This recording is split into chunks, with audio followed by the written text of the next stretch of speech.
Recorded Books and RB Digital present Never Deny a Duke by Madeline Hunter. Narrated by Rosalind Landor. Chapter 1. Davina touched the crown of her bonnet to make sure it was still angled correctly. She smoothed the leather of her gloves. The anteroom in which she sat held two other people, both gentlemen from their bearings and garments. She assumed she would have to wait for them to be seen first. The summons had arrived 3 days ago, impressive in its cream-laid paper, exquisite penmanship, and crested wax seal. It instructed her to arrive at St. James's Palace at 1 o'clock today, and to give the summons to a page at the door of the tapestry room. That young man had brought her to this chamber to wait. What a commotion that letter had caused! Mr. Hume, her employer, had insisted on reading it, then demanded her attention for almost an hour while he instructed her on how to behave, what to say, what not to say, and how to subtly make threats without doing so outright. She hoped she would be spared the last. On her lap she had the letter her grandfather had received from court. Surely, once it was seen, all would be rectified. She fingered the other paper she carried, the one in her father's hand, where he explained all he knew about the legacy. He had given it to her when he became ill with the malady that would kill him. "I am entrusting all this to you, for what good it will do. Still, you've a right to know." She wished she had him beside her now. His quiet, steady manner had always given her confidence. A different page appeared in the chamber. He approached her. The two gentlemen did not take that well. Their glares followed her, while the page escorted her out. She was almost never nervous, but her stomach churned now. Still, she needed to keep her wits about her if she were going to speak to the king. The page brought her to an office not far from the anteroom. A man greeted her and bade her sit on the blue silk upholstered chair near the large window. He then sat near-by, in a wooden chair that kept his posture very straight. "I am pleased to meet you, Miss McCallum. I am Jonathan Havisham. I am of the household." He meant the king's household, of course. Perhaps he was an important functionary in it. Maybe not. For all she knew, Mr. Havisham was nothing more than a very old page. He certainly wasn't a young one. He looked to be about 50. His grey hair had turned sparse on the sides and absent on the top. Lean and angular, his heavy-lidded dark eyes and wide, flaccid mouth gave the impression he resented having to deal with her. "Your petition for an audience was received," he said. "I have sent others." "I am aware of that. I am sure you can imagine how busy His Majesty is. He is not indifferent to the concerns of his subjects, however, so he has asked me to speak with you." So, she would not see the king. At least she was being seen by someone, however. "As I explained in each of my letters, I have evidence that my great-grandfather's estate was taken by the crown after he died. I know that in many such cases the property was later returned to the family. I have a letter from the king's father that he would do the same for us." She handed over an old folded parchment. "The king himself told me when he was in Edinburgh that he would address the matter." Mr. Havisham perused the letter. "What makes you think your grandfather was the heir to these properties?" "He told my father that he was, before he died." Mr. Havisham smiled slightly. "There have been errors on such matters." "The last king did not think so." She gestured to the letter he still held. "The last king was, at times, confused." He looked down at the letter. She wondered if he wanted to claim it was a forgery. That would be hard to do, because it bore a seal. "Do you have whatever proof was sent to the palace to convince the last king of your grandfather's claim?" "I assume it was kept by the king." "We have found no evidence of it." Her heart sank. She could not guarantee there ever had been evidence, so she could hardly now demand they find it.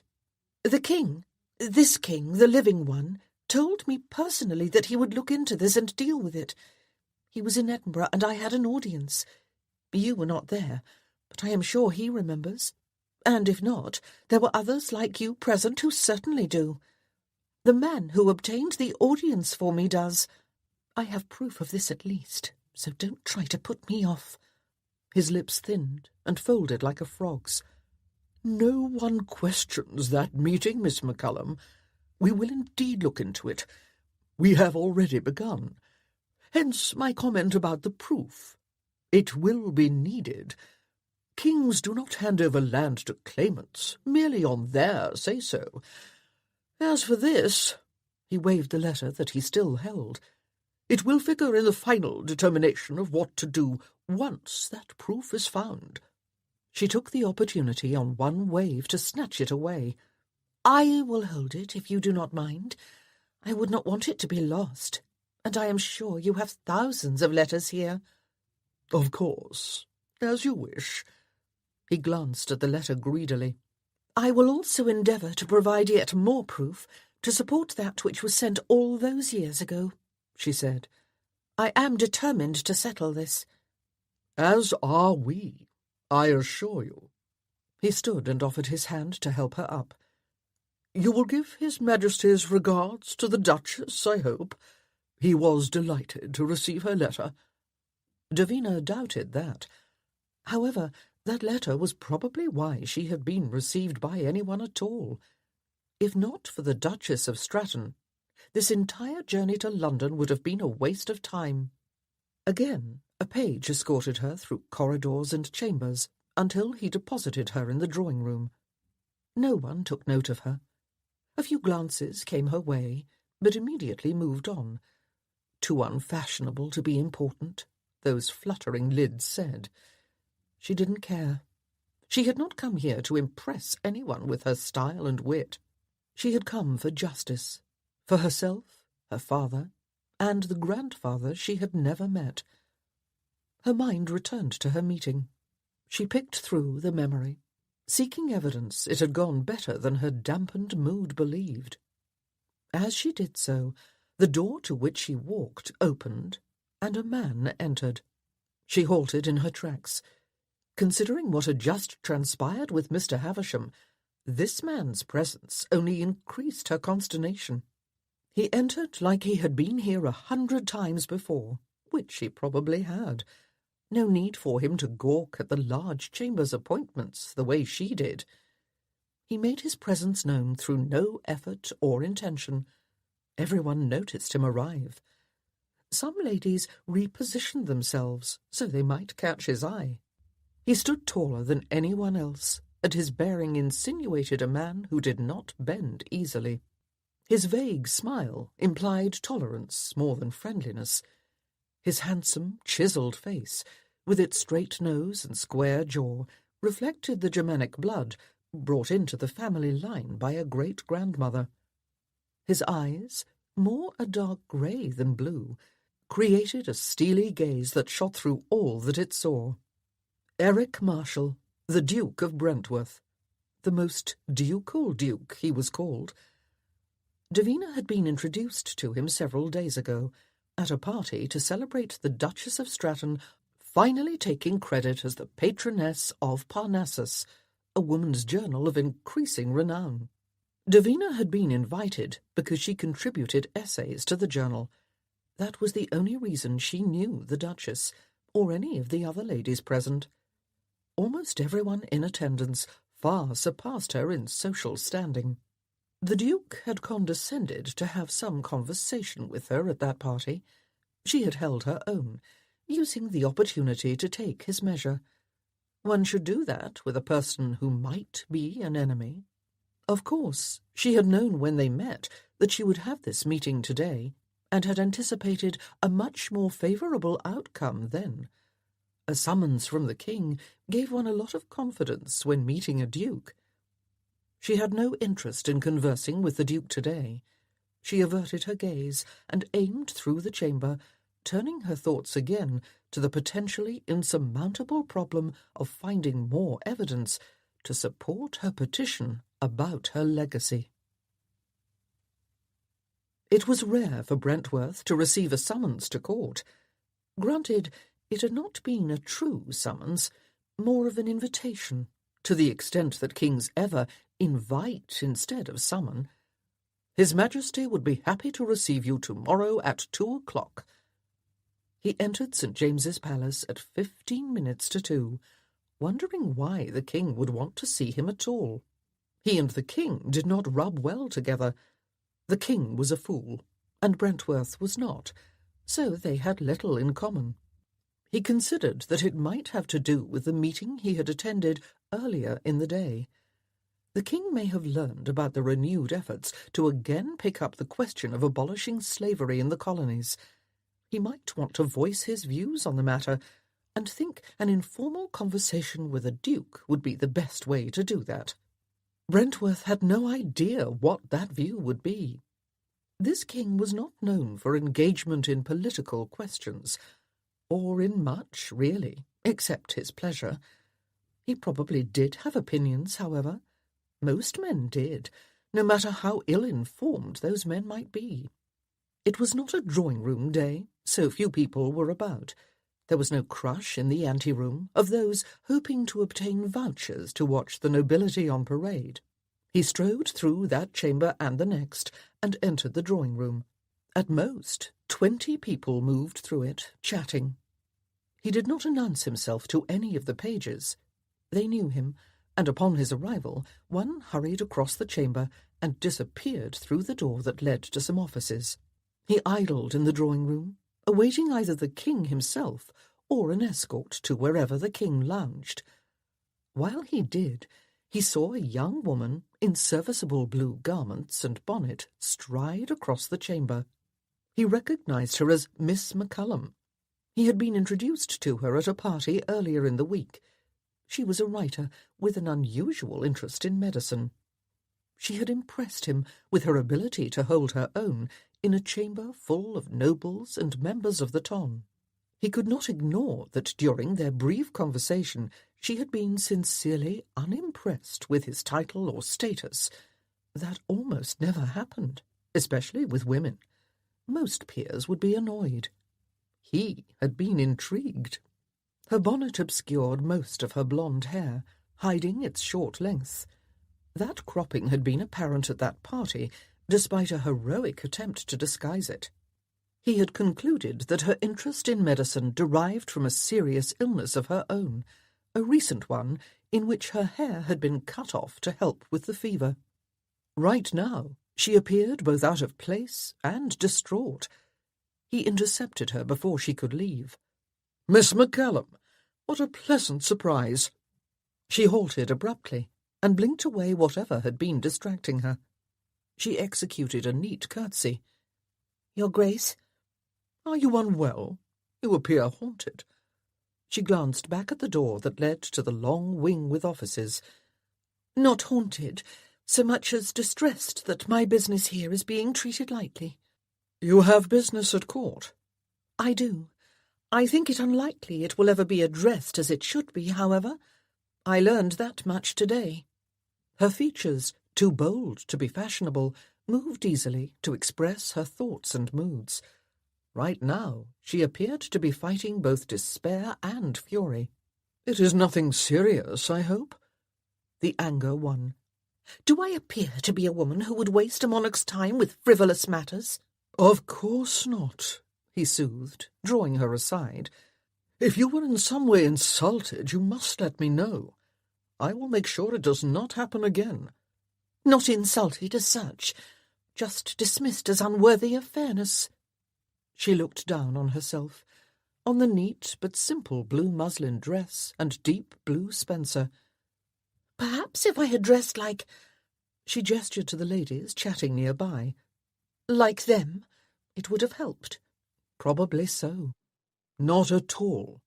You look fine. Solid and honest, and with a character not dependent on garments and fashion. A self-possession that he had noticed when they met at the Duchess of Stratton's party still ruled her, but her distress softened her enough that his protective nature emerged. "Can I help in some way?" His offer startled her. She regarded him, cocking her head, as if she considered ways in which she could indeed help, before thinking better of it. "It is a private matter, thank you. Only the king can help me, and I fear he will not. I must decide whether to accept that or battle on." "If you are in the right, do not lay down your arms now. The household strives to protect him and remove problems before they even know if a problem truly exists. If you persevere, you may yet succeed." Oh, how smoothly it all came out. He did not really believe a word of it.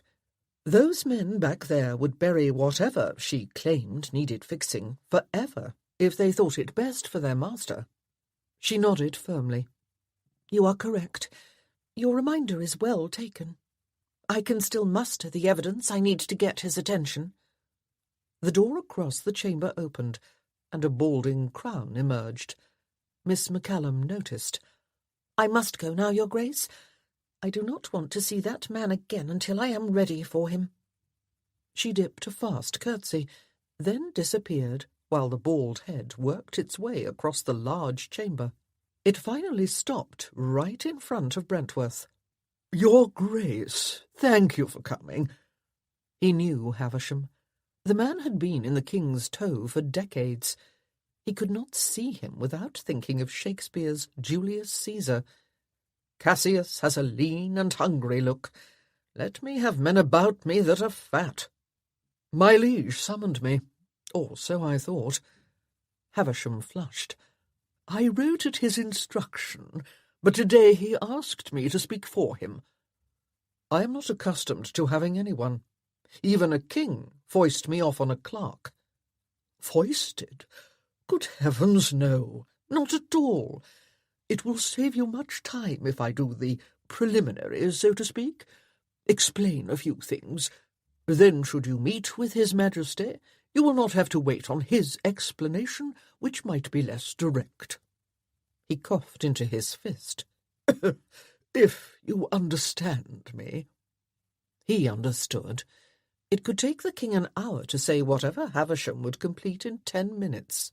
"At least you were not so stupid as to have me delivered to you by a page." "Of course not. Truly, it is best if we speak privately before. That is, the matter is of some embarrassment to His Majesty, and he would prefer if you could sit with me over here. I will try to explain." Here were 2 chairs, tucked behind a statue, in an attempt to create a bit of privacy. Brentworth threw himself into one of them and waited for Havisham to get on with it. "As you know, after the Jacobite rebellion, a number of Scottish titles were attainted. In the case of some commoners, lands were taken," Havisham began. "In a few cases, the lands of deceased feudal barons reverted to the crown, due to there being no heirs or descendants. In such cases, official attainder was not pursued. All of that was settled a generation ago. True, but on occasion we will still receive a petition to reopen the matter regarding this estate or that. Someone will claim to be the descendant of one of those men and want the land back. Charlatans, normally. Adventurers." Havisham dismissed the frauds with a sneer. "It happens more often than you would guess. Some petition the crown after the College of Arms rejects the claim. We have a letter we send to all of them, warning them off under penalty of imprisonment. That normally does it. And when it doesn't, I deal with them. It is lengthier, but eventually they go away." "Good. Why did this bring me here today?" Havisham appeared surprised. "Oh, I thought you knew. Well, this is embarrassing." He leaned in. "Recently, such a descendant came forth. Only this one has a letter from the last king that all but acknowledges the claim." "How awkward for you." "Most awkward.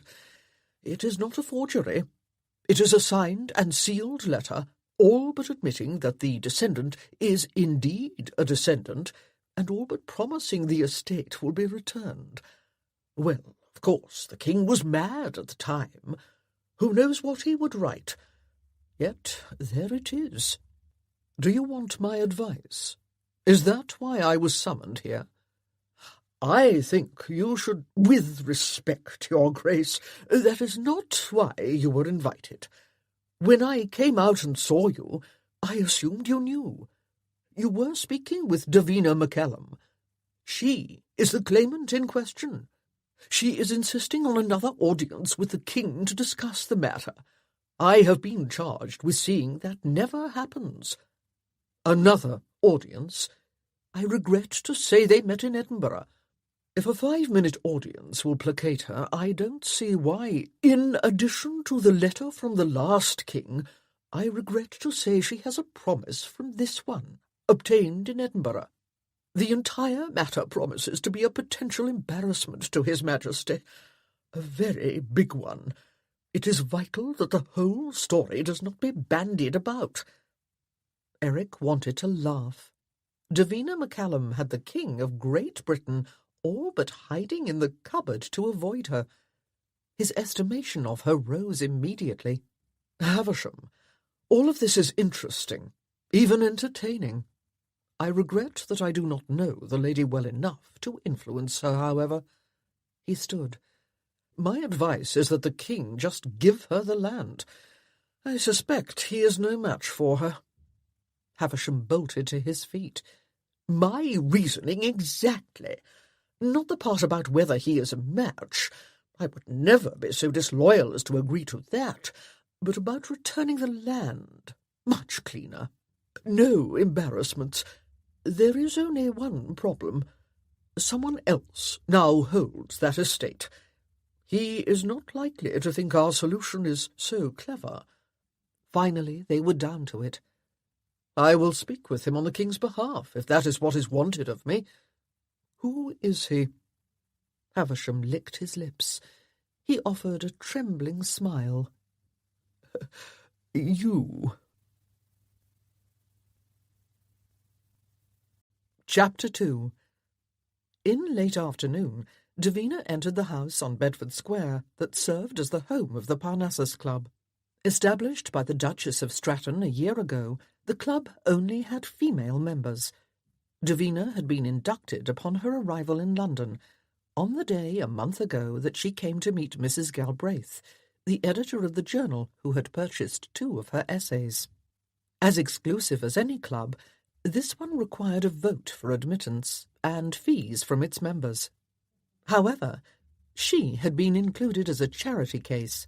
Mrs. Galbraith did not put it that way, of course, and the membership turned out to be quite democratic. While there were many ladies who stopped by to relax in the salon or gamble in the room set aside for that, some women were not ladies at all, and a few, like the club's treasurer, were important ladies now, but had not been well born. Davina assumed everyone recognized that latter quality just as she had, but unlike many others, it relieved her. As a result, she and the woman born Amanda Waverley, and now the Duchess of Langford, had formed a fast friendship. Amanda sat at a writing table in the library when Davina arrived, her dark-haired crown bent over a pen. She wore a simple linen apron, atop a luscious dress, the colour of amaryllis. "Are you working the accounts?" Davina asked. "Or writing a letter?" Amanda looked up and greeted her. "The accounts. You do not care to use the office?" "The office normally suits me fine."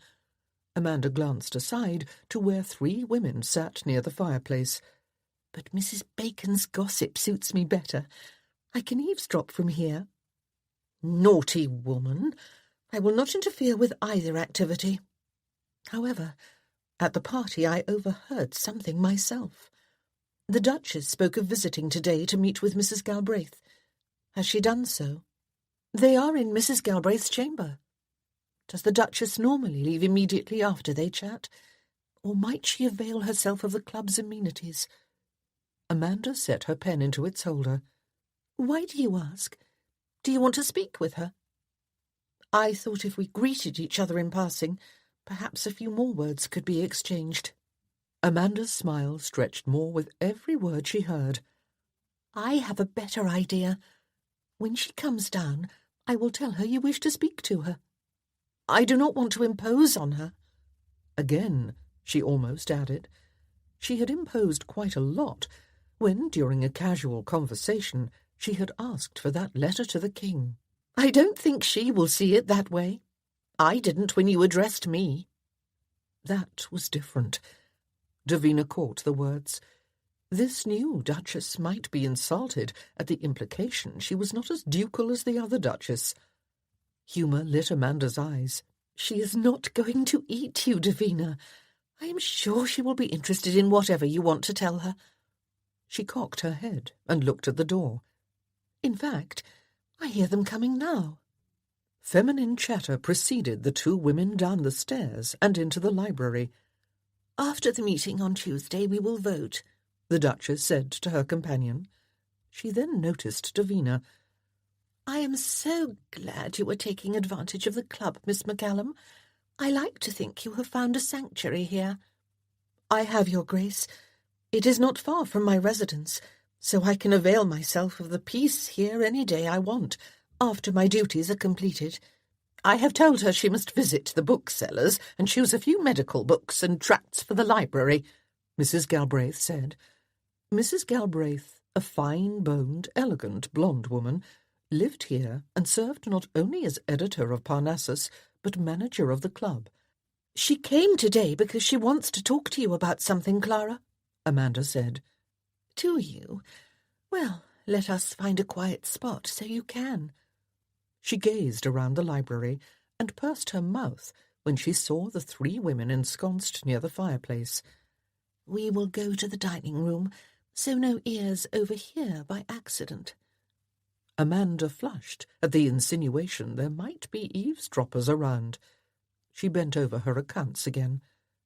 Davina trailed the Duchess out of the chamber and across to the dining room. Calling it that had become a misnomer, because it rarely served for dining now. Rather, it had been set up for gambling, with small tables and a wager book. Mostly, Davina had seen women playing whist for money, but once a member had served as a dealer for 21. The Duchess took a seat at the far table, near the doors that led to a small garden. She invited Davina to sit with her. As I told you last week, I have come to London for a reason, Davina began. It was not to be a tutor. That was merely a way to get here. You want to speak with the king about an important matter to your family on which the king made promises. Has that finally come to pass? I was summoned to the palace today, due to your letter on my behalf. Without your influence, I doubt it would ever have happened. It was not my influence, but that of my father, whose shade stands by my shoulder. The king has no love for me. However, it is good to know that I still have some influence, small though it may be, and I am joyed that you had your audience. I did, but not with the king. I met with a man named Mr. Havisham.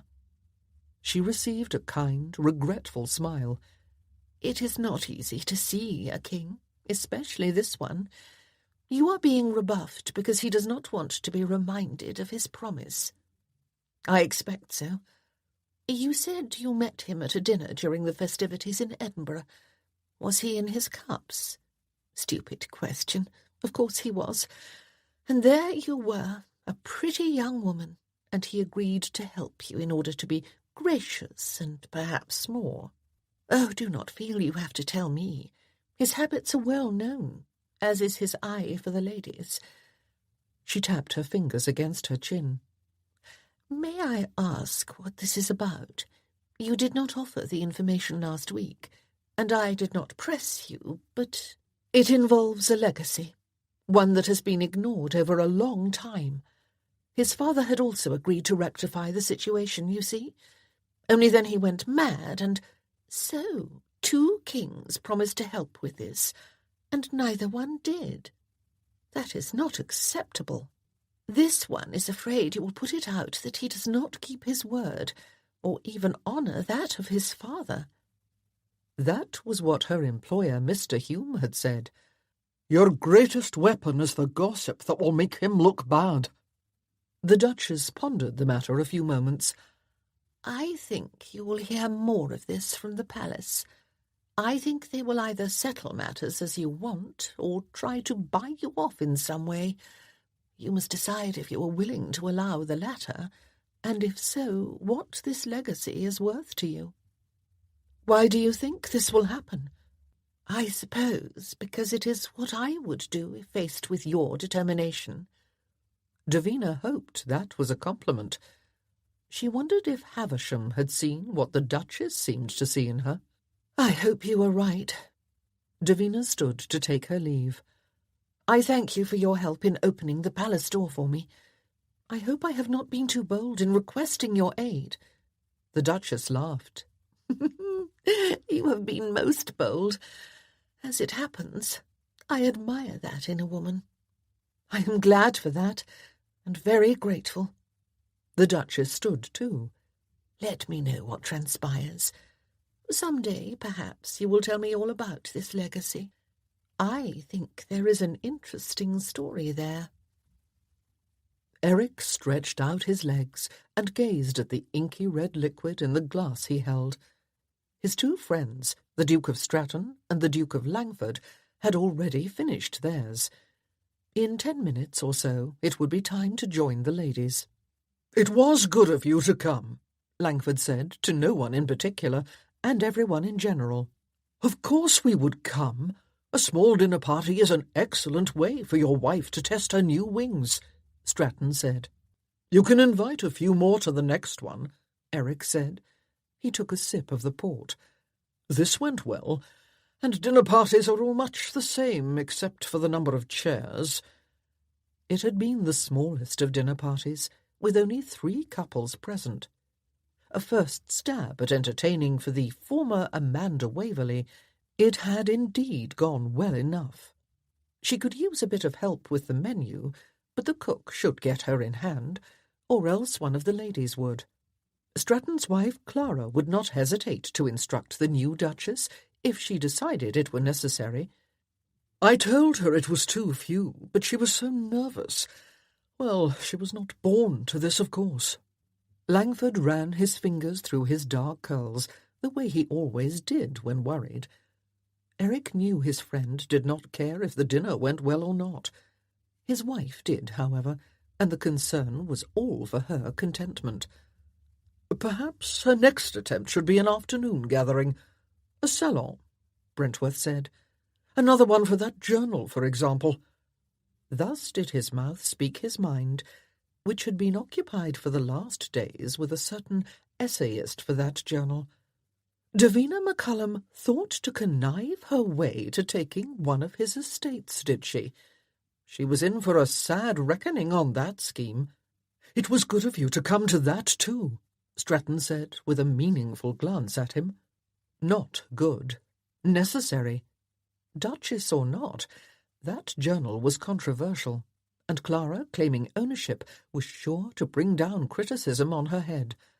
Not that either she or Stratton cared. Both were accustomed to controversy, even scandal. It was a friend's role to ease that if he could, however, and Brentworth knew his presence would silence at least some of the wags. "I enjoyed it," he said, although that was an exaggeration. "I even took one of the journals home and read it. Lady Farnsworth does not hold her fire in her essays, but then I would never expect her to. The historical essay was well done, although I have never heard of the author. And Miss McCallum's contribution was interesting." Quite interesting. He grudgingly admitted she had a talent for engaging prose. "Amanda says the woman is interesting, so her writing would be too, I expect," Langford said. "Do you know her yourself?" Eric asked. Langford shook his head while he poured more port and passed the bottle to Stratton. "I spoke with her briefly at the party. A few words. Amanda has formed a friendship with her, however. I thought it odd that she hails from Edinburgh, but does not sound especially Scottish. Amanda said she lived in Northumberland in her childhood. Her essay combined the description of a traveller with the advice of a physician. Except, of course, she is not a physician. Her father was one, Amanda told me. She would travel with him in the summer, to care for people in rural parts. "An apprentice, then," Stratton said, in a casual tone that belied how extraordinary the observation was. "It sounds like it," Langford said. "I think she may continue his work, now that he has gone." "Except she is not a physician," Brentworth said again. "Better someone who knows something about medicine than no one who does, is how it is probably seen by those she tends," Stratton said. "Nor can she continue his work. I am told she is a governess," Brentworth added, mentioning a point given to him by Havisham. "She began in that situation very recently, right before coming to town. She signed on with Hume a month or so ago." "Hume? That radical?" "The same. In his mind, he hired a tutor for his daughter, not a governess," Langford continued. "Miss McCallum is responsible for teaching a whole range of academic subjects to his daughter. That was how she occupied herself in Edinburgh, not as a governess." Brentworth thought about the essay in the journal. "I think Davina McCallum may be a radical too." It would explain a lot if she had politics as a motivation, not greed. For one thing, she had not struck him as the sort to cheat to enrich herself, but to bring Scottish lands back under Scottish ownership. He could see that being a goal that allowed a twisted rationalization that cast cheating as not cheating. "Why would you say that? My tutor did not adopt my father's politics, so why would she adopt Hume's?" "I don't think she adopted anything. I think she knows him because they already held sympathy for the same cause." "Cause? Singular?" Stratton said. "I assume you mean the Scottish cause. I think it is safe to say that after the executions in 20, the remnants of that cause have finally been put to rest forever. Amanda reported no political views at all of her new friend, least of all that one," Langford said. "Her essay described travel east of Glasgow, where that trouble was centred. Her patient was the wife of a weaver. She made reference to his unfortunate absence from the home the last few years, and the trials that created. He was probably one of those transported. Does it matter? I doubt she has come to London to assassinate anyone," Stratton said. Brentworth let that pass. "No. She came to London to steal hundreds of acres from my legacy." Langford peered at Brentworth hard. Brentworth suffered it. With most men, he would be confident that absolutely nothing would be discerned. But this was Langford, who knew him too well, and who possessed an annoying ability to bore beneath the armour.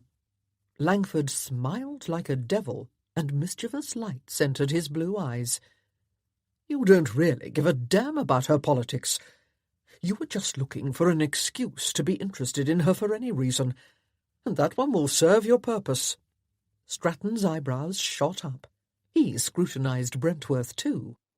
"Nonsense," Brentworth said. "You have no idea how very wrong you are. Your ongoing infatuation with your wife has you assuming all men are idiots like you, Langford. I have no interest in overly self-possessed Scottish women of peculiar education and manner. Now, isn't it time we join the ladies? You two are boring me." "Overly self-possessed, was she? You have already spent more time considering her character than you do most women." With a cocky smile of victory, Langford rose to lead the men out. Indeed he had, but not for the reasons Langford assumed. Chapter 3. The house on St. Anne's Lane in Cheapside did not appear large, but London houses could surprise you. Some of them, though narrow, rambled back almost an entire block. Eric assumed this one did not. It had been let by an MP, after all, and not a wealthy one at that. It probably proved convenient enough to Angus Hume's attendance at sessions, however, also to those meetings of radicals that he no doubt attended too. Hopefully that was where Hume was right now.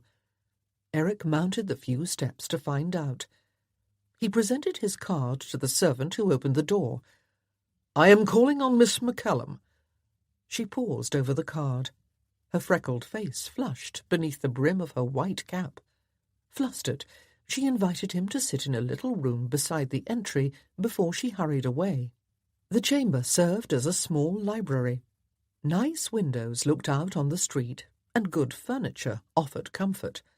He perused the books, wondering if they belonged to Hume or had come with the house. "Your Grace, we are honoured." Not a woman's voice. Damnation! He turned to see Hume right inside the doorway. The man affected an artistic look in his shoulder-length hair and moustache, made more dramatic by its deep copper colour. On the other hand, he favoured fashionable clothes, so Eric at least did not find himself treated to some exotic turban and robe. He did not like Hume, and not because the man was a Jacobite who flirted with sedition in condemning the union of Scotland and England. There were radicals, and then there were radicals. This radical was of the type that wanted to turn everything upside down tomorrow. He had once suggested that the only way to have the necessary change was to exile all the nobles. Privately, he was known to have spoken fondly of how the guillotine handled the problem in France. "Hume, good to see you. You appear hale and fit." And happy. Smugly happy. Like most wiry men, Hume always gave the impression that he held in a burgeoning energy. Right now he looked fit to burst with it. He knew. The damned Jacobite was aware of Miss McCallum's claim. Havisham would have apoplexy if he found out. "I am healthy as an ox, I am glad to say. The housekeeper said you want to see Miss McCallum." The familiarity was not truly a slip. It had been a deliberate declaration of what? "That is correct. Is she at home?" "She is in the schoolroom with my daughter. She normally holds lessons until 2 o'clock. It is 1:30. Perhaps this once you will allow her to end them early. Although if you require it, I will wait." No, we can't have that. When a duke condescends to call, he must be accommodated. I have already told the housekeeper to inform Miss McCallum of your arrival." "How good of you." Hume strolled around aimlessly, looking at the furnishings, as if he were the guest. "Can I ask why you called?" "As if you don't know, you annoying rogue." "No. I am, of course, responsible for Miss McCallum. May I at least ask if this is a social call?" "It is a private matter." Ah, indeed." "You met her, I think," Hume said. "No doubt your perception of her matches my own. She is a most determined woman, strong-willed too. She is not cowed easily." "How unfortunate for you to have a servant with those qualities." "Oh, she is more than a servant. We have taken her into our family. She is one of us." He sent a direct gaze with that. To be sure, that last sentence carried all kinds of meaning, which left Eric to wonder which one applied in reality. "I am sure she appreciates her good fortune." "Well, there is good fortune, and then there is truly good fortune, isn't there?" Eric hoped Miss McCallum arrived before he had to listen to Hume explain how her future good fortune would come at the Duke of Brentworth's expense. The man was itching to do just that. "I have been negligent," Hume said. "Allow me to have Mrs. Moffat bring you some refreshment."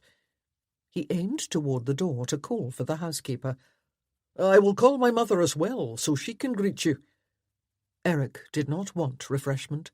He did not even want to stay in this house, where he was sure ears would be listening. Please do not. This is a business call, and I would not want to disturb the household. I will wait in the garden, however. The day is fair. Certainly. I will show you the way. Davina stared in the looking-glass, then groaned. Hopeless. She had hurriedly changed into a decent dress, though hardly one suited to receiving a duke. That did not bother her as much as her hair. It hung in loose waves on either side of her face, skimming her jaw.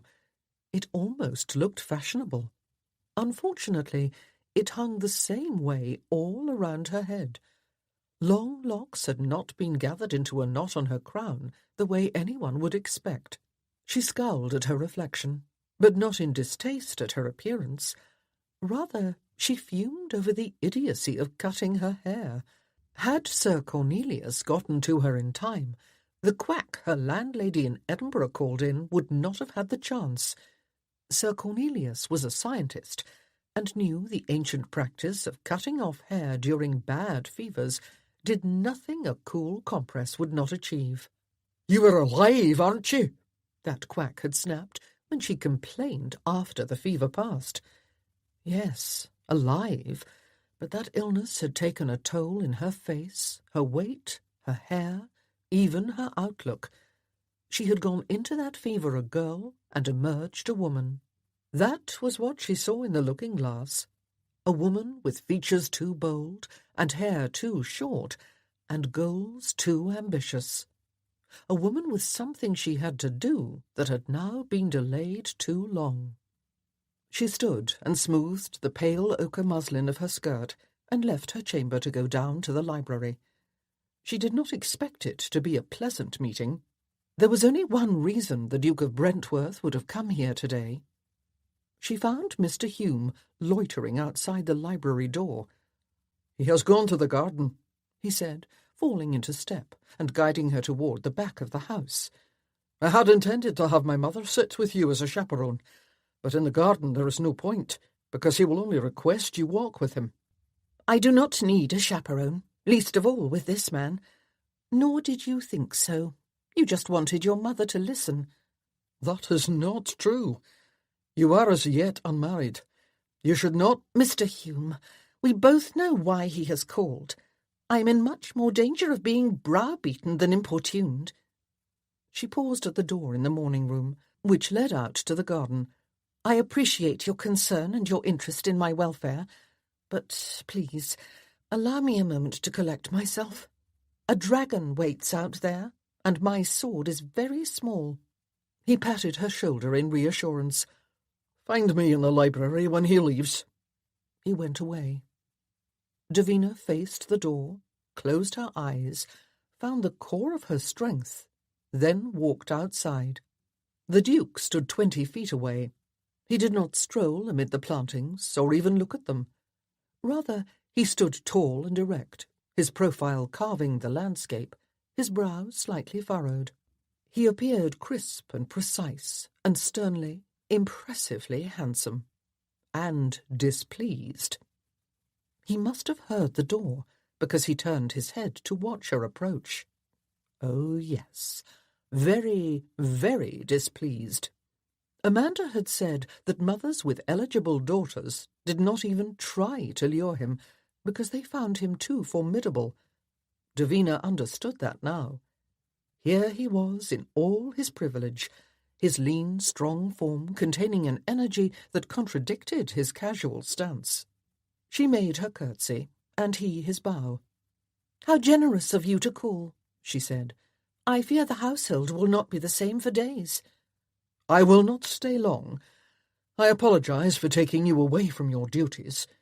"Nora, my charge, is delighted, and I don't mind having an excuse to partake of the garden in midday."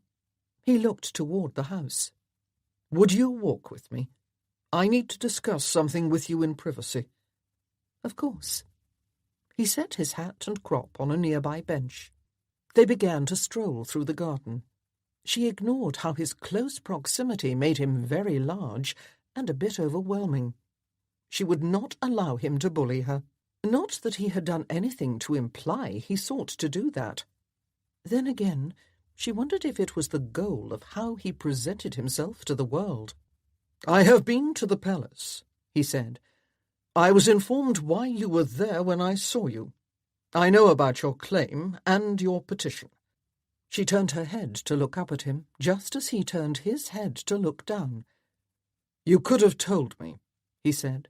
"If not at the salon when we were introduced, then at St. James's when we met there." "I thought it better not to until I heard back from the king." "More likely you were hoping I would not learn about this nonsense until you wreaked all the trouble you could." "Did you come here to insult me? We do not know each other well, and this is not looking like a promising friendship." His jaw flexed. "The king is no more pleased by your persistence than I am." "Then he should not have promised me to take up the matter." "How did that happen? What exactly did he say to you?" "He was in Edinburgh for the Scottish festivities. My father was associated with the university, and had many friends there who helped me after he passed. One is Sir Cornelius Ingram. He was knighted for his scientific work." "I know of him." "He agreed to try to arrange for me to see the king. He had me attend a banquet as his companion, and introduced me after the meal." "A meal at which His Majesty drank freely, no doubt." "I could not say. I did not count the glasses of wine he consumed." "Trust me. He was well into his cups by then." "He was not foxed, if you were trying to suggest that he did not have his wits about him."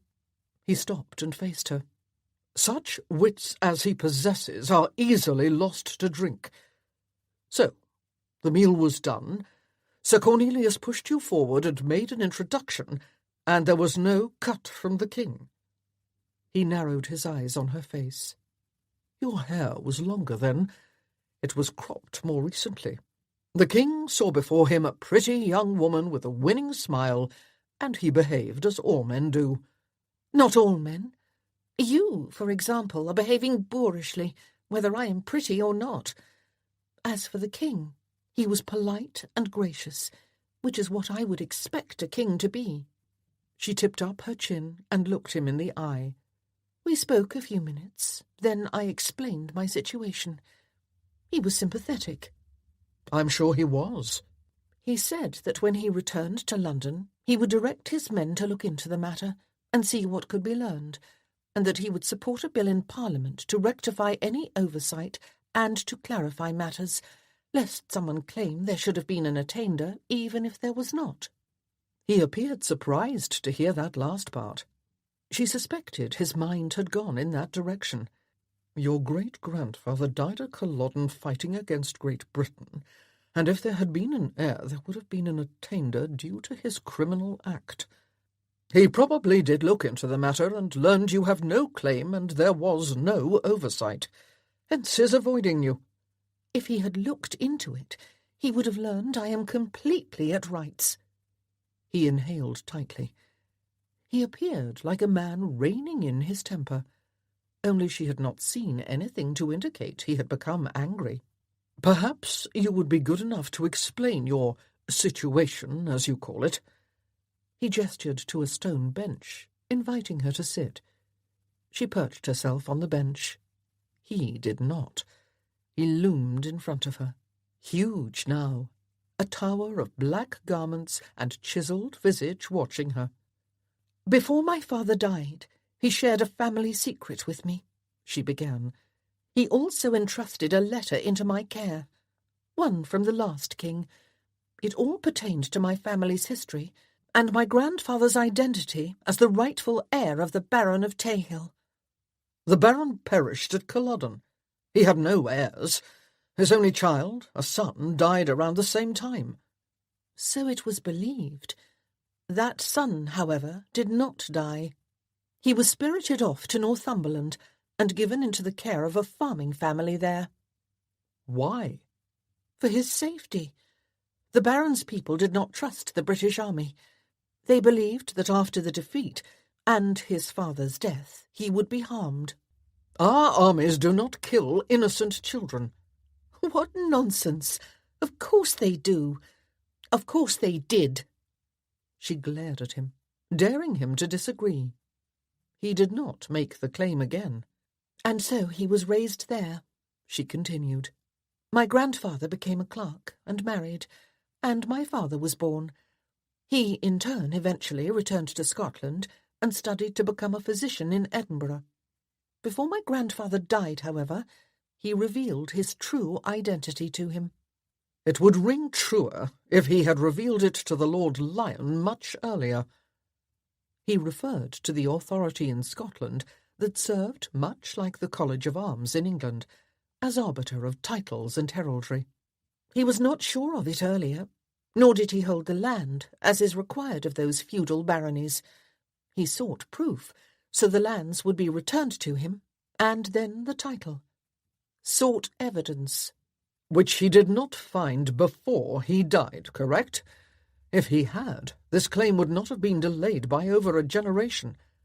In his own mind, he was sure enough that he wrote to the king and presented himself as the son of MacCallum of Tayhill.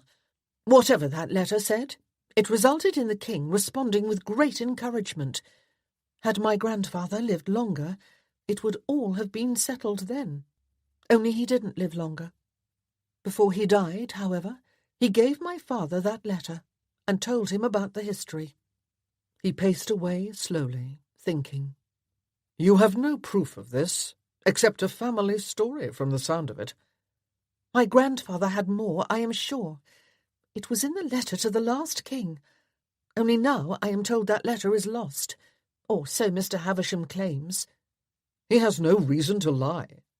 She stood. Doesn't he? How awkward it must have been when the king's men realised who now held that land. Not some other Scot, or even an English lord from the borderlands. Not some viscount or baron of recent patent. No, it was a duke. Not any duke. Brentworth.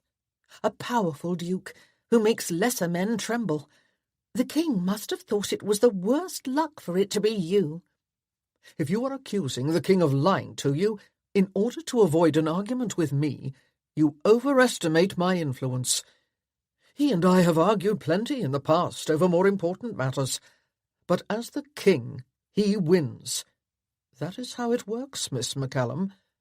He and I are not friends, and he does not care if I am the object of a claim from a Scottish woman with non-existent proof. If you and he were not friends, he would enjoy giving me the lands. Instead, they are claiming all the proof is gone. That is because it is, in fact, gone, if it ever existed. You should give this up. It will come to nothing. I cannot do that. He sighed with deep exasperation. You have no proof other than a surname that is so common as to be meaningless to your claim. I will find more. How? It all happened almost 100 years ago. I will find it. My grandfather was not a fool or dishonest. If he wrote to the king, he knew he was the heir. I will find whatever he found that convinced him of that. She sat again firmly. You are the one who should give it up. He paced forward and glared down at her. There is no way that will happen. I am Brentworth. We do not hand over parts of our estate easily, least of all to women with dubious stories about unfounded inheritances. He made the vaguest bow. I will take my leave now, lest we have a row. Good day to you. I thought a row was what we were having already. With a quelling glance in her direction, he began walking up the garden path. Don't you fear being known as a cheat? She called after him. He paused long enough to face her. Don't you fear being known as a fraud? Chapter 4. The woman was impossible, irritating as hell. Eric fumed about the conversation with Davina MacCallum while he rode back to Mayfair. She had been damned sure of her story, considering she had no proof at all. Anyone else would have at least hesitated before all but declaring war, but not Miss MacCallum. Was she a fraud? Eric had met a few in his day, and they usually showed the same confidence. They had to. Enough questions would be raised that it hardly helped to raise them first. The notion that she might be perpetuating a bold, audacious swindle had provoked an odd reaction while he was in the garden. Anger, mostly, and disappointment. The combination resulted in a sensation that discomfited him. What did he care if she was shown to be dishonest? Yet something in him rebelled at the idea. He never became angry. Well, rarely. Yet here he was, riding through London, with a jaw so tight his teeth were grinding. He kept seeing her sitting there, the dappled sunlight making patterns on her short locks, calmly explaining how her family should receive those lands. The English army did not kill children, but he could not say that with confidence, and she knew it. He had not been there, and who knew what happened in every case of heirs of rebels? And whether it ever happened or not, what mattered was what others believed might have happened.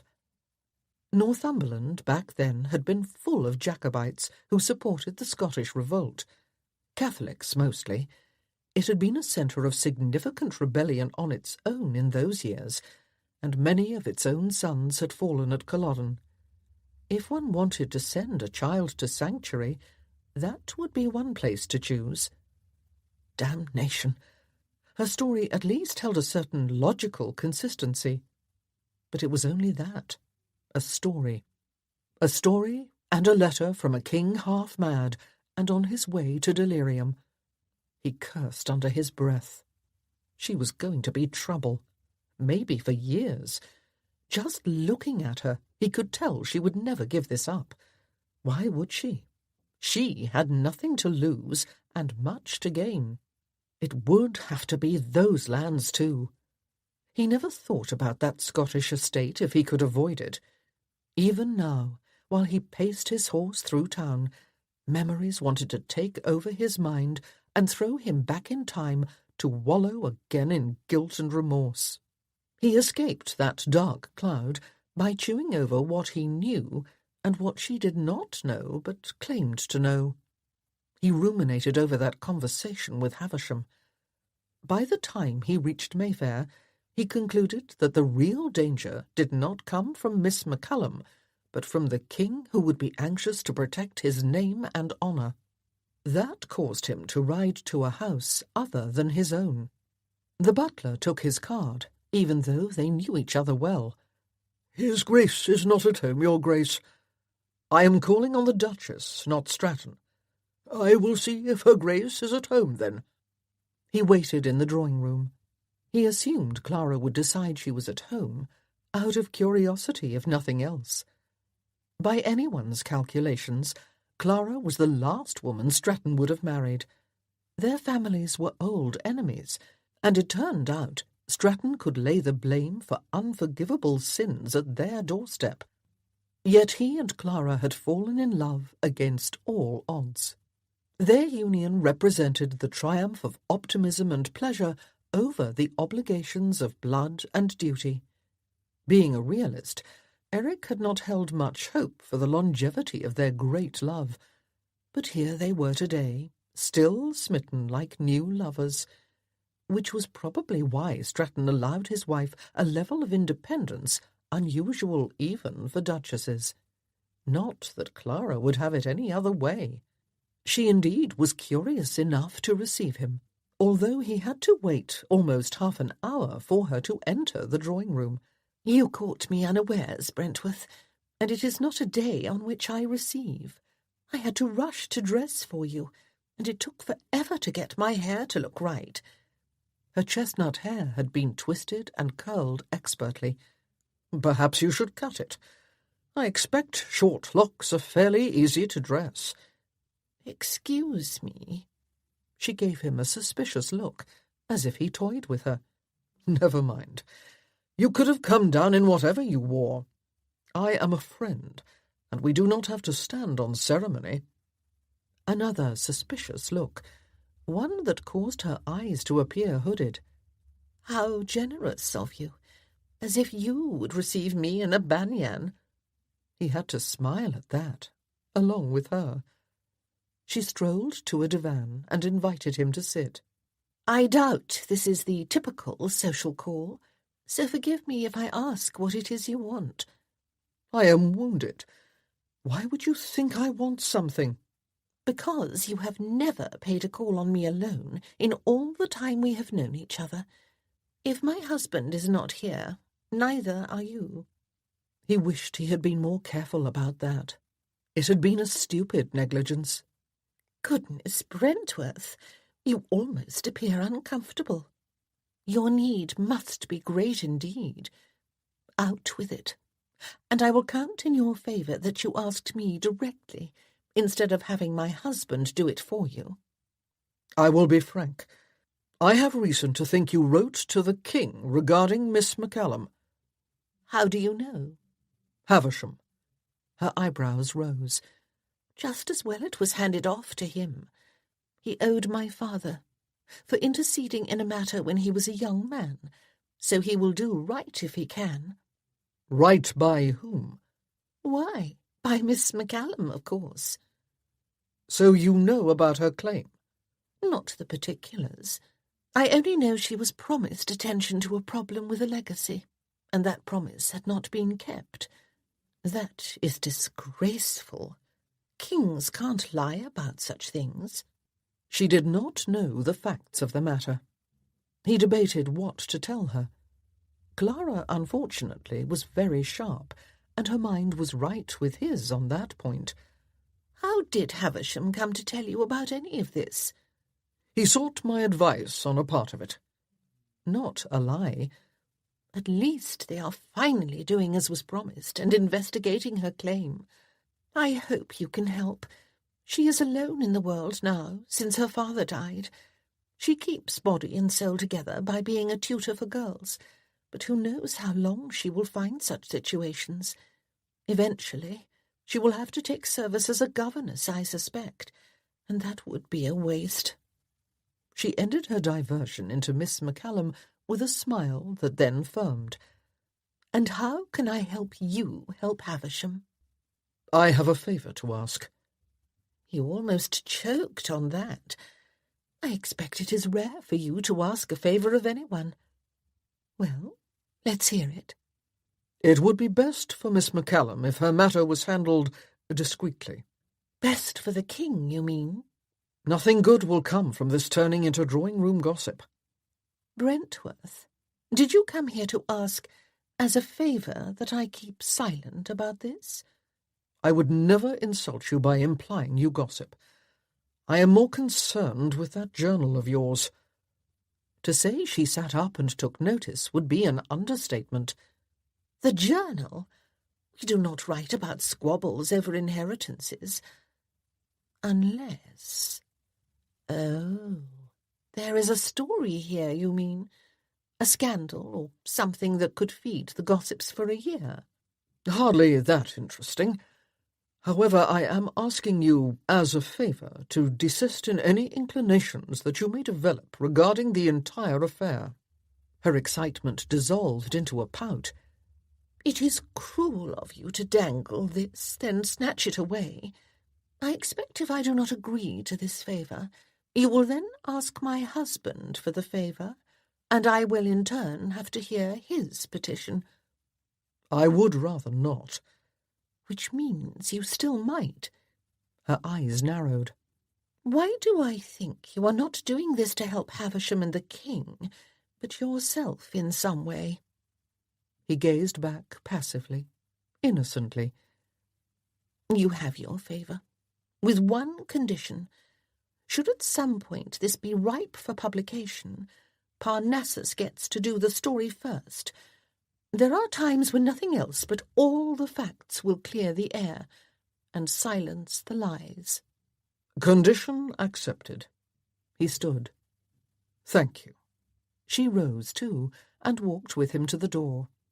It was an easy favour to grant. Now, of course, you owe me one. That should be fun. Davina did not join Mr. Hume in the library after Brentworth left. Instead, she took a long walk and released her anger in long, purposeful strides. Her path took her far afield, and as a result, when she returned to the house on St. Anne's Lane, the family had already sat to dinner. She entered the chamber as quietly as she could and slid into her chair. During her entire walk, she had thought about her meeting with the Duke. She had to admit that while he did not frighten her, she understood why some women found his attention discomforting. His presence and attention carried no real danger, but rather a compelling but subtle vitality that was hard to name. Perhaps it was called power. She could see some people becoming tongue-tied when that gaze levelled at them. Mrs. Hume sipped her soup, and Nora only glanced in her direction before reaching for a roll from the bread-basket. It was Mr. Hume who made a display of noticing her arrival. He paused mid-sentence of his description of a political meeting. His thick eyebrows, copper-coloured like his hair, rose a fraction over his blue eyes. The moustache he wore, like a badge of his radical ideas, moved above the small pucker of his lips. He waited for the housekeeper to bring her some soup before speaking again. "You were gone a long while, Miss McCallum." He removed his pocket-watch to look at the time, as if he did not know it already. "A good 3 hours. "I took a long turn through town. I felt the need for exercise." "Not fitting," Mrs. Hume muttered. The old woman did not like Davina, and made no pretence on the matter. She did not approve the unusual terms Davina had demanded before taking this position.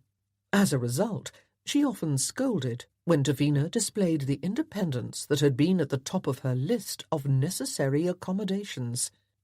"How did you spend your afternoon, Nora? Miss McCallum's absence left you on your own." "I visited my friend Anna," Nora said. "She has a new doll she carries everywhere. If I were younger, I might be envious, because it is French, but I think it's silly to carry around a doll when one is 13. "Better a doll than a book too complex for your young head," Mrs. Hume said. "Mrs. Hume, I was brought into the household to encourage the complexity you decry." Mrs. Hume's snowy face turned pink. "That I should have to suffer such an impertinence from a governess. She was hired to be a tutor mother, not a governess. She is not being impertinent in explaining the truth." Davina gave Mr. Hume a look of gratitude. It could not be easy for him to disagree with his mother, especially about how and why the tutor did not behave like a normal servant. Face red now, Mrs. Hume excused herself. Her exit would have been dramatic, except that her departure could not be abrupt.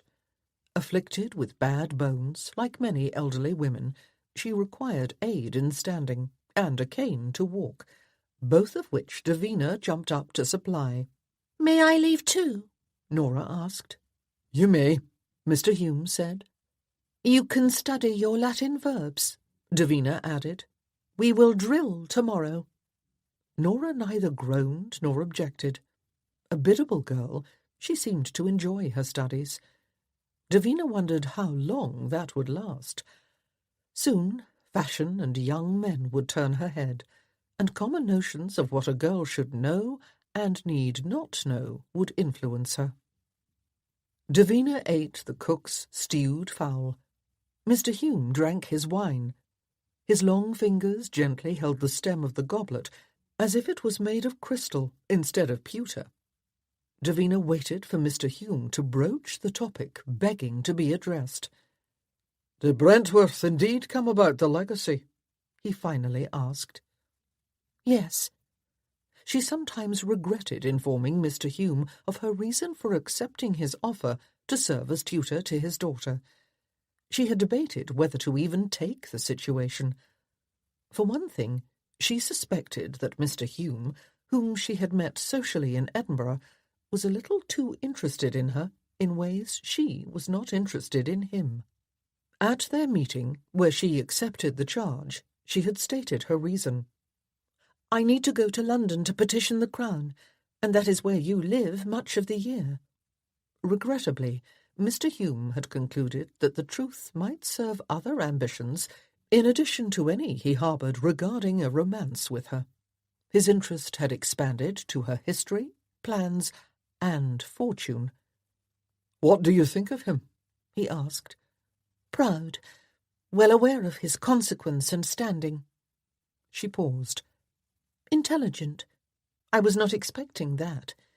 I wrongly assumed he would be lazy, rich, and spoiled, like a character in a satirical print."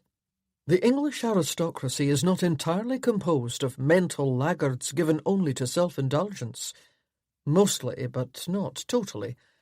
I did warn you that Brentworth would be formidable." Mr. Hume liked to think he was her adviser in her quest. He had expectations of political gains that were not part of her own goals, and they kept his nose a little too close to her business.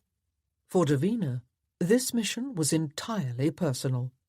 She had plans for that property. She wanted to turn that big house into a place where medical help could be given to the rural people her father had cared for when he could. It would be a way of continuing his work and his memory, as well as giving her own life a purpose it had lost when he passed away. "Any duke is formidable, sir. This was a superior formidable, however. He reveals nothing. He would never narrow his eyes like you do when calculating his next move. He would never show his hand." He nodded in acknowledgment of her perceptions. "Does he know what you are up to?" "Our conversation in the garden proved he knows all of it. He thinks I am a fraud, that I have made it all up. I should have waited until I had more evidence, I suppose. Only I thought the evidence that my grandfather sent would be all that was needed. Instead, it can't even be found." "Or so they say." "If they say it, it is as good as true." She considered Mr. Hume, who sat there looking sympathetic. "I don't think I will progress if I wait on Mr. Havisham. I need to present my case to someone else who has the king's ear. Can you help me obtain an audience with someone close to the king?" Mr. Hume pondered her request, but she knew his influence probably did not extend that far. Not only was he an MP from Scotland, but also he was known as a radical one, who continued to oppose the Union and who spoke out loud and long about the trouble there a few years ago, the so-called Radical War. The court was not likely to do him any favours. "I can see," he said. "You must know that I will do whatever I can to help you. We will find a way." His blue eyes warmed. His expression made her uncomfortable. Mr. Hume had done nothing untoward since she took up her situation a month ago, although he had begun addressing her by her given name too soon, and been hurt when she requested he desist on the familiarity. He was not an unattractive man. His fashionably cropped curls held an unusual dark copper hue, rarely seen outside Scotland. His eyes could be appealing, when they did not express what they did right now. He was not a big, bulky Scot, but rather slender and wiry, so he cut a figure that current fashions favoured. She liked him as a person. She simply wished he did not think about her the way he was thinking this instant. She excused herself. Once in her chamber, she settled at her writing desk and penned a list of all the kinds of evidence it might be worth looking for. Chapter 5. Davina bumped her way through the crowded, narrow street. Goods poured out the shop doors, and tradesmen could be seen working their crafts behind some of the windows. People stopped to browse or buy, and others hurried along on their way home for dinner. She kept to the side, watching the signs dangling overhead, looking for one of a cobbler. Mr. Hume had sent her here to talk to an old man named Mr. Jacobson, who occasionally attended the political meetings he frequented. Mr. Hume thought this man had lived his youthful years in Northumberland, in the region where she had been born. Possibly he would know something of use to her. That Mr. Hume had not accompanied her implied this would probably not be a successful outing. She suspected he had given her this man's name and direction in order to appear helpful. She spied a sign with a boot up ahead. Perhaps this Mr. Jacobson was not a cobbler but a bootmaker. She squeezed past a cart, suffered its donkey's strong odour, and ducked through the doorway. Boots in various stages of creation lined one wall, and leather hung from another one. An old man, big and pink-faced, and with cropped grey hair, straddled a bench near the window, nailing the bottom of a boot. He squinted, as if he could use spectacles. He did not appear to hear her enter. "Good day, sir. Are you Mr. Jacobson?" He looked up, still squinting. "I am. I don't do women's boots, though." "I am not here for boots, although yours appear quite fine. Mr. Hume met you and thought you might be able to help me." "Hume? That troublemaker? What's he doing, sending a woman to me? Old talk, he is, and let someone else take the lead ball. That's all that one is." He returned to his work.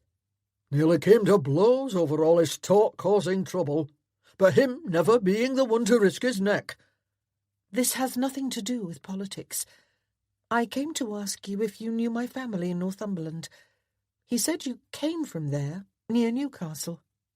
"'Tis a big county, lass." "Yes, very big.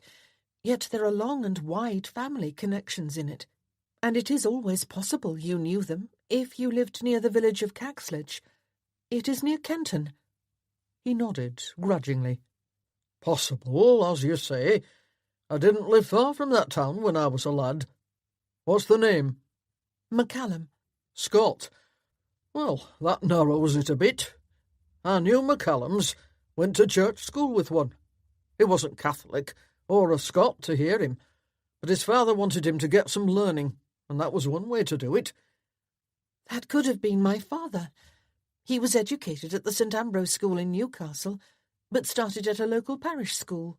"Could have been him, then.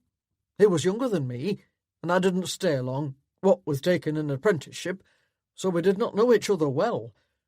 I can't tell you much about him." "It was my grandfather I was hoping to learn about. His father, James." Mr. Jacobson set down his tool. His brow hooded his squint. "Seems to me my father knew him, at least in passing. Fostered nearby, I think. An old couple. Forget their name." "Mitchell. Harold and Catherine." "I wouldn't know. There were some bad feelings when he left the church as a young man. Haven't thought about that in years.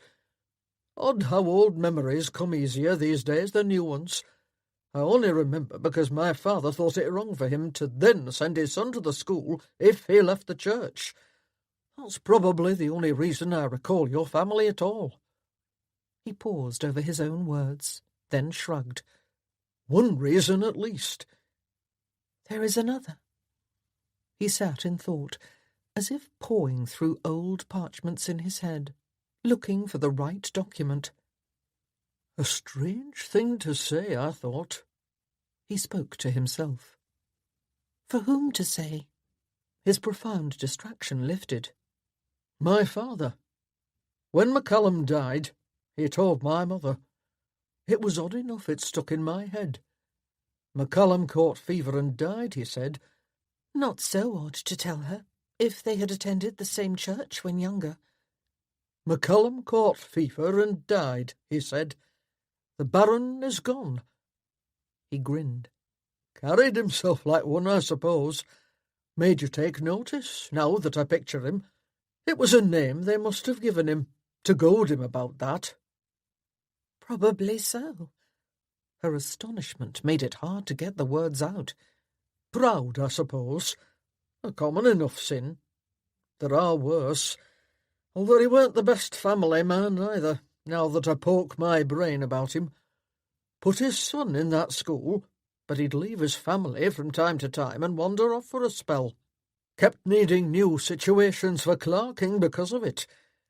Seems to me my mother had something to say about that. She didn't approve, of course." He chuckled. "Never saw my father dare to take a holiday from us or his work, I'll tell you that much. She wouldn't have had it." "Few women would. Where did he go when he left for a spell? How long would he be gone?"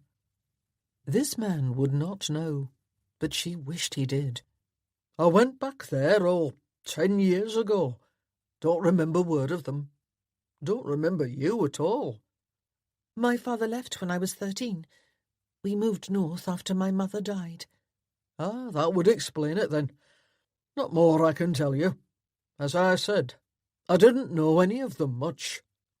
She wished he could tell her much more, could regale her for hours with stories and memories. She wished he and her father had been good friends, so he might fill the hole inside her with details she could cling to.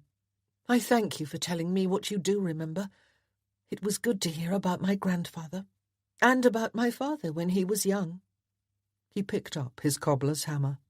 "Was an easy service to provide. Tell that fool Hume to come and get some boots. The ones he wears don't fit him proper." "I will do that." She took her leave and went out to the street, where she released her excitement. Finally, she had something to indicate she was not on a fool's errand.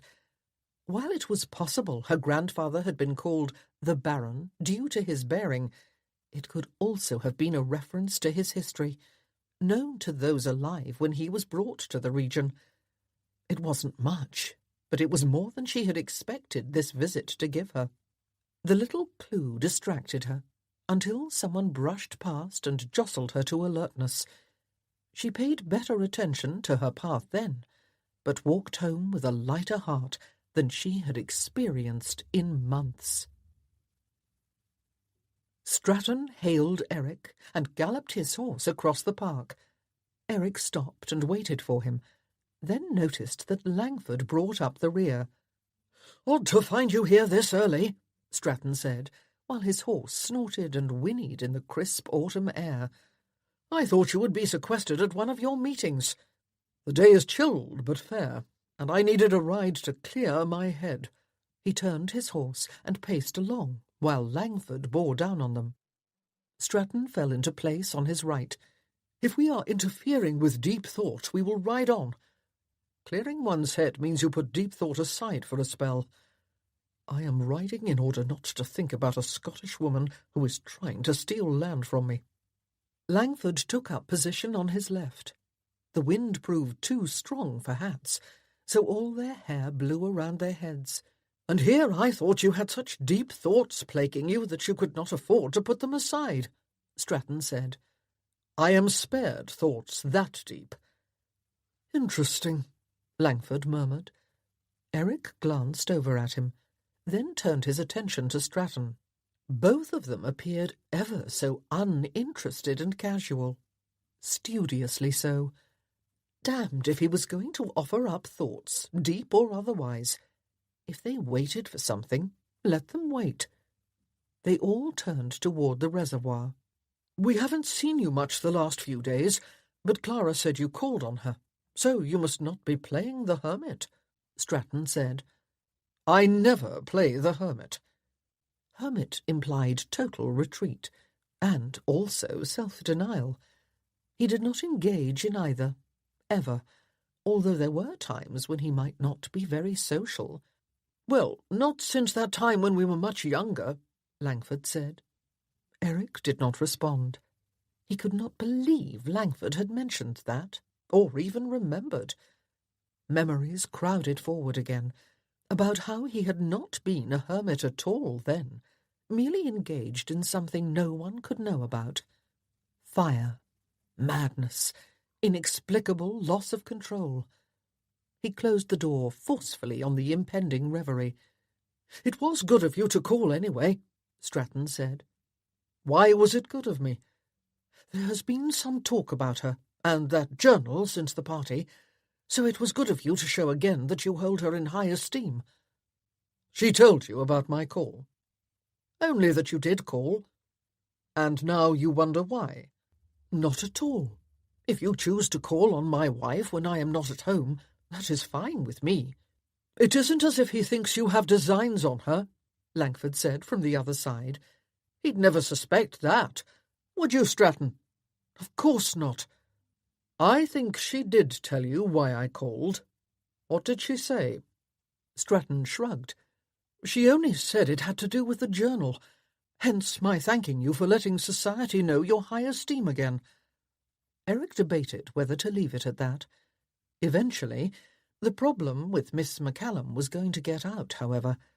If the king's household knew, eventually the world might. Who knew if Hume would be discreet? Probably not, if he saw some profit in talking. It did concern the journal. However, it also concerned Miss McCallum. I told you, Langford said triumphantly to Stratton.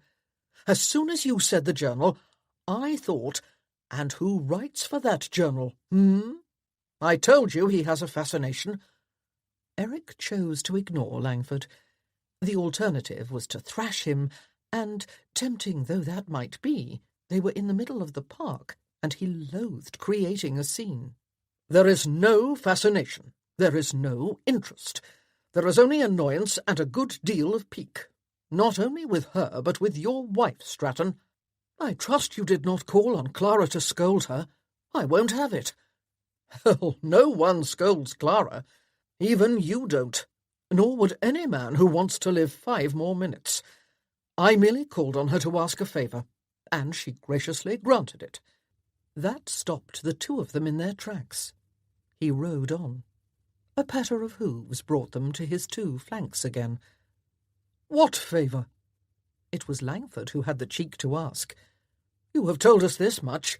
You may as well tell the rest. Clara may never confide in Stratton, but Amanda will surely tell me if I work my wiles on her. I have no reason to think Amanda knows about this. Of course she does, or she will. She said all they do at that club is gossip. They are worse than men, according to her. Knowing how successfully Langford worked his wiles, that meant Amanda would indeed tell him, if he was determined to find out. Miss McCallum has come to London to petition to have lands returned to her that she claims were confiscated several generations ago and given to someone else. That is her true reason for being here, not to write for Parnassus, and not to serve as a tutor. Langford's brow knit. So who has the lands now? He glanced askance at Eric. Oh, she had a meeting at St. James's a few days ago, as did I. The king has been avoiding her, but that became impossible because someone's wife interfered and wrote to the king on her behalf. He glared at Stratton. Not much interference, Stratton said defensively. The king does not like Clara. He could not ignore a duchess, though, could he? He had Havisham speak with her, and with me. Stratton reddened. You had the temerity to meet with Clara and ask her to stop interfering. I asked her to allow matters to resolve themselves. I asked her not to publish anything about this in that damned journal of hers. That is why the king agreed to have Miss McCallum be heard out. He knows about that journal, and your wife's patronage of it, and he probably imagined being shown as a liar in it. A liar? Once more, Langford could not allow anything to pass. How like him! There had been a promise a few years ago. I was very thankful Clara indeed said she would not publish anything.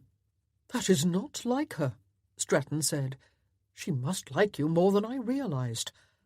I always thought that she and you— Yes. Well, I sweetened the favour a little. She gets the whole story if there is ever one to tell. I trust you included the provision that Lady Farnsworth would not be the one to write that story, Langford said, because even if you are in the right, she can make you look like an ass. Still bitter about that, are you, Langford? Since the lady all but adopted your wife, you should probably let that water flow under the bridge. What are you going to do about this? Stratton asked. Can you disprove her claim? I'm the one holding the lands. Let her prove her claim. Not that there is anything to prove. I doubt that is how the king sees it, Langford said. He probably wants you to fix the problem. He probably did. Havisham had all but said as much. Damnation. Maybe you can just buy her off somehow, Stratton said. Find a compromise. I am not inclined to compromise, nor would either of you if you were in my position. Are we all to give away parts of our estates to any swindler with a sad story? I intend to prove she is the fraud she is. You are sure of that? She has no damned proof. I suppose if you need to prove she is a fraud, you will have to get to know her, Langford said. Spend some time with her to catch up on her inconsistencies, that sort of thing. Probably so, hellish though it will be. Out of the corner of his eye, he saw Langford grin broadly across at Stratton. Stratton responded with a slow smile of his own. He turned to give Langford a furious glare, but by then Langford looked as innocent as a babe. Chapter 6. It was all Davina could do to keep her mind on the lessons. She kept finding ways to avoid having to, by giving Nora mathematical problems to work on her slate and a Latin passage to translate. All the while she sat with books open in front of her, pretending to prepare for tomorrow, while in reality her thoughts dwelled on Mr. Jacobson. It would be helpful to find another Northumberland native who had the same memory, but she doubted that would be likely. It would have to be someone at least Mr. Jacobson's age, and from the area around Caxlodge. What were the chances of that? Even Mr. Jacobson would have never been found if he had not gotten into an argument with Mr. Hume at a recent meeting. She had learned that much at dinner last night, after returning from the boot shop. Mr. Hume had been all curiosity. When she described Mr. Jacobson's dislike of him, he explained about the argument. It had yielded the information about Mr. Jacobson's history, however, so he considered it a row worth having. Then he had said he would think about her next move, and they would discuss it later. She assumed that meant today. She had already decided her next move. It waited on her writing table in her chamber. Last night she had composed a letter to Mr. Havisham, explaining she had met a man whose father knew her grandfather as the Baron. Perhaps Mr. Havisham would take her a little more seriously when he learned that. As expected, Mr. Hume wanted to discuss her problem. He waited until his mother and daughter left, but asked her to stay in the dining room. To her discomfort, he then moved to sit closer to her. Not right beside her, but closer than normal, within arm's reach. "I have ruminated on your discovery," he said. "I think there are several options for further action." "I agree. One is to go to Northumberland." He drew back, horrified. "And what of us? I mean, what of Nora's lessons?" "I am sure a good finishing governess could take over." "I don't want her finished. I want her educated." "Surely there are women who can provide an education besides me. This is London, and I only said it is obvious that is one path, not that I am leaving tomorrow." "I was thinking more of a newspaper advertisement, seeking others from that area. There must be some in London, probably many. I would gladly pay the fee." She had not considered using the newspapers that way. She admitted to herself that Mr. Hume was proving useful. "I would prefer to pay the fee myself. How do I accomplish this? Present myself at the paper and ask to put in a notice?" "I will help you. We only have to write it out. Then I will bring it to them." They spent some time deciding which papers to use. 15 minutes later, they had a plan. Mr. Hume insisted that contact be through a third party and recommended a stationer nearby. "I thank you for your advice, sir." She slid off her chair and stood. "I will go and compose the notice and make several copies. I will leave them in the library with some money, because you have offered to bring them around." You do not need to hurry off, Miss McCallum. If we put our minds to it, we can probably think of other things you can do. I already have several in mind myself. She wondered what those might be. Unfortunately, he was looking at her in that too warm a manner again. I need to finish this tonight, then get my rest so I am fresh for Nora in the morning. Perhaps tomorrow you can tell me your other ideas. As you prefer. She hurried up the stairs to write her advertisements. 2 days later, 2 things occurred at breakfast that ensured Eric would not enjoy the day. The first happened while he perused the Times. He normally did not read the advertisements, but because they appeared on the front page, one could hardly avoid them. This day, while he scanned them to see if any of his partnerships were calling for more funds, his gaze landed on a short notice and halted there. Desire to make contact with anyone who once lived near Caxledge in Northumberland. Replies with directions can be left at Montague Stationers on Norwich Street. Norwich Street was not far from Hume's home. While any number of persons might want to contact someone who once lived in Northumberland, he suspected he knew who this person might be. The second thing to happen was far more disagreeable. A hand-delivered message came while he read his mail. It was another invitation to be received by His Majesty, this time at 3 o'clock. He had planned to spend the afternoon doing other things, and fought the temptation to respond with his regrets. That would never do, much as he wanted it to do very neatly. And so, at 1/4 to the hour in question, he entered St. James's. No Havisham greeted him. Rather, one of the pages immediately showed up to escort him. Across the large chamber they paced, through the door and through several chambers, until they reached a private one used by the king. His Majesty waited there in all his corpulent excess. He looked displeased, which transformed his mouth into an unpleasant pout. Seeing Eric hardly changed his demeanour. Ever since Eric had voted against his divorce, the king had let his dislike be known. Havisham stood beside the king. He smiled a greeting, along with a bow. "Brentworth," the king said, "good of you to come. We've a situation here and need to plan how to address it." "His Majesty refers to Miss McCallum's claim," Havisham said. "He knows what I refer to," the king snapped. "Don't you, Brentworth?" "I deduced that much. 2 invitations in a week, no less. This matter can't be serious enough for that." "It's damnable serious." "I think he was making a joke, Your Majesty." Havisham bent to speak in the king's ear. "He was not making light of your concern. I can speak for myself, Havisham. Yes, it is serious. Whenever someone wants to steal land from my inherited honour, it is most serious." It was not the answer the king wanted. He frowned furiously. "You only inherited it because my father gave it to a Brentworth before you. It is officially ours to give or take."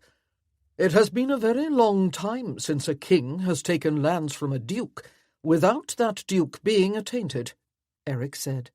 "A very, very long time." He looked the king right in the eye. "The peerage would not take such a thing well at all, as I'm sure your advisers have explained." That quelled the king. He looked at Havisham desperately before regaining his severity. "See here, it may be serious for you, to your mind, but it is much more serious for us. We'll not have this minor bit of land resulting in our name being bandied about, or that of our father. She went to Stratton's Duchess and told her about this, and who knows where that will lead. That woman owns that damned journal and has no sense of decorum. She savaged her own family in a story, so expecting her to respect the crown is hopeless. Furthermore, the Duchess will not print rumours and innuendo. It is not in her nature, nor would it benefit her journal. If it gives you any reassurance, she has promised me, as a favour, to desist in any interest in this until the matter is settled." The gossips will get hold of it anyway. They always do. As you may know, I dislike being the object of it as much as your Majesty, perhaps even more. Regrettably, I cannot silence every gossip.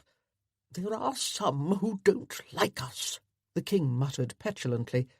They will whisper we can't keep our word, disparage our honour, defile our father's name too. This must be nipped in the bud, Havisham offered. Ripped out by its roots would be better, the king snapped. He settled back and focused on Eric. We've a plan. Hell. Do you indeed? I trust that it is not that I just give her the land. Every charlatan in the kingdom will be making up stories and claims against peers' properties then. Nor would you want me to accommodate a fraud, I am sure. And if she isn't a fraud, Havisham said. Do you have reason to think she is not? She is a most unlikely fraud, that is all. Eric could not believe the utter lack of reasoning at work. Let us be frank. If this claim came from a man of ambiguous history, based on some story told by his father, no one would give it the slightest credence. But let a handsome woman be the liar, and suddenly she is plausible. The king's eyes brightened. So, you find her handsome? We did, but not in a typical way. Handsome or homely, she still has no proof, and should not be encouraged. But you referred to her as handsome. Yes. Fine, I find her handsome. Can we return to the matter at hand? The king looked back at Havisham smugly. He thinks she is handsome. We told you our plan would work. Eric did not like the king's sudden confidence. What plan is this? The king gave Havisham a direct look. Havisham cleared his throat. His Majesty thinks there is a way to compromise her claim quickly, at no cost to you. What the hell does that mean? Compromise her claim? Give her half a loaf, so to speak, so she is contented. If you mean give her half the land, I refuse. Does no one else see the dangerous precedent this could create? Eric battled to keep his tone even, but as so often happened with the king, his temper was beginning to rise. Not half the land, no, Havisham said. Not give her any, in a manner of speaking. The plan is that— Stop talking in circles.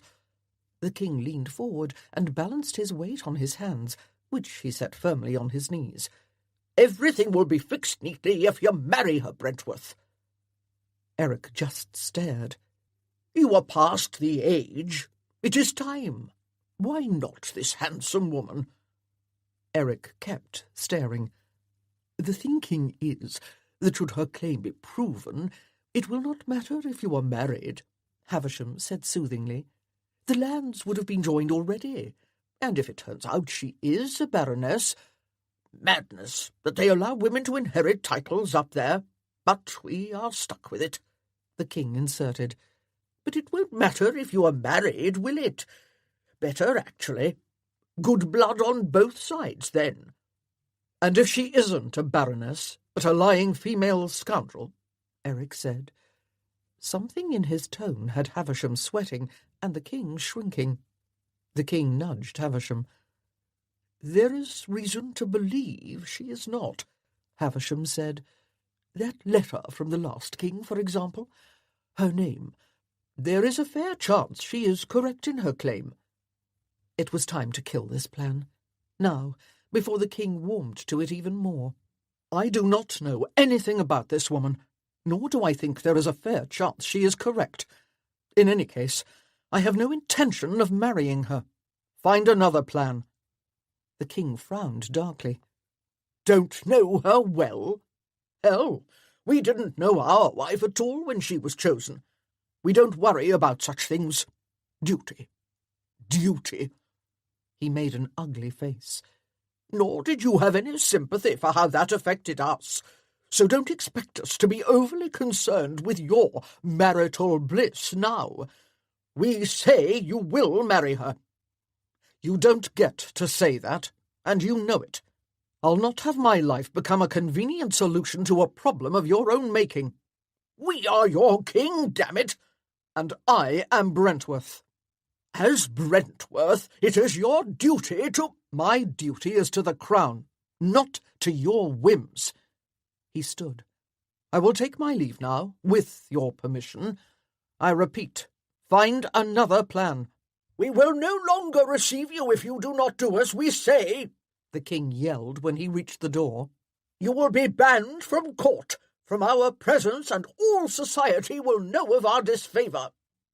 Do your worst, your majesty. Only remember that if society learns of your disfavour, it is apt to also learn the reason for it. Eric prided himself on clear thinking. Logic and reason marked his consideration of any matter. He therefore found it extremely uncomfortable to find his mind jumping from one indignant curse to another for the next few hours. The conversation with the king would have been comical if it had not been so outrageous. Where in hell had he decided he had the power to decree that a duke marry? They weren't living in the Middle Ages. No doubt all the toadies around him acquiesced to his slightest desire, and he mistakenly had grown to believe anyone would. I am Brentworth. Hell, yes, he was Brentworth. He would be ostracised from court. What a welcomed respite that would be. Marry that fraud? Not likely. Not ever. Yes, he needed to marry. It was past time, etc. He had already planned to take care of that next season. He'd pick some dutiful girl and get on with it, but not at the command of someone else. Not at the point of a sword. Was the king going mad like his father? Or was this just a desperate move by a king foreseeing how his honour might be mocked by the people he sat with at dinner parties? By evening he was still pacing his house with his jaw as tight as a screw-press. He called a footman and sent him out with a message. A half-hour later, Stratton arrived, entering the library like a man in a hurry. "Are you unwell?" Eric saw the mask of concern on his friend's face. "Not unless Fury's fever counts." "The note, it was vague. Come at once if you can, it said." Stratton took a deep breath. "You have never done that before. I thought perhaps you had been stricken in some way. Hell, I didn't even wait for my horse to be saddled. I came on foot. I ran, damn it. My apologies. I have been stricken in a way, however. When you hear about it, you will understand. Will I be taken by Fury's fever too? It is my hope that you will bring me to my good senses, so maybe I will laugh." He pointed to the decanters. Stratton poured himself some whisky. "If you also sent for Langford, do not wait on him. He was going out tonight and will not receive your message until very late. I did not send for him. He would enjoy this too much. Then I would have to thrash him, and the night would end poorly. If he would enjoy it, perhaps I will laugh even if you don't. What has happened?" "I saw the king today, at his request, regarding Miss McCallum's little problem." Stratton pursed his lips. "Why do I think the conversation did not go well?" "Because it didn't. The king devised a clever plan, you see, a way to make his obligations go away. His solution was to command me to marry the woman. He was not joking either. He meant it, as did that worthless Havisham." Stratton's mouth twitched, but he avoided laughing. "What did you say to that?" "What did I say? Damnation! I refused, of course." He repeated the conversation, so Stratton would know all of it. Stratton got up and poured more whisky. He sat again. "So you reminded the king that he did not have the power to make such commands, and you all but dared him to do his worst?" He paused. "You lost your temper with him?" "Not completely, but yes, I was a bit sharp." More than a bit, now that he thought about it. "That is unlike you. Completely so. It is not how I would have expected you to respond.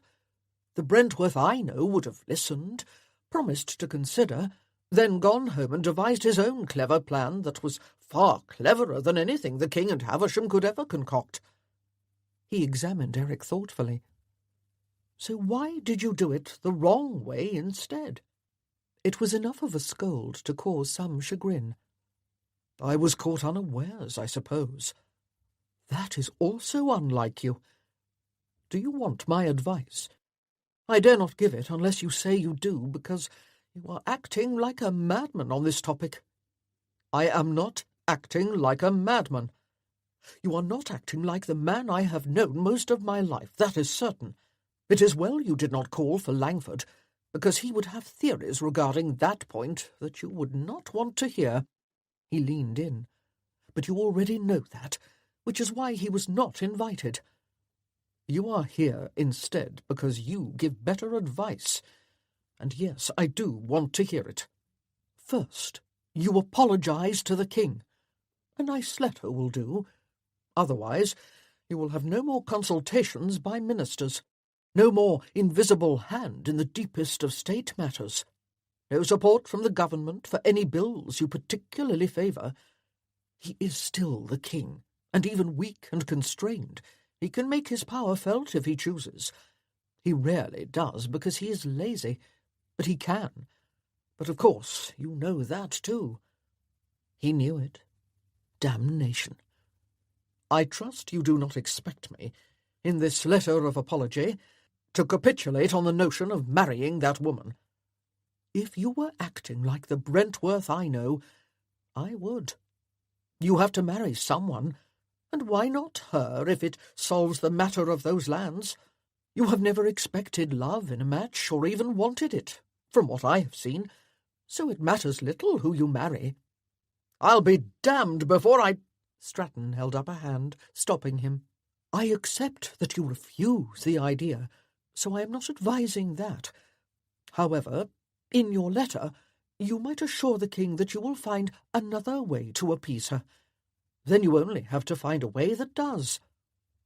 Eric paced to a window, drew the drape, and gazed into the dark outside. Appease her? He could probably find ways to do that, much as it would infuriate him to appease a fraud. While he stood there, a renewed calm descended. It had been good to call for Stratton. He hadn't been himself lately, especially where Miss McCallum was concerned. He had allowed his annoyance to have its way. This really was a simple matter, if one addressed it rationally. He had helped devise the most complicated diplomatic responses in times of crises for the realm. Surely a Miss McCallum could be dispatched with ease.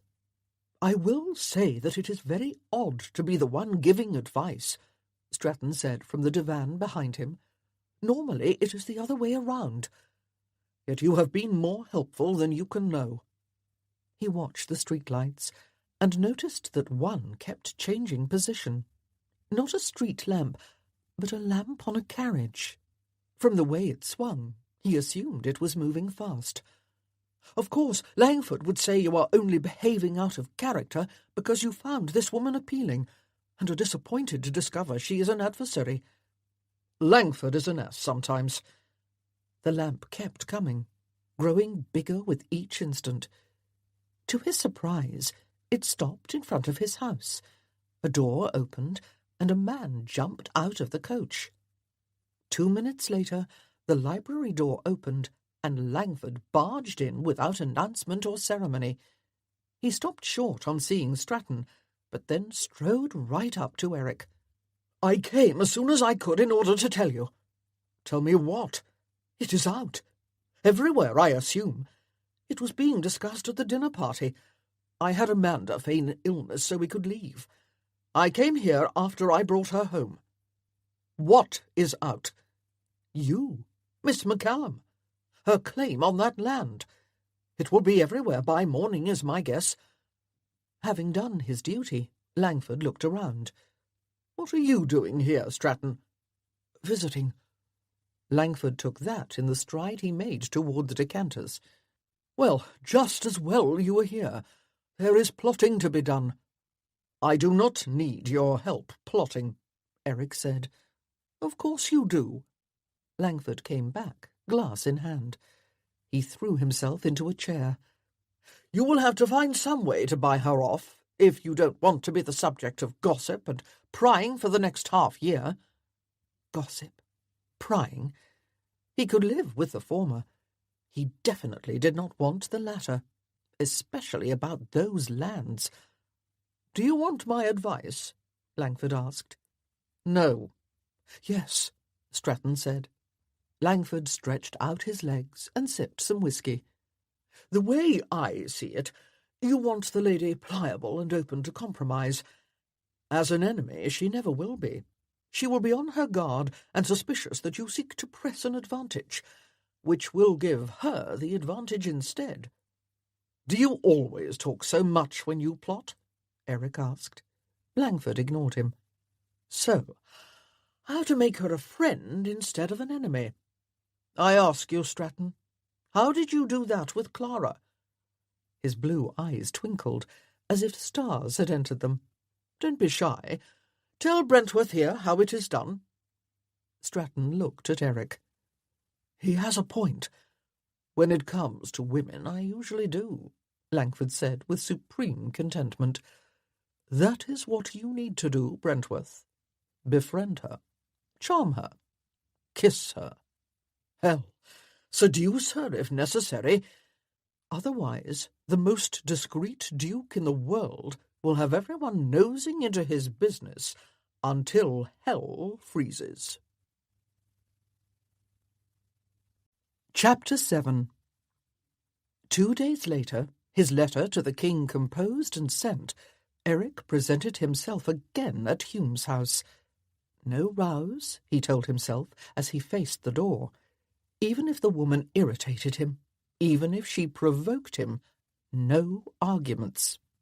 Once more, the housekeeper put him in the little library. Once more, Angus Hume joined him first. He had sworn no rows with Miss McCallum. Hume was another matter. "We are honoured again," Hume said. "I waited until 2 o'clock so I would not pull her away from her duties this time. How gracious of you. Still, I expect there will be some time before she joins us. Women and their vanities and all that. She does not strike me as vain. However, your point is well taken." He turned to the bookcase and pretended to browse the bindings. "Can I thank you for letting it about that she has business with me? Rather more significant than business, don't you think? My question stands, no matter what word we use." Silence behind him. Then a burst of energy came across the chamber like a wave. "The king was not doing as he promised. Now, with society aware, he will be forced to. You have complicated matters more than was wise. For one thing, the king was not the problem. I was. And I made no promises, so I have no obligations. He could make you relinquish. I am Brentworth, and he would never dare it." He turned to face Hume. "What is your interest in this? She is in my house, and is my responsibility." How noble he made it sound. The scoundrel saw gain in helping her, of one kind or another. "Does she know what you have done? How you have made her the object of whispers and gossip? That many will call her a fraud and charlatan, fit only for prison? That will pass. Then she will regain those lands, and everyone will know how it came to be that her family lost them and why," Hume said with a snarl. "Scotland will cheer when she bests you. It will be a very small victory. Not so small. As the great-granddaughter of a hero of 46, she will be famous. She will marry one of her own kind and be a baroness." He did not ask who Hume envisioned as a good Scottish match for Miss McCallum. Hume probably saw himself at the top of the list. Anger threatened to get the better of him again. Stratton would be appalled. He glanced toward the door, hoping it would open so he would be spared this scoundrel's presence. It did open, but not to Miss McCallum. Rather, A bent old woman entered, her cane taps on the floor punctuating the silence while she walked. "Allow me to introduce you to my mother," Hume said. Eric wondered if he was expected to chat with Mrs. Hume, as if he had called on her. Fortunately, after a few words, she tapped to a corner and took position on a chair. "I know you will not mind if she remains in the chamber during your call," Hume said. "It threatens rain outside, so the garden will not do this time. Do not worry that she will overhear. She is all but deaf in one ear." The mother's presence would ensure no rows, so Eric did not mind at all. Miss McCallum finally arrived, her short hair swinging free around her head. She offered half a smile, then gazed pointedly at Mr. Hume until he made his excuses and departed. She noticed Mrs. Hume in the corner. "My apologies, Your Grace. It could not be avoided." She gestured to chairs set near the opposite corner. "Let us sit here, if that will suit you." The front windows sent diffused light over her after she took her chair. It turned her hair a silvery gold and her eyes a deep sapphire. She wore the same pale ochre dress as the last time, a limited wardrobe. Small wonder she wanted those lands. For reasons Davina could not fathom, the Duke did not launch into an explanation of his arrival. Rather, he sat there looking at her. Sizing her up, she assumed, though he'd had enough time for that in the past, so unless he was indeed slow-witted, he should not need to do it now. "I assume you have come about my inheritance," she said, breaking the stretching silence. "I have mostly come to warn you that any hope of discretion has been lost. Your claim is being discussed in drawing-rooms all over town today. It will continue for some time." She swallowed the curse that almost slipped out. She had wanted to avoid this. It could never help, and might make a resolution harder. In particular, if the king's negligence about his promise was well known, she no longer had the implicit threat of the world finding out as a weapon. "I told no one." "I did not think you had. Even the Duchess is vague on the particulars. I think this was the work of someone who thought it would put the king's feet to the fire. That was a mistaken belief." "Indeed it was." He glanced at Mrs. Hume. "She appears to be asleep, but she is not," Davina warned quietly, "and while half deaf, the ear facing us is very good." "I do not care if she hears what I am about to say. Let her, and let her repeat it to her son. It was he who spread the story of your situation. He admitted it before you came in." She had guessed as much. Who else could it have been? "He thought to help me, I am sure." "He thought to help himself. He has plans about all of this." His gaze penetrated hers. "But I think you know that." She felt her face warming. "My own plans are very simple, and that is what matters." "It is not my place to ask, of course, but—" He appeared unsure of his words. "I hope he has not— He thinks of you as more than a servant or a tutor, I believe. A woman in your situation is vulnerable. I trust he has not—" He suddenly appeared a man discomfited by an ill-fitting jacket. She was certain that was a rare occurrence, so rare that the discomfort only begat more discomfort. She let him remain thus for a 10 count, wondering if there was some way to document what she was seeing. No one would believe her just on the telling of it. "I know of his interest," she finally said. "I do not share it, and he is aware of that. He has in no way insulted me the way I think you fear." That satisfied him, mostly. "If that ever changes, if he— You are to tell someone. Tell the Duchess of Langford. I am told you are friends with her." "I will be sure to do that. Did you call in order to warn me about the gossip and my employer's designs? How kind of you." "I came to warn you, yes. As for your employer, that was an impulse. And here I thought you never had any of those. His smile almost appeared chagrined. They are not frequent. I did come about him, however. How do you know him? We were introduced at a meeting.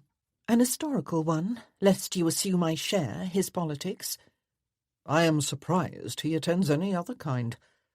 This particular society has a special subject. Its mission is to re-establish Scotland's history, lest it be lost in all the romantic notions becoming so popular. The public likes those notions, hence their popularity. They can have as much of it as they want, and wear plaid to their heart's content, so long as the true history is not eclipsed. Truth is always best, don't you think? It is hard to disagree with the rightness of truth, Miss McCallum. Some history, true though it may be, is best not to dwell on, however. I do not dwell. I merely honour it. He looked as if he wanted to say more, but declined to do so. Perhaps he had decided to avoid an argument today. I am glad you called, Your Grace. It gives me an opportunity to tell you that I have found more proof. Any indication that he was experiencing an uncharacteristic lack of confidence disappeared. He did not straighten or puff up. If anything, he relaxed in that chair, his strong hands resting on the arms and his feet placed just so, in order for his half-outstretched legs to convey his utter lack of concern. His pose turned that chair into a throne. "Have you now? Am I to learn what it is?" "I have met a man who remembers my grandfather, and that he was called the Baron by those who knew him since he was a child." "It may have only been a reference to his manner." "It may have been a reference to his history." "Did this man who remembered him say anything about that history? To give you reason to believe that?" She wanted to lie, badly. She wanted to smugly announce that he had regaled her for an hour with all the details, and produced a letter from his own father that revealed the entire episode. That would set this proud duke back on his heels for at least a moment or two. "It is enough for me to be even more confident that I am pursuing a just cause," she said instead. "Finding this man was convenient to that cause." "Mr. Hume—" She tripped over her words in mid-thought. Convenient? I wondered if Mr. Hume had not helped you find him. "I hope you were not saying that because Mr. Hume was involved, you do not trust this proof as truthful. Mr. Hume is not dishonest, whatever else you may think of him." Had the proof been real proof, I would have wondered about the sudden discovery of someone to provide it. However, because it is not proof at all, I will not insult Hume with that suspicion. Insult her, too, not that he said as much. "I think that short of resurrecting from their graves those who brought my grandfather to Northumberland, and procuring their testimonies, you will not believe any proof I obtain." "That is not true. However, a passing reference to a man as Baron, if indeed that memory is accurate after all these years, does not make him a baron's son. If I call a man an ass due to his behaviour and manner, he will not start braying." His gaze caught and held hers. "Is Mr. Hume looking for others who might have proof? There are notices in the papers that I believe indicate he is." "Those are my notices, paid for by me." "I am sure you will receive responses. A lot of them." "You are?" "Of course. As I said, the word is out. The notices are clearly yours. There will be those who hope to profit from this, who will tell you whatever you want to hear. When it starts, let me know. I will listen with you, and make sure the liars are revealed for what they are." "Perhaps some won't be liars." He smiled vaguely. "Perhaps. In that case, we will hear the proof together." She did not believe he would ever hear any proof correctly. However, she would love to see his expression, if someone came forward with knowledge of that time that was accurate and true. Should I receive responses that appear they might be fruitful, I will send word to you of my meetings, so you can be present if you so choose. Thank you. Now, I should take my leave before Mrs. Hume falls over. She has been stretching and leaning in our direction so long and so precariously, I doubt she can keep her seat much longer. He stood and bowed. Then he paused and gazed down on her. Primrose. Excuse me? In this light, you should wear a dress the colour of primrose, I think. He left without further ado. That afternoon, Davina remained in the library, alone now, reading. Not that many pages in her book were turned. Her mind kept going back to the Duke's call. He had almost been friendly at first. Gracious. Charming. He might have been deliberately trying not to frighten her, the way Amanda said he did most women. It had been difficult to think of him as an enemy during those first minutes. And his concern about Mr. Hume, that had not been feigned. It touched her that he had perceived she might be importuned, and felt moved to reassure himself that was not happening. Nor had his concern been misplaced. Sir Cornelius had insisted on accompanying her when she let a room with a family in Edinburgh after her father died. Only later did she comprehend that it was not the chamber he wanted to examine. Of course, the Duke's softness could not last. By the time he left, she had almost been as vexed with him as the last time. They did not have a row, but he had still left her fit to scream. She forced her mind back to her book, only to be interrupted 1 page later by Mrs. Moffat. "Something came for you." She handed over the sumptuous letter. It was from the Duchess of Stratton, inviting her to the theatre the night after next. Davina peered at the page in amazement. Of course she would go. She dared not decline. Only what could the Duchess want with her? "There is something else." Mrs. Moffat handed over a card. "He has called. Just now." He was Mr. Justinian Greenhouse. Davina had been introduced to him at the Duchess's salon for Parnassus. She remembered him because he knew Mr. Hume for some reason that escaped her now, as did his face. She vaguely recalled a very thin man, early into his middle years, with sparse dark hair. He also walked like a dancing master. That memory came clearly. "He's still at the door," Mrs. Moffat said. "Mr. Hume will be angry if you leave one of his friends on the street. He's not here for Mr. Hume, is he?"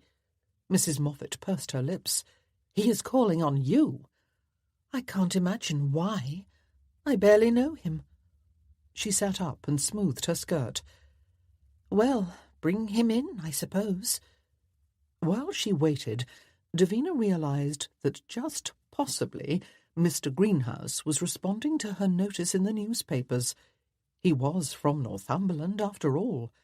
It could be that he realized the notices were hers, and had decided to— "My dear Miss McCallum." Mr. Greenhouse advanced on her with long strides and a simpering smile.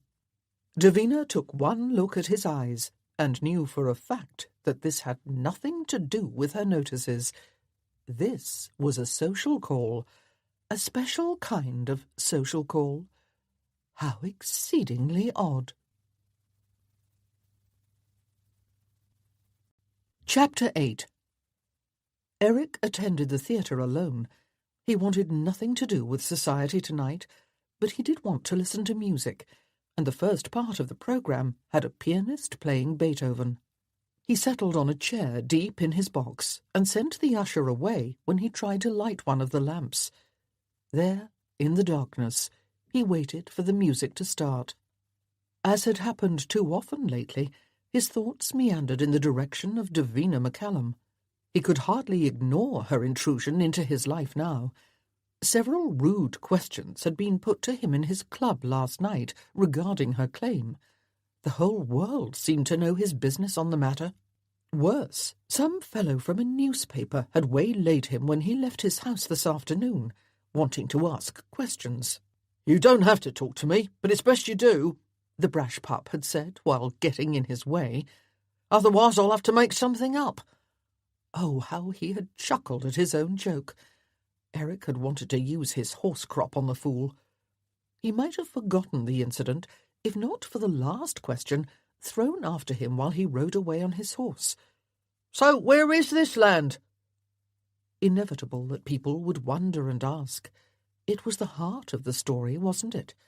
Only he did not want anyone, not Davina McCallum, not Parliament, and certainly not newspaper writers, poking around that property or asking lots of questions about it. He forced his thoughts to more productive matters, like the negotiations at work for bringing the bill regarding slavery to the Commons. It had to go there first. Too many lords owned properties in the colonies that made use of slaves. All fine and good for Britain to outlaw its trade, but to do so on those distant estates would be costly in the extreme. The only solution was to pay them off. Unfortunately, he could not make most of the others agree to that. The notion of compensating slave owners for the loss of their slaves sickened right-thinking men. It sickened him too, but this would never progress, not now and not in 50 years, unless it was done. While the music started, he turned over various strategies in his head. Just when one was forming that held some promise, he was distracted by a broad gesture by a man in a box across from his. It was Langford, and he was all but hanging over the balustrade, demanding Eric's attention. His wife gestured too, only more discreetly. Langford realized he had commanded Eric's attention. With a wide sweep of his arm, he pointed to his right. He clearly wanted Eric to look there. To do so would mean getting up and walking to the balustrade and hanging over like Langford. Eric had no intention of doing any of that. He closed his eyes and gave himself over to the music. 5 minutes later, a firm hand jostled him. He opened his eyes to see Langford hovering above, looking exasperated. "Did you not see my direction?" "I did. Whatever you thought I needed to see is not of interest. I don't care if some woman arrived half naked, or if some idiot is falling down drunk. I only want peace. You want to see this, I promise you." "No, I do not." A firm hand grasped his shoulder. "Come with me." He followed. Langford was easily amused, and had probably seen some outrageous gown. He also was a gossip, so it might be unexpected evidence of a liaison that would set tongues wagging. Whatever it was would not be worth the bother. He trailed Langford to the door to another box. Stratton's box. "Unless Stratton has grown 2 heads, there is no drama in there. You would think not. But wait." Langford opened the door to present the box. The very crowded box. So crowded that Stratton appeared annoyed. His Duchess kept smiling at her visitors, but she also looked dismayed. Stratton saw them and pushed his way to the back of the box. He shook his shoulders, as if he needed to resettle his coat. "Hell of a thing. We were planning a quiet night, and this is what happened." Eric peered through the dim light at the faces. Men, almost all of them. He knew most of their names, but a few he did not recognize. Bright-eyed and gracious, they all kept their attention settled on the front of the box and the Duchess. The Duchess turned to speak to her companion. That other woman turned her face. Eric understood why Langford had dragged him here. Miss McCallum sat beside the Duchess, and Miss McCallum was the object of all the attention. "What is she doing here?" he asked Stratton. "Clara invited her. She doubts the woman enjoys much entertainment and wanted to treat her. More likely she has heard the truth about that legacy and wanted the whole story. The gentlemen all know most of it already, that is clear." Langford gestured to the men angling to get an introduction from the Duchess to Miss McCallum. "Nothing like a woman of property to draw the admiration of the younger sons. She is not a woman of property," Eric corrected. "Of course not," Stratton soothed. "She, however, does have expectations," Langford added. He surveyed the little scene with what looked suspiciously like pleasure. "Very small expectations," Eric said. "A gnat's worth at most. That does not seem to be the general opinion from the look of it." No, it didn't. The popinjays were out in force. Miss McCallum did not even look surprised.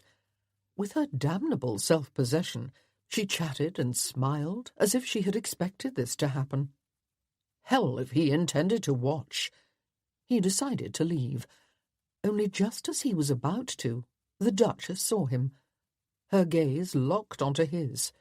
Her smile turned brittle. Her eyes narrowed and darkened. She beckoned him with her finger. "It looks as if Clara wants to talk to you," Stratton said blandly, as if he did not know better than anyone that when Clara had that look in her eyes, even brave men sought shelter. "I'll be your shield if you want to retreat," Langford said, "or even when you advance. Yes, I think it would be best if I stand right beside you and try to distract her with flattery and such." Stifling a heartfelt sigh, Eric made his way to the Duchess and Miss McCallum. A fan smacked his chest as soon as he stepped close.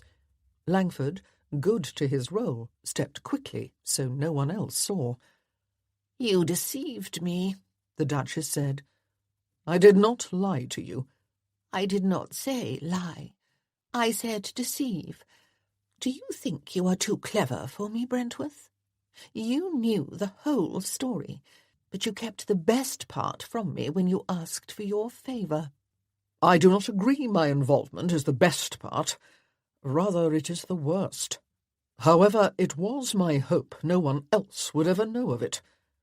Langford edged into their conversation with one shoulder. "You look too ravishing to bear tonight, Duchess." He flashed his seductive smile. His new position meant that Eric could no longer see Miss McCallum out of the corner of his eye. Clara speared him one impatient glance. "Go away, Langford."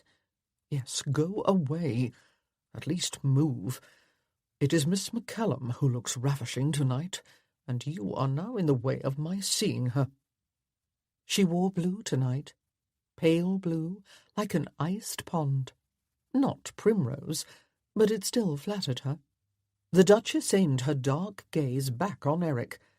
"Imagine my astonishment, Brentworth, when a friend confided to me the very information I had promised you to keep silent about, only she knew more than I."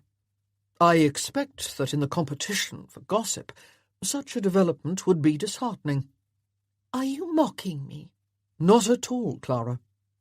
Langford finally shifted enough for Eric to see beyond him. A young man who looked fresh out of university had engaged Miss McCallum in conversation, while he expertly blocked the other swains from intruding.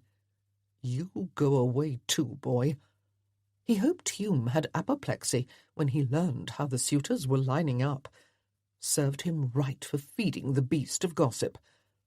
Clara was saying something. He saw her mouth move, but he heard nothing other than Miss McCallum's laughter. "Duchess, send for me at your pleasure, and I promise to come, so that you can upbraid me to your heart's content. Langford, do whatever it is you do to make vexed women smile. Now, excuse me, please." He pivoted and walked the few paces that took him to Miss McCallum. The young man noticed him first. The pup flushed, as if he had been doing something wrong, which he had. Eric just looked at him until he took his leave. "That was an interesting display of silent power, Your Grace." Miss McCallum's lips pursed. "At my age, it is not usual to have men warned off like that." "He is a fortune hunter. They all are." She laughed, and her eyes turned to sparkling gemstones. "I have no fortune." They hope for the best on the question. Eventually, one will propose and take the big gamble. When disappointment comes, you will pay a bigger price than the fool you married. I do not see how. I never had a fortune, and will not miss the one I don't have. You will be married forever to a man who planned to receive that which he never did, and you will be at his mercy. Unpleasant, to be sure. How good of you to look out for me again. She turned and flashed a few smiles, a gentleman hanging back, but looking hopeful. If I promise not to marry any of them tonight, will you allow them to amuse me? No. Yes, of course. Thank you. It is a rare treat to be the object of all this attention. She gazed past him again and flashed another smile. He all but heard her mind think, "Go away, Duke." He took his leave. Langford intercepted him as he went to the box's door. "That seemed to go well," Langford said sardonically. "It is understandable that she can't stand the sight of you. I half expected you to get the cut direct." "She would never give me the cut direct." "She wouldn't dare, you mean? A pity, though. If she had tonight, I could have dined on the story for a month. Shouldn't you be attending to your wife? You have left her alone for a long time. She won't mind, because I'll have stories to tell when I return. I am so glad I could be your entertainment tonight." He aimed for his own box, hoping the music would provide the distraction he had sought when he came here tonight. More likely, he would mostly hear the music of a woman's laughter. "Please meet me in Russell Square at 3:00. To receive such a note was odd enough. She was not the kind of woman to receive requests for assignations. The signature made it stranger yet. The letter had come from Mr. Havisham. Davina did not know what to make of it. Should he want to speak with her? Would he not ask her to come to St. James's? She doubted he only sought to save her the time of travelling across town. At 3:00 she entered the square. Rather than search for him, she decided to sit on a bench and let him find her. He did so 5 minutes later. "Would you like to take a turn?" he asked after they shared greetings. She stood and strolled beside him. He appeared even more gaunt in the full light of day. Shadows formed in his hollow cheeks, and the light made him squint. His mouth still reminded her of a frog. "I thought this would be more convenient for you," he said. "Also less formal." "How thoughtful. And here I assumed the peculiar place you chose meant you are not speaking for the king." "You are perceptive. And correct. I am not speaking for His Majesty. I am only conveying my own view of how things stand." "And how is that, sir?" "Not good. Not good at all. His Majesty is most displeased that the matter is being bandied about. I explained that you had no cause to do that. In fact, you lose a useful weapon in its happening. He insisted on knowing the source, and was even more displeased to discover it was your employer, Angus Hume. Now he thinks the whole thing is a Jacobite plot to discredit him." He laughed lightly. "Nonsense, of course." "Of course. Utter nonsense." They paced on. "And yet," Havisham said, "once he gets a notion in his head, well—" "If you know of some way I can end the gossip, or turn this around, I will endeavour to do so. However, I can hardly silence people if he and the Duke cannot. I am the least influential party." He slid a gaze over at her. "The only way to silence them is for you to withdraw your request. For now, that is. Allow it to die down, and in a year or two—" "In a year or two, you say? Then, in another year or two. It has already been 1 year or two. A few, in fact. I am determined to settle this now, Mr. Havisham. I would never have come all this way otherwise." He stopped walking. He covered his mouth with his hands and frowned in thought. It might help your case if you were allied with someone the king trusted.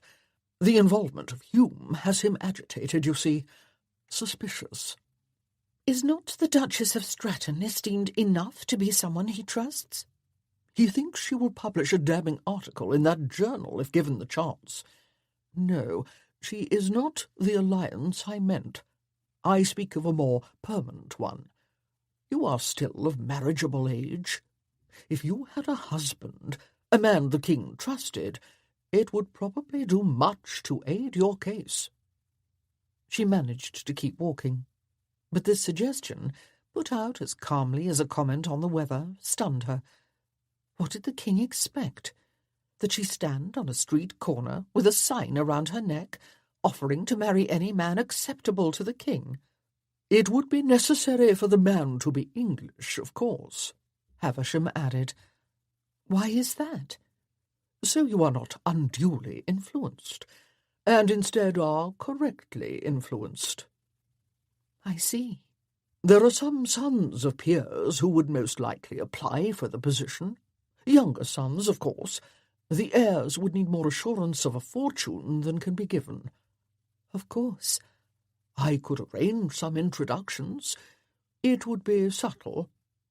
She pictured all those subtle arrangements and assurances, and the romantic pursuits that were anything but heartfelt, and the proposals. She could see herself getting caught up in it, much as she had at the theatre. What woman would not enjoy the flattery and attention, especially after years of having none? What had the Duke said? That if she inherited nothing, she would still be stuck with this man forever. No matter how honest she was, no matter how blunt, he would blame her and feel he had been trapped. Of course, the Duke had not put it that way. He had said when she inherited nothing, not if. "I ask that you do not arrange any introductions," she said. "I am not interested in marriage under such conditions." He accepted it, but his lips thinned. I understand. It was my duty to try, because it seemed one solution to me. I believe that if you had such a marriage, your claim would be accepted, you see. Because such a husband would control me, and the land, you mean? He did not respond, which meant she was right. If you reconsider, please let me know. It truly is the fastest way to finish this. You would get what you want, and His Majesty would be relieved of this worry he has now. It may be the fastest way, but not the only way. I trust you are looking into the claim. You are likely to find something, and that would also finish this. Of course, of course. He gazed up at the sun. I must go now. Allow me to escort you back to your home. I think I will stay here for a while longer, thank you. He gazed around the square, assessing it. She imagined him thinking, not Mayfair, but she should be safe enough in daylight. After he left her, she walked the short distance to Bedford Square, found a private chair in the club's library, and did some hard thinking. Chapter 9. Eric prided himself on equanimity and discretion. He was known for both, and it went far in gaining him access to the confidences of the most senior ministers in government. On many a day, he sat with one of them in his study, and they pondered the realm's response to a threat or diplomatic problem. Like the Brentworths before him, he never served in a government position, but his influence was not small. On this particular afternoon, he did not sit with a minister. He did not contemplate a diplomatic problem. Rather, his guests were Stratton and Langford, and he gazed at a gossip sheet that Langford had just placed ceremoniously in front of him. "I thought you should see it," Stratton said. "We thought you should," Langford said. Eric picked up the paper and immediately found the reason why. "What in hell is this?" "It is a very curious writer who has a nose for scandal," Langford said. "I have had a few dealings with him. Or rather, my name has. Langford was no stranger to scandal. He mostly ignored when his name became fodder for the gossips. There had been a few times when Eric envied his friend his ability to never give a damn. But then, just as Brentworth's were discreet, Langford's had, down through the ages, been scandal-prone.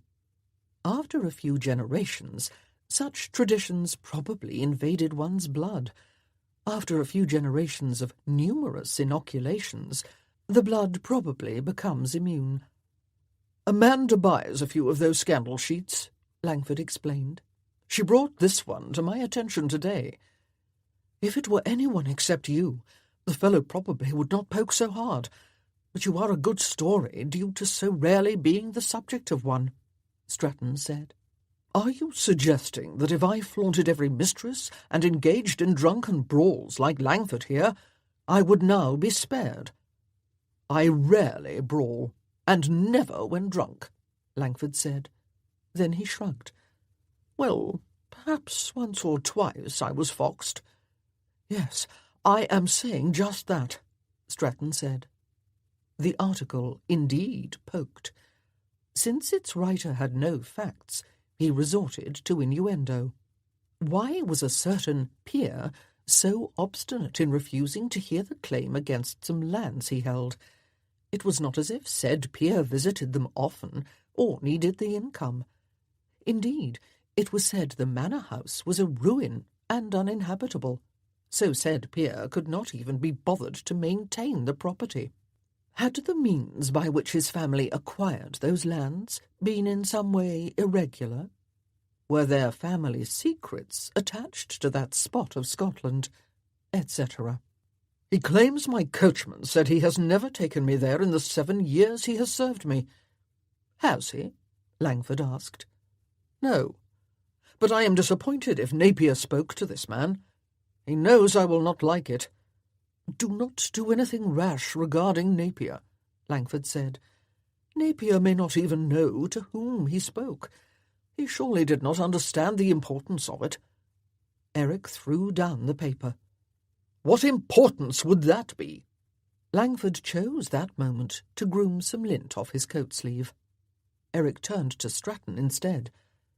"If this writer does not retreat and truly pokes, is there anything about that land that would be better unknown?" Stratton asked. "All families have their secrets." "Nothing at all. Let him poke away for all the good it will do him."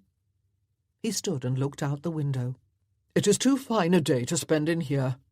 I think I will ride along the river for a few hours. Join me if you like." "I have another engagement," Langford said. "I am free, however," Stratton said. They thought he had not seen the meaningful look they shared before answering. He led the way out, assuming Stratton would be doing some poking now, too. He could not gallop forever, so he eventually slowed his horse to a walk. On one side, the Thames flowed rapidly. On the other, Stratton fell into place beside him while they passed the string of low buildings that flanked the river outside London. "Have you decided what to do about Miss McCallum? You seem to be holding your fire. Langford thinks it is because of the fascination he attributes to you." "Langford's head might get turned fast by any passing pretty face, but Brentworth's are made of sterner stuff." "Then you find her pretty?" He shot Stratton a glance, in time to see his grin. "Attractive enough." Another grin. "If I were Langford, I would ask, enough for what?" "Thank God you are not he, then." They paced on. Stratton surveyed the scenery. Eric watched him do so. "You may as well say now whatever it is you are going to say eventually, Stratton." "I thought to let some time pass first, so it does not appear I am poking." "Well, you are, so get it over with." "As I said, you seem to be holding your fire. I will leave that observation there, and suggest that if you do not want to engage in battle with the woman, perhaps you should seek a truce." "A truce requires compromise. Even if I were willing, she is not." You do not know that. The thinking is that perhaps half a loaf will satisfy her. Half the lands, for example, or a settlement for half the value. Pay her off, you mean, to be rid of the nuisance. That is the thinking. Can I ask whose thinking? Langford's and mine. And? Fine. The ladies have weighed in as well.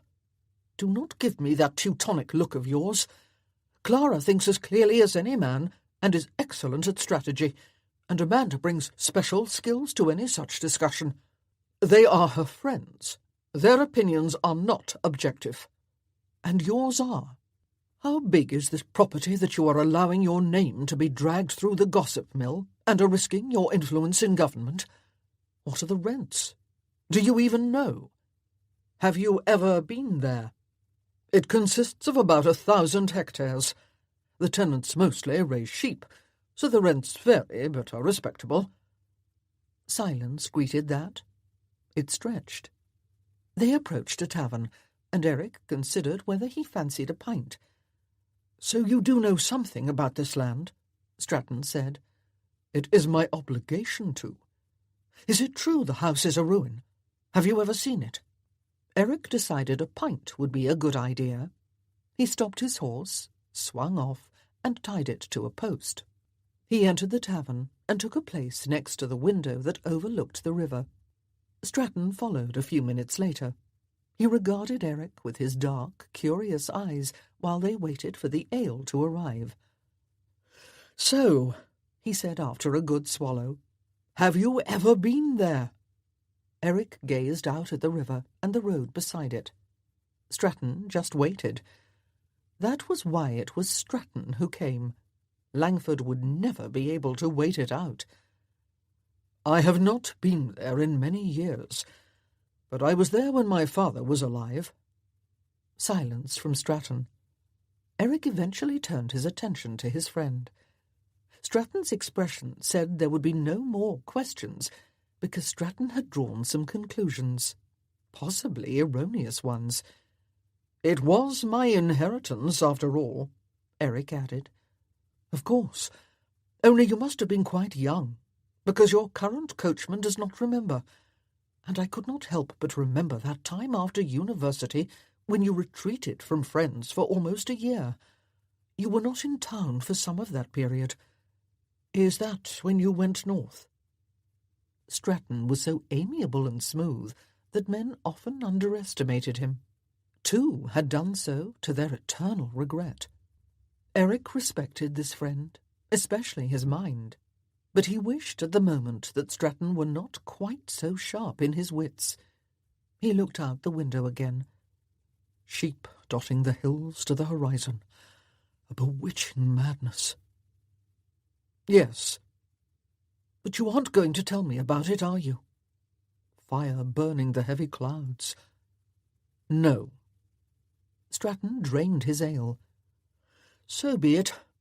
I believe the advice I shared is even better than I guessed. Unless you want half the world investigating that place and that time, come to terms with this woman one way or another. The king wants me to marry her. That is a hellish solution." Stratton did not laugh. "If you are hiding something, that may be the best solution. Now, I am riding back. Are you joining me, or wandering farther?" Eric followed him out. Stratton had been right about one thing. It was time to come to terms with Miss McCallum. The dust in the chamber lay densely on the records and tomes, and every movement sent it flying like tiny snowflakes. Whenever Davina turned a page, a thin cloud formed in front of the window. "It should be here." Mr. Hume's thin, long finger slid down the page. "Ah, there he is." His finger stopped at a name in a list of those who died at Culloden. A great-grandfather's name, Michael McCallum. "It does not refer to him as a baron," she said, while she stifled a sneeze. "It could be any Michael McCallum." "Only one died there. I checked." "You have done this before?" "I took it upon myself to do so. lest someone say even the source of your claim was false. Had another Michael McCallum perished that day, someone might say you were that one's great-granddaughter. If you had told me what you found, I would have trusted you and been spared all this heavy air. She also would have been spared the way Mr. Hume leaned in close while they examined the huge bound manuscript. He still hovered too closely, increasing her discomfort. She considered allowing the sneezes to erupt right in his face. "Let us go, then, so your health is not affected." They left the War Office and began the walk home. Mr. Hume did not like to hire carriages. He said nature had given people 2 legs for a reason. Davina could not disagree with that, but an hour walk in each direction for no purpose did not amuse her. "I am glad we are having this time together," Mr. Hume said. "It gives me an opportunity to talk to you about something that has been much on my mind." Is this conversation the true reason for this outing? Because while the records chamber was fascinating, I did not need to visit there.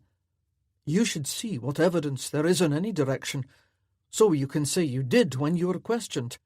Then perhaps you can find a way for me to see whatever records Parliament also has about that title and estate. I was thinking there may be other information, regarding his family and heir, for example. I can find out if such records exist at the College of Arms. Now, regarding the matter I want to talk about. He returned to his overture with deliberation. It has come to my attention that there are suitors attending on you.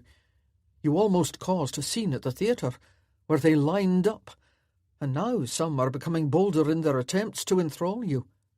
Only 2 have called, if that is what you mean by bolder. I assumed Mrs. Moffat would inform you about them, but I can't imagine how you learned about the theatre.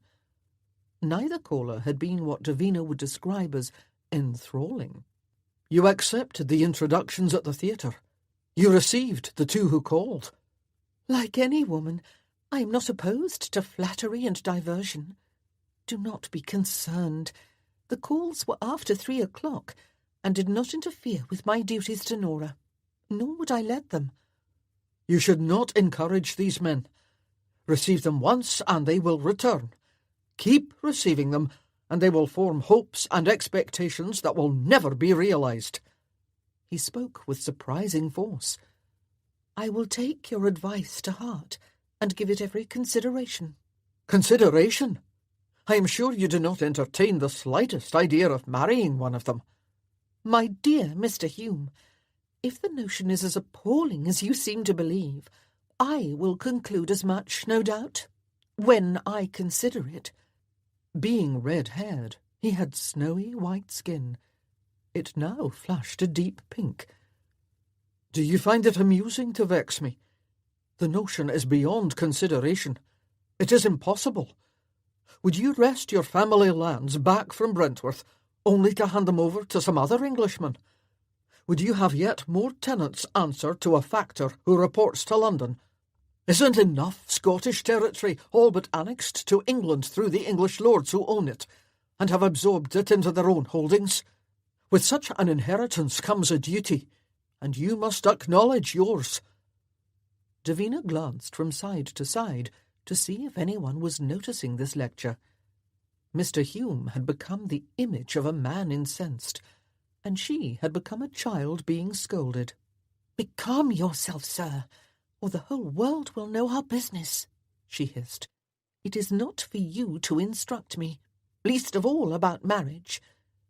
He caught himself up, looked around, then walked on for 5 minutes without a word. "I do not seek to instruct you," he finally said. "I merely seek to remind you of your duty, lest your head be turned by the flatteries, as you put it." "My first duty is to my family, past and future. As for marriage, if it gives you any comfort, none of the men who have flattered me are promising in that area. I am not so ignorant as to think their interest is in me." He looked relieved. He even smiled. They walked in silence most of the rest of the way, but Davina felt him there. An energy came from him, one that begged to be released. She feared he would declare himself, or launch another argument, this time about why her duty was to marry him. "I will part from you here," she said, when they neared Bedford Square. "I have things I must do at the journal." "I will accompany you, and wait in the park so you do not have to make your way back on your own." "That would not be wise. This could take me some time.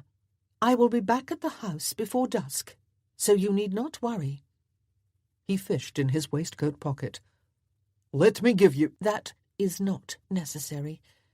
As you said, nature gave us strong legs for a reason."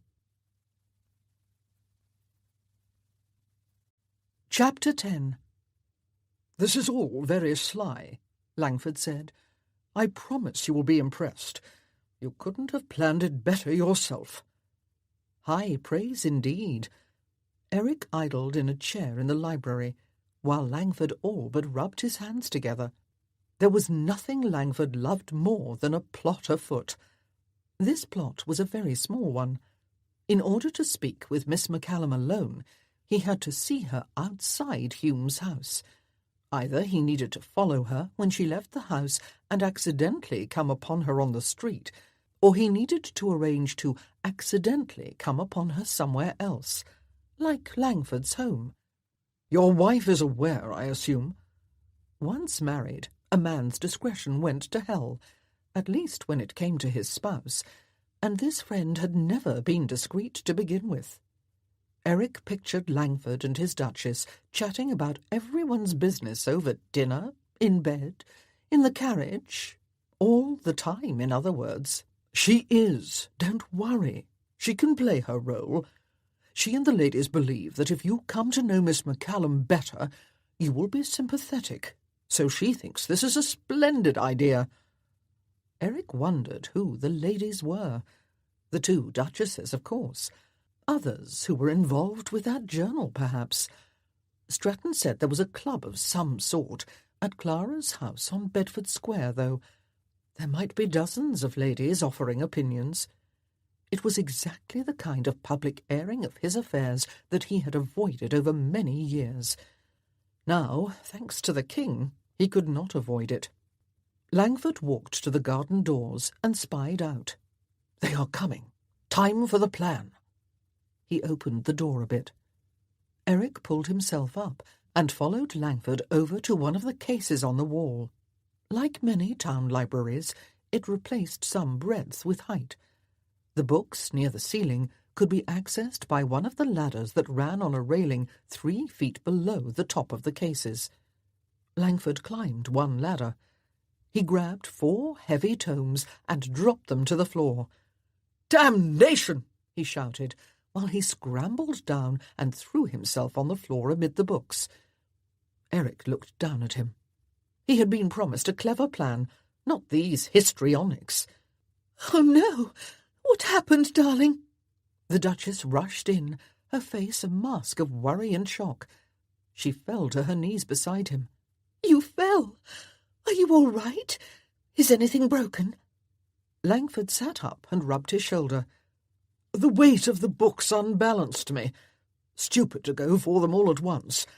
Help me get to that divan over there, Brentworth. Should you even try to move on your own?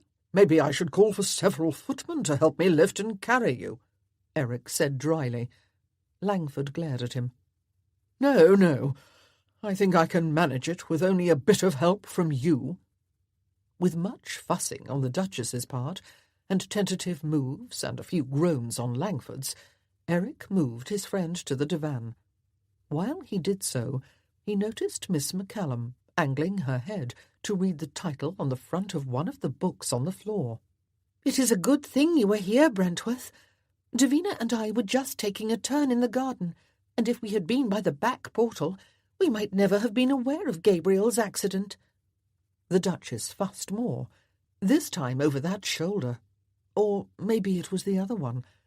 Eric could not remember which one had been injured. "If you would allow me, I could tell you whether you need to send for a physician or surgeon," Davina said. "Surgeon?" The Duchess gave her husband a desperate look. If a shoulder breaks, it is very serious. All breaks are, Davina said. Will you permit me to see if there are any? Langford and his wife shared an unfathomable look. Langford shrugged, with the hurt shoulder. His wife stood aside. Eric folded his arms to watch Act 2. Davina advanced on the divan. She placed her hands on the injured shoulder. She made a series of firm presses, each time waiting for something, probably for Langford to howl in pain, which he neglected to do. Indeed, his lack of reaction was such that by the last press Miss McCallum wore a frown. "Please raise your arms straight out in front of you." Langford obeyed. "Now to the side, then above you." Out the arm went, then up. Miss McCallum stood back. "After the way you cursed and cried out, I feared you were seriously hurt. Instead, I doubt you will even have a bruise in the morning." "Perhaps you had hoped for more damage. I am sorry to disappoint you. That was a far enough fall for me." "Why, the shock alone would make a man curse," the Duchess said. "Isn't that so, Brentworth?" "Apparently so." "I think I will forego our outing," Langford said to him. He rubbed his shoulder again for good measure. "It may not be broken, but I am quite sore." The Duchess sat beside him and rubbed the shoulder too. She ruffled the dark curls on his head in reassurance. Rather suddenly, no one else existed for the two of them. "Miss McCallum, I have my carriage here. I will take you back to the city," Eric said. "I was going in that direction myself." The Duchess heard. "Oh, would you, please? I invited Davina to go with me to some warehouses. But now, with Gabriel injured—" All her attention returned to Langford, who somehow managed to appear pale but stoical. "I suppose I can take advantage of your offer?" "Let us go, then, so Langford can rest." As soon as the door closed behind them, Miss McCallum smiled to herself. By the time he handed her into the carriage, she was grinning. "Are you going to tell me the reason for that farce?" she asked, after he settled across from her. "You were there, so you must know he did not fall, let alone from the top of that ladder. That would be a good 15 feet, and I assure you, had he done so and landed on his shoulder, he would not easily move it, let alone hold it straight out to his side." "Well, as you said, it was not broken." "Even if it were not broken, nor was he in pain. Not really. He did not flinch at all when I examined him." "He is very fit, and uncommonly brave." The books on the floor dealt with agricultural practices. They looked to be at least 100 years old, so not modern agricultural practices. Did you and he have some argument over how barley was harvested in the last century, and he needed to consult the authorities of the time?" "You are too clever for the average ruse, I can see." "Please do not forget that." "I was not consulted about the how of it, but the goal was to arrange for me to see you without having to call at Hume's house. It appears the plot, even with your excessive cleverness, succeeded, because here we are." She barely reacted. "Why not simply write and ask to meet me in a park? That is what Havisham did." "Would you have come?" "Of course. Curiosity would have bested any sense that said not to." "What did Havisham want?" "He merely wanted to apprise me of the efforts being taken on my behalf." "He needed to meet you in a park for that. At least he did not declare himself another suitor. There are enough of those already." "I could do worse than Mr. Havisham. After all, he has the king's ear all day long. With some persuasion, I might have all I seek." He assessed her in that light, as if he never had before. He pictured her working her woman's wiles on such as the king's lackey. "I expect you could be most persuasive if you chose. Poor Havisham would not stand a chance. Speaking of suitors, has Hume proposed yet?" It was none of his business, but he wanted to know. "Is this why you wanted to speak with me? To find out Mr. Hume's intentions, and to make sport of those suitors? If so, I am dismayed a peer has time for such childishness. I assumed such as you were engaged most days with important governmental issues." He almost coloured himself, but managed to keep his face acceptably cool. That he needed to fight that battle, let alone because a woman had dared scold him, was so unusual as to fascinate him. "I wanted to speak with you about documents and evidence. I am told you and Hume visited the War Office." "You know about that? Have you set spies on me?" "Miss McCallum, when the world knows your business, the world sticks its nose into your business. I do not need spies, because anyone with information is gleeful to tell me everything. Did you and Hume find anything useful?" "Why should I tell you?" "To add to the evidence on your side of our dispute. There is no point in finding more if you keep it a secret." She came as close to pouting as he guessed she ever did, but soon gave it up, which was too bad, because it turned out she had the perfect mouth for pouting, and she looked adorable. "Unfortunately, I found no new evidence, only my great-grandfather's name in the lists of the deceased. Mr. Hume said there are also records kept by Parliament regarding the Lords, but he can't get me in to see them." "I can." Her gaze turned quizzical. "Would you?" "We will go there now if you want, and examine any record pertaining to him together. However, it is not Parliament we must visit, but the College of Arms." "This is very good of you to explain and help. Suspiciously so." "Not at all. The sooner I convince you there is no evidence, the better." It was an understatement to say that doors opened for Brentworth. They swung wide as he approached. Davina looked for peepholes or windows that might be used to identify visitors before they arrived, so appropriate deference could be shown to a duke. No one questioned why he brought a companion. She assumed they didn't dare. Even the most supercilious functionary would be intimidated by the arrogance that Brentworth wore even more comfortably than his coats, and his garments fit him very well indeed. They made their way to a gentleman prepared to assist them. Brentworth explained that they wanted to examine the records regarding inheritances. "Scottish peers," he added. "We have a copy of the records from the Lord Lion. I will bring them."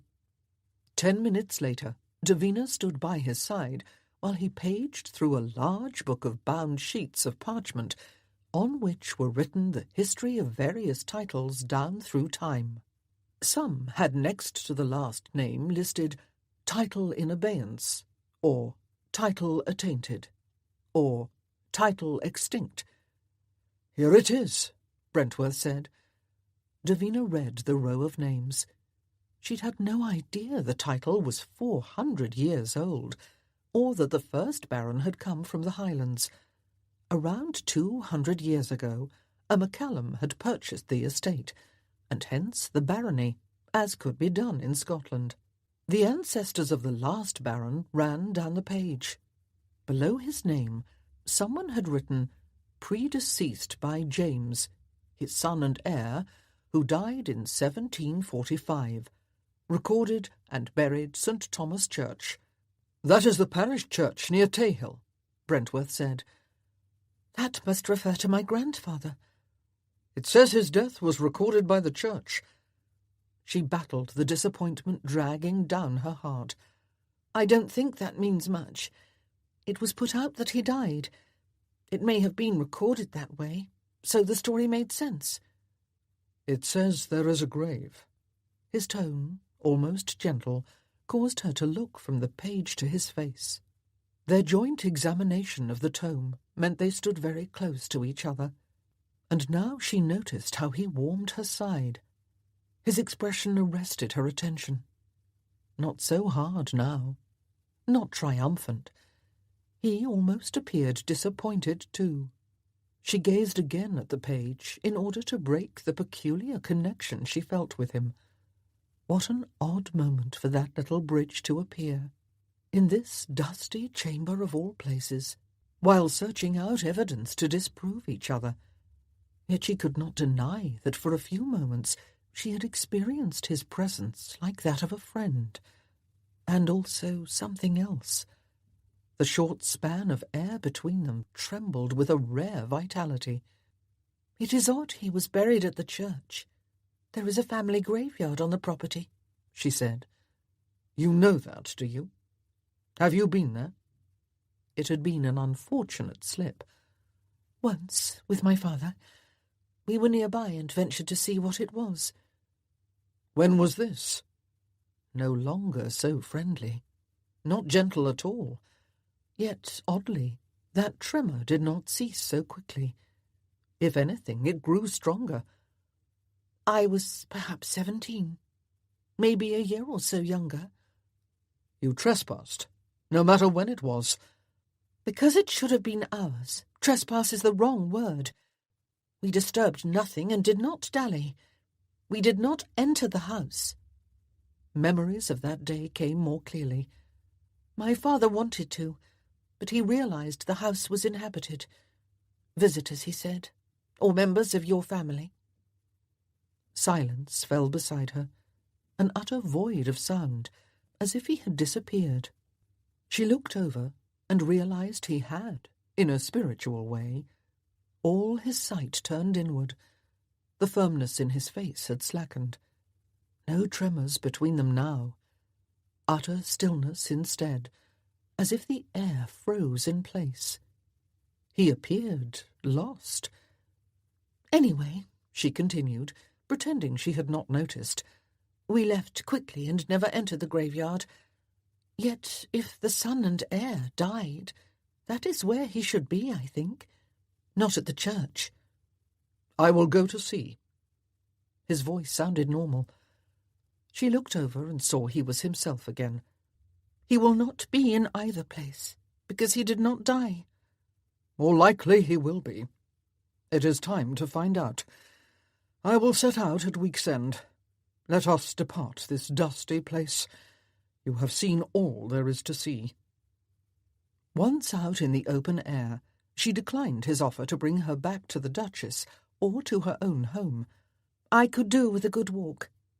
She took her leave, but paused after a few steps.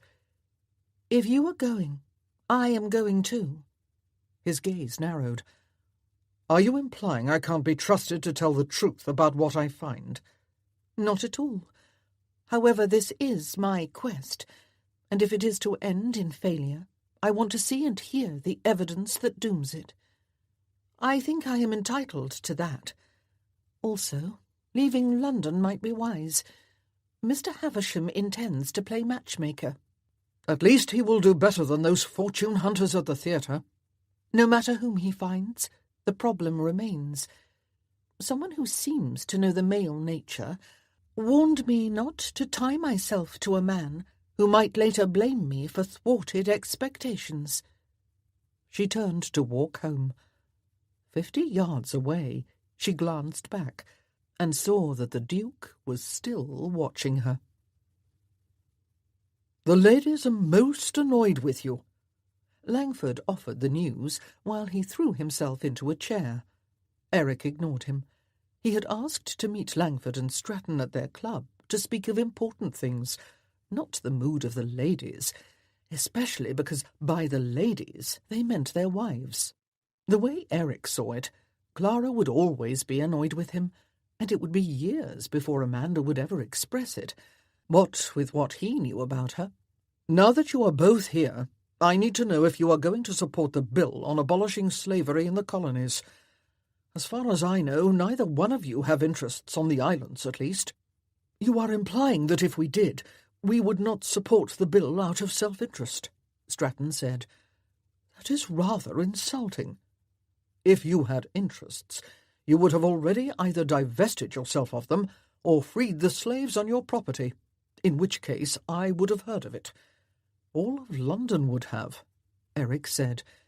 It is not insulting to attribute basic human morals to a man. Now, will you stand with us on this? Unless we get a certain number, there is little point in trying this year." "Of course," Stratton said, "although I don't think you will get the number you want." "I'm with you," Langford agreed. "Now that we have settled that, I repeat, the ladies are very annoyed. Vocally so. Aren't they, Stratton?" "That they are," Stratton muttered within a slow sigh. His tone of resignation means that when the ladies are annoyed, it is their husbands who suffer their lengthy scolds at the world, Langford said. "Then it is good I called you here, so you could gain a respite," Eric said. "Now, because you are with me on this, I need to ask a favour of you." "He doesn't care, Stratton. Our domestic peace is in shatters all because of him, and he doesn't give a fig. Instead, he asks for a favour. How do I get blamed for your domestic affairs? If your wives are unhappy, find out why and fix it, or go rusticate until they calm down, or do whatever husbands do when wives harp on something." "A wise husband blames someone," Stratton said. "In this case, that would be you." Eric looked from one to the other, exasperated. "Miss McCallum is leaving London," Stratton added, by way of explanation. "The ladies blame you," Langford said. "I can't imagine why," Eric said innocently. "Did you tell them to?" "They think you have bullied her and frightened her, and glared at her, and in general been Brentworth with her," Langford said. "On the contrary, I have been gracious and helpful. I deserve a medal for how I have controlled myself. Not once have I accused her to her face of being a fraud trying to steal from me." "I should hope not," Stratton said. "Well, I am a gentleman. If she were a man, however, which she is not, she is a woman, and a helpless one at that." Helpless? Helpless? Did Stratton see the same female when he looked at Miss McCallum? That woman was anything but helpless. "I have not bullied her, nor has she ever seemed frightened of me, which is somewhat refreshing. And I do not glare. Go home and reassure your wives of that, and all will be well." "Do you know why she is leaving?" Langford asked. "Do you?" "No, nor do the ladies. That is why I asked if you do." "How would I know if the ladies don't? I am not Miss McCallum's special confidant. I thought perhaps when you and she had that meeting I helped arrange, she told you. She made the decision soon after, or at least informed Amanda the next day. The ladies find it all precipitous, as if she is running away from something." Langford eyed him. "You didn't try to kiss her that day? Or do something else that—" "I did not. If that is what the ladies are conjuring up within their ire and ignorance, please make it very clear to them that I swear as a gentleman that I have in no way imposed on Miss McCallum in that manner. The very suggestion is laughable." Langford shrugged. "It might have been an impulse. I do not have impulses like that with women." Stratton grinned. "Come now, we all have those impulses, even you, even if you never give in to them." Eric gave Langford a hard look. "You will please make sure the ladies are disabused of such a notion." "I will, but I think they may be disappointed. I overheard them talking, and the word comeuppance was spoken. I think they have worked out an elaborate plot, with you as the pining swain and Miss McCallum as the spurning woman. You did not say anything to encourage such nonsense, I trust?" "Comeuppance, indeed." "Of course not." "Of course not, hell." Langford talked too much. Eric pictured him and Amanda in bed, with Amanda probing for gossip, and Langford, in his sated bliss, nattering away. "You say you do not glare, but you are glaring now," Stratton said. Perhaps you should let us know about that favour you want. Things are moving along about the bill. I have to leave town for a spell, and would like each of you to sound out these peers for their positions." He reached in his coat and handed each of them a short sheet of paper. Stratton studied his. "I will do it, but I doubt I will receive firm answers from half these names." He tucked it away. "The only way that bill, or any like it, will pass is if the slave owners are compensated. Perhaps when the economy is better. The economy will never be better enough. It will cost millions," Eric said. "We might as well face the numbers now as later." Langford had not looked at his paper. Instead, he looked at Eric, intently. "You were leaving town? For a brief spell. I leave tomorrow next. Alone? I always travel alone." "Not always. You have on occasion brought mistresses to some of your properties." "This is business, and I travel alone when I travel for financial reasons." Now both of them were looking at him. "It must be very important to drag you away right when you need to shepherd this bill," Stratton said. The two of them were spinning webs of nonsense now, all because he left London when that woman did. Not that she needed to go anywhere. She was just being obstinate. "It is important enough." A twinkle entered Langford's eyes. "Perhaps you will come across Miss McCallum while on your journey, at a staging inn or some such place. Unlikely. If it happens, however, I will be polite and ask if she is faring well. Now, are you going to talk to those men?" He pointed to Langford's list. "Oh, absolutely. They should all fall in line. After all, how awkward for them to be less moral than I am of all men." "So, where are you going?" Stratton asked casually. Eric had expected the question to come from Langford, if anyone. Friends could surprise you at times. "West." "West," Stratton said to Langford. "I heard. It appears we can tell the ladies that while he is also leaving town, he is going in a completely different direction from Miss McCallum."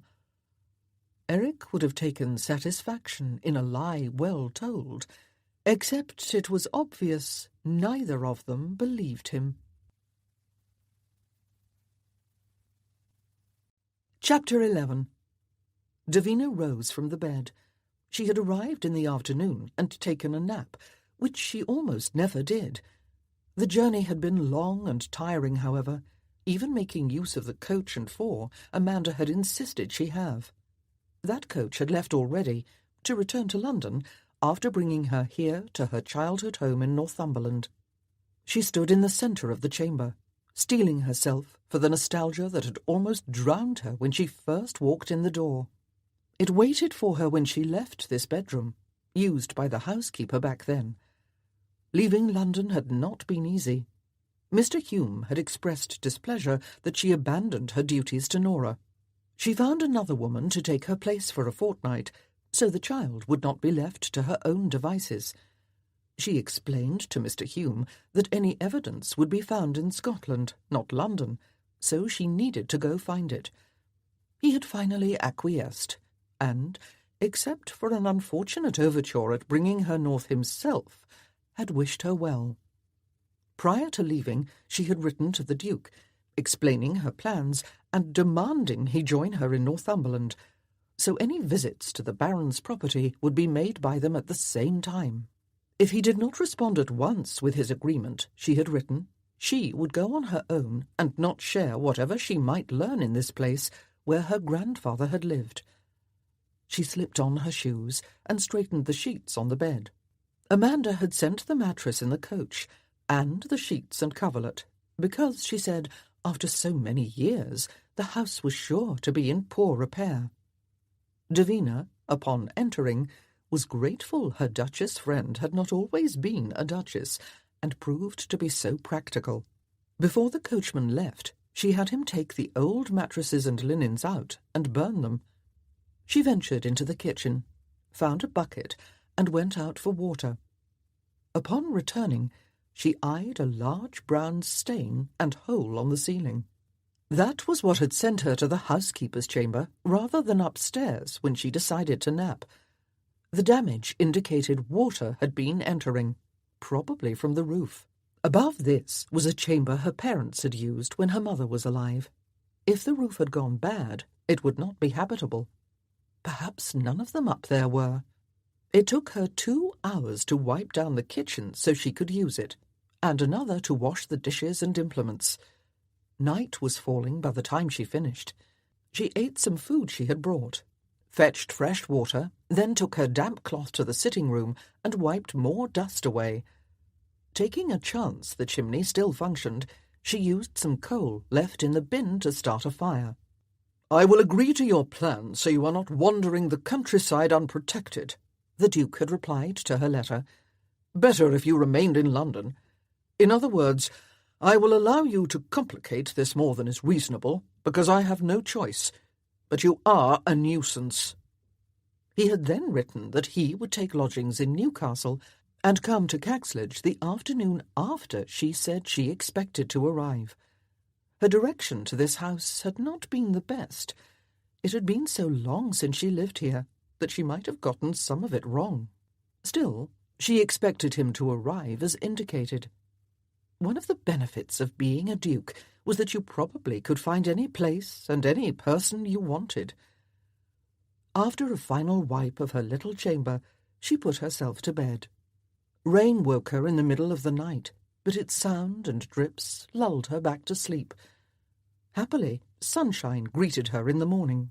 So did a large puddle in the middle of the kitchen floor. She looked up at that hole. Perhaps her father had paid a caretaker when he was alive. If so, he had neglected to inform her, and she had not seen to it after his death. Blaming only herself for the state of the house, she tied up her dress above her knees, retrieved her bucket and a mop, and got to work. The Duke said he would be arriving in the afternoon. After she finished this, she would walk into the village and do a bit of investigating before he came. Eric watched the outskirts of Newcastle give way to countryside and villages. He resented the inconvenience of this coach. He doubted Miss McCallum had a horse, however, or even rode one much, so this had become a necessary inconvenience, like too much else about this journey. His coachman had the directions she had provided, but a few words, and a coaching in on the way, provided better ones. They pulled up in front of the cottage before noon, which was a few hours earlier than he had told her. Politeness dictated he not call yet. Expediency said otherwise. He hopped out of the carriage and paused while he examined the house. Not large. It would be handsome if better maintained. Unfortunately, the plaster needed skimming and paint, and birds had made free with the eaves for their nests. The garden showed years of neglect. Nature was busy reclaiming this plot of land. If left alone for a few more years, the cottage would be well on its way to being a ruin.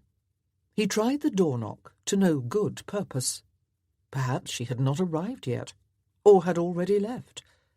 He strolled around the house, through a gate off its hinges, and sought the back door. The path, long lost to weeds, took him past a well to a flagstone terrace. The door back here was open, but no sounds came from within. He stuck his head over the threshold, then stepped inside. Miss McCallum sat in what was a kitchen. She did not see or hear him. Her chair faced a cold fireplace. She stared at it, almost sightlessly. A bucket stood beside her chair, and a mop had been propped against the wall. Her legs stretched out in front of her. Bare legs, nicely formed legs, quite lovely legs, ivory-tinted with a blush of pink. She wore no shoes or slippers either, so her pretty feet sat just so on the plank floor. He noticed her dress had been tied up between her legs, at the same moment when she realized she was not alone. She looked over abruptly, the shoulder-length locks of blonde hair swinging like a drape disturbed by a breeze. She gazed right at him. then at his coat, then down at his boots. "Welcome, Duke.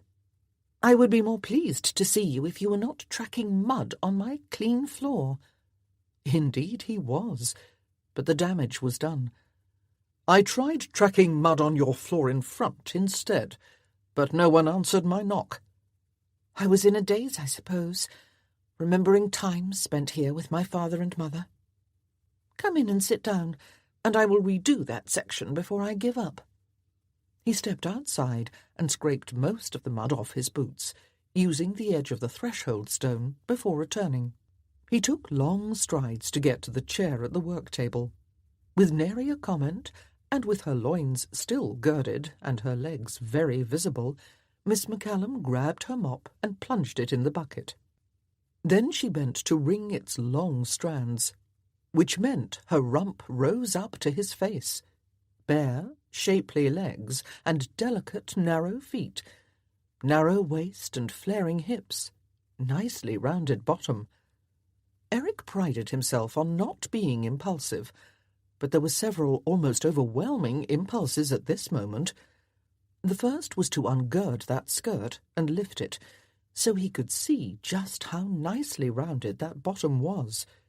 The second was to insist that she mustn't do this labour.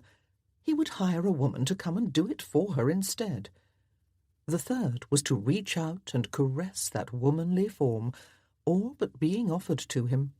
The fourth was to do much more than caress. She straightened, as if she knew what he contemplated. "You are early," she said, while she gave another sweep to the muddy footprints. "You said afternoon." I rose early, and did not know how long it would take, so we started out. That was true, but not all the truth. He could have whiled away an hour or so after breakfast before coming, only he had not wanted to. "We?" "The coachman." "Did you bring your valet too? A few footmen?" She smiled impishly. "No valet or footman." "What? Whoever will do for you." She enjoyed teasing him. He enjoyed looking at her, standing there, leaning against the mop handle, oblivious to how she still flaunted those legs. The fabric had been hitched highest on the left side, which faced him, making the bottom of her thigh visible. "I assumed you would, of course," he said, impulsively. Her face fell in shock before she laughed. However, he had made her self-conscious, because suddenly she did remember her naked legs. She fussed with her skirt, untying it until it fell down in a wrinkled flow. "Actually, I am capable of doing for myself, and normally prefer that when I travel," he said. "It is a nuisance to have servants in tow, and the ones for hire at inns are rarely useful." "How odd and unusual." She walked to a shelf, opened a wooden box, and removed some bread. She placed it on the table, then brought down a cheese basket and put it there too. "How did you even learn? I would think there were those doing for you from the day you were born, and you wouldn't know how to dress yourself, let alone shave and do whatever else gentlemen must do." "I will tell you, but you must never tell anyone else." She slid into the chair across the table and cut some bread and cheese. She took some, then pushed the food toward him. "I promise." "When I was first at university, a friend and I slipped out and went someplace we were forbidden to go. Our plans were dashed when we both fell asleep. Morning came, and there we were. No valets, no one to do for us. So we figured out how to do for ourselves, slipped back in, and no one was the wiser. But for one cut on my jaw, I was as put together as if my valet had done his duties." He shrugged and helped himself to some bread. "Granted, it took me a lot longer, so much longer that the slipping back in part was almost thwarted." She bit some cheese, her fine white teeth emerging from her lips for the nip. He tried mightily not to imagine that little bite landing elsewhere. Several elsewheres. "That is an interesting story. I think you and your friend visited a brothel."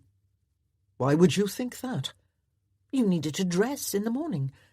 Also, if you had slept in your garments, you could never have turned yourself out well. You would have been too rumpled. So you slept naked, or almost naked. Damn, she was clever. I refuse to confirm your outrageous conclusions. I also think the friend was Langford. Now you are just guessing. Amanda said you have been friends for years and years, and that he was always wild and bad. No more than most men. He is, however, indiscreet in the extreme, so the whole world knows just how bad he has been. She lifted the bucket, stepped outside and threw out the water.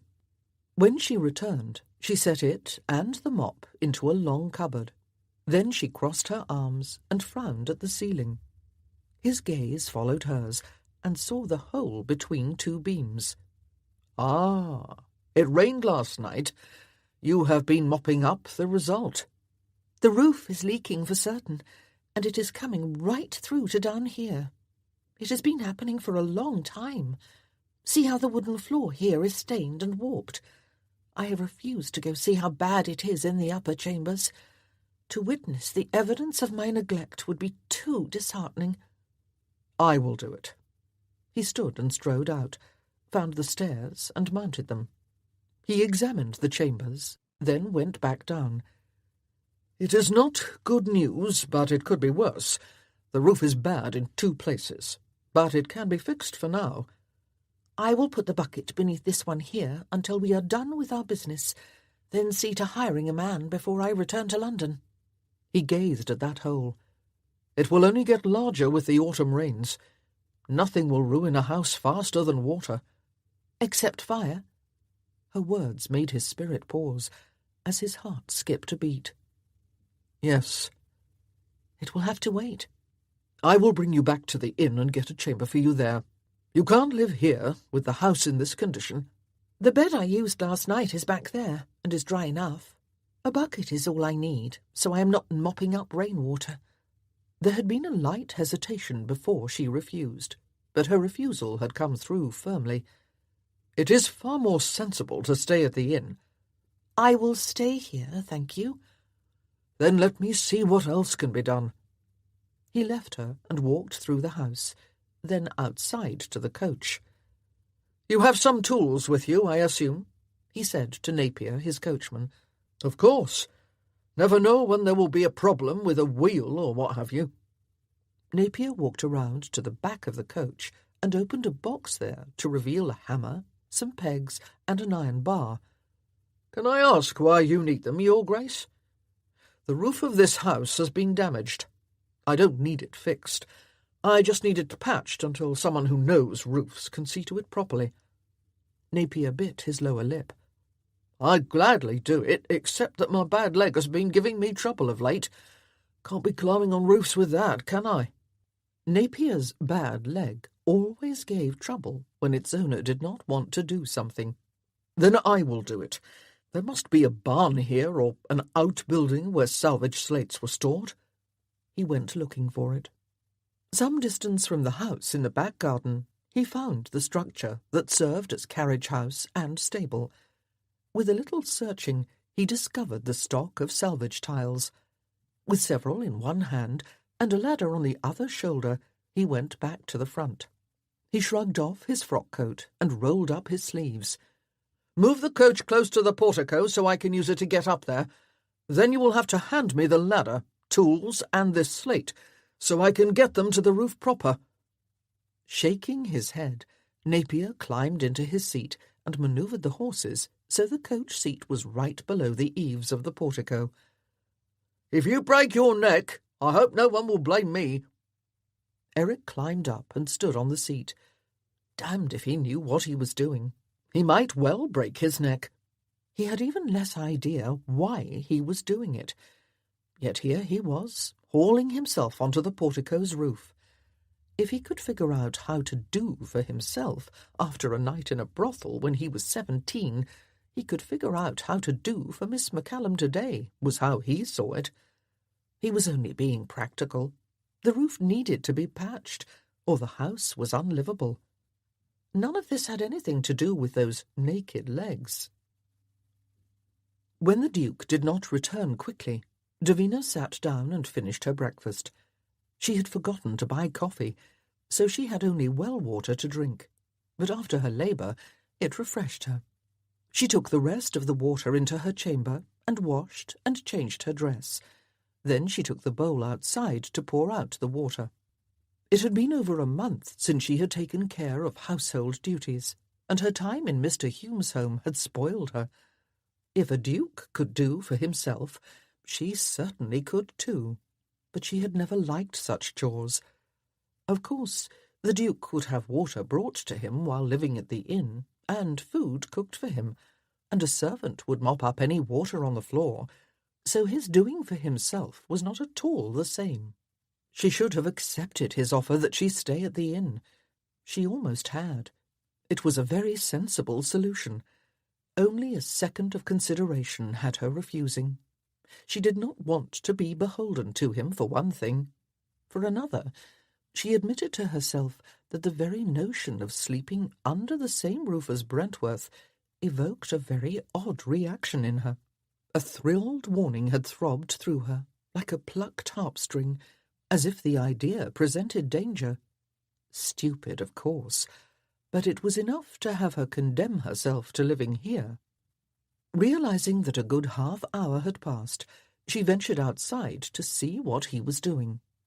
To her surprise, his coach all but blocked her way off the little portico. His coachman stood at his seat, looking up, grimacing. She found her way down and turned to see what arrested the coachman's attention. Up on the roof, the Duke walked, his coat discarded, carrying some slate tiles.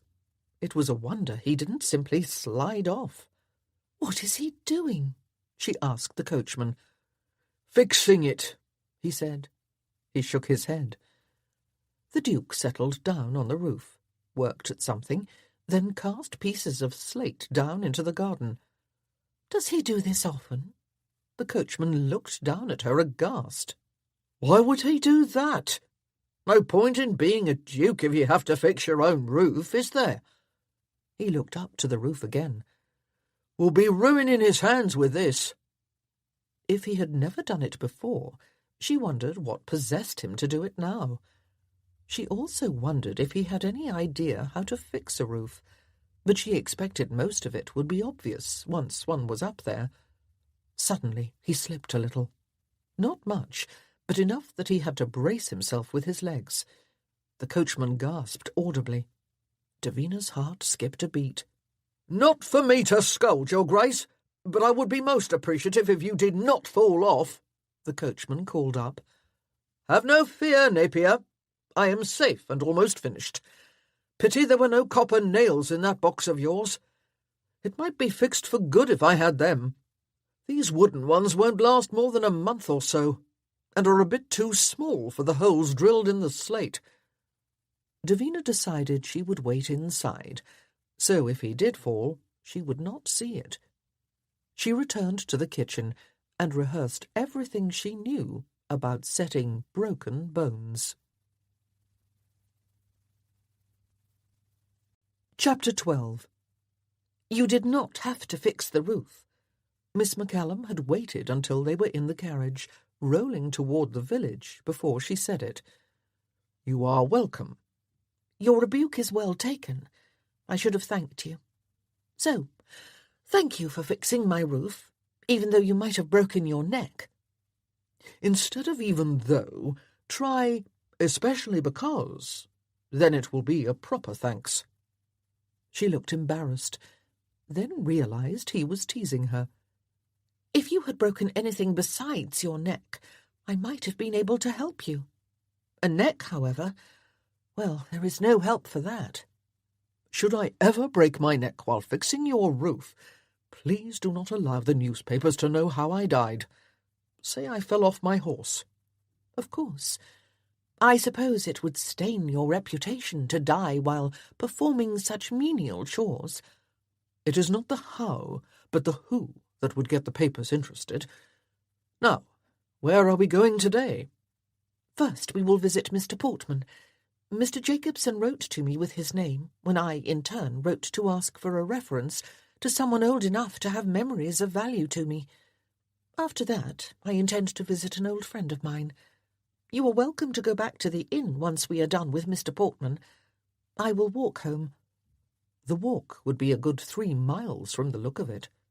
He voiced no disagreement, but she would not walk home. Caxlidge was a good-sized village, with 3 main lanes and an assortment of others. On its outer edges, some homes looked newer than those in the centre. The industry of Newcastle had begun altering the village because it was close enough to partake of that prosperity. Miss McCallum had the direction to her old man, and they pulled up outside his small house soon enough.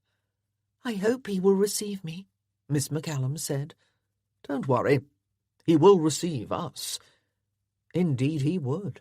The us ensured it. One look at the Duke's card, and the woman who came to the door ushered them inside. "My grandfather is in the garden. Just go through if you like." She pointed to the back of the house. They walked through a sitting room and a dining room, then a kitchen. An abundance of furniture, along with low ceilings, cramped the space so that the Duke appeared overlarge for it. A child's laughter chimed down from above as they exited by a back door.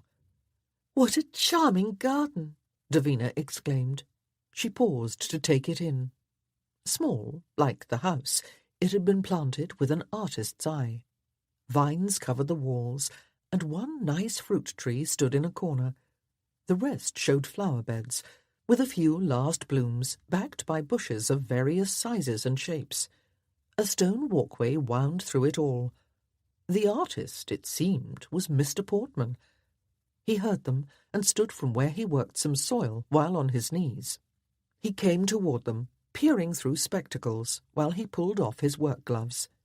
A short, spindly man of at least 80, he held his ground while the Duke towered over him and introduced himself and Davina. Mr. Jacobson advised Miss McCallum to call," he explained. "You know Jacobson, do you? How is the boy doing?" "Very well, if he has come to know a duke." "He appears contented. He is still making boots," Davina said. "Makes the finest. It is why he left. No one to pay what his are worth here." He pointedly looked down at a pair of boots owned by someone who could pay for good ones. "Don't look like his, though." "I have not had the good fortune to meet him yet," Brentworth said. "I have, however," Davina said. "He thought you might be able to help me. I am seeking information about my family." She received a strong scrutiny. Mr. Portman rubbed his chin. "I thought you looked a little familiar. So, you are of the McCallums who used to live down south of the village, are you? You resemble the woman the son married." "I am their daughter. My father and I left some years ago." "Not too long after his father died, as I remember. I knew him, though." "Was he born in these parts?" Brentworth asked. Mr. Portman shook his head. "He came as a lad. That was well known. Fostered he was, by the couple who had no children. Restless sort, as if he knew he was in the wrong place. I was told he was a bit of a troublemaker when he was a youth. Not what you want to hear, probably." "I want to hear anything at all that you can tell me. Did he have a nickname of some sort?" "Not that I can remember." "Mr. Jacobson said he was at times called the Baron." "Ah, well, that wasn't a nickname. No one addressed him like that. But the older ones, like my parents, sometimes referred to him that way when speaking about him." "A reference to his bearing, perhaps," Brentworth said. "A private criticism of heirs he assumed." "I don't remember it being like that either. No joking or criticism to it, seems to me. Just a word that was used among them at times. A simple thing, as if maybe when he was young that label was put on him and the old ones remembered." Mr. Portman was as vague as Mr. Jacobson. Davina decided to poke at the memories more sharply. "Did you ever hear anyone say he really was a baron?" Instead of scoffing at the suggestion, Mr. Portman turned thoughtful. "No, But now that you mention it, he said it once. Was at the tavern one night. He'd been gone, just up and left, and we all thought he would never come back, that he had abandoned his family. There's men who do that when they get older and are looking downhill in their years. Go off to grab a bit of life before it is too late. What did he say? Were you there? Brentworth pressed. I was there. He showed up late, drank 2 pints, then said to his mates something like, I should not be here. I was born to be a baron. More than his mates heard, and everyone made sport of him, and he even joined in. Well, a man in his cup says lots of stupid things. Was there anything else similar? Brentworth asked. Nah. He went home, and that was that. He looked at Davina. Your father took it hard when he died. He insisted that had a physician come, he might have made it. We left so he could study to become one, she said. We went to Edinburgh, and he became a physician himself, so he could help others. A noble calling. We still don't have one here, just an old sawbones. But it is no good for what ails you inside sometimes. Have to send to Newcastle for one, and there's none who come all this way without the fee being paid. So, mostly we make do with the old remedies. He slapped his chest. I was born with good blood, though, so I do fine. There was a bad fever late summer that lingered, but I was spared. Some still falling to it, it was that bad. But I'm still working with my friends. He gestured to the garden. You've created a little paradise here, Davina said. We will take our leave now, so you can continue, Brentworth said. You might help us in one other way, though. I'd be glad to, though it is hard to refuse a duke who is twice your size. He chortled at his own joke. What do you be needing? The name of a man who is very good at fixing slate roofs. We will see this roofer, Mr. Bates, before we leave the village, Brentworth said once they left the house. You can see him if you like. I am going to visit my friend Louisa. She gestured down the lane. Her family home is right past the churchyard. If she does not live there now, someone will know where she is. I will escort you, in case you need the carriage. They strolled down the lane, past houses that looked like Mr. Portman's. Davina had not realized how small many of the homes were. As a girl, they were what she knew. After spending several years in Edinburgh, village homes and cottages shrank considerably. They passed the stone church, and she called at Louisa's house. She learned that Louisa had married a farmer and lived about a mile east of the village. It appears you will be needing the carriage, Brentworth said. It is only a mile. Too late. The carriage had been trailing them, and now approached more quickly when Brentworth raised his arm. She climbed in, and was surprised when he stepped in too. You were going to see a roofer. I will first see you to your friend's home. Then I will visit the roofer, and we will return for you. The Duke had decided how it would be, and she doubted all the reason she could muster would change his mind. Is this how ladies live, with gentlemen escorting them to and fro everywhere they go? It might be a footman, not a gentleman. How sad. It is only for their protection. That is not true. It is also to deprive them of freedom to do as they choose. What a cynical idea. What can't a lady do if she has the protection of an escort? Davina gave it some thought. Visit a friend who is not approved of by her family or husband, or an area of town where she normally would not go, or a man. She could not simply call on a man without it being known to those who seek to protect her. His lids lowered. That is because it is from such as he that they protect her. Depending on who he is, that could be sad too. He cocked his head. Do you seek to be relieved of my company so you can visit a man? Perhaps an old beau from when you lived here? Of course not. Then indulge my old-fashioned notions of my duties as a gentleman. If we are going to be particular about my protection, shouldn't there be someone else here? A chaperone? He just looked at her. Another woman, she continued, managing not to falter under that intense gaze, to protect me from you. Not that I need protection from you, of course, but then I do not need any protection to speak of from anyone. It has just been your sense of obligation and duty. However, it is a fine line, isn't it? She kept talking, trying to backstep from the implications of what she was saying, but discovering she only walked in deeper.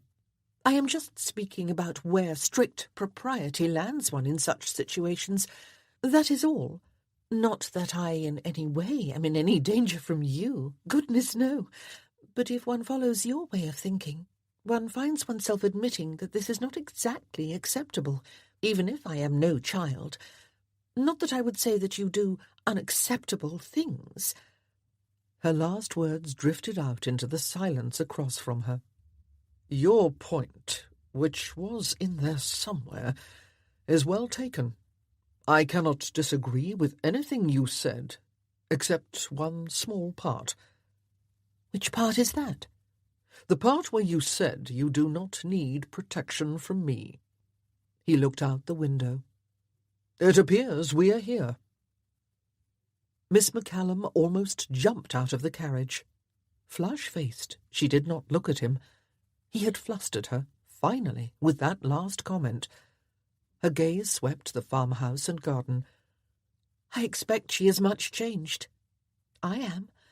It has been some years. Have you written? I have. After a few letters, however, she stopped writing back. Perhaps once she married she was too busy. He sensed she debated whether to make this call at all. He let her take her time to decide. The farmhouse looked to be a fair-sized cottage with a well-tended garden in front. Past it, in the back, one could see another garden, probably for the kitchen, and outbuildings. Past those, the fields began. In the first one, a horse grazed.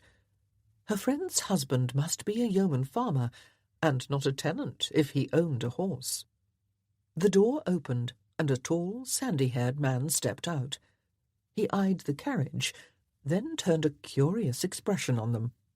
Miss McCallum marched forward. You must be Mr. Bowman. I am Davina McCallum. I grew up in these parts and knew Louisa when we were girls. I came hoping to see her for a short while. He met her halfway up the path. That is good of you, but you'll not be able to do that. You should not enter the house either. She caught that fever and is in bed. Miss McCallum frowned. She looked at the house. Who is tending to her? I am, such as she will allow. She won't let me in, and told me to keep our son away, so he is sleeping in the sitting-room. I bring her food and such, but then she sends me away. She fears for the boy. And for you. But that will never do. Miss McCallum sidestepped Mr. Bowman and walked to the house. Mr. Bowman watched her, then turned back to Brentworth. What is she doing? Going to see your wife, I assume. Mr. Bowman looked at the coach. We don't see such as that around here. Who are you? Brentworth. Mr. Bowman did not seem to know just which lord that was, but he did know from the coach and the title that it was some lord or other. The lady may get sick if she goes in there. You may want to stop her. I may want to, but I doubt I can. All the same, he followed Miss McCallum into the house, with Mr. Bowman in his wake, wishing that on hearing an illness lay within, he had picked Miss McCallum up and dumped her back in the carriage. The son sat in the sitting-room, tapping a stick against the floor. Blonde, like his father, he looked to be about 8 or so. That woman asked where Mum was, then went upstairs, he reported. Eric decided he wanted very much to keep Miss McCallum from spending time with her sick friend. He began mounting the stairs after her. Do not come up. He looked up to see her head sticking out an ajar door. If you were to take ill, I would probably be exiled from the realm, she added. And if you take ill, I will not forgive myself." She made a shooing gesture. "I rarely take ill." "Your hair says differently." She felt the hair dangling next to her cheek. "Well, that once I did. I am saying there is no reason for more than one to risk it, and I already have. You can help, however. I can tell she needs water. Quite a bit of it. She has not been drinking enough. It can make all the difference. Ask her husband to draw some fresh water and bring up a jug to me. Then I could use more of it, warmed by the fire, not too hot, and some rags." Her head disappeared. Having issued her commands, she returned to her charge. He retraced his steps and told Mr. Bowman what she wanted. After bringing up the jug, he set more water on the hearthstone and built up the fire a bit. He looked up the stairs while they waited. "Does she know what she is doing?" "I am told she does." "Don't you know?" His response had sounded disloyal. He corrected it. "I believe she does. I'm thinking, what with you here, I should get my horse saddled and ride to Kenton. It is only 5 miles away, and there is a surgeon there. I'll pay him whatever it takes to come back with me. I would ask Miss McCallum if she thinks that is necessary. If she does, we will stay here with your wife and son until you return." Mr. Bowman took a few steps toward the stairs, then stopped. He looked back over his shoulder sheepishly. "She doesn't seem to be a woman one would like to cross. She may be insulted if I suggest I should get a surgeon. I will ask her if you want." He stood aside. Miss McCallum opened it on his knock. Through the crack, he could see a woman lying on a bed half naked. "He wants to take advantage of our presence to ride for a surgeon." "Good heavens, no! A surgeon is sure to bleed her, and nothing good will come of that. In her state, it might kill her." "Is it as bad as that?" "She has had a fever for some time. Days. I can tell from her eyes and her skin that she is sorely lacking water, and that has made it worse. I am spooning it in her and washing her down to cool her. Bleeding is the last thing she needs. Tell him no surgeons." "What about a physician?" "You heard Mr. Portman. There are none for many miles around." "I will send the carriage to Newcastle and tell Napier to come back with one." She hesitated. "He won't know where to go." "He'll find one. I'll make sure it is worth the man's while to come." She looked back into the room. "Yes, please do. I think—" Her voice broke, and she blinked at tears forming. "I think it may be too late, but I'll keep at what I am doing, and hope that a physician can do more." His gut twisted at her sadness. He wanted to comfort her.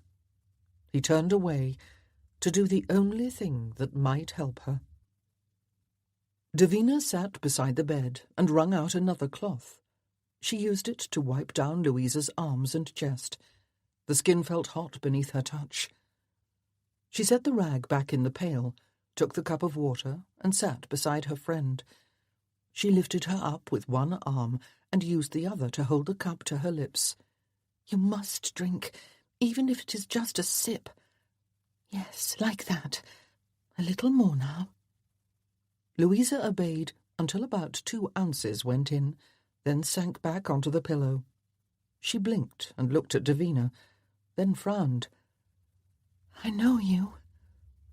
They were the first words Louisa had said. Davina had not been sure there had even been an awareness of her presence before. "It is I, Davina. We were friends as girls. I was travelling by and decided to call on you. My son, he is below with your husband and quite healthy." She laid her palm against Louisa's cheek. Still hot, too hot, dangerously so. "It was wise to separate him from yourself, but I fear that you did not eat or drink enough while alone." "I mostly slept, I think." She looked ready to do so again. Davina took the opportunity to get more water into her, then put down the cup. "You are well, Davina? Happy in Edinburgh?" "Very happy. Do not try to speak. I do not need a social visit today. Another time we will sit in the garden and tell each other about the years that have passed. I married Mr. Bowman.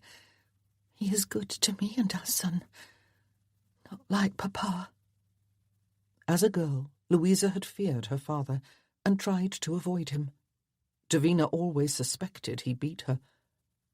"I am glad. You deserve a good man." Louisa nodded drowsily. "Good man. He has a fine farm here. I suppose it was his family's. I did not know them, but I remember the name. Neil was in the army. Came home after the war, and I began walking out with him." She twisted under the sheet. "I am so hot now. Hot, then cold, then hot, then—" Her words drifted and slurred. "Sleep. I will be here when you awaken. Do you want to see your husband?" She shook her head. "I don't want them to get ill too. Promise you will not let them come in here." "I promise." She waited for Louisa to fall asleep, then went below to the sitting room. The boy held vigil with his father there. Brentworth was nowhere to be seen. She found the kitchen and the remains of the food Louisa's husband had tried to cook the last few days. A chicken was his most recent effort. She found a big pot, threw the carcass in it, then called for the boy and asked him to bring water from the well and some roots from the kitchen garden. "I can do it," Mr. Bowman said from the door. "I'm better if I keep busy." "Perhaps you should do that by tending to your farm. If you don't go too far, I think it would help you. Your son can get me what I need, and it will give him something to do." Mr. Bowman shifted from one foot to the other. "Is she any better?" "She spoke to me, so I think so. She still needs to drink more. I'll make a broth to give her. If you have beer or ale, set it out and I'll use that too." "That carriage has been gone several hours." "Only 3. Have faith, sir. If the Duke said a physician would come, one will arrive soon." "I will pay the fee, of course, if you tell me what it is." She stopped her preparations and gave him her full attention. "I do not think the Duke will allow that, nor do I think you can afford it. The physician who comes will probably have very high fees. I will offer for you, however, so there is no risk that you will insult his Grace without intending to." He nodded and realized that his son stood right beside him. He stepped aside so the boy could enter the kitchen. "I'll be in the barn for a spell, then." Davina told the boy what she needed. She had only her thoughts to keep her company while she waited for him to return. Louisa, despite her malady, appeared much as she remembered her. Her brown hair and plump face were the same as the girl who had laughed with her so often. She regretted sorely not returning before this, so they could laugh again. She faced squarely what might happen in the next few hours. Sometime soon, perhaps very soon, either the fever would break or Louisa would. She doubted the physician would make much difference. At least it had not been cholera. She had seen its effects. Indeed, she had experienced them herself. On first entering that sick room, she had died inside, because her friend's sunken eyes and wrinkled hands suggested just that. But there had been none of the severe purges caused by cholera, from the evidence in the chamber. The lack of fluids to her system had only mimicked the symptoms. Louisa had wanted to spare her family and locked herself in, but she may have doomed herself. Davina had seen ill people die before. When she accompanied her father, the results were not always good ones in those cottages. She had nursed her father herself, and not been able to save him. It was always very hard when the person was a friend, and she would have to steel herself for this. She wiped her eyes and found a bit of solace in knowing that her visit may have made a difference in Louisa's comfort, if nothing else. The boy came in with the water and a handful of carrots and parsnips. Davina used some of the water to clean the roots, then chopped them and added them to her pot. She hung the pot on the hook in the hearth, then called for the boy again. "What do you normally do at this time?" she asked him. "Lessons." He pointed to the work table. "While Mum cooks." "Have you a slate?" "Go and get it, and do the same lesson you last did with her. Don't look at me like that. You must do something besides worry." She waited until he returned with his slate and got busy, then let herself out the garden door. The evening had cooled substantially. She strolled toward the kitchen garden. Lush now, as the last of summer's growth went wild to cast off seeds, it boasted fat cabbages and even some greens. She allowed herself a few minutes, surrounded by autumn's abundance. She permitted memories of playing with Louisa into her mind. She turned, so no one in the barn or house could see her, and tears of sorrow and frustration flowed. Chapter 13. He did not often feel worthless, but he did now. He paced in the gathering dusk, looking to the road too often, hoping Napier returned soon. Had anyone else but Davina said a sick woman might die soon, he might have been sceptical. One look in her eyes, however, and he believed she knew what she was talking about.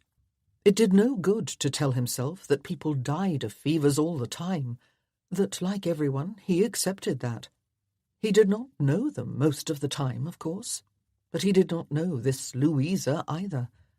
All he knew was that Davina cared a great deal about saving her. They had loved each other once, and perhaps still did, despite the years and distance. He began another circle of the house, but stopped when he neared the back garden. Davina stood there amid the plants, taking some air, which she sorely needed by now.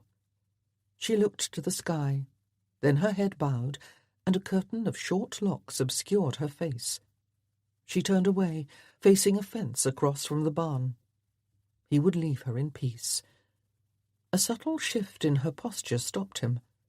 Her shoulders and back sagged just enough to reveal her composure had broken. One small, quiet sob reached his ears. He strode toward her on impulse. She heard him and looked over her shoulder. The soft light made the tears in her eyes glisten. She rushed to wipe them. He took her hands in his, so she would not work so hard at being brave. "Weep if you need to. No one will think the less of you." She looked up in astonishment. Her lips parted, as if she meant to respond, but instead her face fell into an expression of such sorrow that it broke his heart. She broke then. Large, loud sobs shook her until her chest heaved with them. He pulled her into his arms and held her, while they racked her body. "I should not. I don't know why." She gasped out the words when she could catch a breath. "You should. As for why, you were tired and worried, and no one can be strong all the time." She let him support her, while she gave in, and the tears flowed. He patted her head, the short locks giving way to her nape and shoulders under his fingers. It was sympathy that led him to press a soft kiss to her crown, but more than that stirred in him when he did it. She did not seem to notice. The tears tapered off, but she remained against him, sighing out their remnants. He should release her now, set her away. He didn't, but instead submitted to the reckless impulse to hold her longer. She stirred, as if wakening from a dream or a daze. She looked up at him. Her eyes still glistened, and her face appeared luminous in the dusk. Not thinking or caring about consequences, he did what he should not do. He kissed her. Warm lips pressed hers gently. The kiss expressed kindness and care, just as his embrace had. But she could not deny it was more than that. For her, at least, it affected her deeply. It banished the worry and blotted out sorrow. Its warmth and sensuality seeped through her like water does dry sand. It lasted too long to be a kiss of comfort, Or so it seemed to her. Perhaps not. Maybe it was very brief. But she so totally experienced it that time slowed in her awareness. Only when the kiss subtly changed, only when she sensed a rising passion in him and herself, did the truth press on her. The Duke of Brentworth is kissing me. Surely that was not a good idea. She should not have permitted it. The moment had made them both people other than they were. He stopped the kiss. She looked up at him. He looked different, harder and softer at the same time. His gaze arrested hers, and she did not resist the way his demanded a kind of submission to him seeing inside her. She realized she had been wrong about those eyes. Yes, they absorbed one, but one did not seek a way out. She didn't, at least. She explored, much as she guessed he did. Not all was darkness in him, but more was than she expected. A sound, distant but distinct, entered her awareness. Not in the house or barn, but on the road. He looked in that direction. Napier has returned. They released each other and strode toward the front of the house, walking back into their true selves, even as they left the garden. Within 5 steps, that kiss might never have happened. But it had.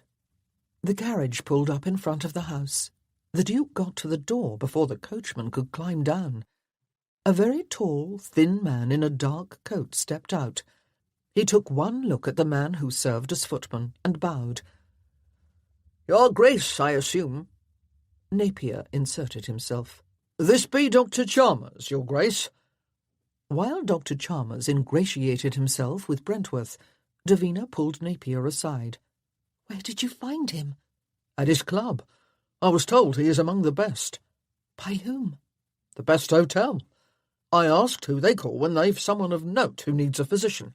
His name was given to me." "Was he drinking at that club?" She gave Dr. Chalmers a critical inspection. "Might have been, but I was told that him half-foxed was better than all those who care for the king." "Oh, and it seems he knows of you." "I am sure I have never met him." "Well, that is what he said when I mentioned you attending the woman." Dr. Chalmers and the Duke walked over. Brentworth introduced him. "I was just telling His Grace that I know Sir Cornelius Ingram, who told me about you. He speaks highly of your late father, and your own medical interests." Dr. Chalmers' smile, indulgent but hardly approving, implied what he thought about women in medicine. "I am relieved to know that if you were here, no harm was done. Now, Your Grace, if your man could bring in my case, I will see the patient." Davina walked beside him toward the house. "I allowed no bleeding, no surgeon."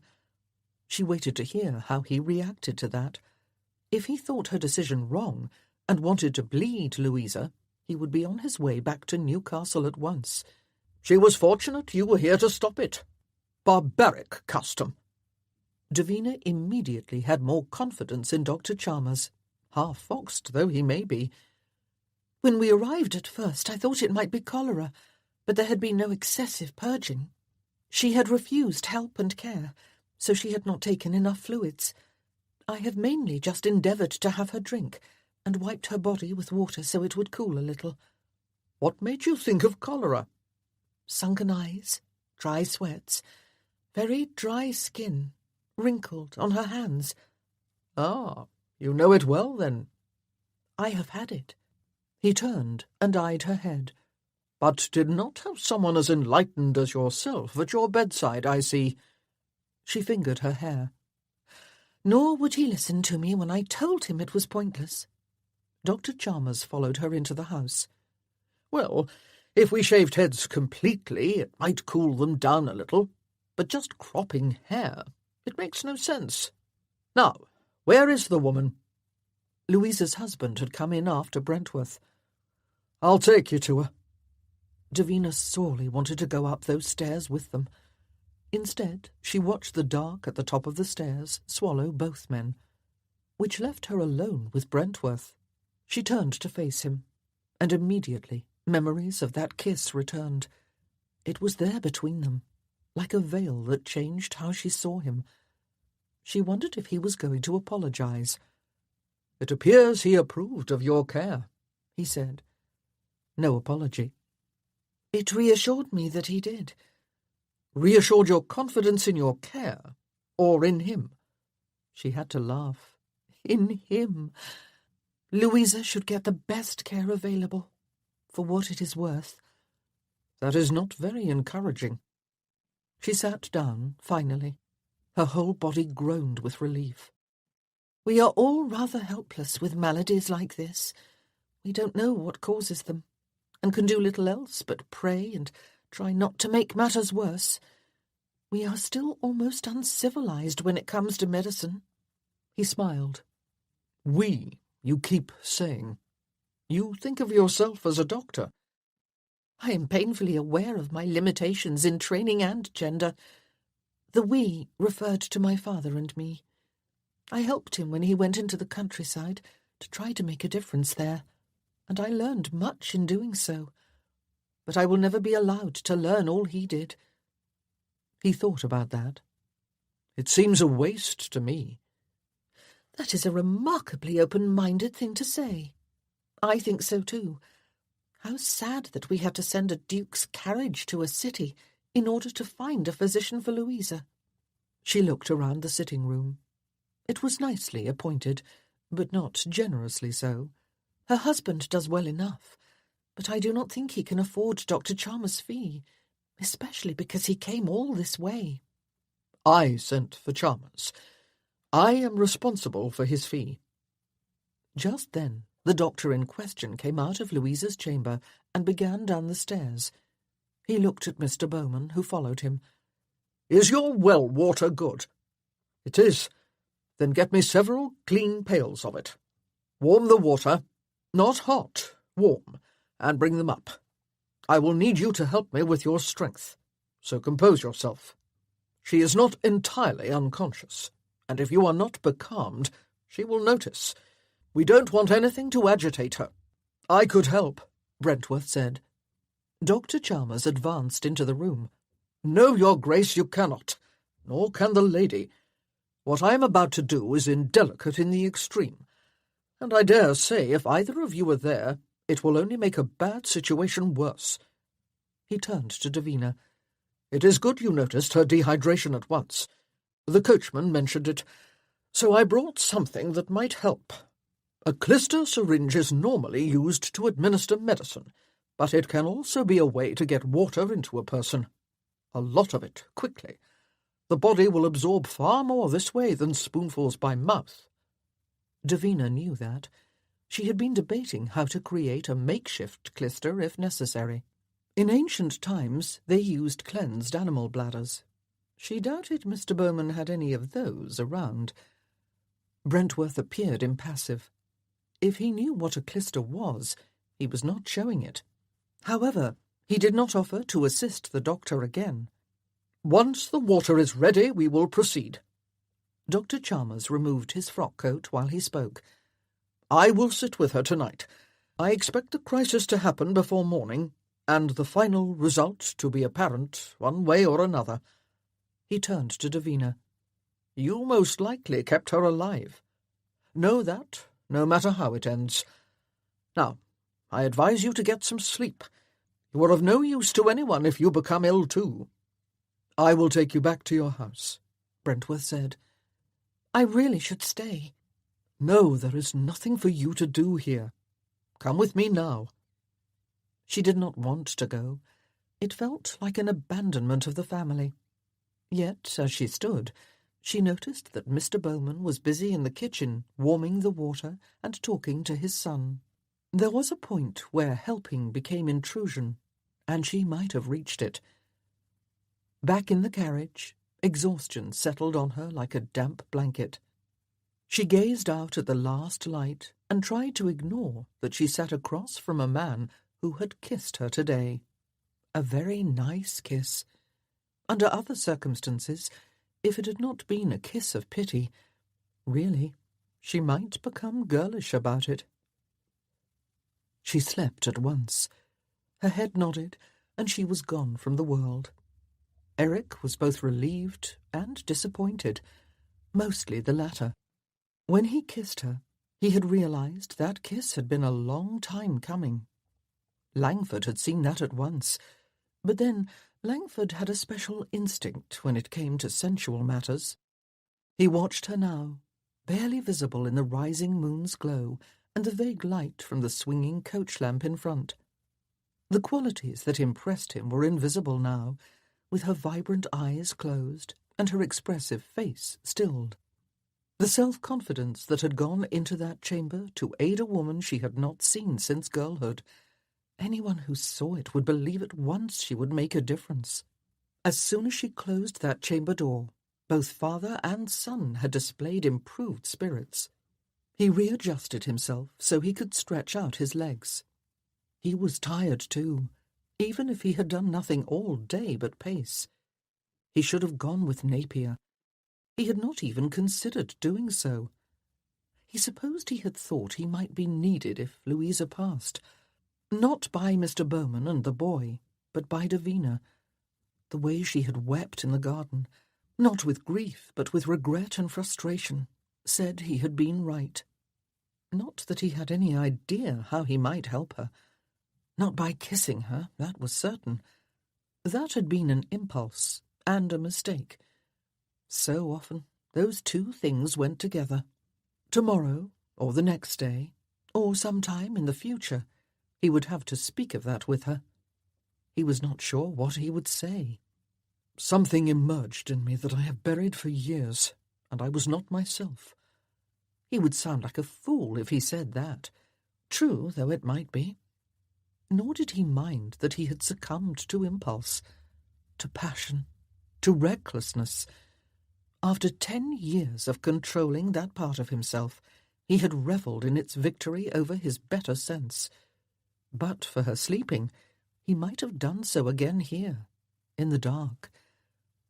Instead, he rode in silence, listening to her calm, deep breaths, while memories pressed on him of how destructive true passion could be.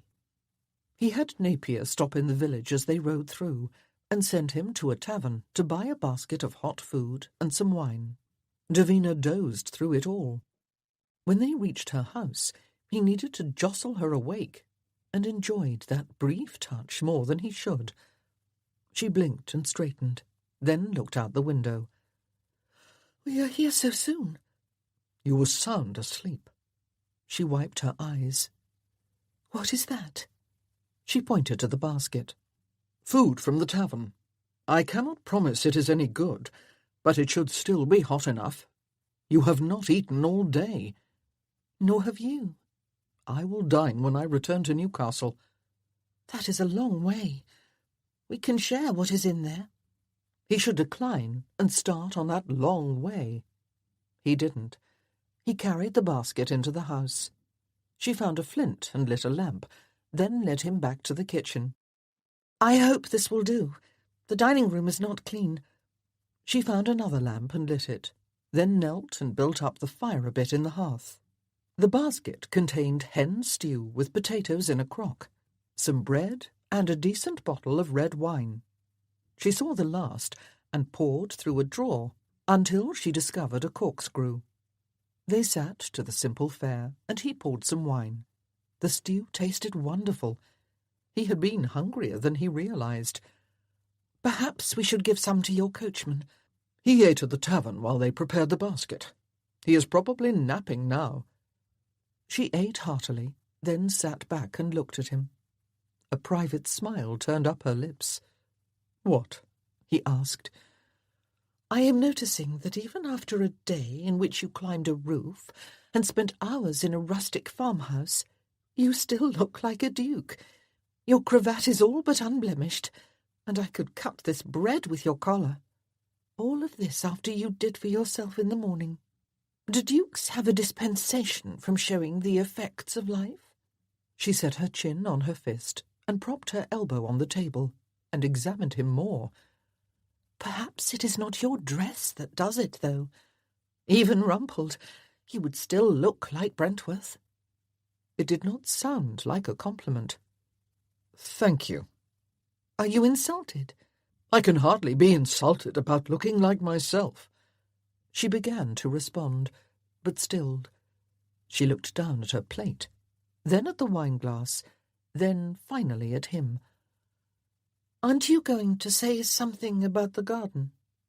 Brave woman, right to the heart of the matter, with no nonsense. Yes. As a gentleman, I am bound to apologize, which I now do. Somehow that does not sound like an apology. You hardly sound sorry. That is because I am not sorry, unless you felt importuned, in which case I am abjectly sorry. Did you? Just how brave are you? If she said yes, he would accept that and retreat totally. He had known many women, however, and his experience said she had not minded that kiss and embrace. She thought about her answer before giving it. If I am honest, I was not importuned. However, considering who we are to each other, it might be best if we forgot it happened.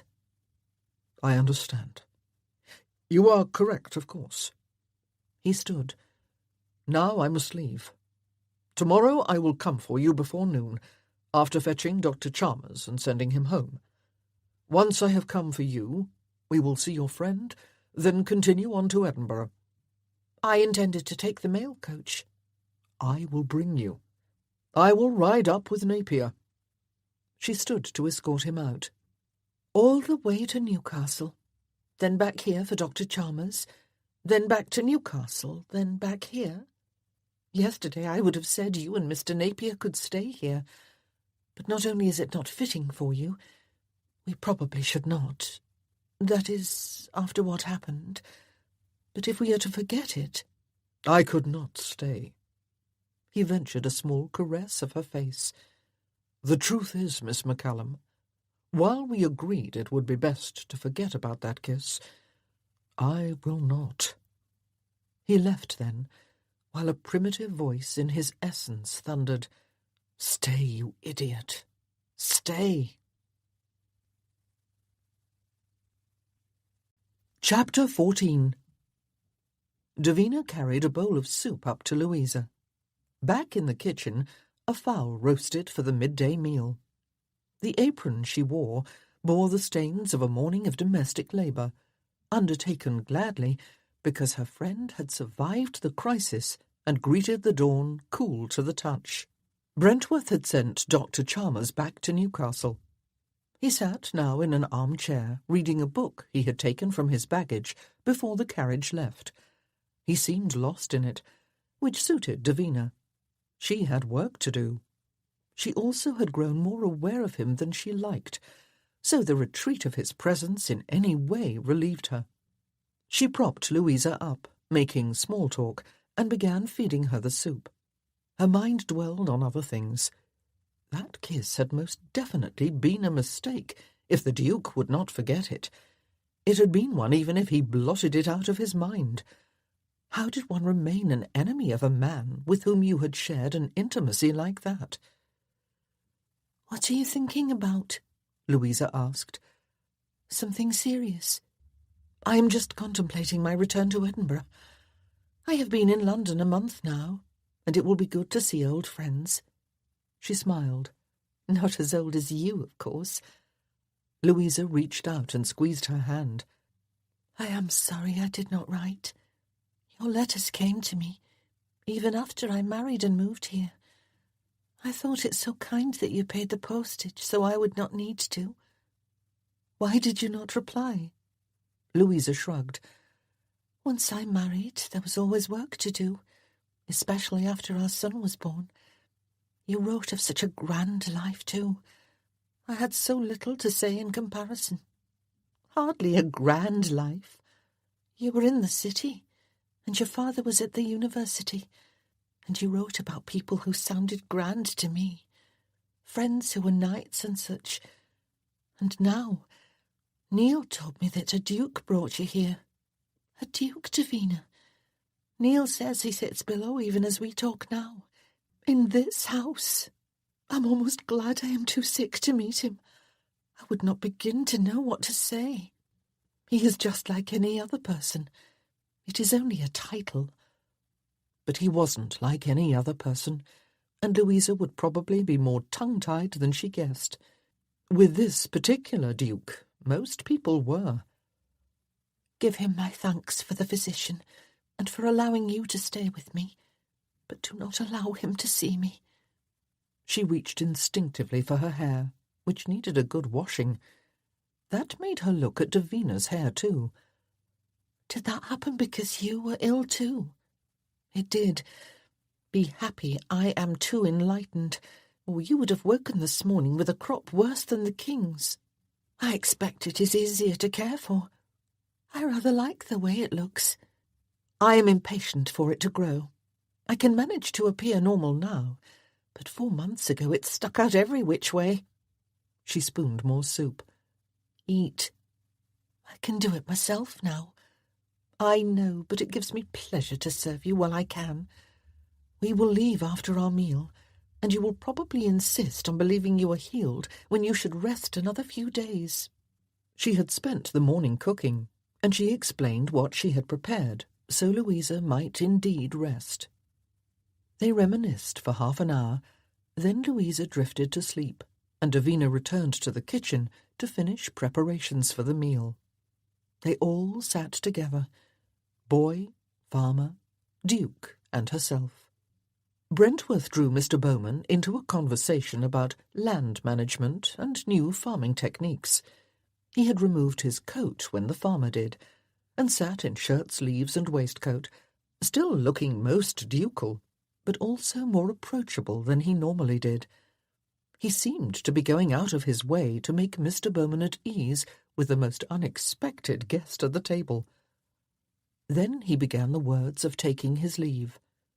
Davina returned to Louisa to say goodbye. Mr. Bowman walked out to the carriage with them. True to his word, Brentworth settled her inside, then climbed up beside Napier. Was that relief she saw on Mr. Bowman's face? They are travelling alone together, Louisa. He didn't ride inside with her, though, so it is possible it isn't what it seems. Davina is not like that, like what you are implying. He is a duke, my dear. I could hardly blame her if she allowed liberties. Better than her have, from the telling of it. He is unmarried, and even if he had a wife, he probably keeps a woman besides. It isn't like it is for such as us. Of course, he might share more with Louisa. He might mention that while in the barn he had seen the Duke and Davina kissing in the garden. Her face warmed at the thought he might have. That was how oblivious that kiss had made her. She had not even wondered, for an entire day, if anyone had seen. Travelling in a duke's coach on a long journey turned out to be an experience in luxury. Not only did she have the entire inside to herself, but also she sat on a velvet cushion and peered out through silk drapes. The equipage surpassed the mail coaches in function as well as appointments. Instead of being jostled, she barely felt the road. At stops, she took as long as she needed, instead of worrying about regaining her seat in minutes. At the first one, Mr. Napier came out of the coaching inn with 2 baskets of food and placed one beside her. Left to herself, she turned her mind to her mission. The evidence she had gleaned from Mr. Portman in Caxlodge gave her heart, even if Brentworth put little value on it. She did not expect him to capitulate unless undeniable proof were found, and after all this time that was unlikely. However, she did not have to convince him of the rightness of her claim. She needed to convince Mr. Havisham and the King, and, eventually, Parliament. She tried to plan her next steps. Clearly she needed to go to the property, so it was wise to have undertaken this journey now. She considered how to find the proof she needed. She chose to forget about that kiss, just as she had recommended they both do. Only she did not forget it. The memory was in her head, at times distracting her down a path best not trod. After one long reverie that was far too vivid, she scolded herself and bent to find a book in her valise. This was why it had been a mistake. Here she was, planning her campaign, and a stupid kiss diverted her from clear thinking. A kiss from the man determined to thwart her, no less. Brentworth's coach and four could travel as fast as the mail if he chose. He did not. They stopped more often than a mail coach would. They rolled more slowly, although still at a high speed, in Davina's opinion. Most significantly, at nightfall they did not continue, but sought out an inn. She had no say in the arrangements. Mr. Napier disappeared into the inn the first night and returned quickly to speak with Brentworth.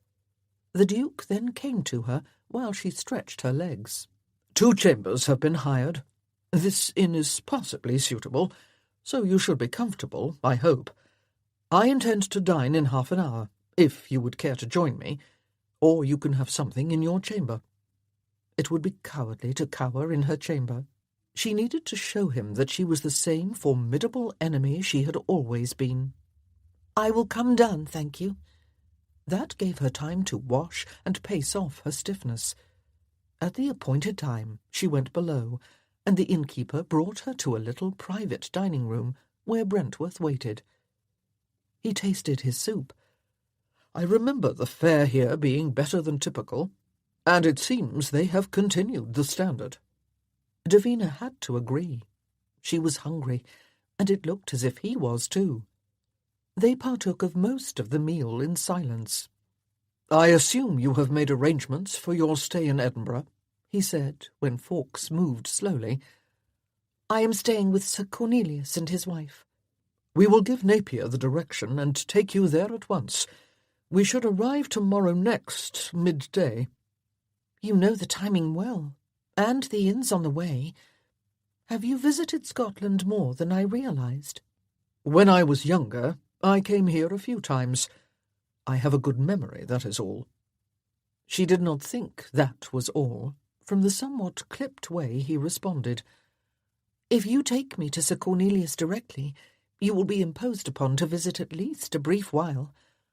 Perhaps you should have Mr. Napier take you to your rooms first, then deliver me to them. I do not mind visiting a brief while.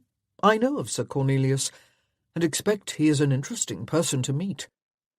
I should warn you, Sir Cornelius's wife is a free thinker. Do you think that will shock me? I think nothing much shocks you. I merely thought to prepare you. She is outspoken in her views, too, and is sure to take advantage of the ear of a peer. Yet you speak warmly, even as you warn. She is a wonderful woman, and I admire her. She is like an aunt to me. The warning was for you, because you might not share my esteem of her. I do not dislike outspoken women. At least you know what you have in them. I might not want to marry one, but if given the choice, I would rather sit beside one at a dinner than beside an empty-headed beauty. What an odd thing to say. You would rather spend time with such a woman, but would not want to marry one. What kind of woman do you expect to marry, if you marry at all? He shrugged. One like my father, and his father, and the Duke before him. An empty-headed beauty? Not too empty, if I can help it, nor all that beautiful for all I care, but appropriate. She wondered if he had disapproved of Langford marrying Amanda. He probably considered Stratton's marriage to the daughter of an earl far better, but even Clara was not truly appropriate. You do not sound as if it appeals to you at all, she teased. You have not yet availed yourself of this wonderful opportunity to be just like all the dukes before you, so I think it does not. I had time to wait a while. It is not the union I avoid, but the imposition on my time of arranging it all. Next season, however, I will do the dance and find a partner and fulfill my duty. An appropriate partner. She leaned in. Do you know what I think? I think you have avoided it because you do not relish being appropriate all the time. I think maybe you would prefer not being the most ducal duke in this matter, or in many others." He looked at her, first in surprise, then with an interest that made her uncomfortable. "Miss McCallum, I am not the most ducal duke. That is a public face. I was raised in a tradition of extreme discretion, trained in it, and discovered it creates considerable freedom to live the way I choose. The difference is, the world does not know about my private doings, because my life is no one's affair but my own. That suits me." He in turn leaned in, until they faced each other squarely across little space. "I am not appropriate all the time, as you well know." She fought being absorbed into that gaze. "I doubt discretion alone gave you that name. You could not live in London, in society, and secretly be some wild rake or dissolute peer." "I admit I am not a rake. I am glad I am not dissolute. As for London, however, it is not the whole world. When I leave it, I leave all those eyes, and gossiping mouths too. For example, had I taken one room for us up above, and not two, no one here would have cared or much noticed. It is so common an occurrence that I doubt the servants even comment about it to one another. Do not pity me, my appropriate life. I dare say it is less appropriate than yours in the sum." She resented the way he had turned things around. "No doubt. I am a woman. I am not permitted to be free without being ruined. I would think if a man had your privileges, he would explore his freedom fully, not live behind a public face, except when he left town. Have you never been stupidly indiscreet and inappropriate and mad?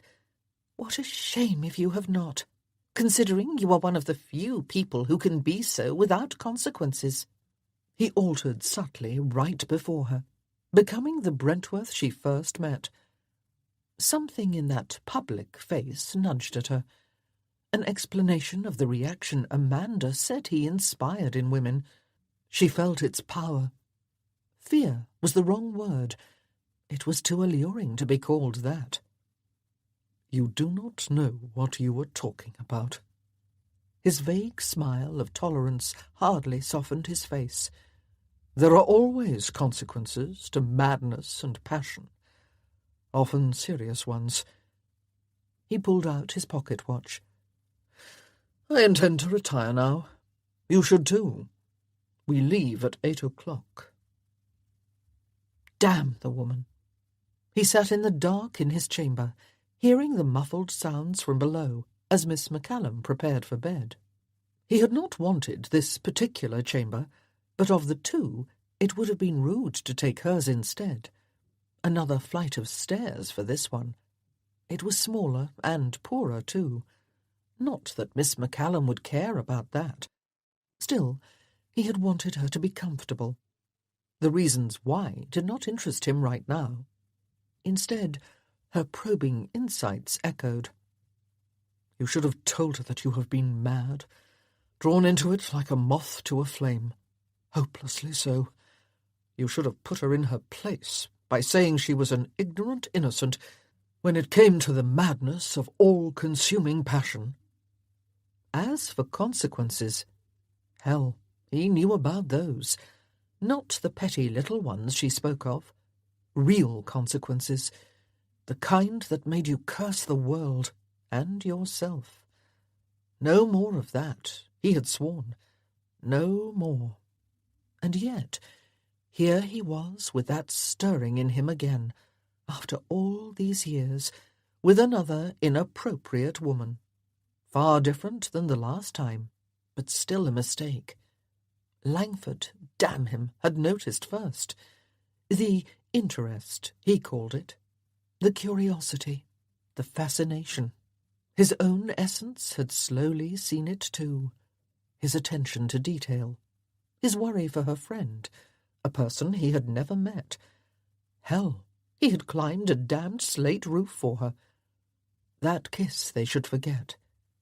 Damnation! It would not be the same. She was not mad herself.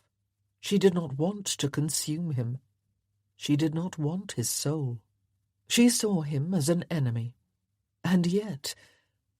The sounds from below ceased. She had gone to bed. He realized he had been listening for that before he rested himself. "I should take Davina above and settle her in, then let her rest," Lady Ingram said to her husband, leaning low and giving him a kiss and an embrace.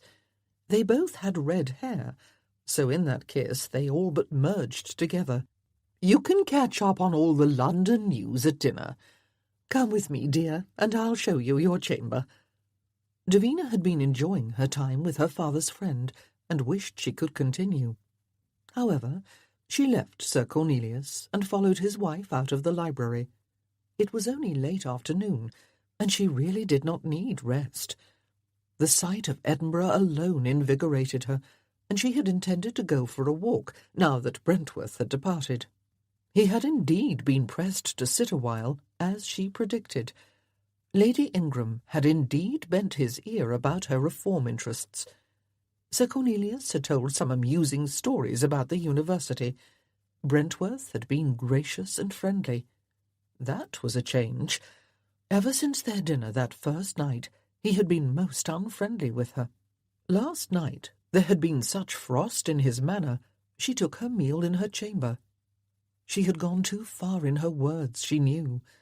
She doubted a duke thought it appropriate for others to criticize him.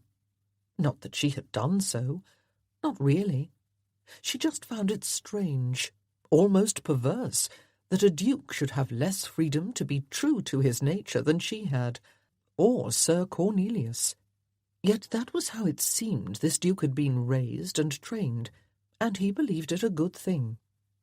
So next season he would find that appropriate wife, who hopefully was neither wild nor empty-headed, and they would have an appropriate marriage and life, and bring forth appropriate heirs. It all sounded very dull to her. "Here we are." Lady Ingram opened a door. "I thought you would like to use this chamber instead of the one you had the last time." That was thoughtful.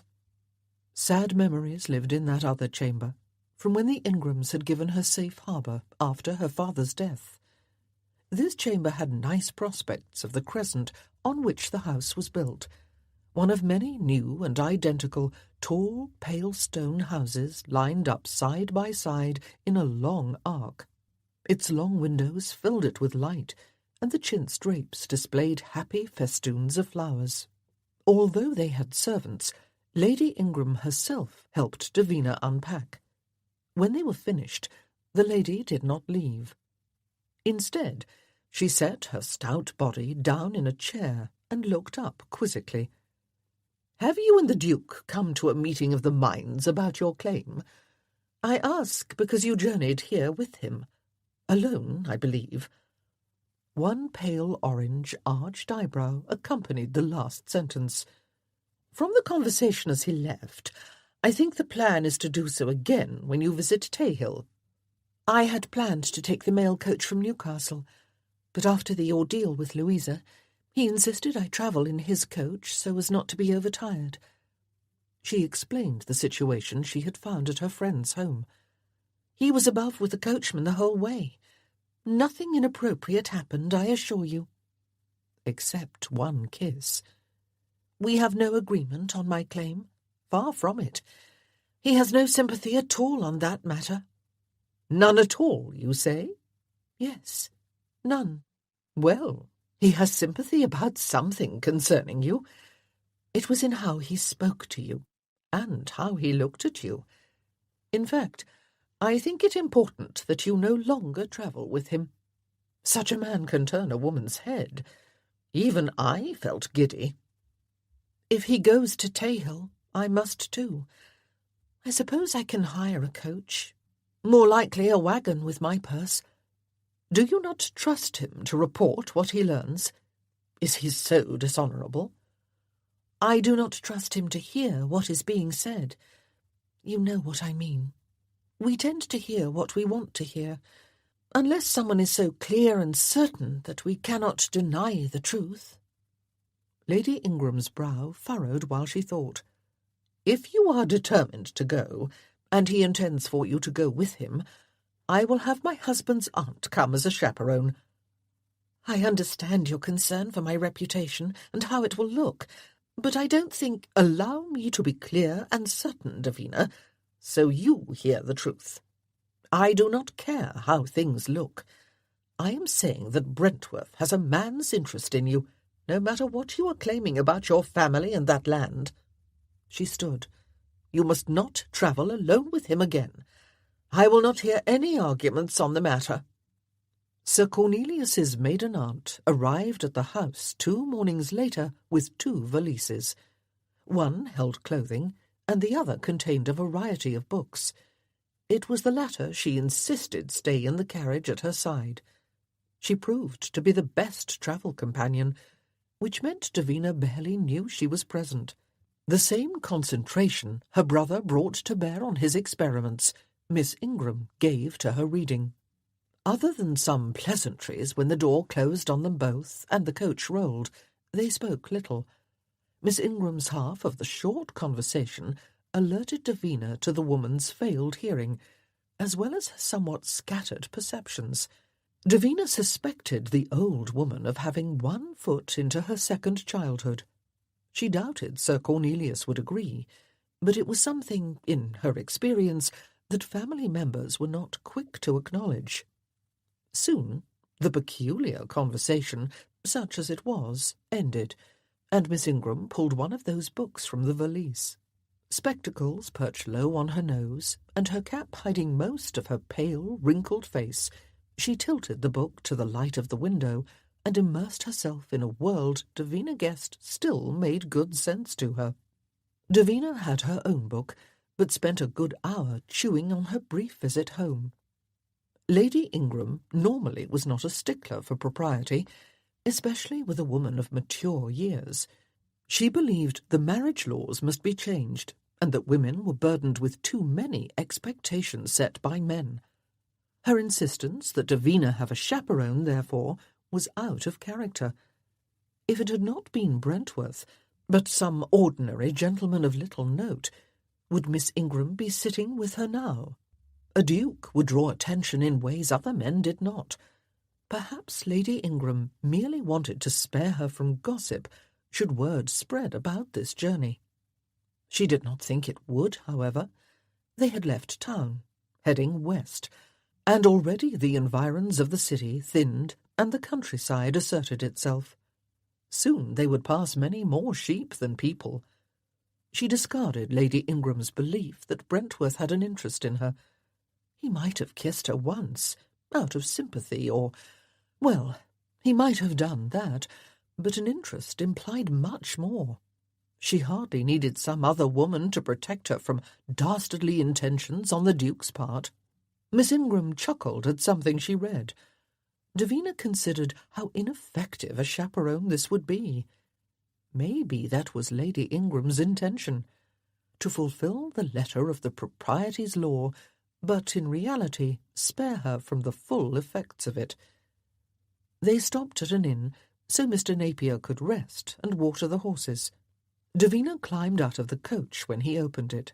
Miss Ingram remained inside with her book, unaware the coach no longer moved.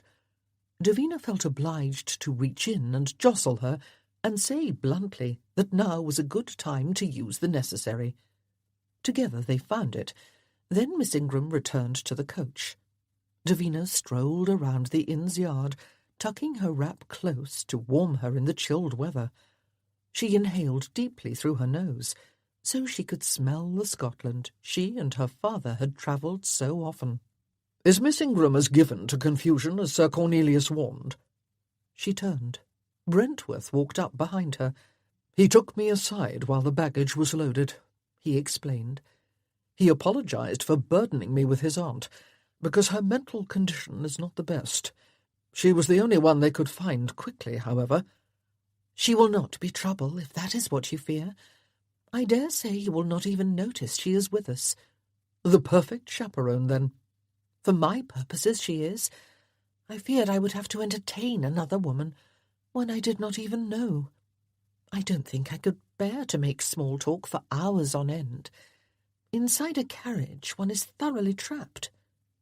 They continued their stroll around the inn's yard. "Did you request a chaperone?" he asked. Why would I do that?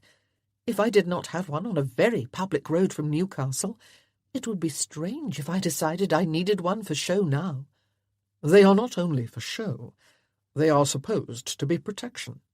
"I need no protection besides Mr. Napier and you." "Do not pretend you don't understand what I mean. You are not good at dissembling."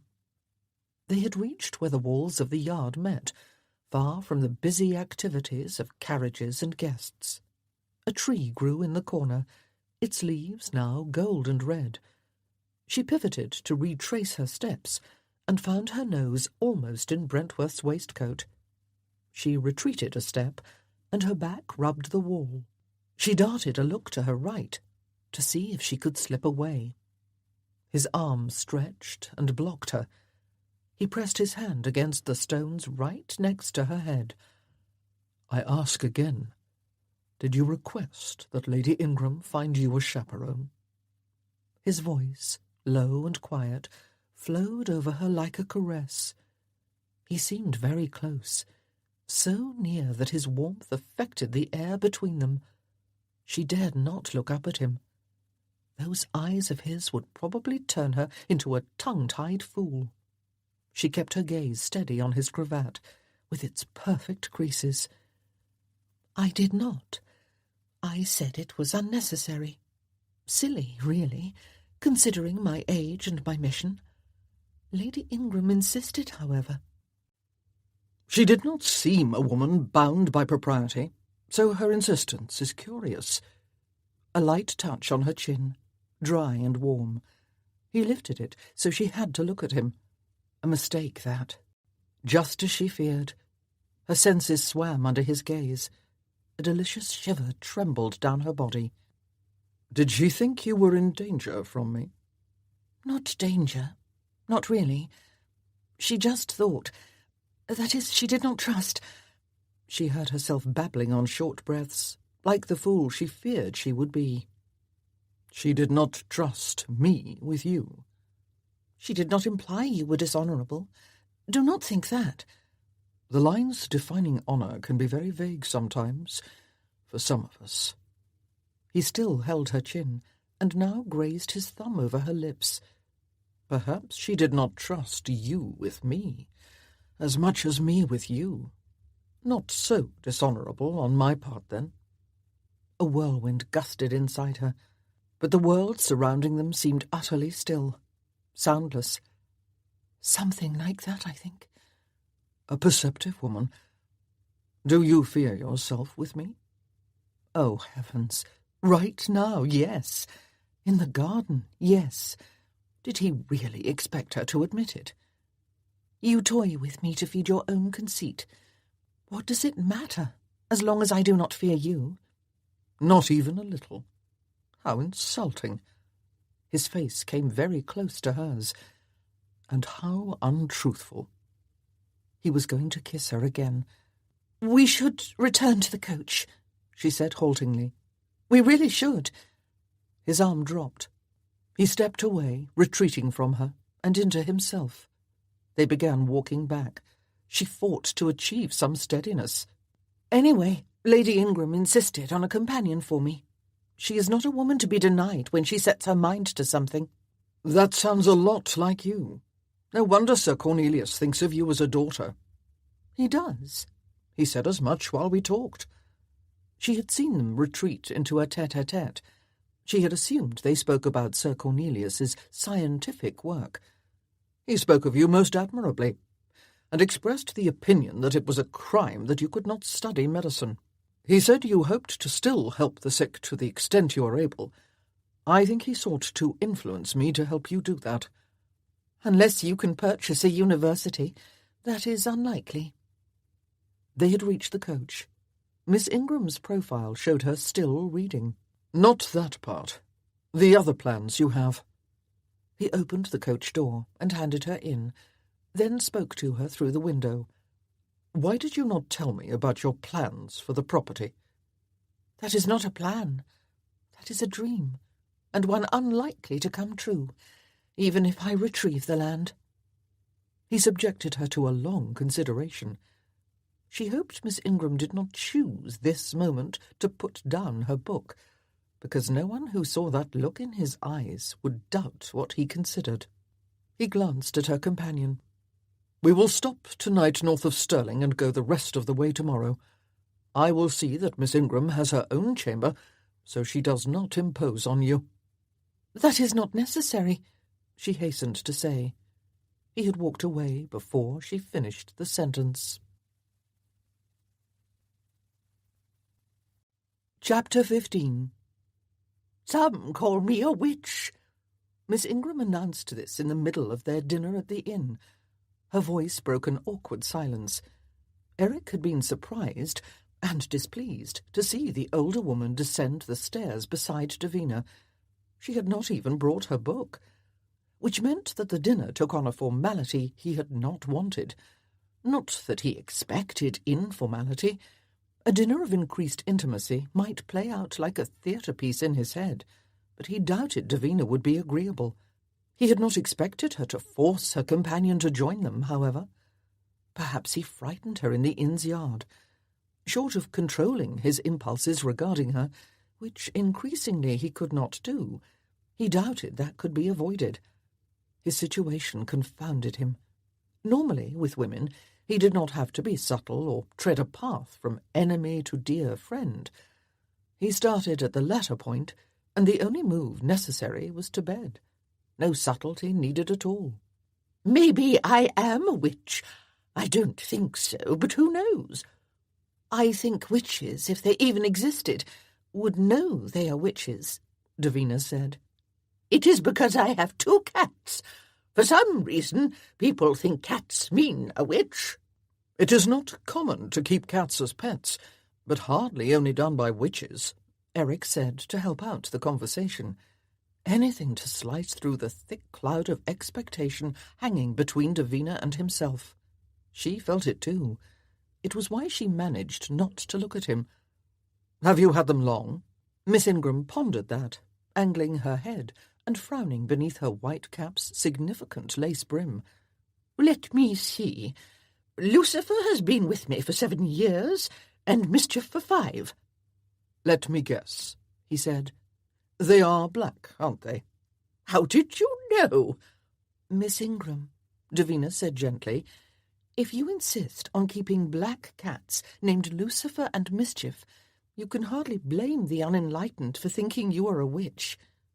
"What else can you name a black cat? George?"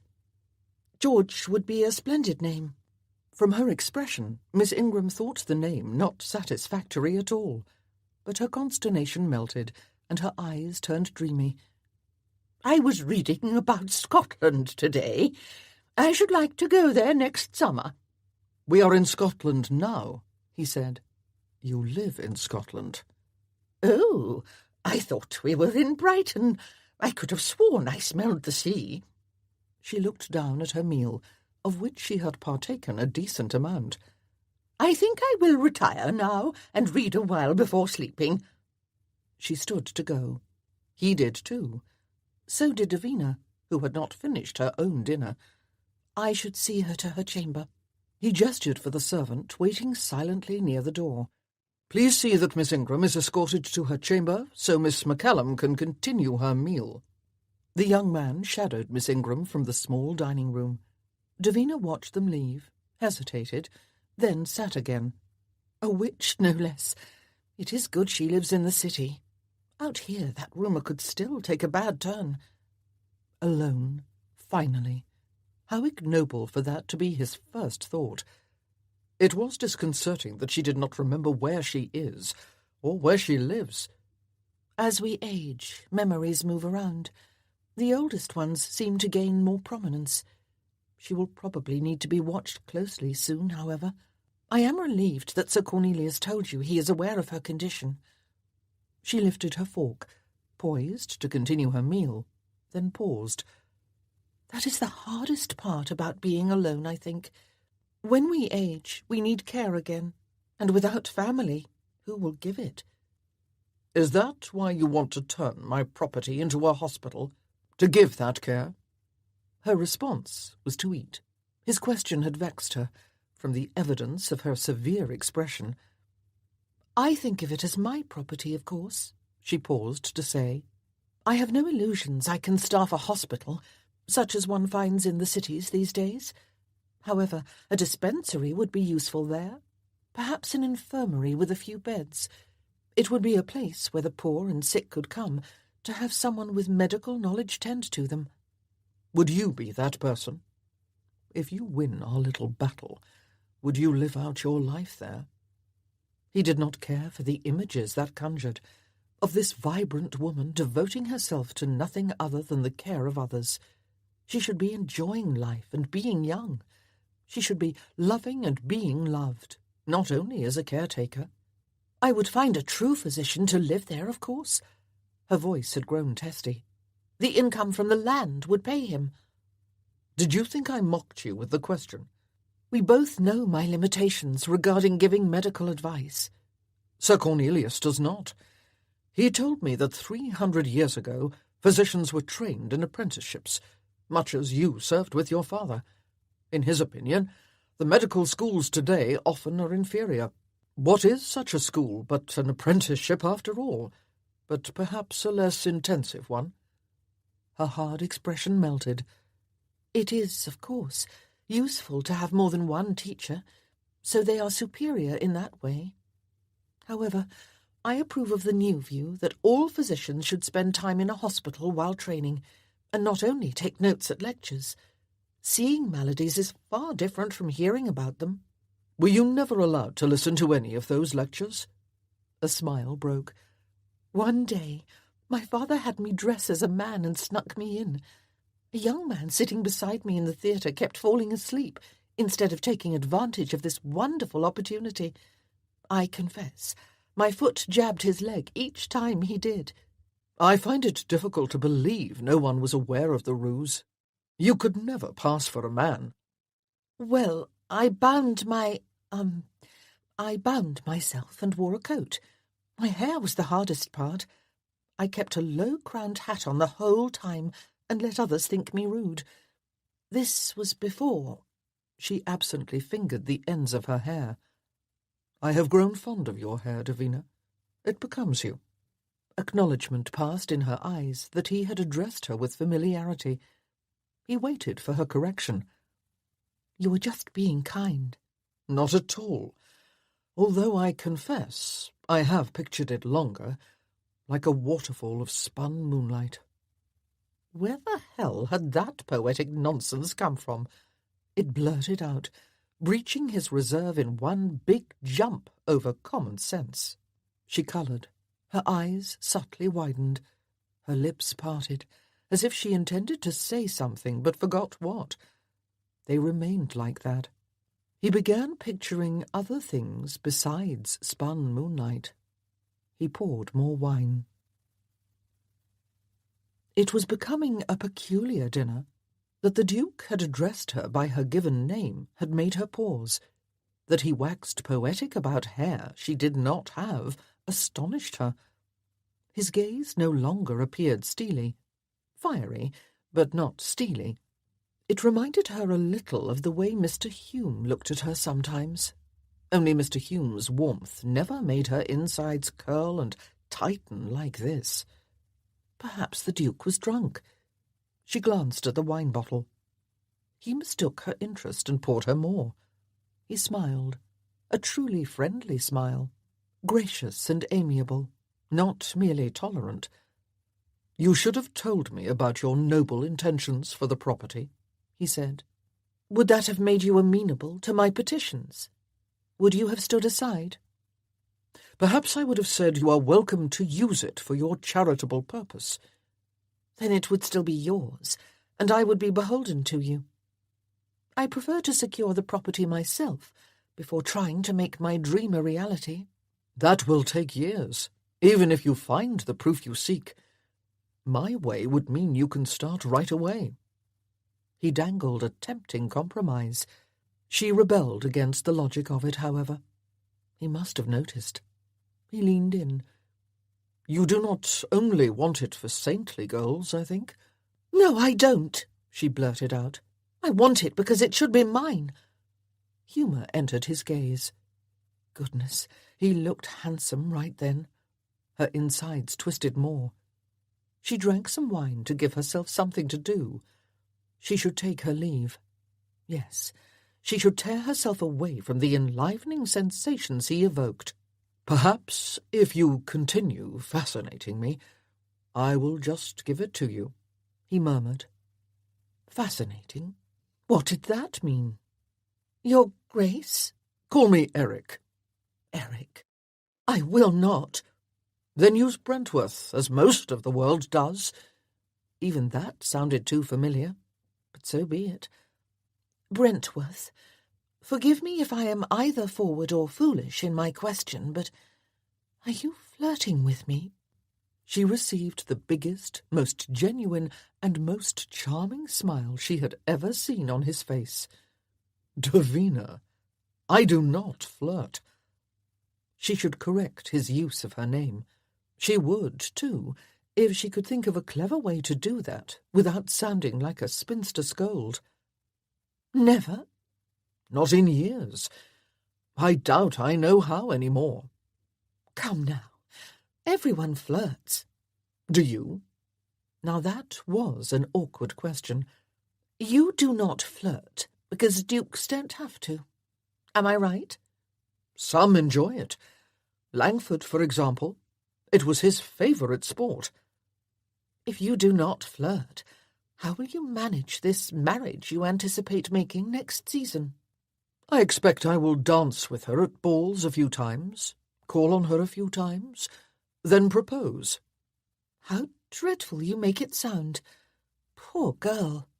"Dreadful? Poor girl. She will be a duchess. Her family will be delirious with joy." "She will have to agree, I expect, even if she would rather not. Dreadful for you too, then." She found his blasé acceptance of this duty irritating. "Don't you want more than that? Don't you want passion, if not love? Your friends both are ecstatic in their marriages, so it is not as if you have never seen it among dukes." The cool reserve attempted to descend, but did not quite make it all the way down. "Not only do I not want that in a marriage, I intend to avoid it. Passion is disruptive and makes us other than ourselves. Langford is being a saint, which he was never born to be. Stratton is turning soft, and I assure you that while he is amiable, he is not by nature the way you see him with Clara. They have both lost control of their true selves, and passion is the reason." He sounded very sure about all of that, as if he knew what he was talking about. It happened to him once, she realized. He had lost himself that way. "I hope that at least you will make sure this poor girl you marry is contented." "My wealth will be at her disposal, so she will be contented." "I was not speaking of worldly goods. I meant in bed." Goodness, where had that come from? She eyed her wine-glass, not feeling nearly as appalled with herself as she should. "Excuse me?" She looked up to see him appearing astonished. She rather liked that she had done that.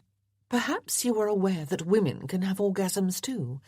Medicine has documented this, and physicians have written about it, in case you wonder how I know it." "I am aware, thank you." "Then you may know that a woman having that experience is very dependent on the man being so aware and taking steps to ensure it. All I was saying was that I hope that you at least allow this poor girl that much." She swallowed more wine. "Do not worry about the poor girl, Davina.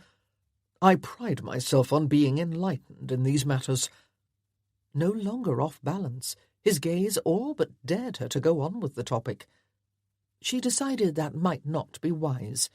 For one thing, by anyone's account, it was a scandalous subject that she should never have raised.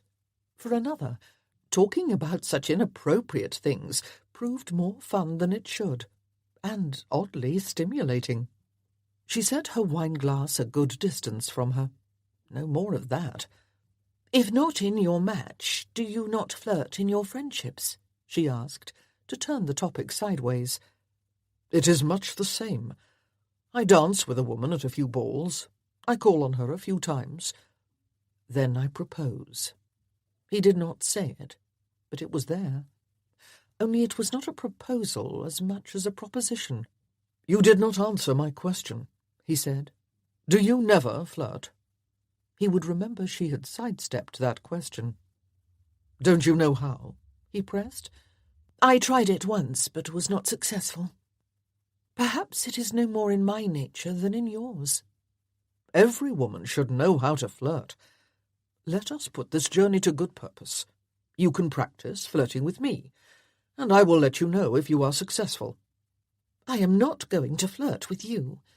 Besides, according to you, it isn't even needed." "Not by me, but the ladies must know how to do it. Otherwise, how will I know that they will welcome my calls? Don't you see? It is all decided before I arrive at their doors. It is all communicated wordlessly." She knew what the all was. His eyes communicated it. Wordlessly, which was very inappropriate. So why was she still sitting here, allowing that? All but inviting it with her own frank talk. And where was that servant?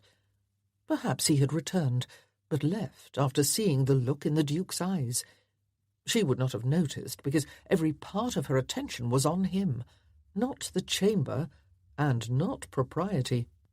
"As for your never flirting, that is not true," he said, holding her gaze. "You have been subtly flirting with me all evening. Your outspokenness is a type of flirting. You know I like it, so you never retreat. I think you do not try flirting outright, because you fear where it will lead." "I have no illusions that flirting with a duke will ever lead anywhere." He reached across the table and took her hand. "My dear Miss McCallum, Davina, how very wrong you are." He was on his feet then, lifting her onto her wobbly legs. In the next second she was in his arms. "It leads here," he said. "Twice now." "That first time was different. An impulse. This is—" "Again an impulse." "It is not always wise to succumb to those. It could lead to insulting someone." "I assure you, I do not embrace women unless I know they welcome it." "Are you sure I do?" "It appears so, because you are still here." He lowered his head. "I think you were right, and I should seek more passion in my life."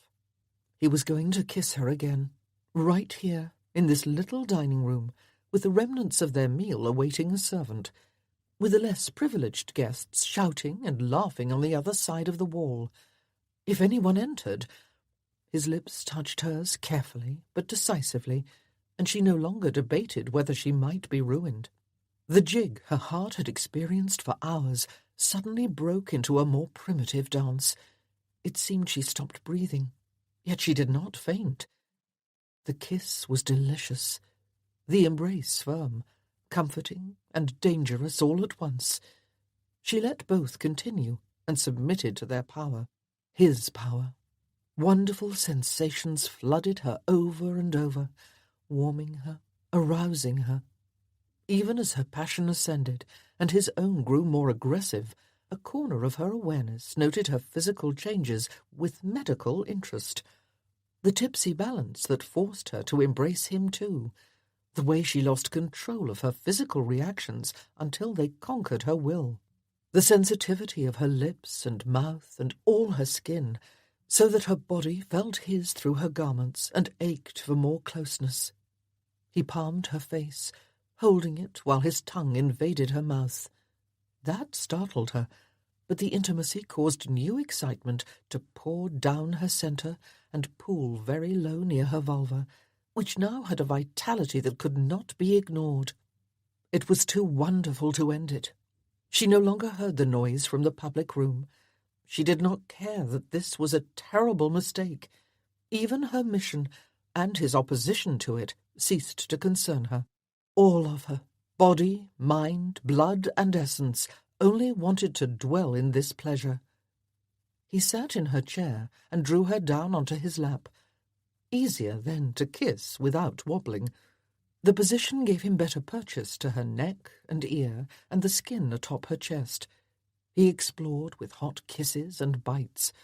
They remained close like that, but not as close as before, and her body ached for the contact it had lost, for the warmth and hard body and pressure against her breasts and hips. She placed her palm on his shirt, under his coat, but it was not the same. He knew. His hand slid down her body to her knees, then up again in a caress that answered her desire for more contact. Each firm stroke created a path of new sensuality. Soon that was not enough either, and her need maddened her. She was helpless against the way her body urged her on. Pleasure overwhelmed her. It enhanced her senses, so she felt every touch and inhaled his scent and heard his heart beat. It blotted out her awareness of everything else.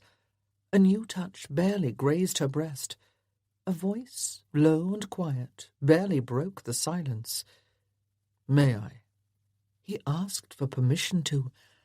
He wanted her to answer, to allow it, to put her frantic hunger into words. Yes, yes. Only she could not say it. She only tucked her face into the crook of his neck and nodded. The first caress on her breast created a charge of pleasure that left her breathless. The next ones, subtler but more focused, devastated her. The power built in her until she was kissing him madly, trying to release it, dying from the torture but not wanting it to end. Savage kisses, grasping holds, unbearable caresses. Their passion escalated until she almost cried from the way her body throbbed. More. There had to be more, her insane mind insisted. That voice again merged into her mind. If it made a sound, she did not hear it, but only absorbed the words. "Come above with me." Yes, yes. Only slowly the meaning sank in and found a thread of rationality. Go above to a chamber, his or hers, and finish this. That was what he wanted. She wished he had not asked. She wished he had picked her up and carried her through the door and up the stairs and... She buried her face in his neck again, trying to think. Why shouldn't she? It was what she wanted. She had told him to find passion. Why shouldn't she? "I suppose so," she murmured. He stopped caressing her breast, but those long strokes resumed on her side and hip. "You suppose?" He turned his head and kissed her cheek gently. "You are not sure?" She turned her head too, so he might be able to kiss her lips, and so her voice would not be so muffled. "I should experience this at least once in my life. Now seems an excellent time." She expected him to rise, grab her hand and pull her to the door. Instead, those caresses and soft kisses continued. She wanted him to touch her breasts again. She almost reached for his hand and moved it there. "You are still a virgin." A long exhale. "You thought I was not?" "You have lived an unconventional and worldly life. I can be excused, I hope." "It is a small thing." "Hardly. Gentlemen do not ruin innocence." "Nonsense. I'm sure they do all the time." "Not this one." She straightened and looked at him. He meant it. His expression still bore the signs of passion. His eye still burned, and his face's planes remained tight. But he was not going to take her above. Enough of the most ducal duke had returned to his face for her to know that. "Well, damnation, your grace. It is rude to seduce a woman, to get her into such a state, and then not... Several scandalous words popped into her head, but none of the medical ones. She scooted off his lap. we will wait a short while so that you can get yourself in order." She gestured at his lap. "You do not want to leave in high salute, I am sure. Fortunately, women do not give evidence of their arousal so easily." "You don't think so? I wish there were a looking-glass here." He laughed out loud, then pulled her closer and reached to stroke her head. "One good thing about hair that length is that it does not appear dishevelled after such an indiscretion." The playfulness died away, leaving them looking at each other wistfully. "Was I supposed to tell you about my inexperience?" "The misunderstanding was all my fault. I allowed myself to believe what I wanted to believe, so I could continue being a scoundrel." "Not a scoundrel. Do not think that. True, you gave no quarter, but I didn't mind nearly enough for you to call yourself a scoundrel." It had been wonderful, and she would not be a coward and pretend it hadn't been. She suspected the woman in her would feast on the memory for months.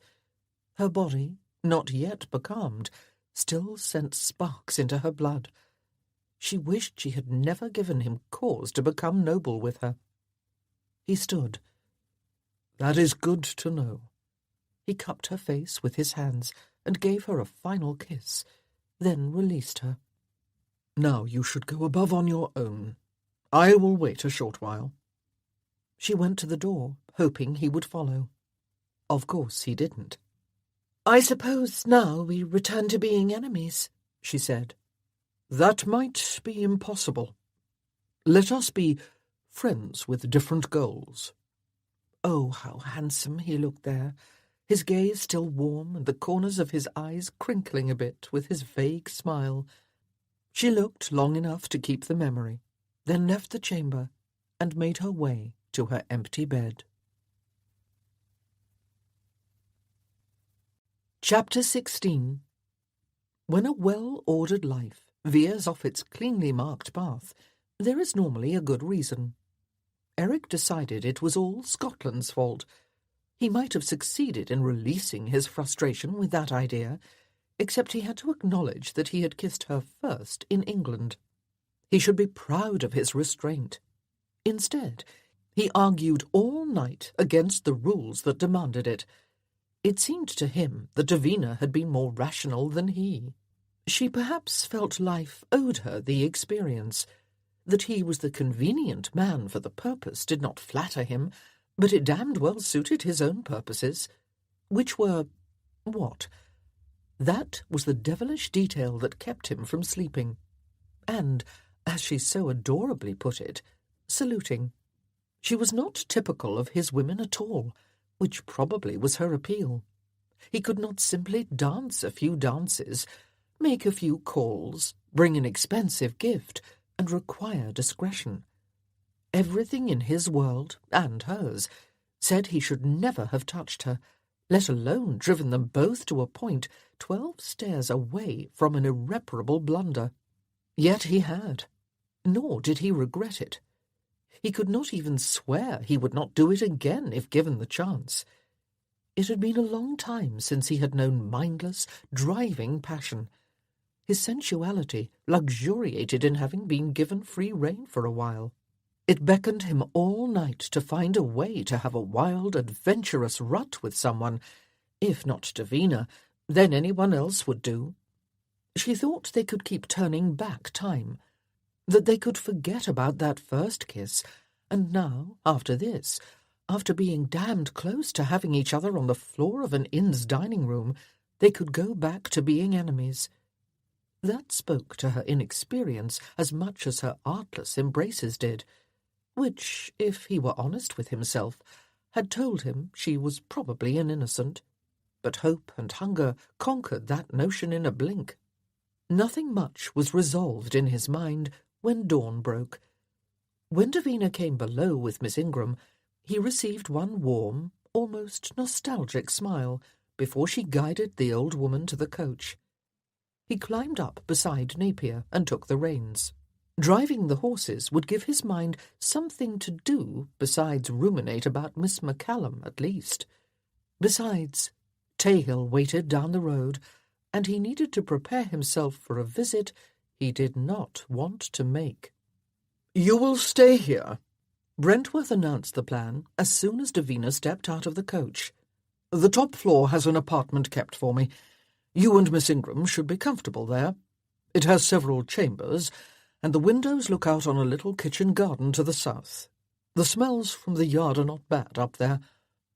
Mr. Napier removed all the baggage from the back of the coach, even the Duke's. "Will you be staying here too?" she asked. "I would think you would stay at Tayhill." "If I were staying there, you would be too."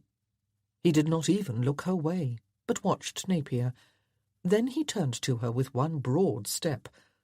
"I choose not to live there. That is why I let the top of this inn, so it is available should I ever visit." "Which you never do." "I will stay here," he repeated evenly. "I will take a chamber and leave the top floor to you, unless you mind the stairs." "I do not mind, and Miss Ingram is not infirm physically." "Napier will arrange everything. Take your meal where you will. I will see you in the morning." With that, he unleashed his horse from its tether at the back of the coach, mounted, and rode away. It had not been a promising conversation, and it had been the first of the day. She assumed he sorely regretted what had happened. Perhaps he was even embarrassed, although as a man he would never admit it. He had lost control. It was that simple. Then he had encouraged, even lured her to do the same. It was not the kind of behaviour for which Brentworth was known. Mr. Napier handed their baggage to several servants, then brought them inside. She heard him mention Brentworth's name several times. He insisted a woman be given over to the ladies for the length of their stay, to serve them exclusively. The innkeeper left the chamber and returned with a young woman who invited them to follow her up the stairs. Miss Ingram turned her head this way and that all the way up. "Someone has changed everything. The panels on the wall used to be much nicer." "I don't think you have been here before." "Haven't I? Well, one inn looks much like another, I suppose. Will we be here long?" "I don't know. It could be a day or so, or it could be a week or so. It all depended on Brentworth. She had no choice but to have him take her around. If he chose not to bring her somewhere she thought she needed to go, she would have to hire a conveyance. She wondered if this inn, which was so beholden to his largesse in permanently letting an entire floor that was never used, would help her do that. By the time they arrived at the chambers at the top, she had half convinced herself that Brentworth was putting her here so he could keep her from learning what she needed to learn. They may not be enemies any more, but they were not of one mind either. The chambers proved to be luxurious enough for a duke. Fine fabrics and furniture graced the large sitting-room and 3 bedchambers. As he said, 2 of them overlooked the little kitchen garden and some trees. Miss Ingram, however, decided she preferred the 3rd one, a small nook of a room on the other side with 1 window in the rear. "It will get the northern light," she said. "That is best for reading. No glaring sun during one part of the day." She bent down to pick up her valise. The servant snatched it first, carried it into the chamber, and began to unpack the books. Davina chose her own chamber, one that had a small entry before it, spread along the exterior wall. The afternoon sun did glare in, but the trees kept it from being too harsh. The bed felt soft, and the white walls made a cheery contrast to the red fabric draping the windows and bed. She opened the windows, although the weather had cooled, and moved a chair near one so she could look out on the last growth in the garden below. She settled down to make plans for the days ahead. Memories of Brentworth's seduction tried to invade her mind. She concentrated on her mission in order to keep them at bay, as she had most of the day. This time, however, as the lowering sun made mottled patterns on the window panes, she found she no longer had the strength of will to succeed. She closed her eyes crossed her arms to hold herself, and succumbed to echoes of that delirium. He could not stay here forever, on this rise of land, looking at that house and the mountains looming not far behind. Yet he did nothing to move his horse any further. The damage was not too apparent from this angle, but charred stone could be seen on one corner. When viewed from the front instead of back here, he knew the whole west wing remained a black ruin of walls. Fire, screams, horrible fear, and finally devastating reality. His fault. He had never been able to argue away his culpability. Ignorance did not excuse him. He had not known because he did not want to know. He had been so blinded by passion that he had not known what he had in her, had not recognized that mercurial temper for what it really was. He had not wanted to, because he had been freer than he had ever been in his life. No rules, no borders, no restraint. He thought of Davina's scold last night, that he needed more passion in his life. Once I knew passion untold, primitive, scandalous passion, and it almost consumed all that I am. Down below, a rider appeared, growing larger as he galloped toward the rise. An arm waved as the horse came closer. Roberts, his steward here, reined in the horse 20 feet away. "Your Grace, I thought it might be you, and so I decided I would come and see." His accent marked him as native to the area, as did his blonde Celtic appearance and strength. Brentworth would recognize him anywhere, even if it had been almost 10 years since their last meeting. But then, of course, Roberts knew everything. No one else did. Roberts looked over his shoulder at the house. "It has been some time. A long time." He had intended it to be much longer yet, but Davina had changed those plans, hadn't she? "On receiving your letter that you would visit, I had the good chambers prepared." He meant the ones in the part of the house that had not burned, not the ducal chambers. Those were ash now. "I will be staying at the inn. I came with guests, and even the good chambers would not be suitable for them. They are ladies." He added the last to make his case, even though the chambers in question would suit Davina fine, and Miss Ingram would never notice. The truth was, he did not want to stay here, not even one night. "Will you come down and see how things sit, your Grace? The servants, though few, would be honoured." Damned if he wanted to go down there. But some duties, though small, mattered to others besides himself. "We will go now, and you can call them together." Robert smiled broadly and turned his horse. Brentworth moved his mount to a canter. Through sheer force of will, he did not see the flames reaching toward a night sky.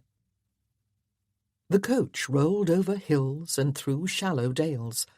Davina gazed out the window, beset with excitement. She had been here with her father once, and she was sure she recognized this road and the low cottages visible across some fields. The road widened as they went up a low hill, then turned at the top. From her window, she saw Tayhill below. The ancient ruins of a tower house served as a sentry to the approach to the current building. It would be handsome, even impressive in its stone 4 stories, if half of it were not a ruin too. A fire, they had been told by their servant girl, a huge fire one night, one so hot it cracked stones and gutted the entire interior of everything there. Only a heroic effort by the servants had spared the eastern half, but even there the smoke had ruined most of the furnishings. She stretched her neck so she could stick her head out the window. Up ahead, Brentworth rode his horse silently. They'd had a row last evening when she insisted on seeing the house and accused him of trying to keep her from it because he did not want to admit it had burned and he had simply left it that way. "There is nothing of use to you there, Davina." Perhaps not, but she demanded to see it anyway. It was hers, after all, or should be. Did he really think she would come here, and not even gaze upon her ancestral home? Steel and ice. That was what he had become when she had pestered him on the point. He'd left dinner in the upper apartment abruptly in his pique. Then, this morning, a servant had brought the note that said they would leave at 10 o'clock to visit the estate. She feasted her eyes on the building she had only seen once before, sneaking about with her father. There was nothing fancy about it. A big block of grey stones, it rose high over the treeless land. There had been a garden in the back when she last visited. She hoped that had not been left to ruin too. The road became a drive and curved toward the house.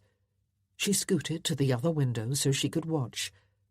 The fire's devastation became visible soon. No roof, and black stones, and splintered long wooden beams sticking every which way. No one had even cleaned it out. Brentworth had left it the way it was when the last embers died.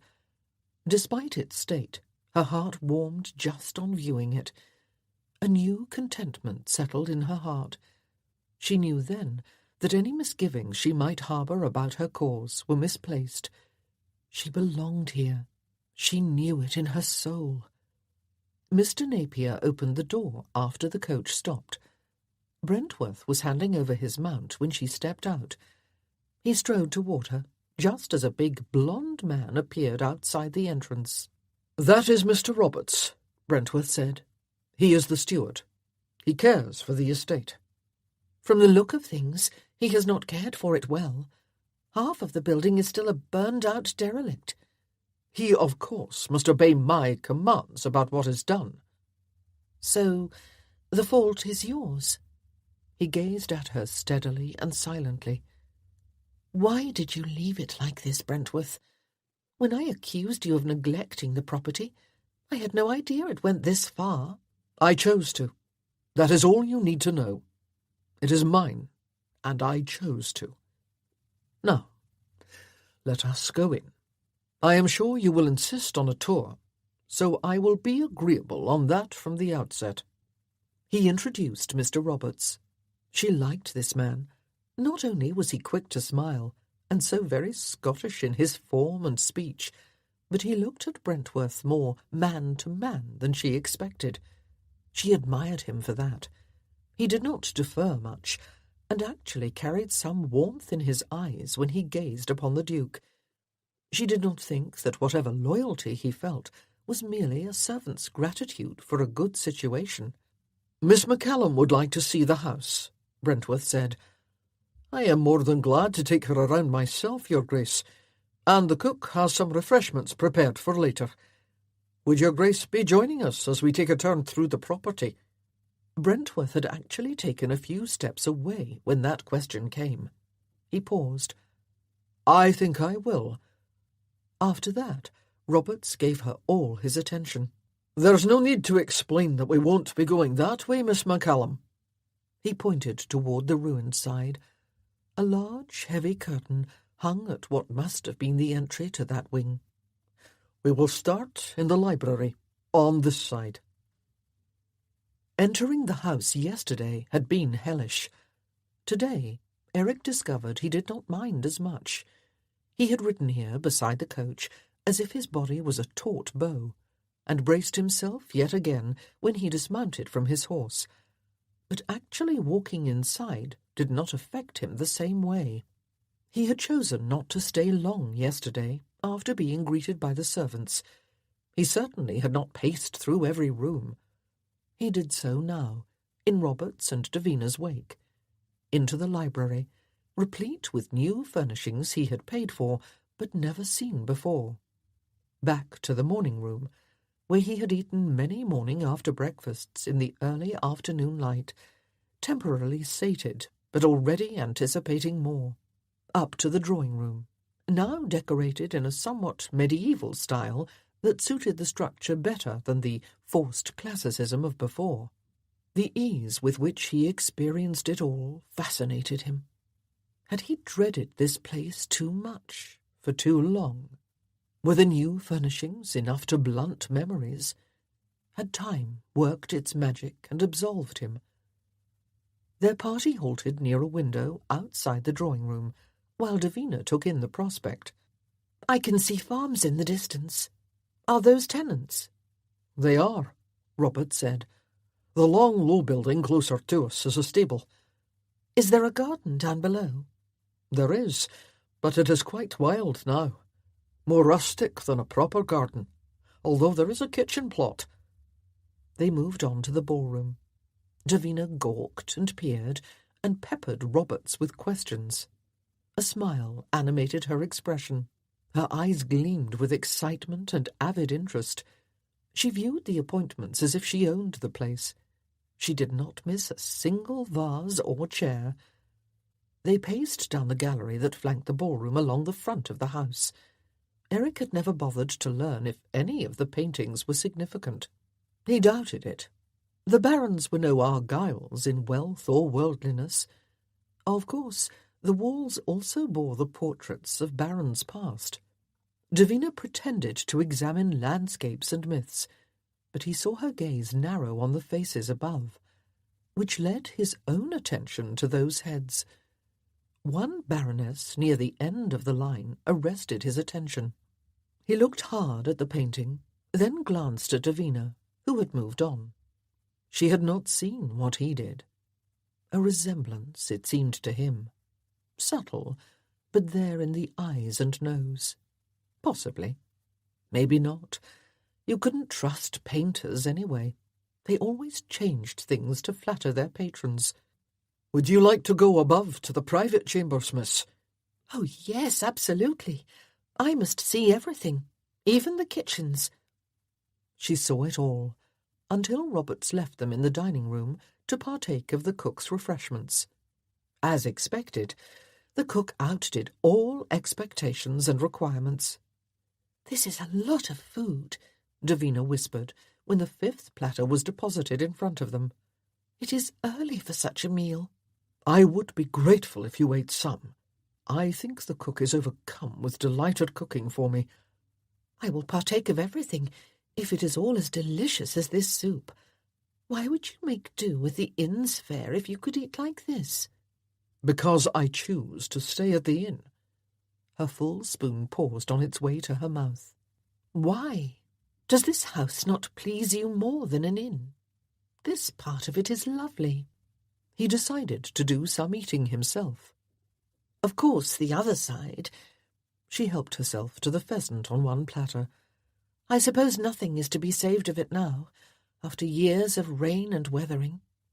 "It will have to be rebuilt." She bit into the fowl and made an expression of appreciation before continuing. "What happened to it?" And there was the reason he had not wanted her to come here. "It burned." "How?" "A fire." She lowered her eyelids. "Really? A fire made it burn? Who would have guessed?" "You want the particulars?" "I do, thank you. None of this delicious pheasant for you until you give them too." "One night, a fire started in the private rooms. As for exactly how the first spark occurred, I do not know." Lies. But he'd be damned if he gave the details. "Well, such things happen. I thought perhaps it was lightning. It is a rare building that survives that if it hits directly." "There was no storm that night." He wished he had thought of that lie. "It is very bad of you not to have done something with what is left. You cannot be blamed for the fire, but you can be blamed for that." "Do you think it devalues your supposed inheritance?" "I think you can have some pheasant now, and really should taste it. I think it speaks poorly of you that it is a ruin, left to deteriorate. It has nothing to do with my inheritance." "Let us not lie to each other." Bold, that, considering he just had. "You were not only admiring the house while you toured it, you were taking inventory of my property and belongings." "Partly. Mostly, however, I was wondering, as I have already indicated, why you would stay at the inn when you have this house within a few miles at your disposal." Perhaps I thought I would have a better chance at seducing you if I were at the inn too." He said it to send this conversation away from the reason he avoided this place, but the notion had passed through his mind often, scoundrel that he was. That took her aback for a 5 count, no more. She lifted a cover to see what else the cook had made. "I'll wager this fish was caught within the last few hours." She moved a chunk of it to her plate. "If that was your plan, you could effect it just as well here. Even better is my guess. Just invite Miss Ingram and me to stay here too." "You would like that?" "Which? Staying here, or being seduced?" "For now, you need only respond to the staying here part." "Who wouldn't like that? Except you. It is luxurious. The food is very fine. The mattresses are wonderful, I am sure, and I am guessing the linens are of top quality. Are there other servants, besides the cook and this footman, who brings us too many dishes?" "Several. They are spying on us through the keyholes." "As long as there is one woman to help Miss Ingram, so I don't have to, I would say this is a marked improvement over any inn." Could he do it? Stay here? Right now he thought he could. While they toured the house he could. Only he did not think anything had really changed about his feelings toward this house. All that had changed was Davina's presence, and the way that pushed old histories away for a while. Still, she wanted to sleep in the house she thought should be hers, and be served by the servant she thought she had a right to command. He could indulge her for a few days. He could conquer his aversion that long.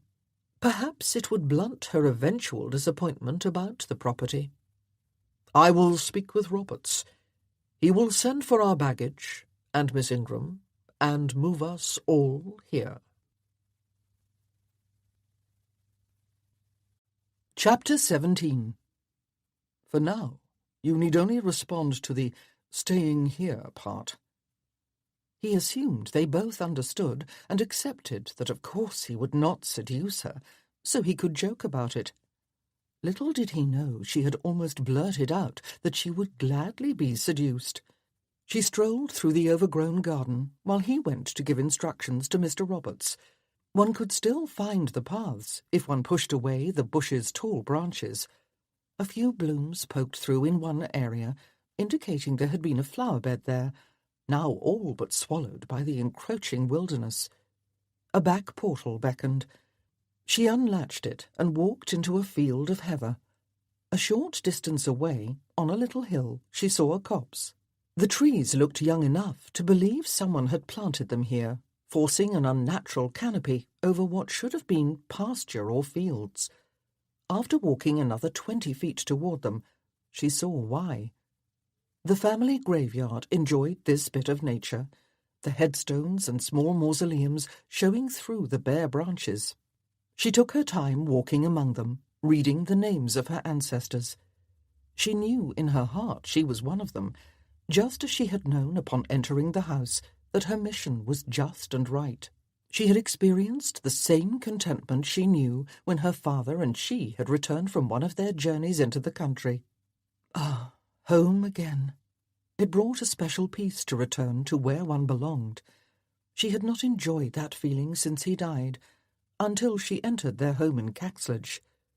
Today, stepping into that house, she had once more. She read the names of those buried here, McCallums, most of them. No Marshalls. None of Brentworth's ancestors had been laid to rest here. Perhaps if any perished here, their bodies were sent back to England. One grave marker made her pause. Not a McCallum. Not even a Scot from the name. Jeanette O'Malley. Nor did the stone look very old. It showed no chips, and not nearly as much weathering as the others. Not fresh either, just more recent. A servant, most likely. She could see how one might end up here, if it were an old retainer without local family. She turned to make her way back, and saw Brentworth watching her from amid the trees. The branches sliced his form. She walked to him. "There is no grave for the son of Michael McCallum." "The records show him being buried in the parish yard." "The day is young, and I have eaten enough to last until morning. I think I will visit that parish yard." They re-entered the garden. "Is the church far from here? If you give me its direction, I will go now." "Do you think to walk? It will be a rigorous 4 miles each way. Roberts has sent my coach to the inn, but I am sure there is a gig or wagon to be had. I will call for it and take you." "I can drive a gig myself." "We will do this together, Davina. It was your rule that we both learn what is to be discovered, so neither of us misinforms the other." "Are you saying I would lie to you?" "Of course not. Just as you did not insist on coming north with me because you thought I would lie to you." Together they went inside and waited for the gig to be prepared. "A phaeton is hardly a gig. This is a most uncomfortable conveyance." Davina kept gripping the edges of the seat so she would not bounce around, because when she did, she bounced closer to him. He had no incentive to slow down. "What an impractical carriage for the country," she complained. "I think Roberts indulged himself. It is far more fun to drive than a little gig." He glanced over whenever the road permitted it. Her blonde hair swung beside her cheek, and her blue eyes sparkled with her spirited good humour. Despite her objections, she was enjoying herself. The brisk breeze caused her face to flush, and he thought she looked very lovely. It went without saying that he would take her to the parish church, not only because he needed to hear what she heard and see what she saw, but also because he enjoyed her company. There was another reason, perhaps the most important one, however. Should she start prying into the events surrounding the fire, he wanted to distract her. He did not doubt there were rumours about that night. Some might even be true. He would prefer she did not learn about it, ever, and certainly not now, here in the shadows of that ruin. No one could hear that story and think well of him. He realized her opinion of him had come to matter. "Ah, that must be it," she said, pointing to the small stone structure up a short lane to their left. He slowed and turned the carriage. Inside a stone fence, he stopped, stepped out, tied the horse, and helped her down. A smaller building flanked the church. An old man came out of it. He wore the clothes a farmer might, loose trousers and a linen shirt and a long frock coat many years old. He placed a low-crowned hat on his white hair and approached them. "Are you the vicar?" Davina asked. "No vicar here, just me. If you've come to marry, you'll have a properly ordained Church of Scotland minister, not some vicar." His light blue eyes peered from a face so wrinkled it looked like crushed parchment. "Are you Brentworth?" "Yes, he is," Davina said. "How did you know?" The old man chortled. "Well, now, that is the silly carriage from the big house, and this one is looking a lot like a lord, so I just guessed. Been a while since you've been in these parts, your grace?" "Yes." The priest looked at Davina. "Man of few words." She nodded. "We have come to look at the parish records, to see if there is any information about the barons or their families in them. The ones before—" She made a vague gesture toward the current owner. "The Scott ones, I mean." "Come in, then. I'll pull out the books, and you can look all you want. There's probably at least a few marriages noted, and what not else. You can use my dinner table." He turned and walked inside with the careful, slow steps of the aged. Brentworth followed Davina into the little cottage. Stone, like the church, already it held the damp of winter. A low fire burned in a large fireplace. The whole lower level was one big chamber, with the dinner table close to the hearth. Beams overhead made for a low ceiling, and he had to duck to avoid hitting his head. He sat beside Davina. The priest placed 2 very fat, large books in front of them. From the condition of the leather binding, It was easy to see which was more recent. He opened that one and saw that recent meant it began in 1685. "This is the one we need." She leaned over, so they both could read the pages in the overcast light. The priest brought a candle, which helped, but she still hovered right over his arm, her face no more than 5 inches from his, her breast all but pressing his side. The impulse to give her soft, luminous cheek a kiss almost overcame him. Only the minister's presence stopped him. The old man kept looking at Davina. She paged through, curious. "We should move forward in time, or this will take many hours," Eric suggested. "I know. It is just interesting to see these names follow through over the years. I supposed if I had lived here my whole life, I would recognize them as the ancestors of my neighbors."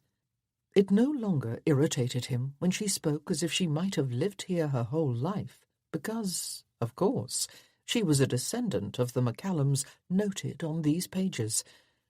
Thus did desire alter a man's opinion, he supposed. She permitted him to find the page for 1730, at which point they examined each notation more carefully. Births, burials, marriages, all received their space, with the marriages showing the signatures of the couple, and some deaths describing causes. "Here he is. Here is my grandfather, I am sure of it," she said, her delicate fingernail stopping on a birth notice in 1740. "James McCallum, born to Michael and Elspeth on the 4th of March. Now we know what name to look for, at least." "Was he known as James in Northumberland?" "He was." "James McCallum. It is such a common name." "Which is why they did not have to change it." She smelled so nice. He kept turning the pages. They did not see references to James McCallum until the fateful year of 1745.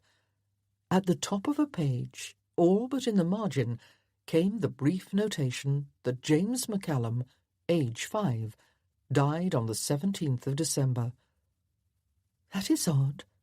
Davina narrowed her eyes on that line, then turned back several pages, then examined it again. "It is almost as if it were added there later." It did look that way, at least a little. Furthermore, it had been inserted above a marriage documentation, with all those signatures and such. Usually those started new pages, in order to make sure everything fit together. Not far after that page came the one with the last Baron's death. That did receive its own page, and a bit of a flourish.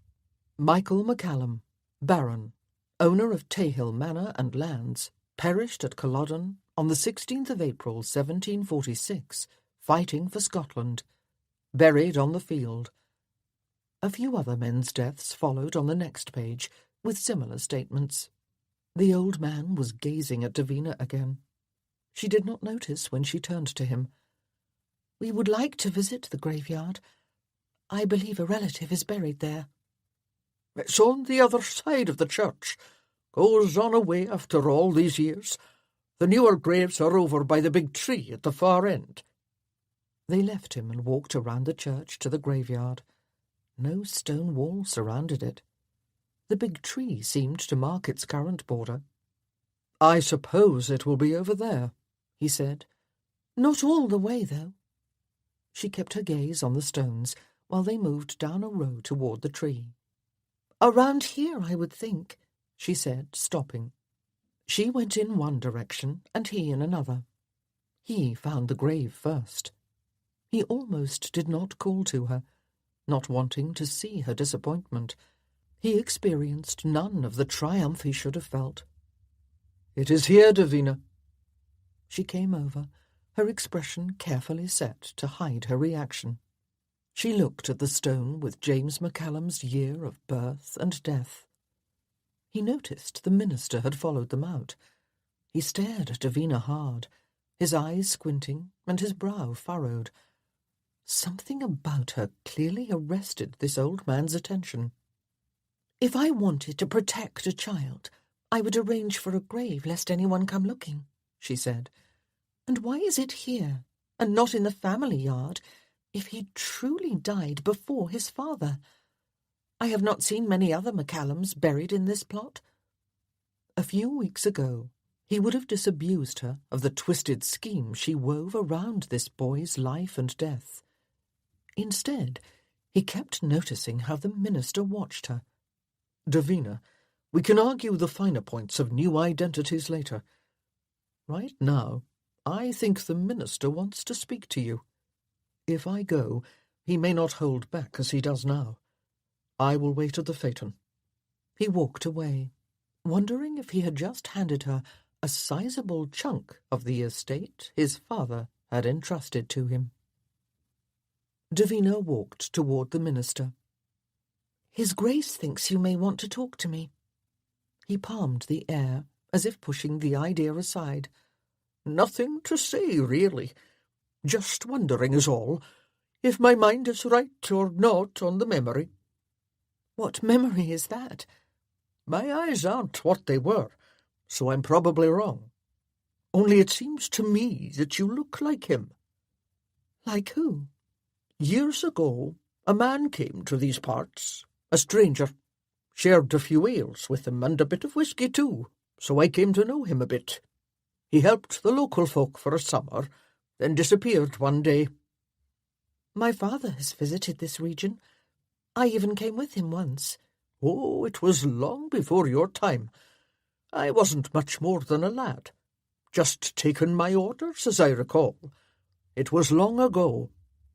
He peered at her face. Something about you that reminds me of him. Your smile, for sure. And this. He drew his fingers down either side of his face. Then he chuckled. I'm just an old man with an old memory. They're stronger than the new ones these days. She judged him to be around 75. The old memories had a way of moving around in time, stretching and contracting. What was remembered as 5 years ago actually was 20, and vice versa. If he was a relative of mine, I'm glad he helped the locals however he could. Seemed a good man to me. I was sorry to see him go. I thank you for your help today. You have been very kind, she said, by way of taking her leave. She walked through the yard and back to the carriage, where Brentworth lounged against its side. Did he want something? He asked. She let him help her into the seat. He thought I looked like a stranger who was here some years ago. I think he meant my father, who visited this region a few times in the summers. I do resemble him. He appeared relieved, which she thought odd. It was not an encouraging day for you, he said, settling beside her. He did not sound smug, at least. Perhaps his tone even carried a shade of sympathy. I was not able to place any proof in front of you, but I am no worse off than before. We found his grave, Davina. He did not grow to manhood in Northumberland, and father a son who then fathered you. She tucked her wrap closer around her and fixed her gaze on the lane. As I said, there is no proof a body is in that grave, Brentworth. Chapter 18. That evening, after dinner with the ladies, Brentworth took his port to the terrace outside the ballroom. He gazed down on the garden. It appeared even more neglected and wild in the twilight. Its condition was inexcusable. He must have ignored requests from the steward to be allowed to deal with it. He would tell Roberts to hire a gardener, and a few more servants. He might not visit this house again, but it should not go to total ruin.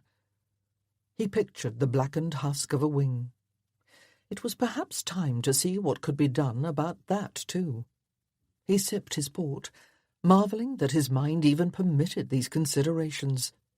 A year ago, he would have found something else to think about, if such notions entered his head.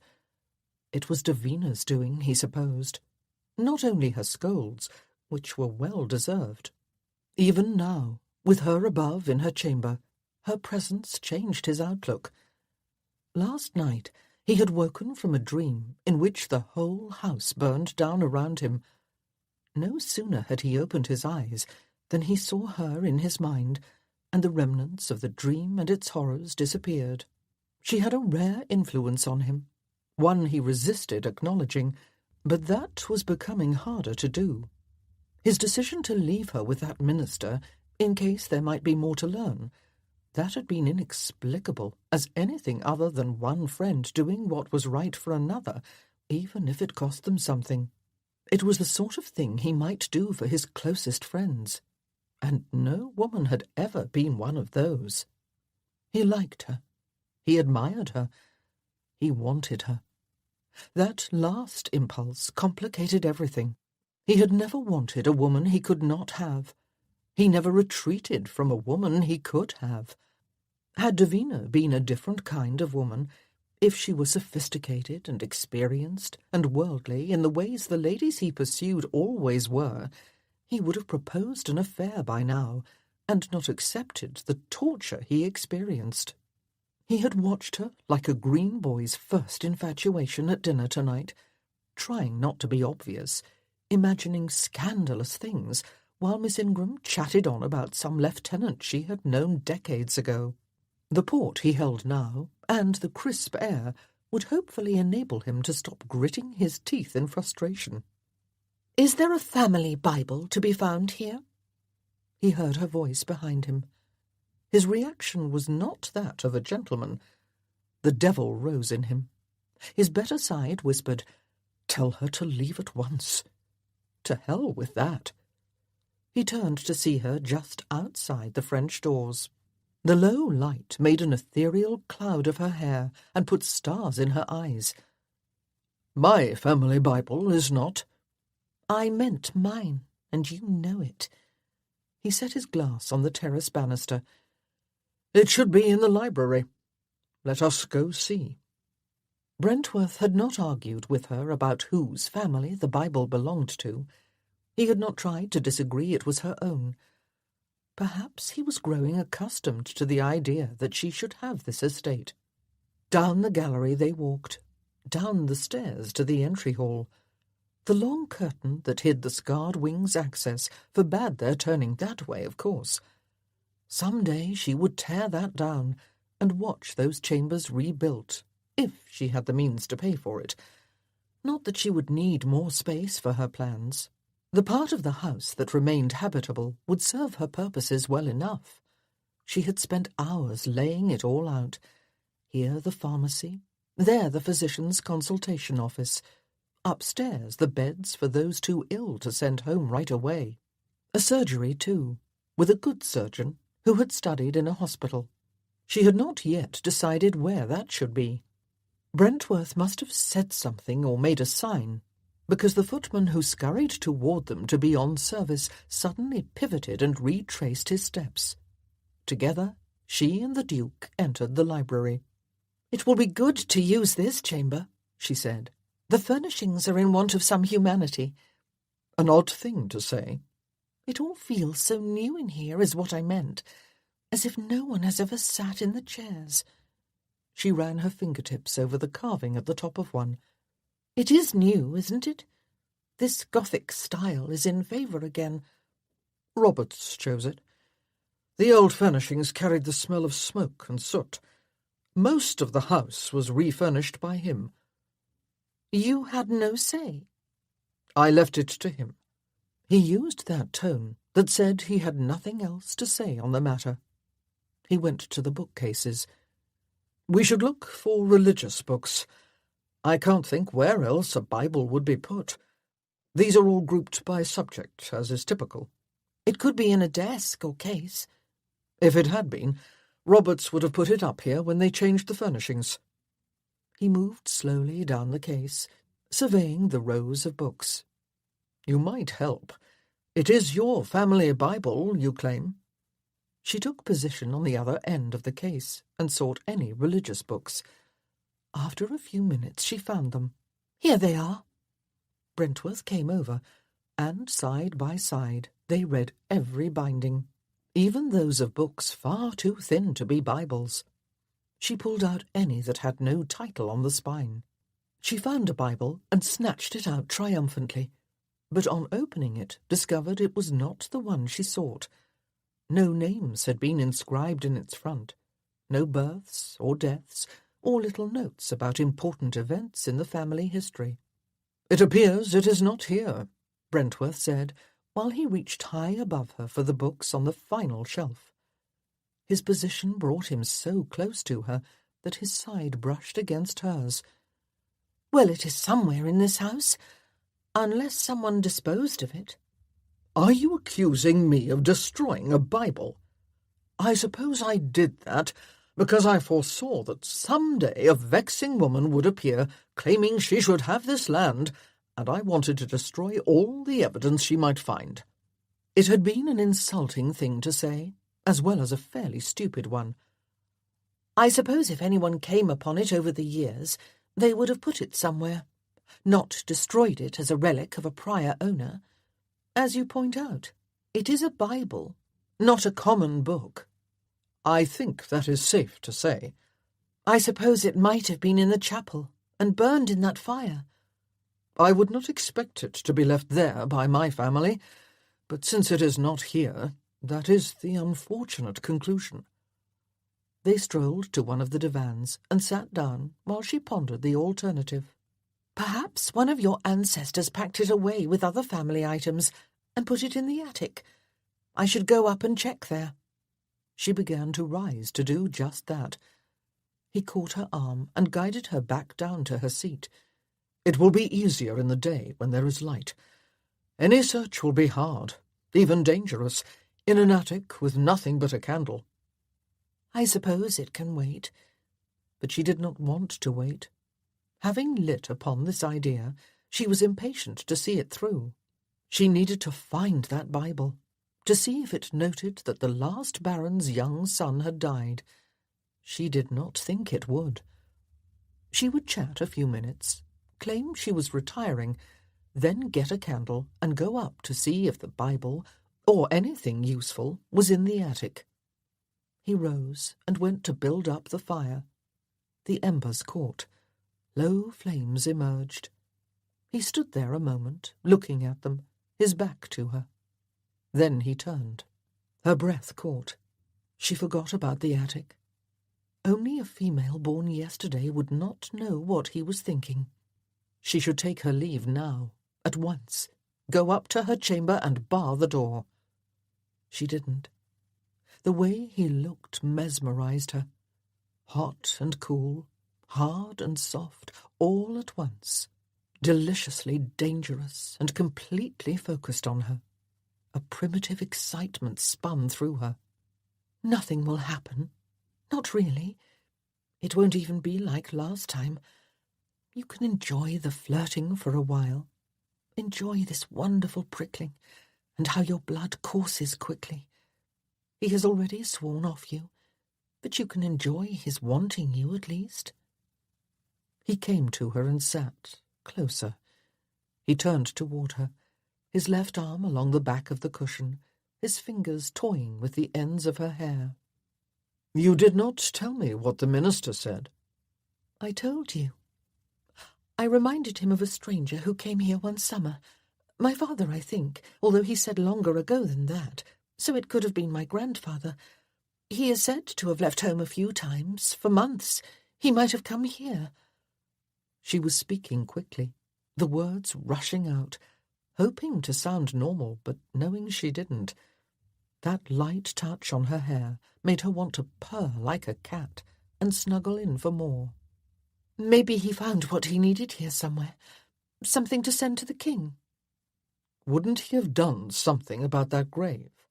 Disavowed it somehow?" She tried to puzzle that out, but she wasn't thinking clearly right now. "Perhaps. One wonders what he could do, though," she murmured, her gaze locked on his handsome, wonderful face. What woman could stand against that face and those eyes and not become a fool in this situation? A better woman than she, that was certain. She could barely sit still. "I don't know." "It is probably a question for a clear mind," he murmured back. He placed his warm palm against her face. She wanted to move her head, so it became a caress. "I should ask permission before I do this, but I am not going to." He leaned in and kissed her. He did not ravish her mouth, but she almost swooned anyway. Soft, careful kisses lured her arousal to expand in sly rivulets of pleasure. His mouth moved to her cheek, then nuzzled at her neck. She savoured every nip and breath, and how her skin tingled. "I think Miss Ingram is a terrible chaperone," she said, as she experienced the first signs of control slipping from her. "I think she is a perfect chaperone." His voice, low and quiet and close to her ear, sounded unbearably sensual. Perfect, distracted, absent, happy to read above while her charge was seduced below. Not terrible at all. Wonderful. That itching desire entered her bliss. The pleasure started pushing urges into her mind. The long, sweet kisses were no longer enough. She waited impatiently for the caresses her body craved. They did not come. His restraint held. She couldn't believe he was going to torture her like this. She impulsively lifted his hand from her side and placed it on her breast. His kiss paused an instant, but she sensed that an hour's debate occurred in that moment. "As you wish, darling." Better then, comforting and exciting, and a wave of brief relief. He touched her breasts, finding the tips and teasing until wildness beckoned. Invasive kisses, hot now, determined and hard, bound them in heightened intimacy. Sensuality submerged her until darkness claimed her consciousness. Her essence sought more pleasure, more closeness, more everything. She slipped her hand under his coat so she might feel him too. He looked down at what she was doing, then managed to shrug off his frock coat without missing more than 2 beats in their savage dance. She fumbled at the buttons on his waistcoat, while he tore off his cravat. More buttons on his shirt, until enough skin showed for her to press her lips against the skin of his chest. He held her to that kiss, one hand on her head, while his other worked the tapes of her dress. She frantically reached behind to help. Her body wanted to burst out of that dress.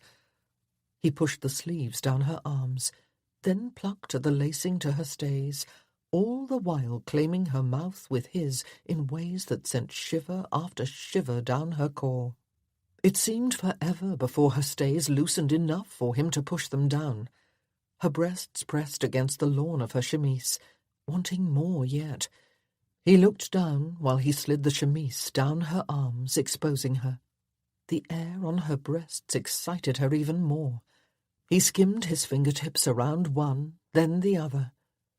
"You are very lovely, Davina. Beautiful." She looked down at that fine masculine hand barely touching her, but causing such anguish and anticipation. She stopped breathing. That light touch grazed one hard nipple. She almost rose off the divan from the sensation. Then the other. She wanted more of that, of everything. He gave her more while he kissed her again. Her desire became unbearable. She thought it could not get worse, but it did, when he lowered his head and used his mouth, flicking his tongue and gently nipping with his teeth, when he finally sucked until she cried out, when his caress lowered to her hip, then pushed her legs apart and pressed against her mound. The dress interfered again. She hated that it kept her from what she wanted. She reached down her skirt and began lifting it. He helped, skimming it higher with long caresses, until his palm found the flesh of her thigh. Higher yet, until finally that warmth rested right near the center of her need. He touched her there, and she cried out, loud, so loud that she heard herself. The sound shattered the dark and fevered small world they had built. It seemed to echo through the entire house. It stopped none of her hunger, but it stopped his touch. His whole presence stilled. Afraid of what that meant, and desperate to continue, she took his face in her hands and kissed him hard. He let her, and kissed her too, but not with the passion of before. Softer again, kinder, careful. They were the kisses you might give before the very last one. He turned his head. She did too. She gritted her teeth. She heard him mutter a curse. Face set into hard planes of control, he smoothed down her skirt. "I am sorry. I should not—" He lifted the chemise so she was covered.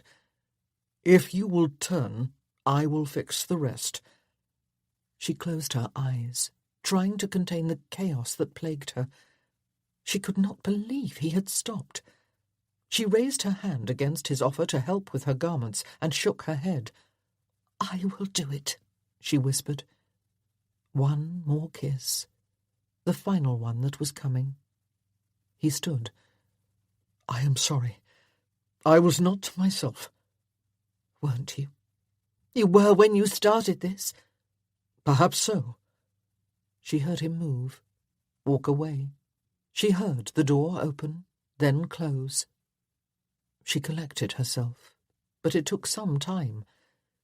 Then she managed her stays and tapes and made herself at least passingly presentable. With each minute she grew angrier. Did this man, this paragon of restraint, this person carved out of stone, expect her to believe he was not himself? He knew exactly what he was doing, what he was starting. To then become conscience-stricken again, after he had her all but tearing off her clothes, it was inexcusable, unforgivable, churlish, ignoble, outrageous. It was a good thing he had left, because she wanted to give him the longest, sharpest scold he had ever received in his perfect, ducal, lordly life. Fuming, her head close to exploding, she strode to the door, cast it open, and stomped to the stairs. The footman sitting near the door snapped alert, then veered back when she stopped in front of him. "Where are Brentworth's chambers?" she demanded. The night air barely helped. He stood in front of the open window, breathing deeply, wondering just how he had allowed that to happen. You ass! He could not claim any defence. He had not only hoped it would happen, he had planned much more. He had spent the day in anticipation. Oh, there had been a noble attempt to separate after dinner, but when she appeared on that terrace, the rest was a tale foretold. "You scoundrel!" Wanting a woman did not excuse such behaviour. He had insulted her in several ways, and no apology would do. He needed to accept that although he almost always got whatever he wanted, he would not get her. Unless... Why not? It had been a solution from the start, one the king had proposed and wanted, and one that made more sense than he had admitted. He had to marry someone. Why not a woman he wanted, and also admired? The reasons why not tried to line up in his head. He ignored all of them, except one. She might not have him. He laughed to himself, not at that notion, but at the likelihood of it being true. Davina McCallum had been one of the few people who did not seem to give a damn that he was a duke, and the Duke of Brentworth no less. She might enjoy the luxury of this house and all the others he owned, but he did not think she could be bought by any of it. He wished they were in London. He would not mind consulting with Stratton and Langford about this. Stratton could be very practical in his advice, realistic. As for Langford, he rarely was wrong when it came to the way women reacted and thought. He had done a close study of them over the years, yet both had seen this eventuality long before he had. The interest, The fascination, as Langford said. Having both married inappropriate women, they no doubt considered it just fine if he did too. The cool air had done its work, finally. He no longer battled the urge to go back down there, find her, and drag her to a bed, or even use the carpet there in the library. Of course, just thinking about it had him rumbling again. He took another deep breath. A crash sounded nearby. Another. He turned, startled. There, just inside his bedchamber, stood Davina, her arms still out from where she had thrown open the door. She raked him from head to toe with a scorching gaze. "You conceited, self-important, arrogant, spoiled, selfish toad!" Toad? "You despicable man!" She advanced toward him. "You coward!" "I will accept toad, and even despicable. But coward is going too far." "Give me another word for what just happened. Don't say noble and gentlemanly, or I may scratch your eyes out." Both words had been on the tip of his tongue. He swallowed them. "I can understand why you are angry." "I can understand why you are angry." She imitated him rather too well.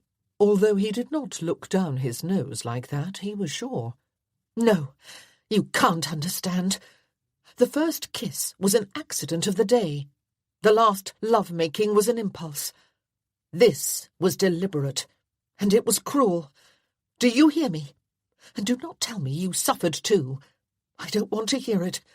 Men always whine about discomfort more than women, but I am telling you now that to do that to me was among the most thoughtless acts of casual cruelty. And you did it twice. Twice!" She was right in front of him now, belligerent and damned magnificent, nailing him in place with her gaze. "Do not think to do it again. Ever. Never touch me. Never kiss me. I will die as I am at this moment before I ever allow you to treat me that way again." It would be an excellent moment to grab her and kiss her, only she really might kill him then. She looked as if she wanted to, badly. He kept watching for a blow to come. "See here, Davina." "Miss McCallum, if you don't mind, Your Grace." "Here is the thing.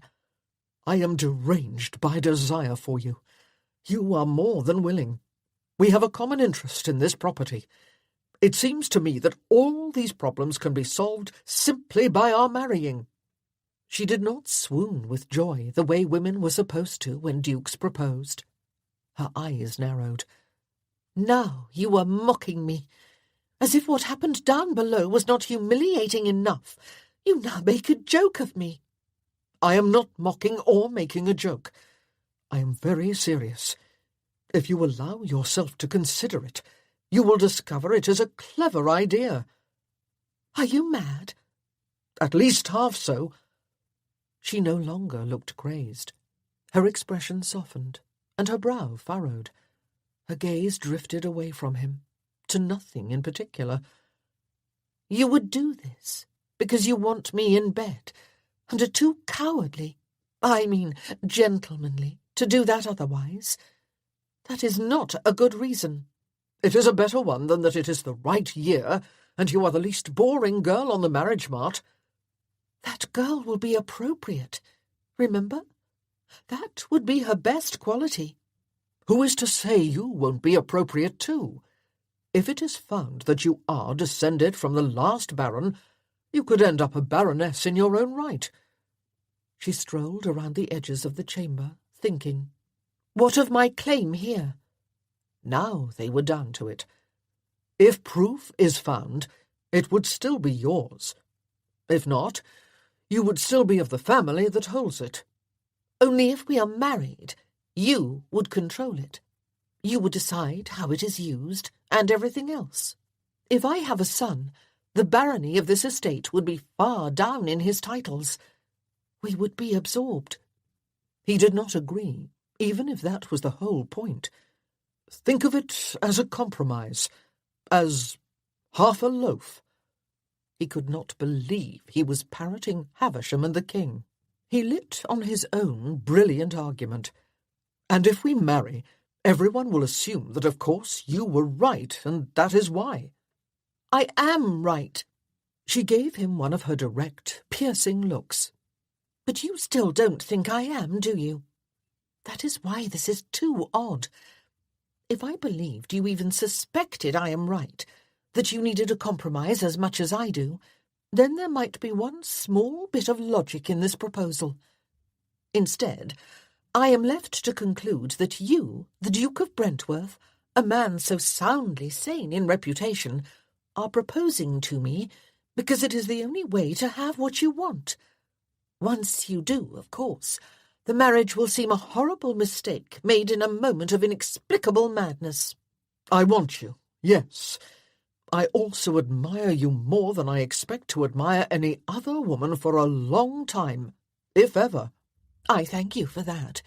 It is nice if at least a modicum of affection is part of a marriage proposal.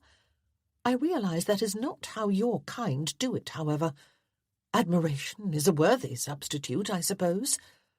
Her aimless stroll had brought her close to him. She looked at him wistfully. "I must decline." "You would be a duchess. I can understand your rejecting me. I am surprised you are rejecting that. Do you even know what it means?" "I know some of it. I have seen the deference and the luxury and the standing in the world. I am told at major banquets a duchess has one of the best seats and enters before all the other peers' wives. It is a rare privilege and status you offer me. The girl you choose next season will value it properly." That girl would probably also bore him to death. He had two choices at this moment. He could try to persuade her with pleasure, or lie and profess undying love. She smiled. "I know what you were thinking. I am flattered you still debate how to win me over. But I will know if you lie, and I will not allow you to touch me. I meant that. Now, I must leave before you compromise yourself because of this whim." "It is not a whim." "It is a whim. A sweet one. But that is exactly what it is." She left then. He threw himself into a chair to accommodate that he had been rejected in a marriage proposal for the second time in his life, in the same house, by a woman who, by all accounts, should have fainted with delight at such good fortune. He could be excused if he hated Scotland. Chapter 19. She walked 10 steps away from the door before the fullness of their conversation exploded in her head. She had turned down the chance to be a duchess. If anyone learned of it, she would be labelled unbearably stupid and hopelessly mad. Nonsense. The proposal had been insane, not her response. She repeated that all the way to her chamber, but she noticed every expensive appointment in the house on her path. It could all have been hers, and this was not even one of his good houses. Oh, how rational she had sounded, how selfless, as if he would be the first man to make a foolish match due to sexual desire. Somehow, and she had absolutely no idea how, a duke had come to want her enough to actually marry her to get her, and she had turned him down. Even she began to doubt her sanity. Who was she to lecture him on his duty to find an appropriate wife, or the way passion passes, on anything to do with men and women? His experience exceeded hers, vastly, because she possessed almost no experience at all. Of course, that had not been at the heart of her reaction. She had not been thinking about his choice at all, only her own. How will this change my rights to this land? Not her use of the land as duchess, her right to it. He'd known the answer, hadn't he? He'd thought all that out. It was one of the problems the marriage would solve, along with his inexplicable desire. She found some contentment in remembering that part of their conversation. She concentrated on it, which was far better than thinking about the priceless Chinese vase set at the end of the corridor near her chamber, almost as an afterthought, as if it were not worthy enough to be downstairs in the library or drawing-room with the truly precious items. The whole episode distracted her enough that she was in the middle of her chamber before she realized someone else was there too. Miss Ingram sat in the chair set beside the fireplace, holding a book open, high and angled to the light of a candelabra she had set on the small table she had pulled over. "Were you confused and found yourself in the wrong chamber, Miss Ingram?" Miss Ingram peered at her book another few moments, then closed it and set it on her lap. She turned her attention on Davina. "I do not become confused about where I am. I know people think I have gone soft in my head, even my dear nephew, but I don't miss much, Miss McCallum." "That is good to know." "No, indeed. I don't miss much at all." She raised one eyebrow. "Were you just with him?" "We had a conversation, yes." "A chat, was it? How nice. I assumed by now he would have engaged in more than that."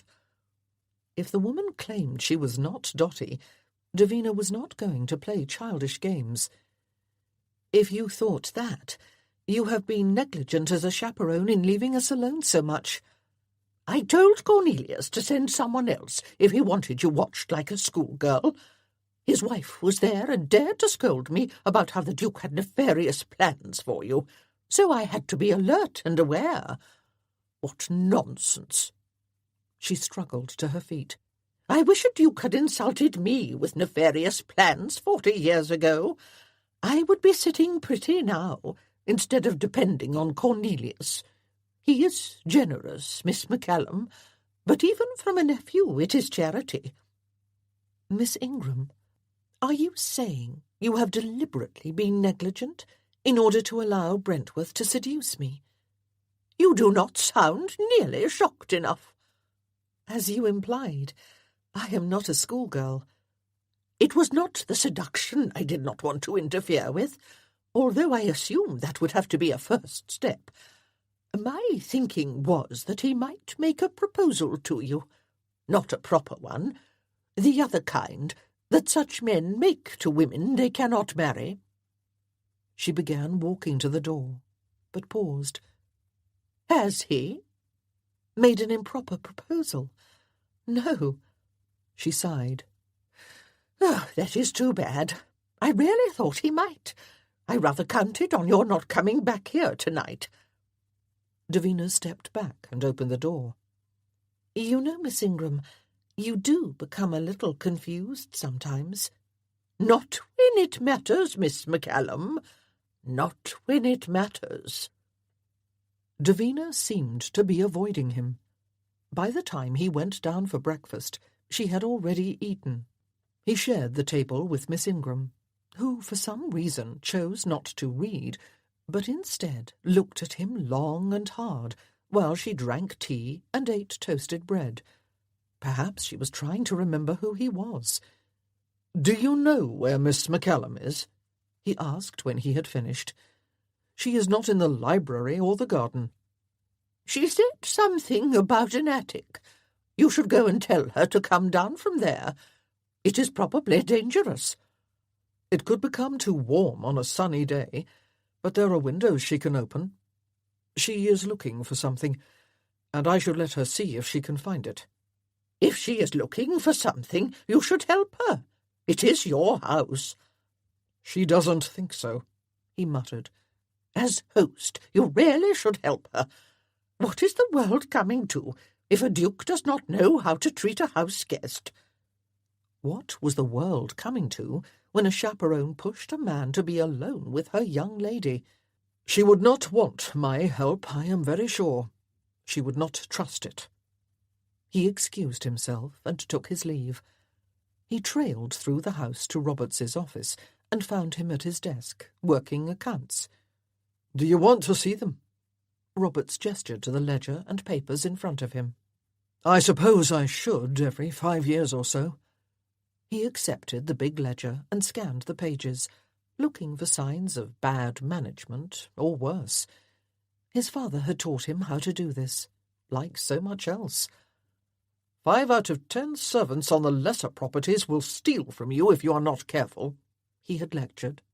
"Your Grace, I am bound to ask, as I do every few years, whether you would consider having that ruin taken down. Not rebuilding, mind you, just taking down the burned-out husk that is left. It is a scar on the land, and clearly a recent destruction, not some ancient and charming old pile like the old Tower House." He met Roberts's gaze. The few other times Roberts had broached this subject had not gone well, and he could see his steward braced himself for loud, harsh expressions of displeasure. "It may be time." Past time. Roberts's expression brightened. "I think I will go see just how bad it is. I will let you know my decision before I leave." "You are going into it?" Roberts spoke with studied evenness. "I think so. Would you like me to—" "No, I will do it on my own." Roberts played with a letter opener on his desk, studying it while he rolled it in his fingers. "I go in fairly often. I need to, in order to drive out the animals that have taken residence." He looked up. "There are no ghosts there, from what I can tell. I never thought there might be." No ghosts to confront there. Only his own stupidity. He handed over the ledger. "These appear in order, as I knew they would be. I appreciate your service to me, Roberts.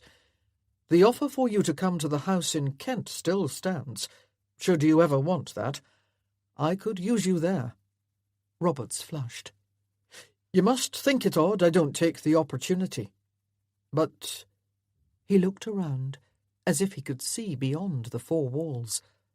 "I like it here. Scotland is home. This house is home. Your father raised me up from dog boy to this, step by step, and I've been here since I was 10. Besides, when you are not in residence, I am something of the laird, ain't I?" "I expect you are." He laughed.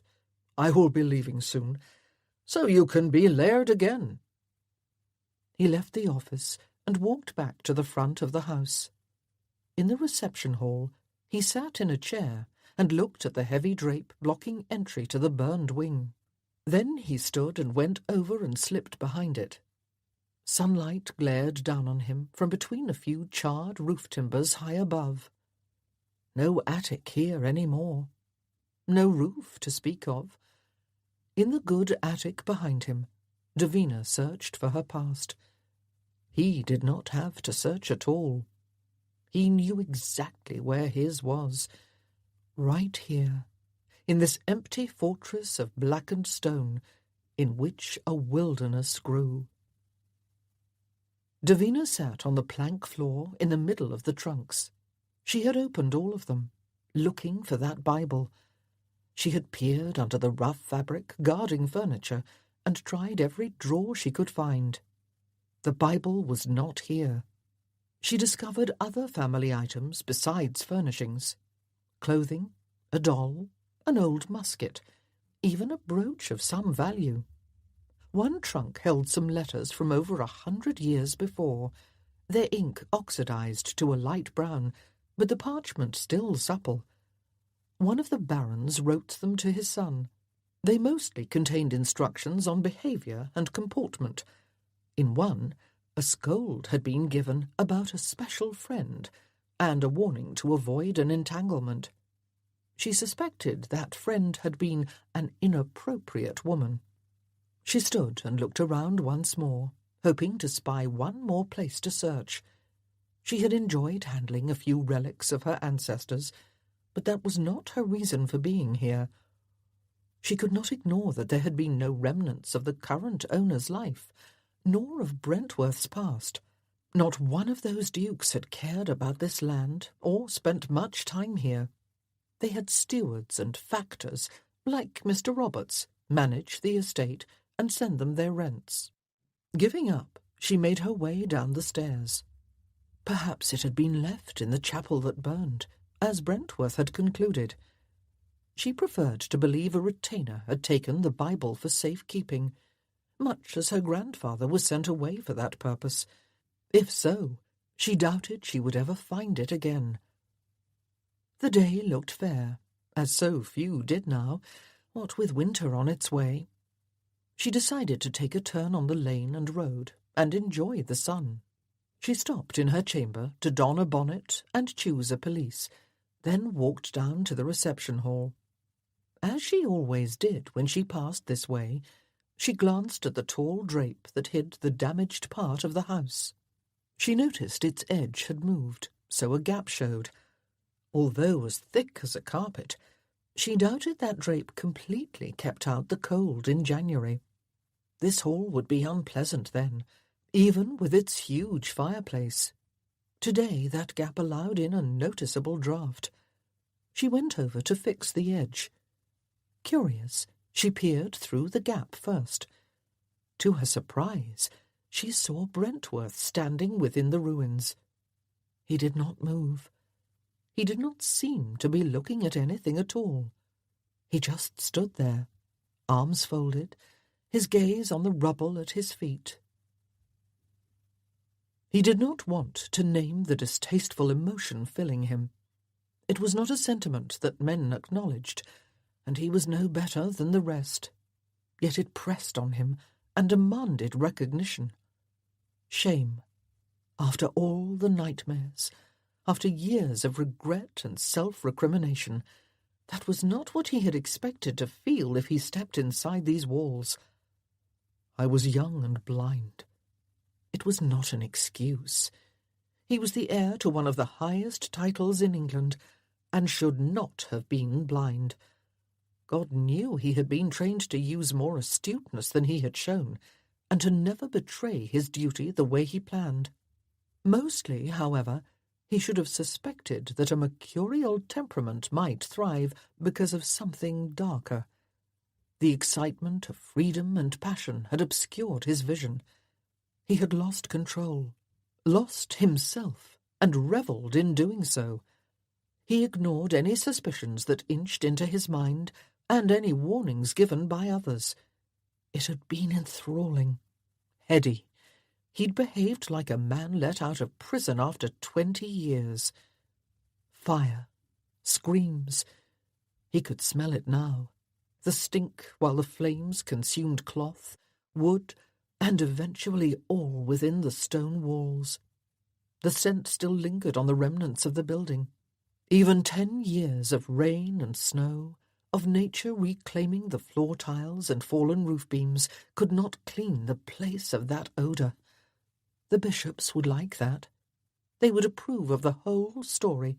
First sin, then punishment, but never total forgiveness. Only he had not been the one to pay, had he? The stones at his feet came into focus. He became aware of his surroundings again. He knew why. He was not alone any more. He did not look toward her presence, but he felt her there. Go away, woman. I told you not to come in here, that it was dangerous, he said. You were in here. It can't be too dangerous. There aren't even many stones or beams left to fall. He sighed at her relentless rationality. What happened? She asked as would a tourist, wondering how Pompeii was buried. It burned. He looked at her, in time to see her narrowing her eyes. They had trod this path before. I was here. She gazed up at the sky. In this wing? It was night, and I was in my chamber. The family apartments were in this wing then. It is a wonder you survived. I almost didn't. Roberts gets the credit for that. He was heroic that night. The fire spread so damned fast. Up to the servants' quarters, down to the dining room. He roused me, and we did what we could, but we knew it was hopeless. Then it was just about getting people out. He was lying to her in a way, leaving out the hard parts. It would be like her to know there were omissions. Did you get them all out? Ah, she did not miss anything. All except one. I blame myself. You cannot be blamed. Fires happen. They are unpredictable and can level a city. It started in my apartment, Davina. You can't be sure of that. You said Roberts roused you, so you were sleeping. He let that stand, coward that he was. I am glad you survived unscathed, she said softly. Mostly unscathed. I suffered some burns. The worst was on the back of my left leg. The scarring is unsightly, but I never see it. I should have warned you about that when I was proposing yesterday. I would have, eventually, so you could change your mind if it mattered.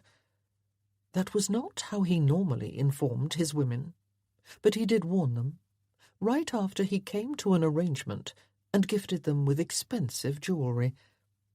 By the by, I must tell you that I have a disfiguring scar on the back of my leg.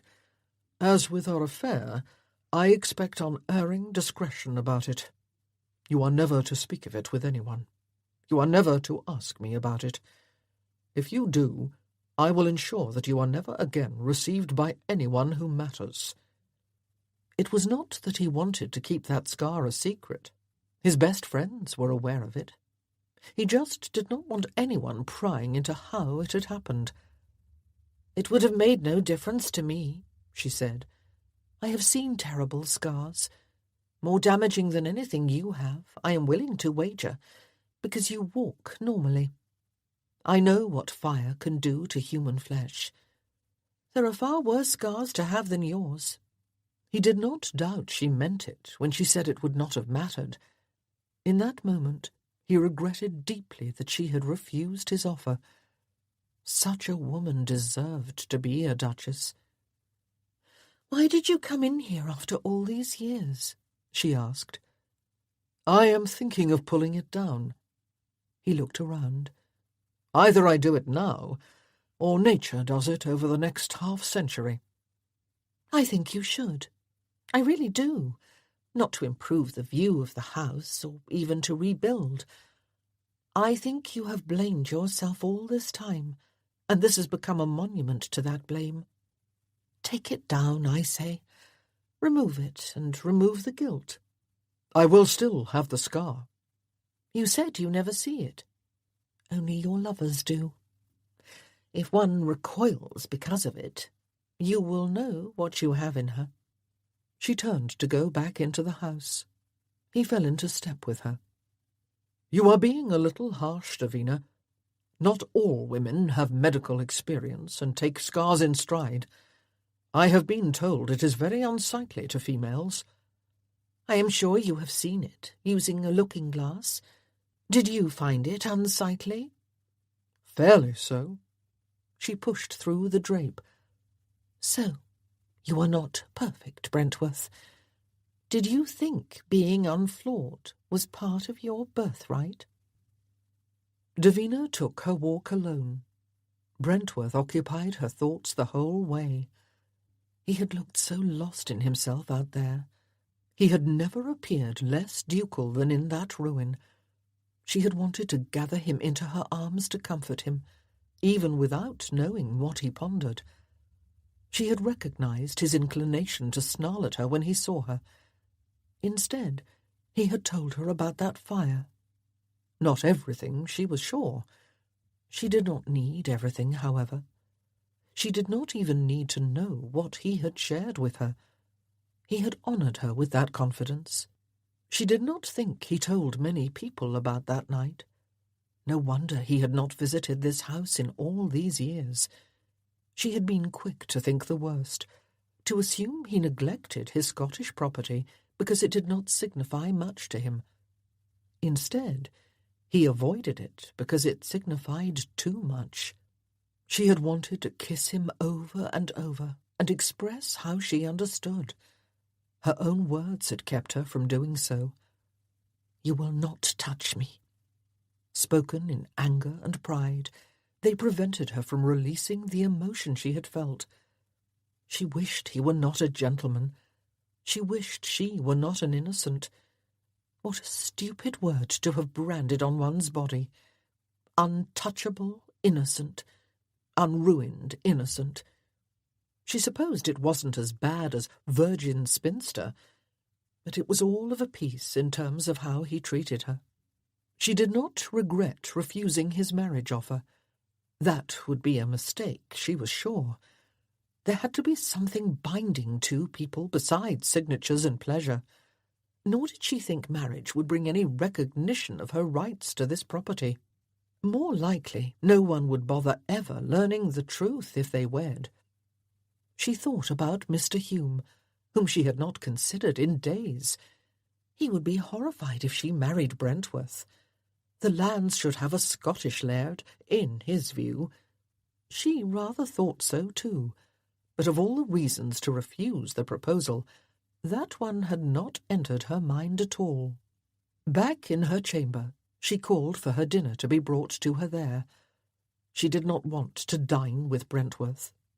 She was not sure why. No, that was a lie. She knew exactly why. Being with him would make her sad and wistful.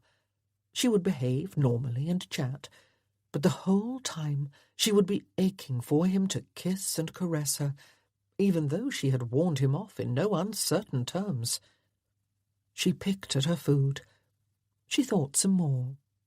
She pictured him in the ruins. She felt his touch. She made a decision. Chapter 20. He sent away the footman who tried to serve as valet as soon as he washed his upper body. He could not bear how the young man shook in his presence, but he would not have wanted him around, even if the youth were a citadel of stability. Once alone, he removed his trousers to finish washing. When he moved the cloth on his leg, his hand felt the puckered skin, even if he could not see it. He barely thought about it any more, but every day there was this reminder. His own valet had nursed him through it all, and presumably was accustomed to it too. When he travelled, however, the servants he might use almost always paused long and hard upon seeing it. Finished, he threw on his banyan and called the young man in to take away the water and towels. Finally alone, he left the dressing-room.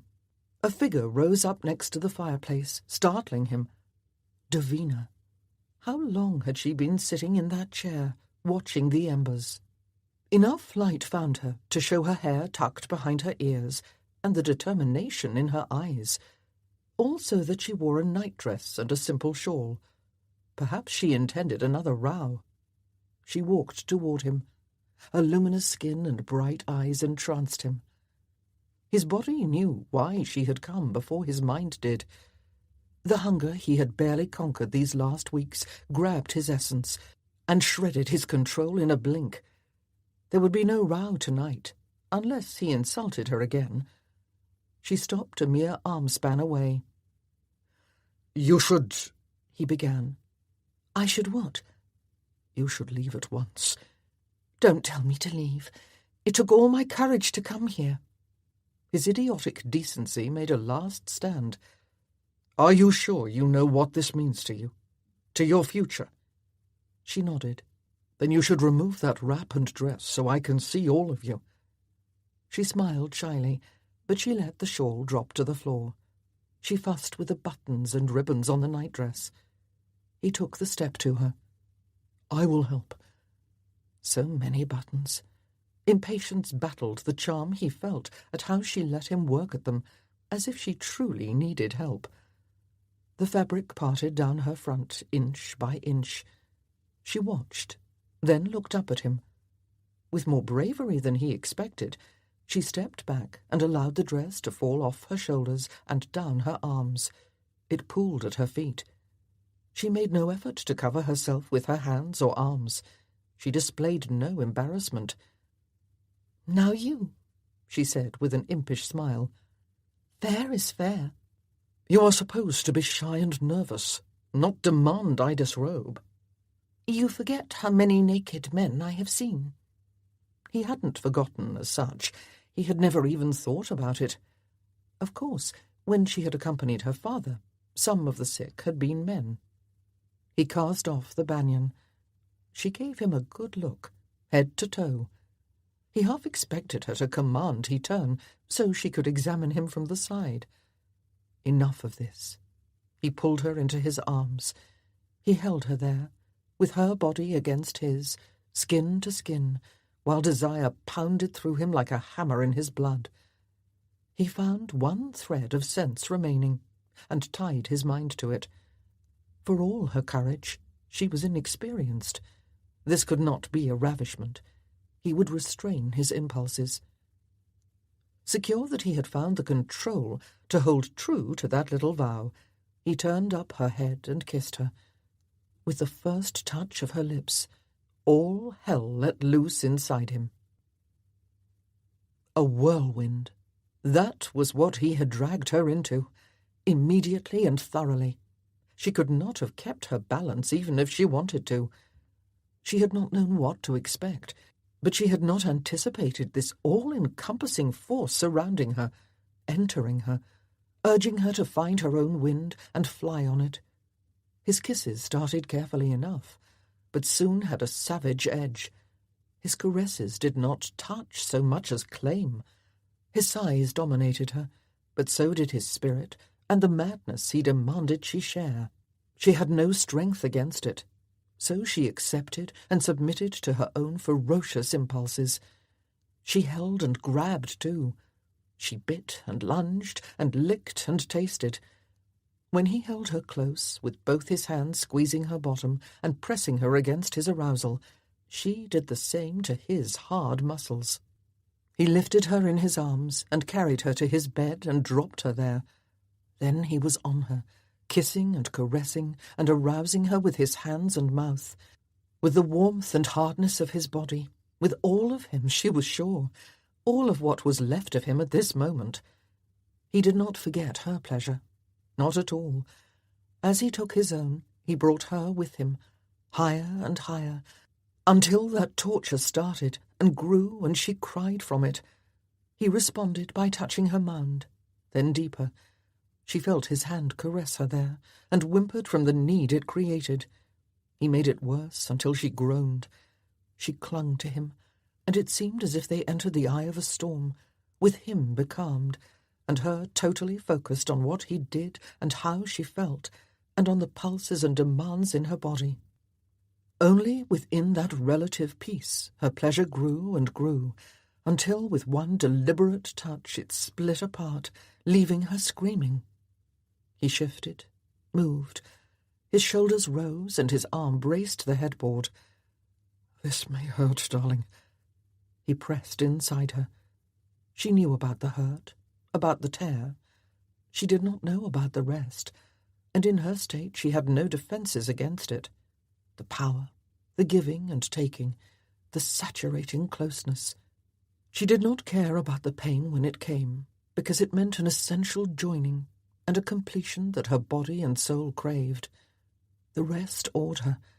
His strength hovered above her, his chest near her face, and his weight still braced behind her while he moved.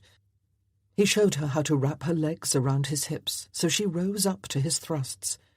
She could tell as he held back, so as not to hurt her more. She did not care when his restraint finally broke, because it increased all the other sensations, and the sweet ache of knowing him this way. She would have accepted anything if it meant she could exist in this small world that contained only the two of them, sharing this incredible intimacy. He fell to her side, spent and mindless, deep in the echoes of release. He let them course through him, while he drifted in a satisfaction far more than physical. Her body beneath his arm did not move. She did not speak. Her deep breaths eventually slowed. He rose up on his arm and pulled up the bedclothes, so that now, with the heat gone, she was not chilled. Her hand smoothed up his arm. He turned to see her smiling in a dreamy way, Her eyes still had the glistening, sensual lights he had seen while he took her. He did not ask if he had hurt her. He knew he had. He lay on his back and pulled her close, so she lined his side, and her head found a spot on his shoulder. "Oh, this is nice," she murmured. It was nice, peaceful, different. He could not ignore how different. She turned into him and kissed his chest. While she did, her hand slid down his side and under his thigh. Her palm laid flat against the worst of the scar. "Is this why you do for yourself when you travel? So strange servants won't see it?" "It is not the seeing. It is the questions." "Do servants question dukes? Bold of them?" "It is in their eyes. And once they leave, in the ears of friends and other servants." She nodded. "It would be annoying to have people wondering, talking. It is no one else's right to know how it happened and why." It was the why, of course, that mattered, that he avoided speaking about. He noticed how she removed her hand, but not abruptly or out of revulsion. She had checked the scar, and now was done. She yawned. "I should go, or I'll be found here in the morning." "You can stay. I will bring you back before the household wakes." Already she drifted. "Don't forget." He wouldn't forget. He let her fall asleep. That was different, too. He did not sleep with women. He visited. He shared pleasure. He left. He enjoyed her warmth beside him, however. Nice, as she said. A few hours later, he put on his banyan, bundled her in the sheet, and carried her back to her bedchamber. He would have let her stay till morning, and the servants be damned, but he did not trust himself having her there. Already he ached to have her again, even knowing she was sore. He took her back before he forgot he was a gentleman. She woke slowly, accommodating, in fits and starts, to how differently she felt. Echoes of last night still affected her senses. Her body pulsed, as if it held him still. Even when she opened her eyes, she experienced the world as if through a thin gauze net.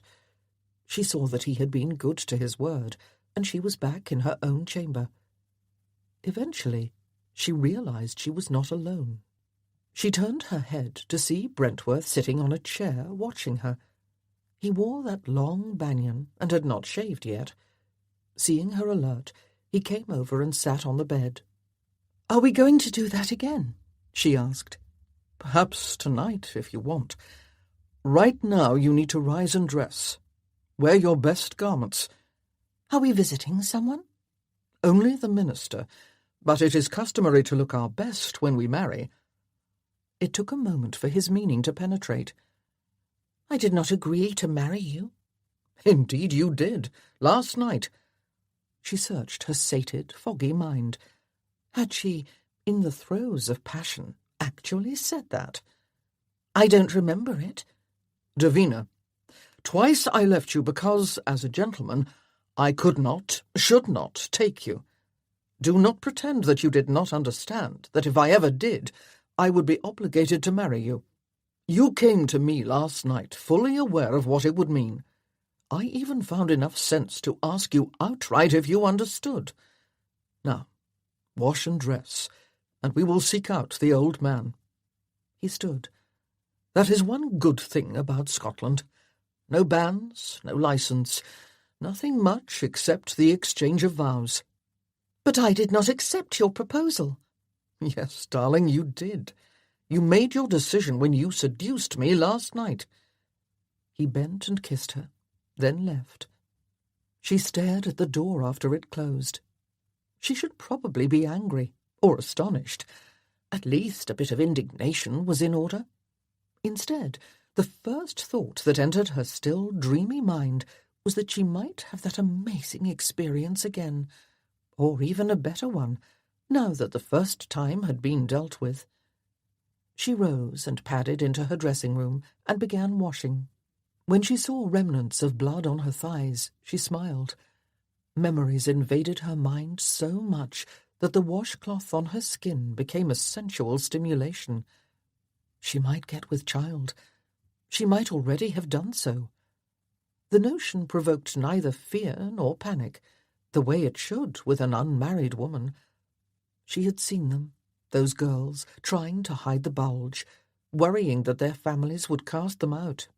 More than once, her father had played the role of mediator with girls and their families, because such things couldn't be hidden forever. She would like to have a child. She had never expected to, but the idea warmed her. She could raise a child on her own, she was sure. No, wait.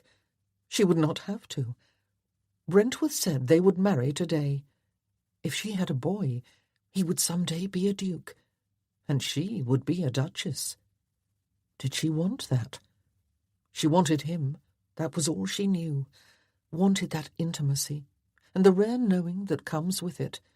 The safety and comfort within his embrace had seduced her as surely as the pleasure. Of course she wanted more of that. Only a fool would not. And the rest. She knew this required clearer thought than she had mustered, but she did not care. Still half drunk from the heady experiences of last night, in a stupor of contentment, she dressed and went below. He waited there. He had done for himself faster than she had. To her surprise, Miss Ingram also waited in the coach, and Mr. Roberts paced his horse around the drive. "Witnesses," Brentworth said. He handed her into the coach. "Even Scotland requires them." She settled in next to Miss Ingram. That lady gave her one long look of sly approval, then turned her attention to the view out the window. "Well done, Miss McCallum. Well done indeed." Brentworth rode with them. Davina had a hard time not staring at him. Was he real? Had she woken for certain, or did she still dream? A thick disappointment formed at that idea, one that reassured her that if this was real, she did not mind at all. At the church, Mr. Roberts dismounted and went in search of the minister. He came out of the house and waved them in just as the old man emerged and headed to the church. Davina did not walk into the church beside Brentworth. She floated. Everything still felt different. The whole world seemed soft to her, like an invisible cloud cushioning her mind. A very comfortable cloud that made her happy and subdued. Only while she took the final steps before the vows did she think about the consequences of this match, the ones other than wealth, luxury, and pleasure. "Will you still help me to learn if the last Baron was my ancestor?" "Either way, we will learn the truth if we can." She walked a few more paces. "If we learn that he was, will you interfere with my starting a pharmacy and infirmary here?" "If your plans are sound, I don't see why I would. We will bring in physicians, so you do not put yourself in harm's way, though." 3 more steps. They were almost there. The old minister smiled indulgently at her. "Will I have to pretend I never cared for the sick, and saw things no proper lady should see?" He stopped walking, turned to her, and took her hands. "I do not expect you to be other than you are, Davina, or to play some role that is not in your nature, so that society is appeased. The Duchess of Brentworth does not conform to the world. The world conforms to her." He smiled and handed her forward, and they stood side by side. They spoke the vows that would change her life forever. Chapter 21.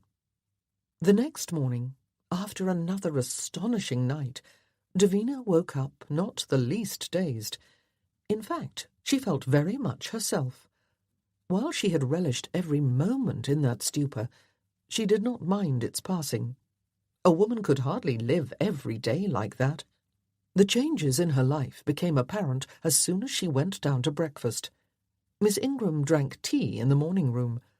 She set down her cup when Davina entered.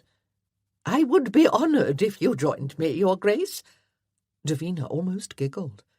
Miss Ingram gestured for the footman standing idly near the door. Her Grace prefers coffee, but I would like more tea. What do you want to eat, Your Grace? I am sure the cook will make anything you prefer. Davina went to the sideboard. I will help myself from what is here. The eggs are a bit runny. Perhaps you will have the housekeeper speak to the cook about that. I can't abide runny eggs. Davina caught the footman's eyes after he served them beverages, and let him know he could leave.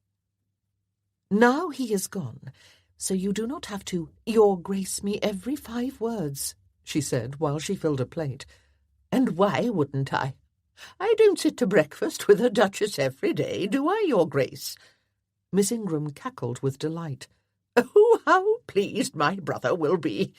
He thought he saw something between the two of you, but did not dare to hope it might lead to this. I expect that wife of his to thank me excessively for being such a perfect chaperone. She gave Davina a big wink. About that, Miss Ingram, rather suddenly, I no longer need a chaperone, even a conveniently negligent one. You are welcome to stay, of course, and return to Edinburgh with us. However, you no longer need to make yourself scarce in the hopes the Duke will be naughty if you are not present. I would prefer to leave now, if that can be arranged. This house is too big for my liking. It is easy to become lost in it. I enjoyed this journey, however. I had a wonderful time abetting this match. I will see if you can be brought back to Edinburgh. It may be in a hired carriage. I think all that is here, besides our coach, is a phaeton. I would love to go in a phaeton. What fun that would be! It is hardly suitable for a long journey, or comfortable for a woman of mature years. Oh, tosh! Well, if you won't indulge me with the phaeton, any carriage will do. Brentworth entered then. He greeted Miss Ingram, then went to the sideboard. Miss Ingram made a display of taking her leave. I will leave the two of you alone, she whispered to Davina, before slipping away. Brentworth sat with his food and looked around for the footman. I sent him away, Davina said. I wanted to speak with Miss Ingram alone. If you are looking for coffee, it is right there. I will get it. She hopped up, fetched the silver pot, and poured. She would like to go home. I don't know why. One chamber with good light is as good as another. However, if that is her choice, I will have Roberts arrange it. He reached over and took her hand in his.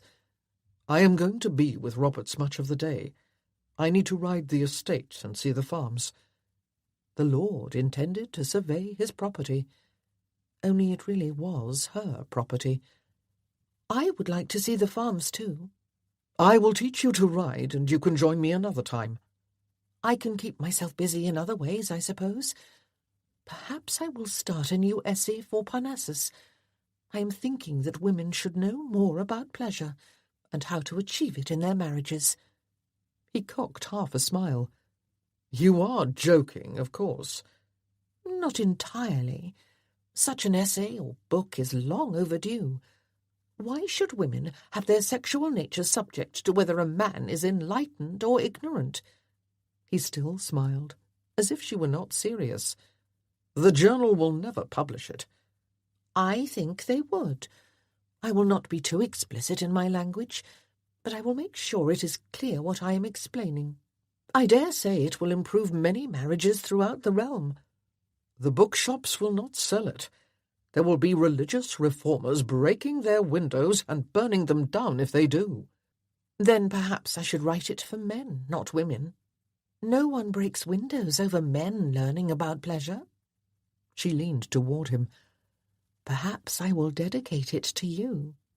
Maybe first you can think about this house and what needs to be done here to change it to your liking. Also, Robert said the housekeeper expects you to sit down with her and explain how you want the household managed. I will sit with her if that is expected, but I have nothing to say. Just give her 1 or 2 things to change. so she knows you are taking on your role. I'll tell her that the eggs are too runny. Will that do? He looked down at the remains of his breakfast.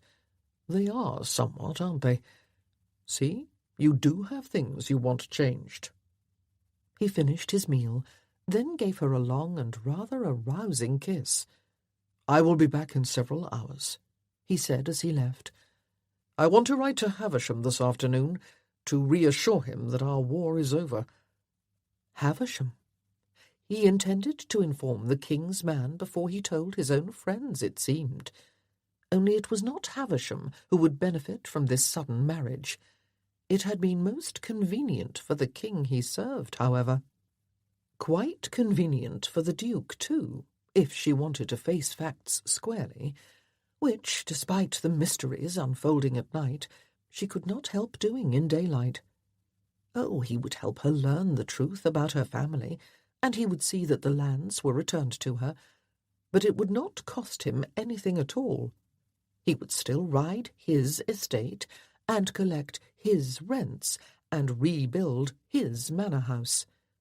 A parliamentary action returning these lands to the baron's descendants would change nothing for him now. Indeed, it would signify so little that she would not be surprised if such a bill were introduced and passed, even if no more proof were found. She let herself out into the library. She knew even less about decorating than she did about running a large household.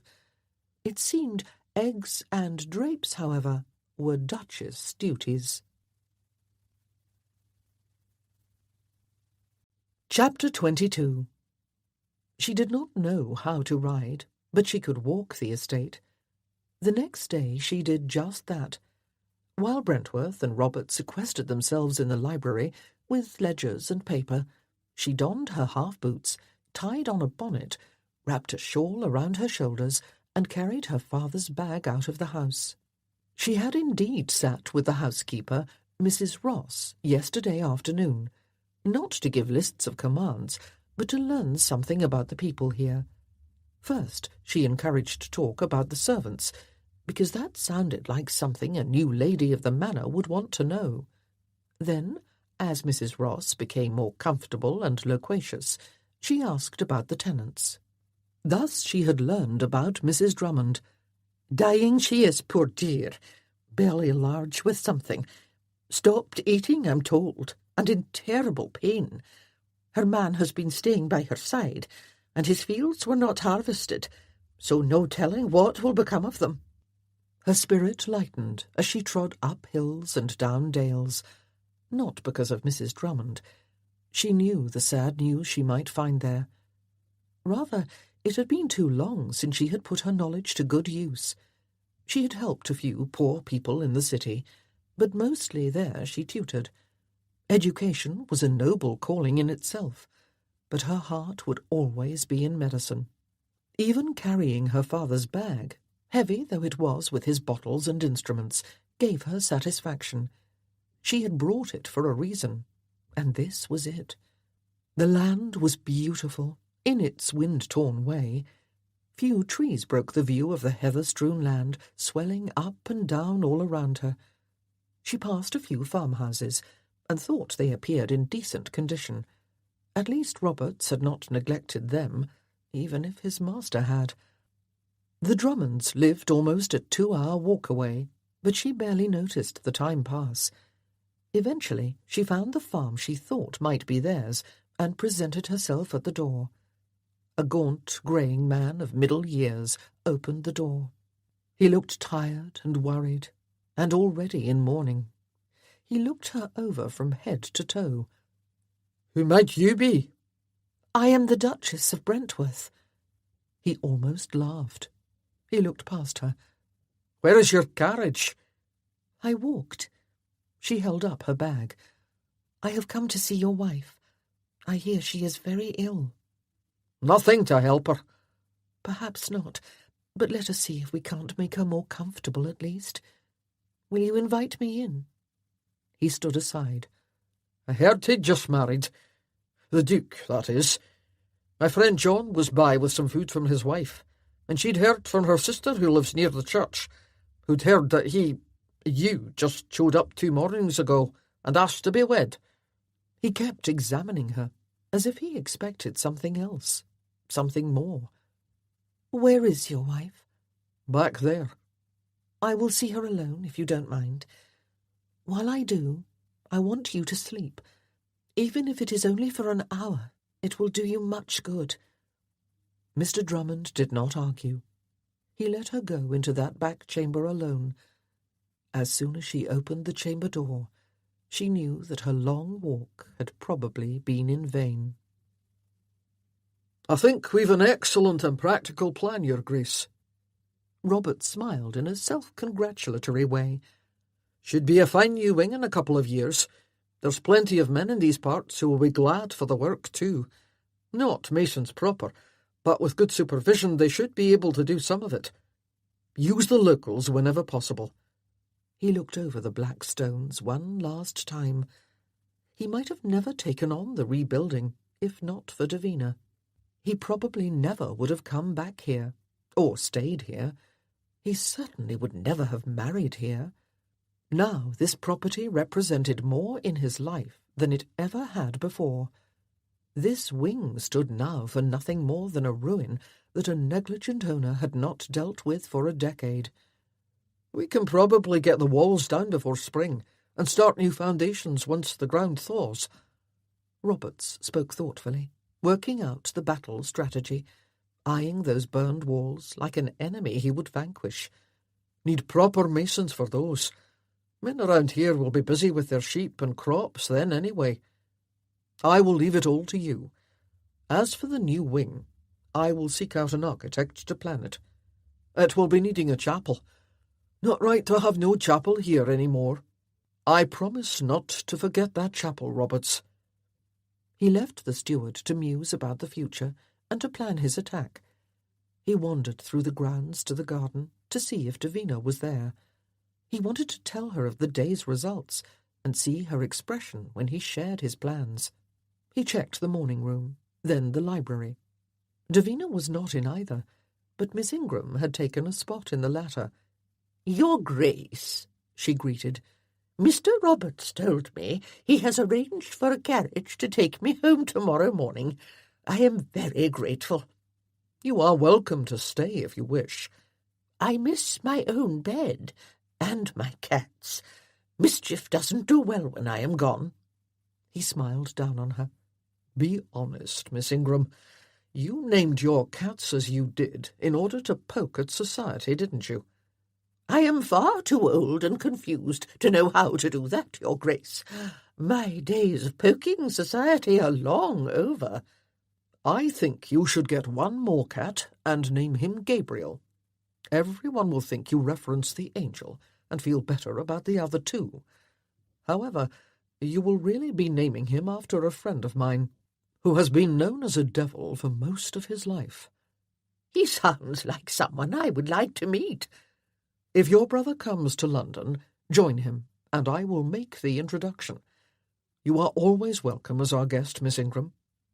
Had you been even a middling chaperone, I don't think this marriage would have taken place. She pretended to find that a confusing statement, but a bit of the devil entered her eyes. I am looking for Davina, he said. Do you know where she is? "She went out some time ago. She was dressed for a walk. I heard her asking the footman at the door for the directions to a farm." She paused. "She was bringing them something. She carried a bag." "A sack?" "A small valise of sorts. It was similar to what some physicians have when they visit." Her father's bag. He barely got his gratitude out before he was out of the library, bearing down on the footman sitting in the reception hall. The lad saw him coming and shot to his feet. "Do you know where the Duchess went?"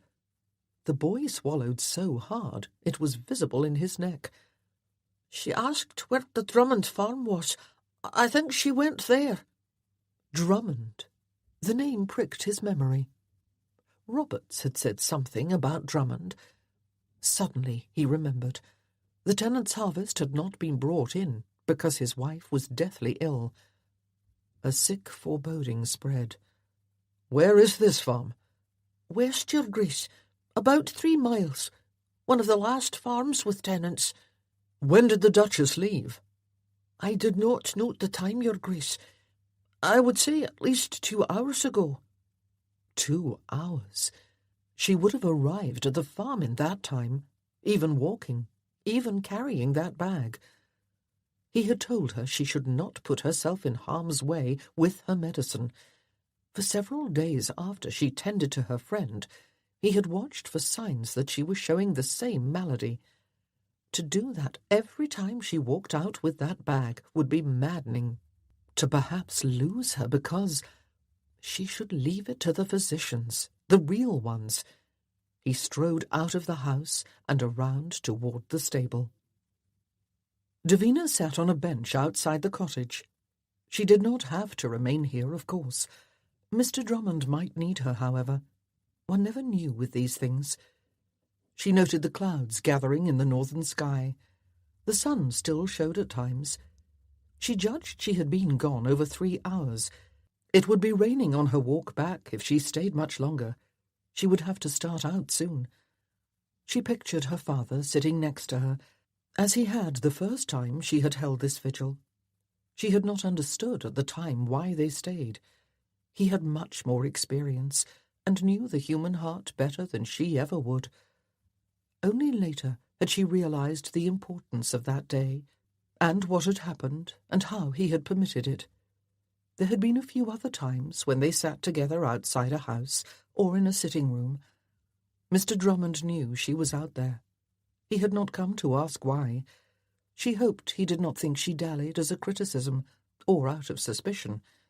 She had said she would wait, so he could let her know if the tincture had helped at all. A muffled sound disturbed her thoughts.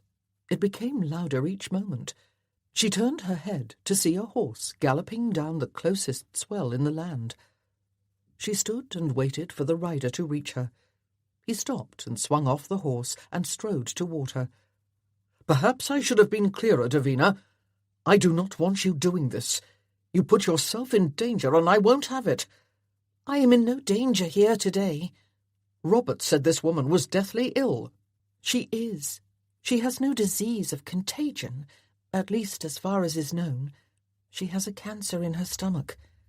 He exhaled in relief, then realized how ignoble that was. "Forgive me. I was picturing you with someone who might make you sick too, and I did not know what it was when I came. The next time, it may be someone who has the kind of illness you fear." "There will be no next time." She heard the door of the farmhouse open behind her. "We can talk about this later, can't we? Mr. Drummond deserves that much from me. I can do little else." Mr. Drummond took a few steps, then rubbed his eyes with one hand. "She is gone." "Were you able to get her to swallow some of the tincture?" He nodded, head down so low his chin beat his chest. "Then at least she was not in pain at the end." "Not in pain. That stopped for a spell. She even smiled. But then—" "Be glad she is in a better place, and do not allow yourself to feel guilty if you feel some relief." "The tincture. I may have. I'm not sure I didn't." "I am sure you did fine. Could I have the bottle back, please? I don't have much of it." "Won't be needing it now." He returned to the house, then came out and handed her the bottle. "I should do what I can to lay her out, then walk to John's and let them know." "Why don't you just go to them? I am sure his wife will come here and do what is needed." He nodded dully and started off. Davina bent down and put the bottle in her bag. "What is that?" Brentworth asked. "Tincture of opium. She was in great pain for a very long time. Months, probably." "Was it wise to give it to him? It can be dangerous." "It can be bought in any apothecary. If there were one nearby, he would have had it on a shelf in his home, and his wife might not have suffered so much. I was very clear on the small dose to give to keep it safe." She noticed that Mr. Drummond had left the farm door open. She walked over and shut it securely. When she walked back, Brentworth was looking at the figure of the farmer, now tiny in the distance. He turned his attention on her. "What have you done here, Davina?" "I did what my father would have done, what Dr. Chalmers would have done, and Sir Cornelius, and physicians since ancient times. I did no harm, and tried to help a woman die without too much pain." He looked at Mr. Drummond again. "Do you think he—" "Perhaps it was a coincidence, or an accident on the dose, or what you are suspecting. I do not know him well enough to guess." "I do not know how brave he is." She looked at the dark clouds, now thick on the horizon. "It looks to rain soon. I should start back." "You will ride with me. I won't risk you out on these hills in a storm." He picked up her bag and bound it to his saddle on the side. Then he lifted her on, to sit sideways, before swinging up behind her. "I don't like this, Davina. I don't want you going out to tend to ill farmers. I forbid it." She waited for that to come next. It didn't, but she could hear him thinking it. This was why women were not allowed to study medicine, or most things really, not only because of the indelicate nature of the profession, all that risk to their health, their bodies, their sensibilities, even their minds. "I will not risk you. I cannot risk you." What a small life she would have if she lived without any risk. She rested her head against his chest, welcoming the embrace his arms made while he held the reins. "You said you did not expect me to be other than I am. Well, this is who I am, Brentworth." Chapter 23. They filled the nights with warmth and erotic explorations that left Eric more contented than he had ever been. In the dark and the firelight, they were of one mind, one body, and close to one soul. During the days, however, a row was brewing.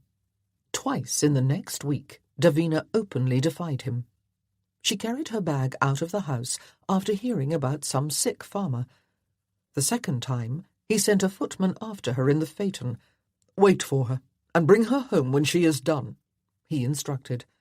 "However, if upon arriving you learn that this person has a malady that can be passed to others, I want you to drag her out of there. No one will upbraid you if you must lay hands on her to do so." Neither one had such an illness. The first, she told him later, had fallen off a wagon and down a steep ditch and suffered dizziness. Rest would probably be enough for him. The second, he learned to some discomfort, had been a child accidentally burned when some fuel fell from the hearth. "What did you do for him?" he asked that night, after some playful passion, drenched with his relief. "Wet compresses to ease the pain and heat, mostly.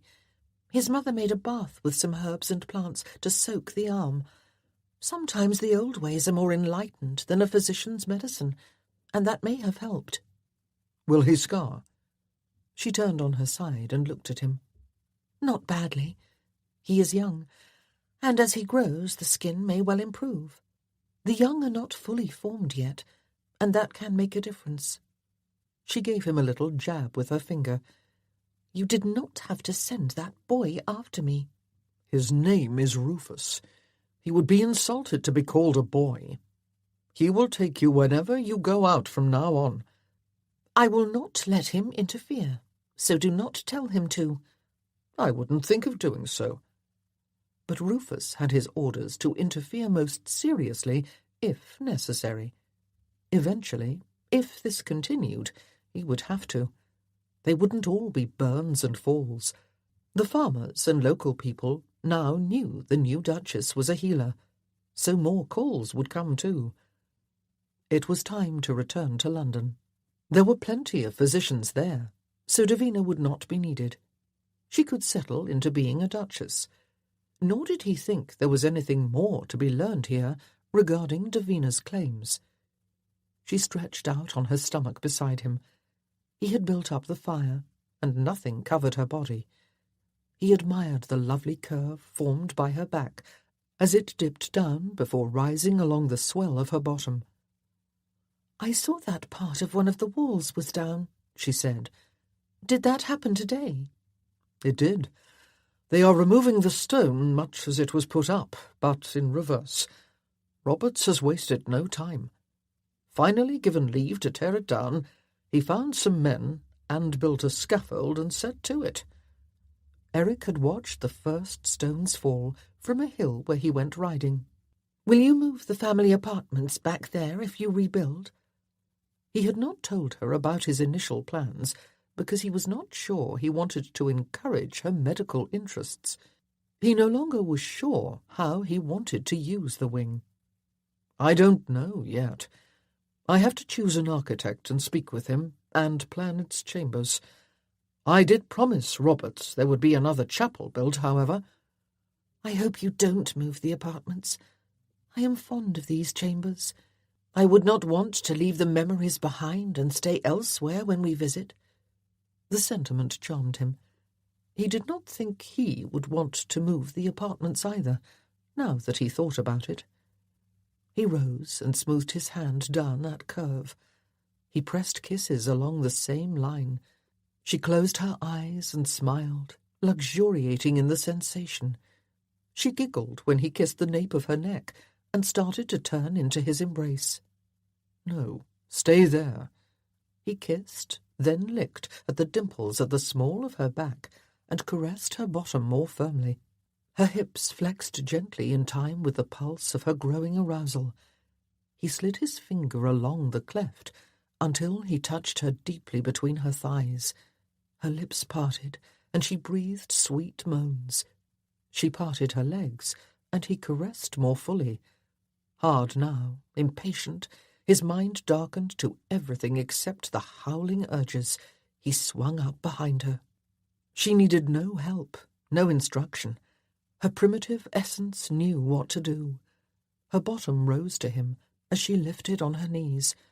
Gripping the sheets, hugging the mattress, she offered herself. He resisted the impulse to take her at once, even though every fibre of his body called for it. Instead, he savoured the additional torture of waiting while her erotic position tantalized and teased. He stroked her, and her breath caught. He kept caressing her swollen flesh with this hand, with his cock, until each breath she gave carried a begging cry.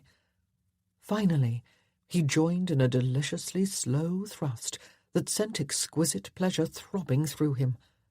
He pressed her legs together to make it tighter yet, and stroked in again, harder. He felt her reaching toward her orgasm, and shed the ties that still bound him to his mind. He held her hips, and in a long, hard taking, drove them both over the brink of sanity. Cold woke her before dawn. The fire had died, and she lay uncovered and naked. She began to reach for the cloths when she saw she was not alone. He had stayed. Normally he left while she slept, or even before, when he had come to her. Now he lay sprawled where he had dropped after that last lesson. Arms crossed above his head, face half buried in a pillow, he almost filled her bed with his strong, muscular form. She dallied in pulling up the covers. She moved so the dim light from the embers and one low lamp showed his body. She bent down to examine that scar. He had been lucky. The back of his knee had been spared. Above and below it, however, the skin showed long streaks of the waxy, hard texture common to bad burns. It could be worse. She did not find it unsightly, but many others would. Like most things, experience changed one's view. She tugged at the covers and pulled them up. She made sure he was warm and snuggled in close beside him. She looked at his face, or what could be seen of it. They would return to London soon. Her mission had been compromised by this marriage, but she did not dwell on that now. She wondered instead if the joy she experienced with him would continue. There was no other word for the emotions she experienced. definitely at night, where their deepest intimacy took place, but even during the day, when she shared a meal with him. That was not true. There was another word, one she dared not use, because then she would have too much to lose, and to mourn, if it passed. And yet, in this darkest hour, she could not deny that her feelings had deepened so much that now, as she watched him sleep, she almost wept from how they moved her. He stirred, his eyes barely opened. He turned. With one arm he gathered her up and brought her close to him, then fell asleep again. Chapter 24. The young woman's name was Bridget, and she was well along in her pregnancy. Word had come asking Davina to visit, because there had been some bleeding, and Bridget feared for the baby. "You're first?" she asked, while she gently pressed her fingertips on Bridget's belly. "It is. We are very happy to be blessed. Have you been pregnant before?" "I said it was my first." "Oh, you mean and lost it?" "No." Davina kept chatting, all the while pressing. She could feel the baby. Finally, she also felt a definite kick. "Oh!" Bridget cried out, then laughed. "He must not like you doing that. It was a good kick, wasn't it?" She sat back. "Who is the midwife?" "Mrs. Malcolm. She goes to all the ones who need help. She's far enough that she may not make it here. My family is half a mile, though, and we have set up a big bell to ring if we need my mother." "I want you to ring it, even if you do not think you need her. I am confident all is well with the child, and that the small amount of bleeding is not a worry. It would be best, however, if you have another woman with you." Bridget struggled to her feet. "I feel better with you saying that, about it not being a worry. You must have some beer before you go, and I've a biscuit for you too." Davina accepted the refreshments, even though she was not hungry or especially thirsty. Bridget smiled broadly after putting both down on the table and watching Davina partake.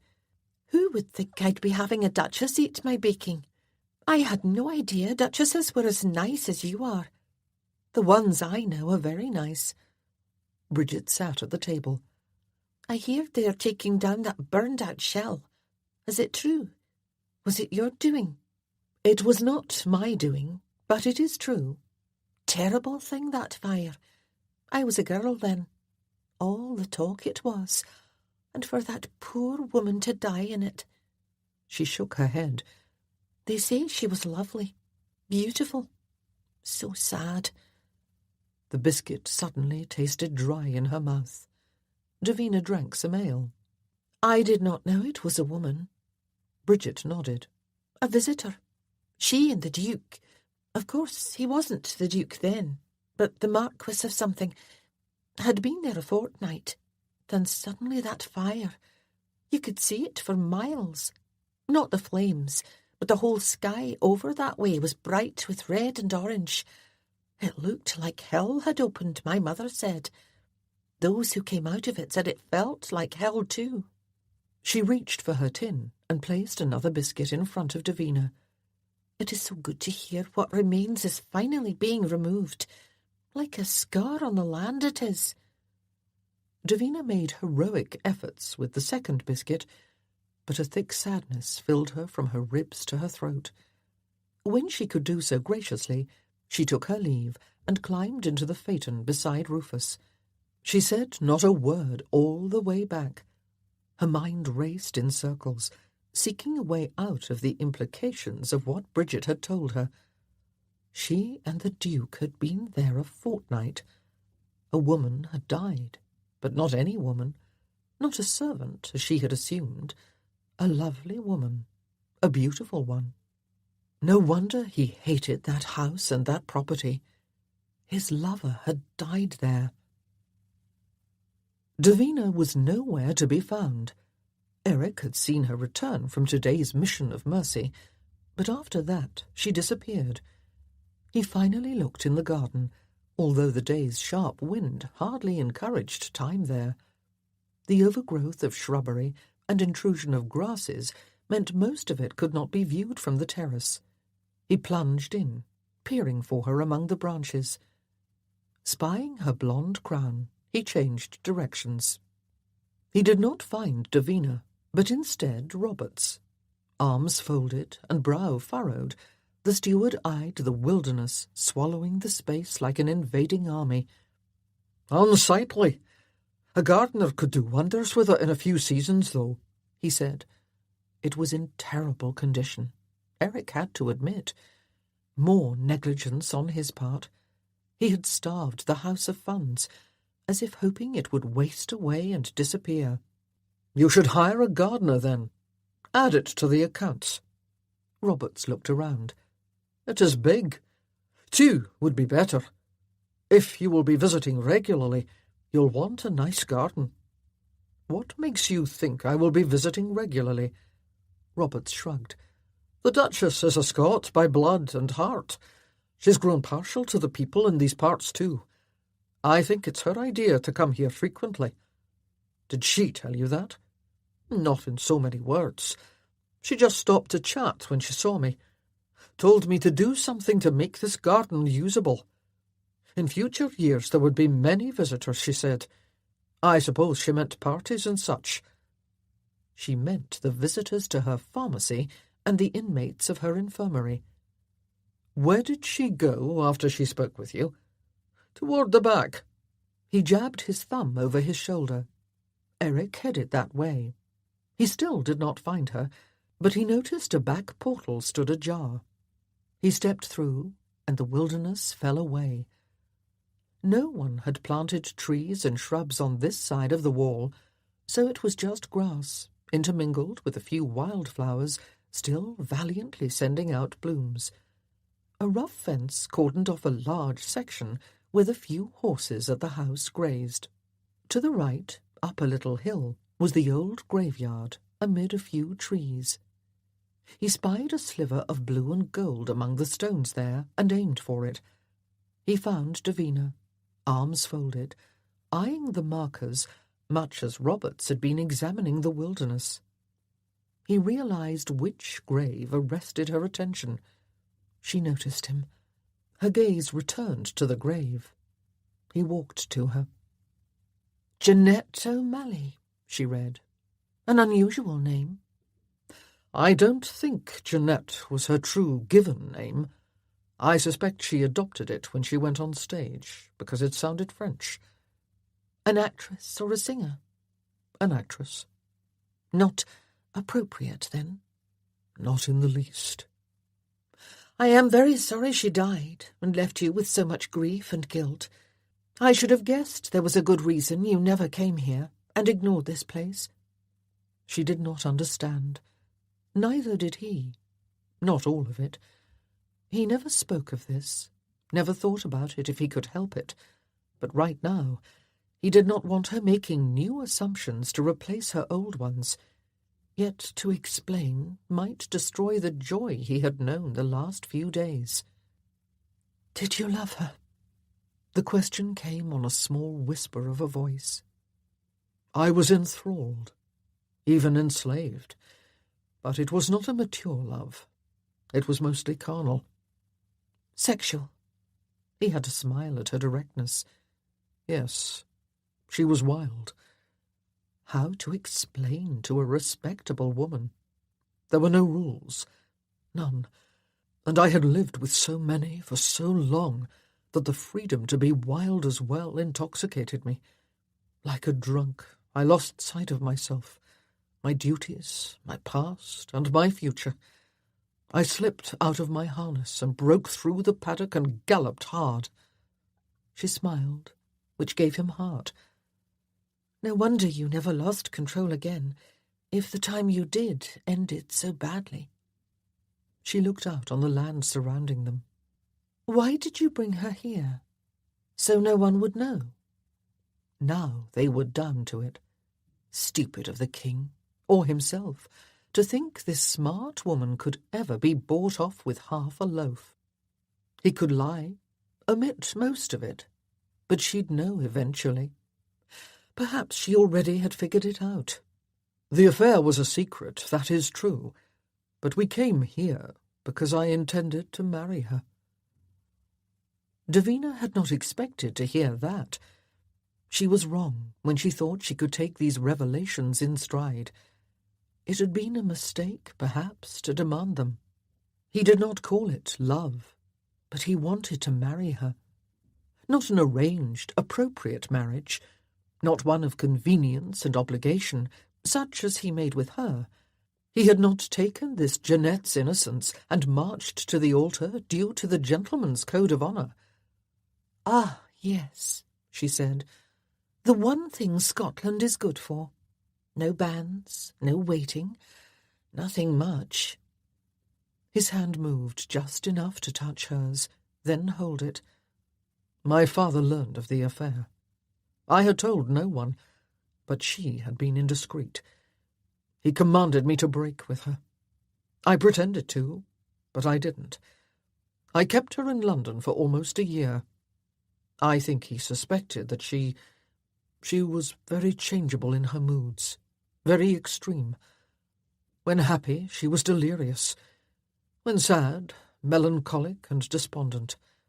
When angry, enraged. She wondered how extreme she was when sexual. No rules, he had said. Small wonder a young man found her enthralling. I should have seen those moods and wondered about those extremes. Instead, I just made sure that when she was with me, she was happy. "You should have told me that you married her. That one thing I had a right to know." "You have a right to know all of it."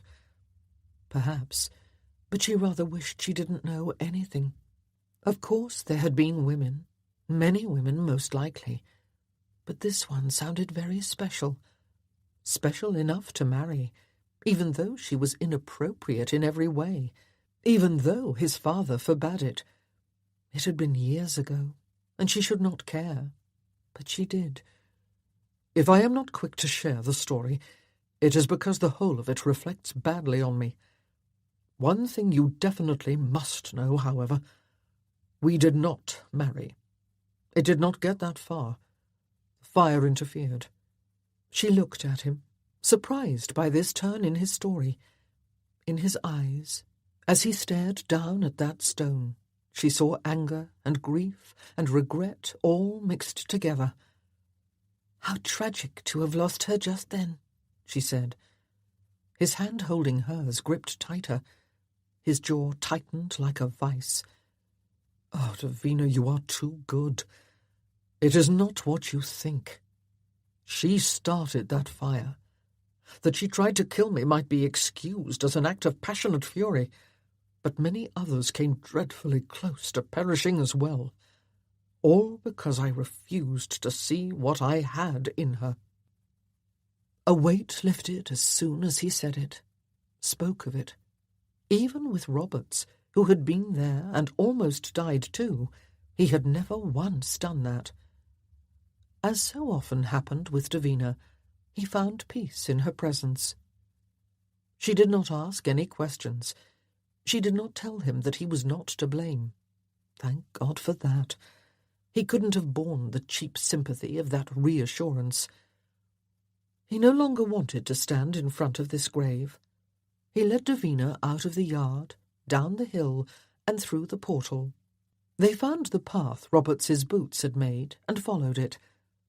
"You have not asked why she did it, how it happened," he said. "Perhaps you will tell me one day, when you want to." He wanted to tell her now. The start had been hard, but now the rest demanded to be heard. "I told her my plan after we arrived here. Before we left, we would marry. She was happy, delirious with joy. The night of the fire, however, she asked if my family would attend. I could not believe she did not understand. I am sure I had explained it all. I did again, however. They would not attend. They would not know. No one would until my father passed away. She said that insulted her, that to have such a marriage and keep it a secret was not fitting for her. She said I must write to my father and inform him before we left Scotland. I refused. He was already showing the signs of the illness that eventually killed him, and I would not burden him with this. We had a row. She was distraught, furious, despondent, violent. You also did not want to tell your father for your own reasons, I think. I only realized that during the argument.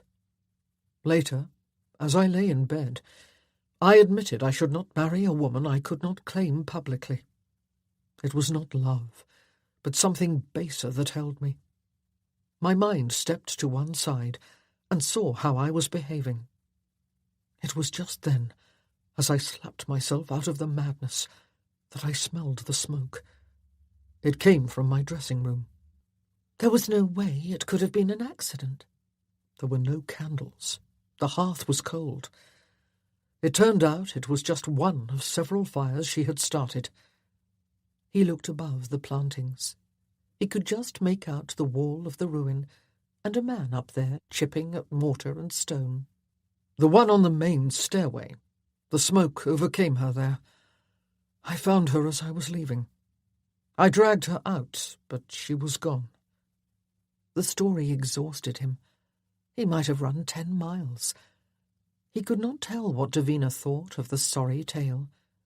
She appeared thoughtful, though neither shocked nor critical.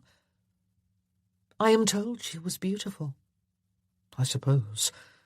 I never see her in my memories that way. I see her during that argument, and there was nothing beautiful then. They had reached the house. "Thank you for telling me," she said. "It is better to know than to wonder." She reached her chamber before the emotions she held in check burst from her. She paced out the agitation they created, tried to find rational reasons not to feel so empty and alone. It was a horrible story, a dreadful one. She felt sorry for Brentworth, sorry for that poor woman, angry that medical knowledge of the human mind had not progressed much since ancient times. She must have been deranged to start those fires. Who but an insane person would do such a thing? She had been too lost to consider how she would get out herself. But then, perhaps she did not intend to get out. No rules. She could guess what that meant. She was not ignorant of the more exotic sexual tastes some indulged in. What had occurred in their marriage bed was child's play in comparison. She tried to imagine what it was like to be a young man who pursues and catches a woman who has no rules. He would have been in his early 20s. She could believe he became enslaved to that passion. She pictured him throwing over all those duties and lessons and expectations that had bound him all his life and would tie him forever. She could believe the freedom had been its own kind of madness. He did not call it love. Not now. He probably did then. She would take him at his word, though. Jeanette had not been the great love of his life. Fine. She would hold on to that. She had, however, been the great passion of his life. He knew he would never experience anything like it again. He would never allow himself to. Not with his mistresses. Not with his lovers, not with the woman he married out of obligation and convenience. That night at dinner they did not talk about it. She doubted they ever would again. Both of them overdid the small talk and joking, as if each wanted to prove all was the same. Only it wasn't for her. That empty spot would not go away. As the meal ended, he became more serious. "I think we should return to London. Tomorrow next, if you agree." "Perhaps. I would like to sleep on it and think whether there is anything more for me to do here." "Our departure can be delayed a day or so, if you prefer." She only nodded. Her mission here, her great quest, had not even entered her mind today. She needed to remember why she had come and what still could be accomplished. She had the girl in that night to prepare her for bed. She hoped Brentworth would not visit. She wanted to be alone. She needed to accommodate all this. Think about why that spot in her heart simply would not fill. He did not visit. She did not sleep. Nor did her thoughts dwell on her legacy and her grandfather and all the other reasons she was here. Instead, Brentworth filled them. She even came to understand that odd sensation in her chest, that hollow weight, that void. She had hoped, like a girl, she had thought that maybe... She laughed at herself, but it hurt to do so. She felt a little better, however. She stopped dwelling on herself and turned to the man himself.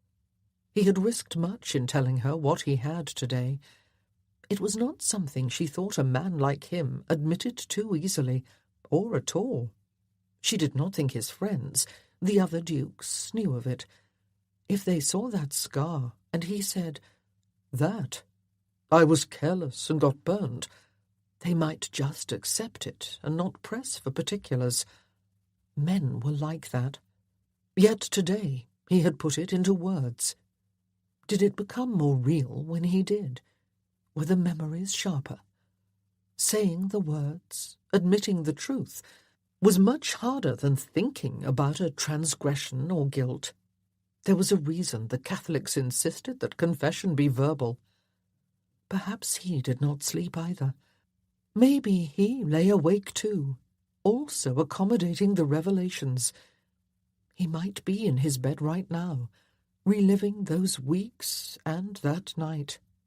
She rose and slid on her dressing gown. She took a candle and eased into the corridor and walked to his chambers. She entered as silently as possible and went to his bed. "Eric, are you awake too?" she whispered. He sat up. She set down the candle and blew it out. He threw the covers aside, and she climbed in. He drew the covers up around them both. She nestled beside him and closed her eyes. Already it felt better. "I thought that if we were not alone, each of us, it might be easier to sleep." His arm slid around her, and he pulled her closer. He kissed her temple. "Much easier." Chapter 25. Eric became impatient to return to town. This journey had produced far more than he expected, most of it good. His life was in London, however, and with November the bite of winter could be felt in Scotland's winds. At least he no longer had to worry that some farmer would tell Davina about the fire and about Jeanette. One had, and he did not regret it in hindsight. Speaking of it, finally, had freed him from much of the memory. He wondered if Davina would say it had all been a good thing, though. She seemed different in subtle ways. She was still full of bright lights, but one of them had dimmed. "When you said there were no rules, what did you mean exactly?" She asked the question abruptly, interrupting his lesson on driving the phaeton. She had asked to learn, and they had set out in the morning to start.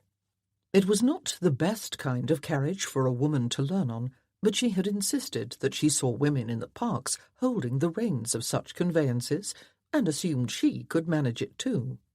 He did not need to ask what she referred to. He supposed if she had said, "I had a sexual liaison with a handsome man, and we were wild and had no rules," he might query her about it too. Though as a man he might not have to, because he could imagine the particulars. He doubted she could, which meant it was time to be vague, or avoid the subject entirely. "Move the carriage forward very slowly.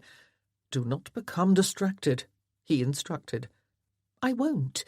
I can listen to you and do this as well, so feel free to answer my question, unless it would embarrass you." "Embarrass? Not at all.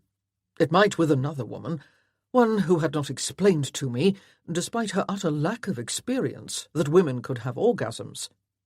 So, what did you mean? You are pulling left too much. She corrected that, then gave him a meaningful glance. He sighed. No way out. In these matters, some things are typical and done by everyone. Such as what we do. To be honest, not everything we do is typical. So you have lured me into more exotic love play. I think I know what may not be typical. Go on. Then there are even less typical things. The human mind has been very creative over the millennia, and a long list of pleasures has been amassed. It almost sounded like a normal conversation. Think of it as circles going out from a centre. Typical is in the centre. Things become increasingly less typical the farther away from the centre. Not all the same, you mean? Some not typical is still not too exotic. Out at Circle 7, it is shocking. Something like that. She decided to try turning the carriage, even without his permission. She managed it fairly well, so he could not interrupt the odd conversation with a scold. Go a little faster, but stop well before you get to the paddock fence, he tried instead.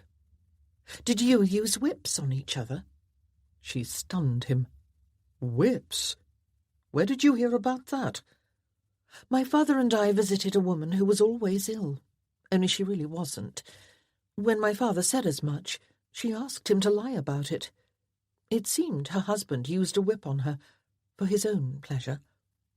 Your father allowed you to hear such things? It just came out, and I was there when it did. That was bad of her husband. If the pleasure is not mutual, it should not be done. She reined in the horse and turned her head to look at him. I would not like being whipped, but if you enjoyed it, I think I could whip you and derive some pleasure from it, so it would be mutual. How had she pulled him into this astonishing conversation? Did you enjoy it? She asked. Now she assumed. He felt his face heating. Damnation! He never blushed, never. She peered at him. It is not a pleasure I seek out, he said non-committally. I see, she said. You probably also had a third person with you on occasion. I will say now that while I am willing to try a bit of wildness with you, I will not countenance that. That goes without saying. It seems to me that on this topic nothing goes without saying, because you were enthralled with having no rules. It is not the wildness of it that repels me, if that is what you think. After due consideration, I concluded it is adultery. A most peculiar form of adultery, but adultery just the same. She had thought about this. Perhaps for the last 2 days she had been working her imagination for hours, trying to figure out what no rules meant, which left him to wonder where, in those circles, fell the things that did not repel her after due consideration, and just what those activities had been. "Have you decided when you will be ready to return to London?" he asked, as much to learn her answer as to change the subject. 2 days hence, I think. I have something I have to do first. I had an idea last night, and now I need to see it through. Another visit to a farm? I need not even leave the house, as it happens. I am going to turn this carriage around. I am very comfortable with the reins now. Just do it slowly. You are hardly an expert. I said slowly. He gripped his seat while she continued her tight, fast swing. Then, with a wide-open pasture before her, she snapped the reins, and they flew. Davina tapped on the door. Mr. Roberts opened it with an exasperated expression. He saw her and immediately looked friendlier. "Your Grace, I thought it was the housekeeper.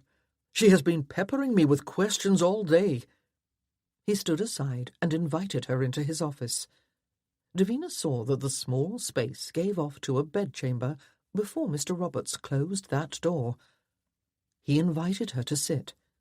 She perched herself while she took in the wooden desk, the simple carpet, the nice prospect from the long windows, and the shelves of books and ledgers. "I have come for your expertise." She gestured to the ledgers. "Some of those appear very old. I expect none of them are ever thrown away." "This office has been used for generations for the same purpose, and some of those have been there since before I was born, I expect." "So the fire did not take them? How fortunate.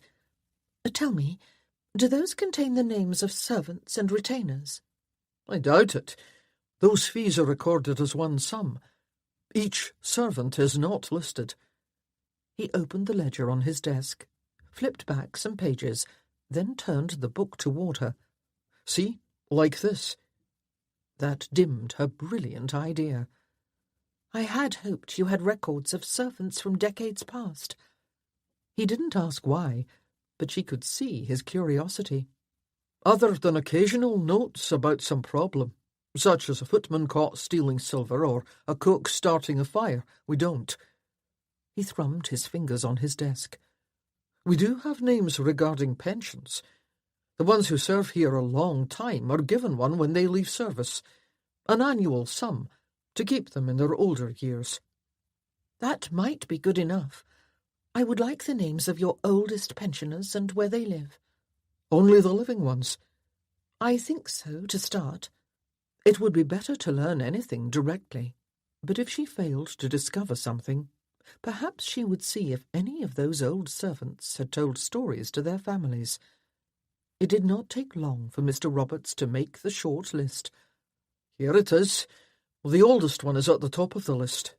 He's been getting a pension as long as I have been working here, it seems to me." She folded the list. "Thank you. I should tell you that I will be taking the phaeton out tomorrow, very early." "I will tell Rufus to be prepared." "I won't be needing him. I learned to drive it myself today. Brentworth taught me." She took her leave, but stopped at the door. "Speaking of the Duke, there is no need to bother him with a report on my visiting you, Mr. Roberts." "I understand, Your Grace, and I have received instructions to hire gardeners to fight that wilderness out there. I thought you'd like to know." She took her list to her chamber to do some calculations. The news about the garden pleased her. She supposed she should be content that the Duke was taking an interest in this house at least, even if she would never be the great passion in his life. That had not been part of their arrangement, had it? Davina woke with the dawn, dressed and went below for breakfast. None had been prepared yet, so she wandered to the kitchen and obtained some bread and cheese from the sleepy cook. Then she put on her pelisse and her bonnet and went in search of a groom. She did not hide what she was doing from Brentworth. She merely neglected to tell him about it. To his mind, the problem regarding their conflicting claims on the property had been solved by saying those vows. He would find it unnecessary, perhaps even annoying, to hear she planned to ride all over the countryside seeking more proof when she no longer needed it. But she did need it. He thought this was about her wanting to enrich herself. While no one would mind having a birthright of many acres of land, she also wanted to know if her family had lived here and belonged here. She wanted to know if those old portraits were her ancestors. She wanted to trace her father's lineage, no matter where it took her. She ached to know who her people were. She climbed into the phaeton when the groom brought it out. He handed over the reins. "You said you know how to manage this. It is not your typical carriage." "His Grace taught me, and said I had become quite good at it. I will not go fast." He shook his head, then shrugged. She got the horse going and jostled along. The carriage seemed very light without Brentworth beside her. She took it to a slow trot and followed the drive to the lane. When they rounded the corner of the house, a dark figure waited for her, hands on hips. She just barely managed not to trample him. "That is a bad place to stand," she scolded. "I did not see you until I was upon you." "It is an excellent position to grab the horse's bridle." His hand closed on it as he spoke. "Where is Rufus?" "I did not need him, nor do I need you. I am not going to tend to anyone sick." His lids lowered. "Then where are you going?" "For a ride, to try my new skill with reins and whip on the lane and road." He strode around the horse and got in beside her. "I will go too, in case you find you are not expert enough to get home. Do not, under any circumstances, use the whip. The horse will bolt, and you have no experience in controlling him then." He crossed his arms again. His expression fell into one of magnanimous tolerance. Her lord and master would indulge her, but was not pleased. What a bother he was! Even her father had not been this intrusive, and since his death no one at all had told her what to do. "Don't you intend to go for that ride?" he asked, when they had not moved for several minutes. "I am not sure I want to any more." She let the reins go slack. "Did Roberts tell you? He depends on you for his situation. So if he did, I can't blame him too much." "Tell me what? Are you and he plotting together? Only about gardens, I trust. If he has shown any other interest, that would be unfortunate. He is one of the men I would prefer not to kill." She laughed at that. He didn't. She handed him the reins to hold and dug into her reticule. "This is a list of retainers of this house who are now pensioned. This man at the top is the oldest. I intend to speak with him." She saw his response in his eyes. There is no need. The question has been resolved, made moot, been dealt with. "Where does he live?" he said instead. "Harrow Ridge." He sighed. He climbed down and came around to her side. "Move over. That is at least 7 miles from here. I will get us there faster than I dare let you do it. You can practice on the way back if there is time." He moved the horse to a fast trot. "You were joking, of course, about killing a man who showed an inappropriate interest in me." "Not at all." "That is hardly necessary. If anything actually happened, you could divorce me, then pick a new wife during the next season to replace me. Your reaction would not be rational." "My dear Davina, you are irreplaceable, especially by one of those children lined up on the marriage mart. The mere thought of losing you turns my mind black. If it were due to another man, there is no telling what I would do." The little speech stunned her, especially coming here and now. It was the first time he had ever said she mattered to him. He found her acceptable, yes. He enjoyed pleasure with her, it appeared. He had indicated that their conversations did not bore him. But as for truly mattering to the point where he feared losing her, perhaps even his not wanting to risk her to illness not only derived from his sense of obligation and responsibility, but also because he did not want to lose her. She had nothing to say that would not sound as if she begged for more declarations of her value. Much as she would like that, she just leaned over and kissed his cheek. "I think you should stay away when I talk to him," Davina said, while he handed the reins to a groom outside a coaching inn in Harrow Ridge. "You are forgetting our reason for both making this journey north. We hear and see what is learned together." He helped her down. "Then please let me ask the questions. Your presence alone puts them off, and your pointed questions help not at all." "You are just vexed that you could not sneak off alone." "I thought you would try to stop me, that you would say it didn't matter any more." He probably would have said that, or something similar. Damned if he would admit it, however. If she was determined to turn over every rock in Scotland looking for her proof, she would manage to do it no matter what he said. It was already afternoon. They entered the inn and had a light meal in the public room. When they finished, he asked the proprietor where to find Mr. Rutherford's house. "He lives down the back lane. A woman there lets out some of her chambers, but you won't find him there. He's right out back, working with the horses." He returned to Davina and told her that Mr. Rutherford was at most 100 feet away. "He works with the horses here. He must be 70 years old. 80, perhaps." "Some men don't like gardening." He looked down at her feet, glad to see she had worn her half-boots. "Watch where you step if we are going into the stable-yard." They circled the building and found the stable and the large yard and paddock next to it. Carriages of all sizes and kinds jammed the yard. Boys and men led horses to and fro. "That may be him," Davina said. "He looks very old."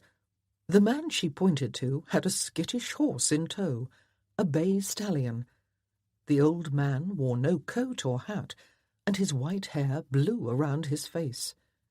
Although barely half as high as the horse's head, he held the bridle firmly, pulled the horse's head down, and looked to kiss its eye.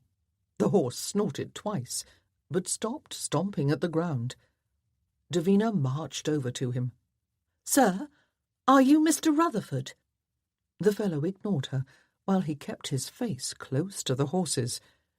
One could almost see the horse calm in stages, until it appeared docile. Only then did the man turn to Davina. "I am. Who might you be?" "My name is Davina McCallum." Mr. Rutherford's gaze sharpened on hearing the name. He gave her a good, hard look. "We have come from Tayhill. I was told you worked there many years." He nodded. "For the Dukes." He looked at Eric. "Your father and his father."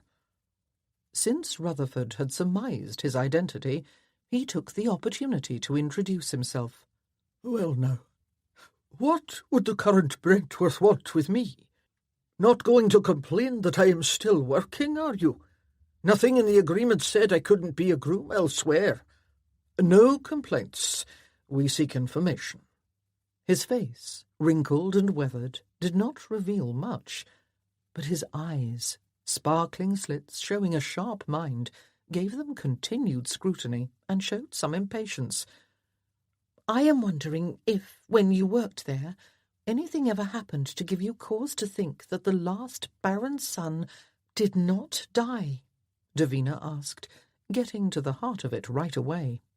Rutherford turned to pet the horse's nose. "I never thought about it one way or another. But something happened that said someone else thought that." He turned back and peered at Davina. "Man came one summer.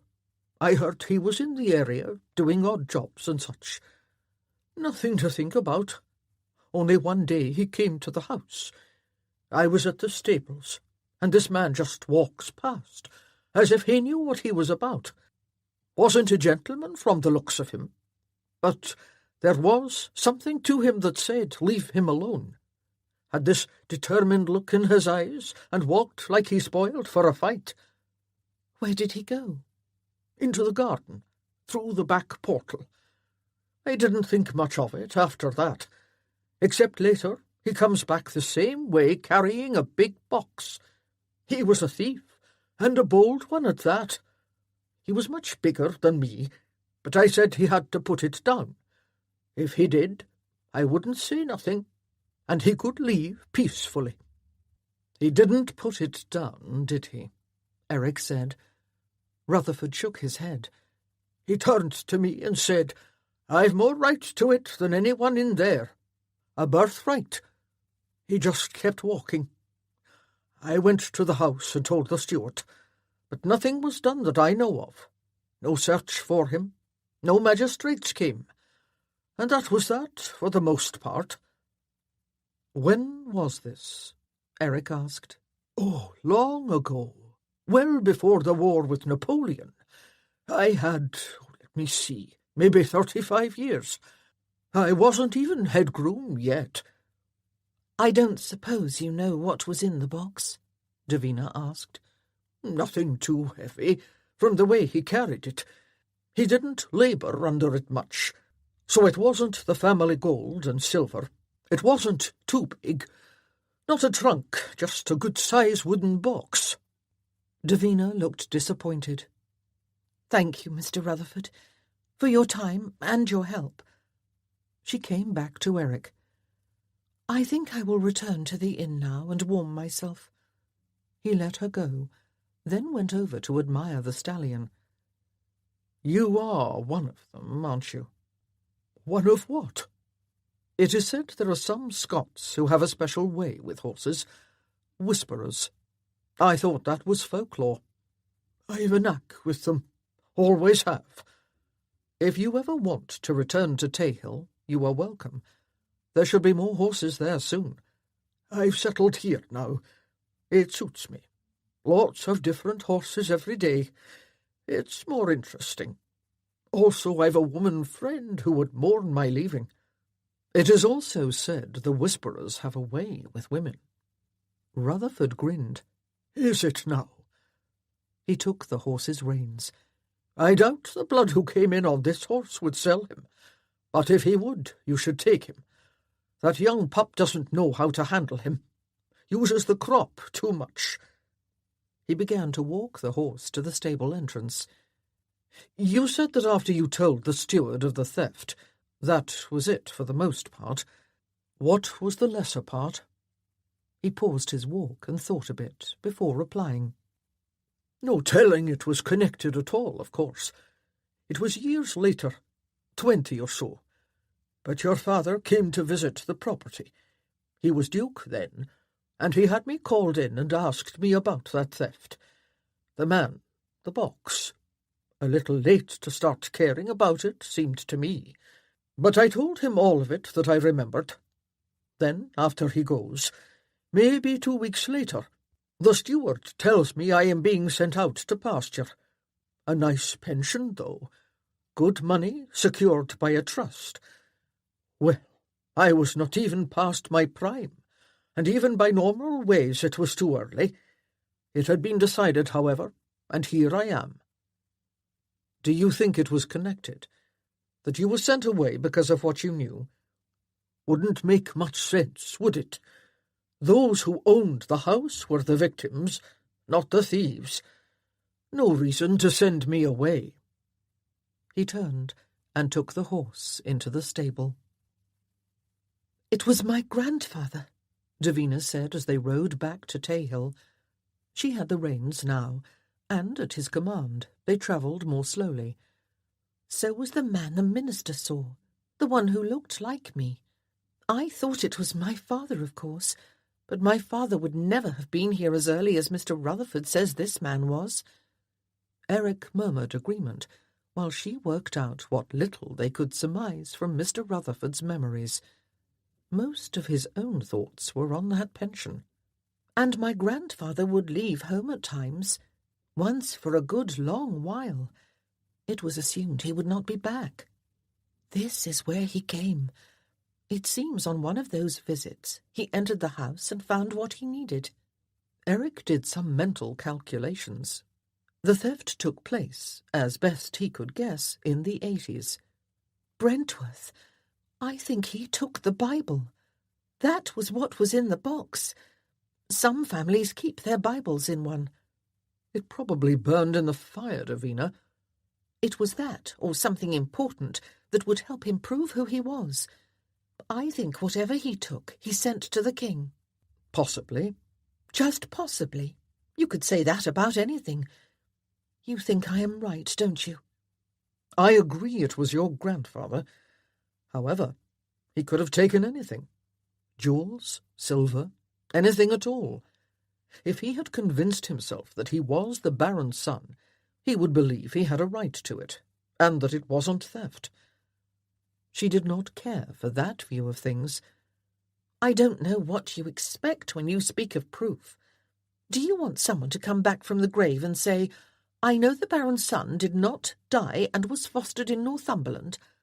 Something like that would be useful, impossible though it might be. Upon returning to Tayhill, Davina said she would start on her packing for the journey back to London. "I do not think we will leave until late morning," he said. I assumed you would want to be off at dawn. There are a few things I need to attend to tonight. Enough that I won't be at dinner. Then I will take mine in my chambers and see you in the morning. She went up the stairs. Eric, instead, headed past the library onto Roberts's little apartment. The steward was not in his office, but came out of his sleeping chamber when he heard Eric enter. "Do you need something from me, Your Grace?" "Your time and your records." He shed his coat and hung it on a peg. "I am going to walk back in time, and you will be my guide. Make room on your desk for us. We will both have to do the search if we are to finish tonight." "Search, Your Grace?" He explained what he wanted to see. Roberts turned to the shelves. Having someone rise from the dead would be the best proof, but a note sent from beyond the grave could work just as well. Chapter 26. Davina sat with the Duchesses in the same drawing-room where she had met Brentworth.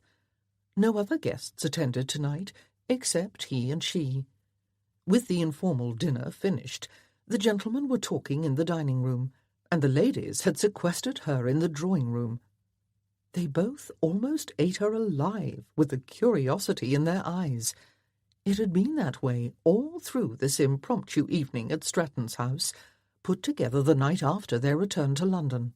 At the meal there had been much wheedling at Brentworth for information, and many leading comments that begged for the particulars. "You are going to tell us now, aren't you? How you left here an enemy and came back his wife?" The Duchess of Stratton, please address me as Clara now, asked. "Did he seduce you?" Langford's Duchess, Amanda, blurted out, "Forgive me, that was too forward. But matters moved very quickly, and it seemed to me that—" She flushed and twirled her finger absently in one of her dangling dark curls. "That is what Gabriel thinks too." What to say? She was not accustomed to confiding in other women, and these other women were not ordinary ones. Neither was she, officially, although right now she felt very commonplace. "She doesn't want to tell us, Amanda. That is fine, Davina. You don't have to. Our husbands will get the story out of Brentworth, and we, in turn, will learn it from them." "That would be better," she said. "I will say that even when I left London, he and I had been less enemies and more two people in disagreement over an important matter. There is a difference." "Absolutely," Clara said. "Definitely," Amanda said.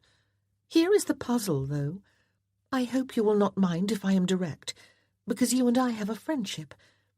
It is Brentworth, Davina. Brentworth. The unassailable, unapproachable, cut from rock Brentworth.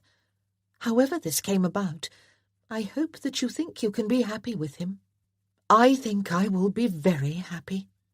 She gave a bright smile when she said it, and she even believed it. In her heart, however, a little sadness lingered. She would be happy because she chose to be, and because only a fool would not be happy if she was a duchess.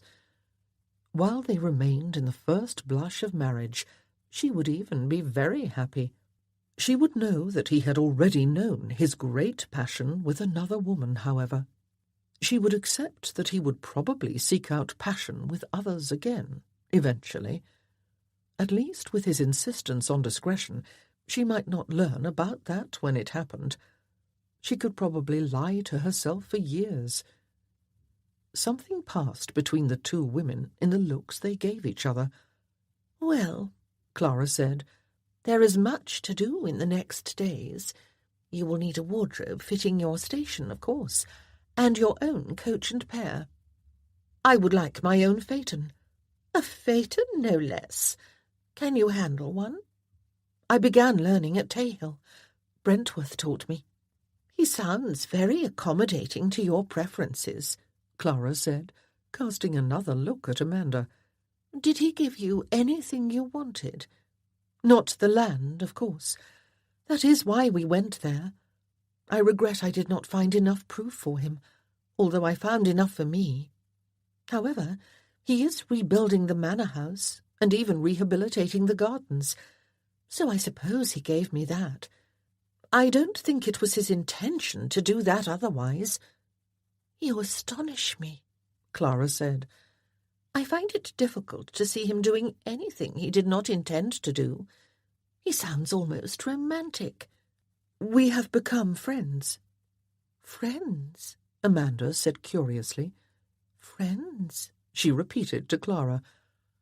"I do not think Brentworth ever had a woman friend," Clara said. "Most men do, but not him. He does not see either of us as friends. We are the wives of his friends, which is something else." Davina shrugged. "I do not doubt I am his friend. So he has changed, it appears." It was the one thing she did not doubt, and she clung to it. If she loved this friend in other than friendly ways, at least there was some kind of affection returned. "Did he give you this?" Amanda asked, touching her fingertip to a simple necklace hanging around Davina's neck. Davina fingered the stone dangling on the gold chain. "Last night he brought it to me. It was his mother's jewel, but he said it was mine, and not part of the family hoard, whatever that is. I will explain all of that, and other such things you need to know. The lessons I received from Clara are still very fresh," Amanda said. "You married in Scotland. Was there a contract?" Clara asked. "No contract, just the two of us and the witnesses. We signed the church book, of course." "No contract," Clara murmured. "That will never do. One more thing to be handled soon. I will have my husband broach the matter with him. It was a mere oversight of the moment, I am sure. I have nothing, so it will not be complicated. It is always complicated, and utterly necessary. Leave it to me, however. Now, tell me, do you want some time to get your sea legs, or do you want us to start introducing you to people? I dare say you can call on whoever you like. No one refuses to receive Brentworth." "Sea legs sound good to me, thank you. We will allow you a fortnight. We can address your wardrobe during that time, and you can demand the phaeton from Brentworth." No one brought Brentworth to any back chambers when he entered St. James's the next drawing-room day. The king left the diplomat he conversed with, crossed the chamber, and greeted him as if they were brothers. With winks and smirks, he let it be known that this marriage to Davina pleased him very much indeed. After Brentworth extricated himself from the king's attention, Havisham pulled him aside. "A splendid resolution, Your Grace. Felicitations on your nuptials. It was a most felicitous coincidence that I decided she suits me and I her. It had nothing to do with the king's preference. We don't need to emphasize that to him, do we? He is happy. You are happy. All is well. As for your wife's claim, we have found nothing. However, I think if a bill is introduced to reinstate the lands to that family, with her as the inheritor, it will have no difficulty in passing both houses. I think it would be nice if the title is reinstated too." Havisham's lips folded in. "That is more complicated. The Baron was a rabble-rousing Jacobite. Had he not died in battle, he would have been among those executed. Our research into this entire matter uncovered evidence of that, unfortunately. It was long ago. No one remembers. No one will care. I am not so sure, Your Grace. After the recent radical war, emotions can be strong on the question. Havisham, I have complete confidence that you can make it happen. Once the lands are returned, she will ask the Lord Lion in Scotland to recognise her as Baroness. which, because it is a feudal barony with the title derived from ownership of the land, they will do. What happens here will be a formality, and it would cause unnecessary hard feelings if it were resisted. Havisham pondered the problem. Also, while the king remains under the illusion that I sold my manhood in marriage to save him from dishonour, tell him about our current attempts to return the slavery question to Parliament's attention. I do not expect him to speak in favour of any bills. I only ask that he not speak against them. Havisham grimaced. I'm not sure. Eric arched a brow at him. I will see what I can do, your grace. He took his leave of the sycophants flattering the king, and now closing in to flatter the Duke of Brentworth. He rode back to Mayfair, and stopped on Bond Street. He mounted the stairs to the dressmaker's shop Davina said the duchesses were taking her to this afternoon. Your Grace? The owner of the shop, Mrs. Dove, swept out and curtsied low. It has been a long time. I trust you did not mention to my wife that there was ever another time? Clara and Amanda would have to choose a shop he had visited with several mistresses. Of course not, your Grace. You have never been here before. The ladies are choosing designs and fabrics. If you come with me, you can inspect the orders submitted thus far. He did not doubt Clara would see to this with good taste and aplomb. All the same, he followed Mrs. Dove for no more reason than he wanted to see Davina. Davina jumped up when he entered and came over to him. The duchesses exchanged unfathomable looks with each other.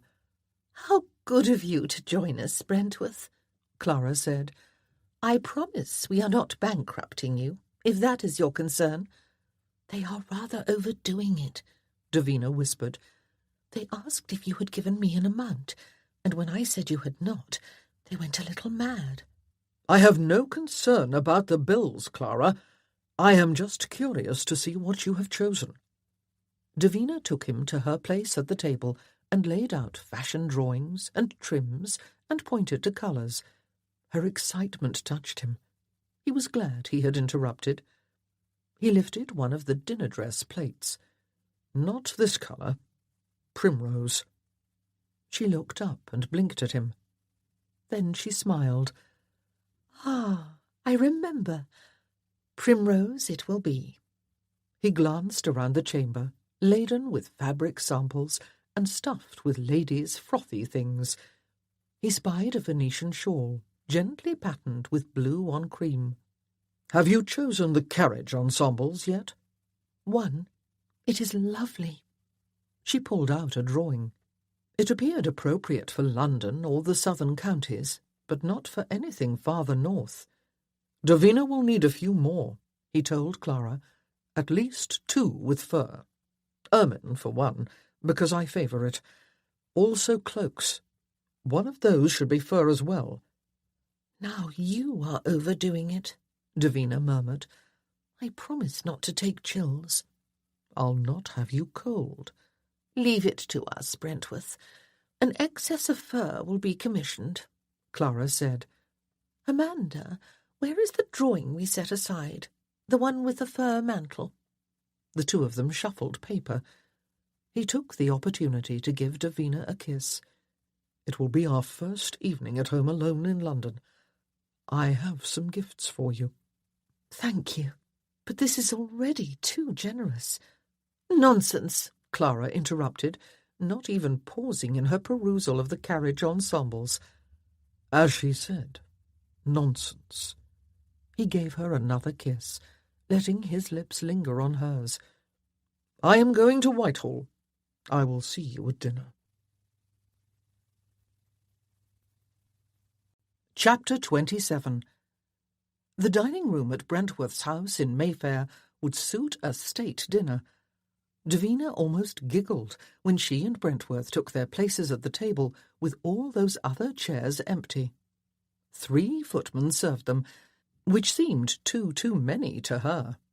"The cook is from Milan," Brentworth explained, while she spooned some odd rice dish onto her plate.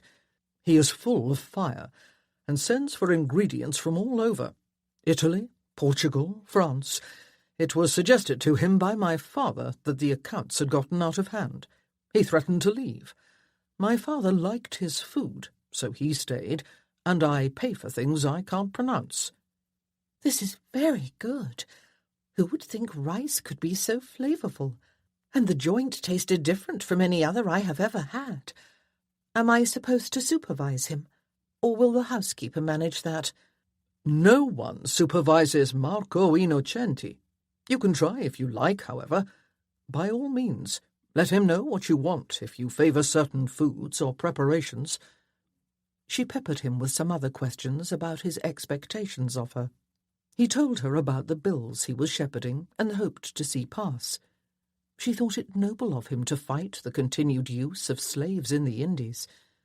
Great Britain had outlawed the slave trade, and its navy even interfered with ships engaged in it.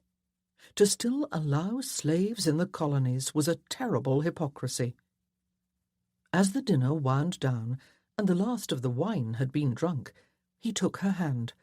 "I am glad that soon you will have that new wardrobe, although in my mind I will always remember how lovely you appeared in your simpler garments." "I intend to keep them, so you may not have to rely on memories. There will be times I want to do something that might ruin those fine ensembles." "I would ask what activities you refer to, but I think I will wait for another day to learn that. I told you that I have some gifts for you. Several. The first I will give you now. A bill will be brought to Parliament, reinstating Tayhill to you. The King will let it be known he supports it. You will have fulfilled your mission." She should have been elated. She was happy, true, and she showed it, she hoped. She was getting what she thought her family deserved. But she had never found the proof that said it was, in fact, her family. She believed it was, but there would be those who always claimed she was a charlatan, who only succeeded because she had turned Brentworth's head. She admitted it might only be half a loaf, but it was the better half, and she would take it. Perhaps one day she would stumble upon the evidence she had been trying to find. She would prefer this were not a gift, but a right. "There are other gifts?" she asked. "This news should be enough for one day." "There are several. Up in your chamber you will find 2 of them. I would like you to be wearing them when I visit tonight." "Do you expect me to sit here longer and talk, when I know surprises wait for me up there? That may be impossible. All I will do is try to get you to tell me what they are." "I expect you to run up and see them, so I can spend a very long night with you." He raised and kissed her hand. "I have thought about little else all day, and am half mad over it. Go, now." She went to give him a kiss before scurrying out and up the stairs. In her chamber, her lady's maid had already prepared her bed and laid out a nightgown, a simple, practical one. After Brentworth had left today, after she assumed they were finished at Mrs. Dove's, Amanda had insisted that some other items be commissioned to replace these serviceable ones. Charlotte, her maid, stuck her head into the bedchamber from where she had been working in the dressing-room. "His Grace's valet brought something earlier. It is in here." Davina went into the dressing-room. It was a sumptuous chamber, as large as the one with the bed, with a big fireplace and 2 damask-covered divans and a special spot for a tub that waited in a cupboard built into a corner. Charlotte pointed to one of the divans. 2 packages, one small and one large, both wrapped in silk, rested on the cushion. "Are you retiring, Your Grace? Should I prepare water for you to wash?" "Please do." She sat on the divan and pulled the ribbon on the little package. The cloth fell open to reveal a small wooden box. She pried that open to see the contents. Pearls, a string of them, perfectly matched. Beautiful. Priceless. She called Charlotte over to see. She handed them to the maid, who ogled while she fingered the orbs. "Why, each one could keep a lady for a year," she said. "Leave it on the dressing table." Davina opened the larger gift. She recognized the shawl at once. It had caught her eye as soon as she entered that back chamber at Mrs. Dove's shop. When she asked about buying it before she left, however, Mrs. Dove had informed her it was spoken for. She lifted one corner high, and the thin silk fell like luminous water. The blue sprigs on the cream background would look perfect with a dress the colour of primroses. She rose and draped it over the back of the divan. Of all the purchases made today, this one pleased her the most, because Brentworth had seen it and thought she might like it. Charlotte began her duties. Davina submitted, although having a maid take care of her would take some getting used to. The notion of lying abed until another woman came to get you out of bed struck her as a little stupid, and she doubted she would ever conform to that practice. Face and body washed, hair brushed, clean, and ready in her simple nightdress, she sent Charlotte away. She draped the shawl around her shoulders. The silk's texture caressed her bare arms, but it looked silly with the muslin dress beneath it. Feeling daring and naughty while she did it, she removed the dress and again draped the shawl. The silk created a wicked sensation on her whole body. She sat at the dressing table and began clasping the pearls around her neck. Hands took it from her and finished. In her looking-glass, she could see Brentworth's brocade banyan and a V of his skin above where it was buttoned. She ran her fingertips over the pearls. "It is perfect. Lovely. Thank you. And for this, too." She smoothed her hand over the shawl. His hands followed, sliding down from her shoulders and over her breasts. "You are perfect. Jewels and silks a mere decoration." He caressed her like that, standing behind her, his strong hands visible in the looking-glass while he touched her through that silk, and the fabric increased the sensuality. Watching that, feeling it, mesmerized her. Her head lolled back against him, but she did not close her eyes entirely. She kept watching. He cast aside the edges of the silk and exposed her breasts. The pulse of pleasure made her sway against him and arch her back. Light touches, torturous ones, had her close to groaning. He circled and brushed her nipples, drawing gasps out of her, pushing her to the edge where abandon beckoned. She felt his arousal, swollen and hard, heating the back of her neck. A scandalous impulse joined her fever, a shocking one. The notion turned into an urge. Should she? Dare she? She heard his voice in her memory. No rules. She was honest in her passion, free. She did not resist what it did to her, how it transformed her. His desire turned savage when he saw her like this.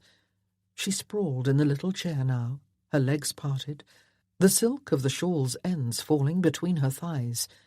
Her head pressed him, and her breasts rose high, their tips tight and dark. She shuddered whenever he caressed them. Lips parted, she watched through the slits where her lids had not closed entirely. He cupped one breast and bent over and licked. A little cry escaped her, then another, and more yet in a rising pitch of need. She raised her arm to circle his neck and hold him like that. He moved to the side of the chair for better purchase. Only she did not want more. She took his head in her hands and held him to a deep kiss. Her tongue plunged and explored and demanded. She refused his attempt to join her, fending him off aggressively. While she kissed him, she unbuttoned his banyan. He shrugged it off gladly. During the next kiss, she took his cock in both her hands. She stopped the kisses and pressed her lips to his shoulder, then his chest. He stood tall and watched what she was doing, balanced on rigid legs, so pleasure did not bring him to his knees. Her hands had him reeling. The path of her kisses made him grit his teeth. She could not know how suggestive this was, and what it was doing to him.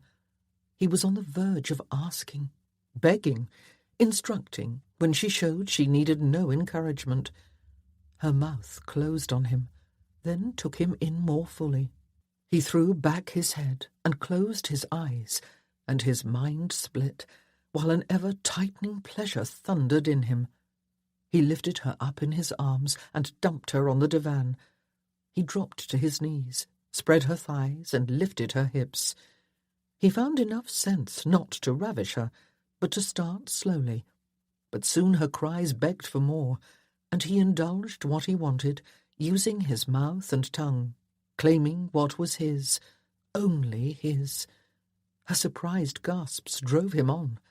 He made her moan with want, almost weep with it, before he felt the trembles that heralded her end. Her earthy scream almost took him with her. Almost blind now, raging inside, he pulled her down onto his thighs, so her legs flanked his hips. Her head and shoulders pressed the seat cushion, and the silk still draped her like a Venus.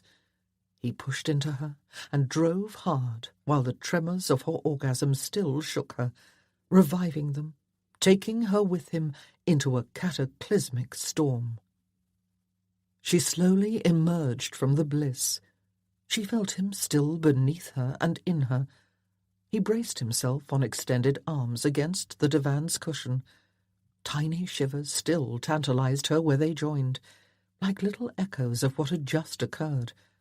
Eyes closed, passion spent, the face mere inches from hers looked so beautiful, almost innocent in the absence of awareness and thought. She watched as he regained himself, as the man emerged again, and the jaw firmed, and those crinkles at the sides of his eyes found their tiny furrows.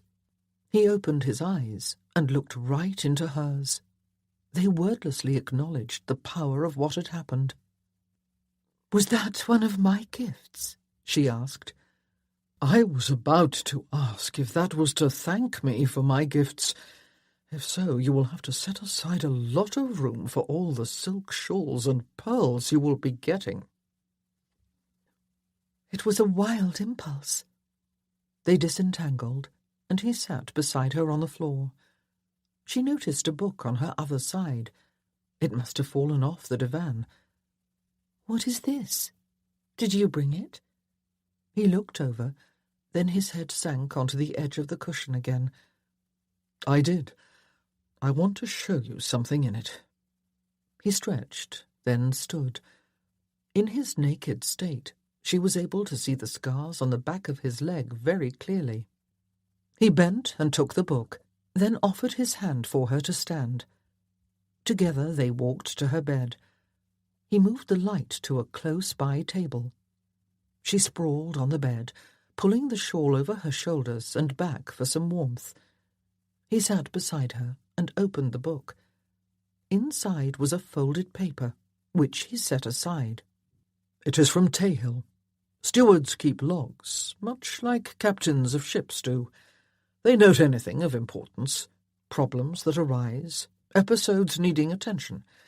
It creates a little history of an estate and its lands. This one is from about 40 years ago." She turned the first few pages and saw what he meant. This was not like the ledger Mr. Roberts had shown her with the financial accounts. It was a personal record. "I thought about what the Whisperer told us, and realized that if a theft happened, it might be noted in the log." He flipped through the corners of the pages and turned to one far along in the book. And it was. She looked where he pointed. The steward had written about the theft. "Today, a stranger entered the house and removed several items in a wooden box. He claimed to be the last Baron's son. Because I have reason to think he was telling the truth, I wrote to the Duke to see if he wanted to lay down information with the magistrate, before I did so on my own authority. Then this, 10 days later. His Grace wrote that I am not to bother the magistrate, that the thief mentioned earlier was probably far gone by now. I wonder what he meant when he wrote that he had reason to think he was telling the truth, she said. Do you think this steward spoke to him?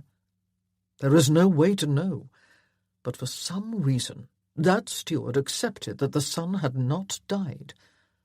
Back then, there were probably those alive who knew about what happened to the son.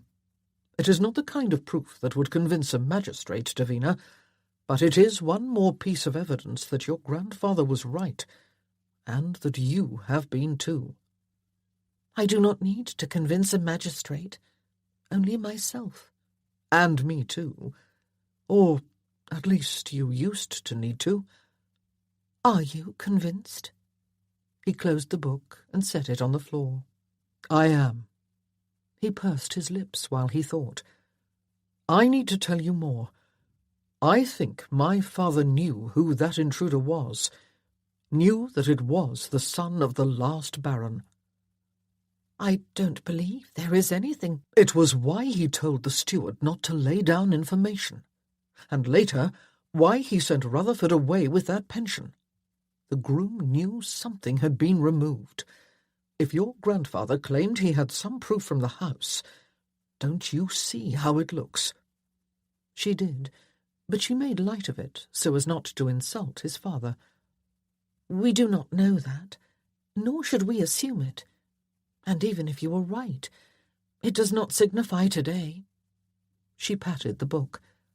This, however, does, to me at least. Was this one of the gifts? If so, I think it was the best one. He reached for the paper he had set aside and placed it under her nose. There is one more. She unfolded the paper, then again and again, until a large drawing made on several combined sheets spread on the bed. It was a drawing of Tayhill, only with a new wing where the burned one had been. She examined the new chambers. In the end, near the gardens, she saw large ones labelled dispensary and infirmary. You will direct the architect on how to plan those chambers and that space. There can be beds on the second floor, or this one here, if you choose to take it that far, he said. I only ask that you allow me to bring in physicians, that you not try to do this yourself. Of course there need to be physicians. Her eyes misted at the drawing. It would have taken her years, half her life, to achieve even half of this. If you... He hesitated. If you must continue, so you can be who you say you are, I pray that you will indulge me by trying to avoid danger. She nodded. She would not need to continue all the time. There would be situations when she wanted to, however. She would try not to put herself in danger as best she could. I think perhaps this is the best gift, Eric. She folded the paper again. It is a wonderful plan. He brushed back her hair with the backs of his fingertips. I thought the last one was the best one. Oh, that was quite fine too. She raised her chin so she could show off the necklace. She flipped the end of the shawl. They were all wonderful. He leaned down and kissed the back of her neck. None of them compare to the gift you gave me, when you gave yourself, Davina. I'm glad you are pleased, contented. He embraced her, then rolled so she sat on his hips, looking down on him. She enjoyed the sight from this position, of his hard chest and astonishing face, of his arms and the little line of hair going down his stomach to where she sat. His gaze captured hers. I am both pleased and contented, but also happy, joyful. He fussed with the shawl, drawing its edges down over her body, then toying with the long ends. I have sensed a sadness in you since I told you about the fire. About Jeanette. Did that old story disappoint you in some way? In me? The spot of emptiness she nursed widened and ached. It grew until it twisted against her heart. Not in you. Not at all in you.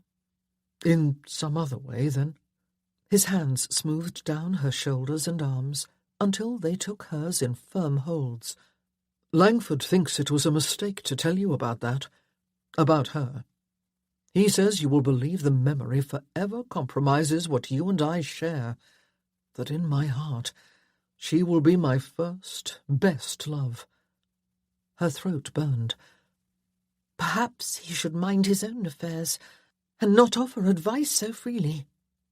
I told him about it, and Stratton. That first night after dinner, while we drank port, I shared it. Langford always offers his opinion, and always minds others' affairs, so this won't be the last time. He looked right into her eyes. Is he right? A little, she managed to say. It is not like those men pursuing me at the theatre, though. I did not have expectations that have been denied. He closed his eyes briefly, then joined their gazes again. Sometimes the best things are least expected. You are so wrong about my memories, about my feelings for you. I told you early on that I was deranged by desire for you. My hunger for you was greater than I ever knew with anyone. When we embrace, I am freer than ever before. The contentment I know fills my soul. Do you not feel some of that too? Her eyes burned. The emptiness disappeared with his words, filled now with such joy she could hardly hold it. His expression, while he waited for her response, touched her. So earnest he looked, so unsure what she would say. She nodded. Yes. Oh, yes. He pulled her forward, down into his arms. I thank God for that. To love you and not have you experience at least some of the same things. All of it. I have lost my heart, Eric. Hopelessly so. A kiss, then, both raw and sweet in emotion, careful and ferocious at the same time. He set her up again. He lifted her hips, then lowered her while they joined. He separated the edges of the silk and took her breasts in his hands. Take your pleasure, darling. Look at me, and see my love while you do. Chapter 28. Will you tell me now where we are going? Davina asked the question while the coach rolled through town. South now. Are we going to St. James's? Close to there. We are going on a hunt. Eric hoped the hunt succeeded. It had been planned meticulously, and all logic said it might, but one never knew. Here we are. The Queen's house? We are hunting on a royal property. Something like that. He handed her out. It is not only a house. The King's library is here. She looked confused, but allowed him to escort her in. She stopped short once inside. Why are all these people here? This is our hunting party. Also, in the event of success, their witnesses. The group waiting for them included Stratton and Langford and their duchesses. Langford brought over a man who resembled him, along with another very elderly gentleman. Let me introduce my brother, Harold, and also Mr. Barnard, the royal librarian. Both are intimately familiar with the library and have agreed to aid us today. Davina smiled graciously, but still looked confused. What are we searching for? She whispered to Eric. He drew her a few steps away. A Bible. Your family's Bible. We may not find it. I could be wrong. However, if that was what your grandfather took from the house, and if it was sent to the last king, and it was among his possessions when he died, there is a good chance it ended up here in his library. Its significance to your cause would not have been known or recognized at the time. When a king dies, his household has other matters occupying it." Lights of hope entered her eyes. "That is a lot of ifs, but I think you may be correct. It is wise you did not tell me this before you brought me here. I would have paced the house until we could come to see." She walked back to Mr. Barnard. "Can we go to the library now?" Mr. Barnard led the way. Eric escorted Davina, and their party trailed behind. Into the large octagonal room that held the library they filed. Davina's face fell. "There must be thousands of books here. We will never find just one." "There are over 60,000, Mr. Barnard said. "However, they are all organized so they can be found without too much difficulty, so they can be used by scholars. The Bibles are all in one section, with pride of place, of course, going to that printed by Gutenberg. Come with me." There were a lot of Bibles, not only Gutenberg's, but also other early ones, both in manuscript and early printing. "Once we get to more recent years, there is less differentiation to the shelving," Mr. Barnard said. "These cases here hold the ones from the last several hundred years. The last king bought many collections, and almost all had Bibles." Davina looked up and down the cases. "It is a good thing we brought that hunting party." Langford's brother took over. He divided up the party and assigned them shelves. He gave a little lecture on handling frail books. "We can assume it is in Latin, Gaelic, or English. Any other languages you can reshelf immediately." They all went to work. Even the best-kept library collected a lot of dust. 15 minutes later, clouds of it surrounded them.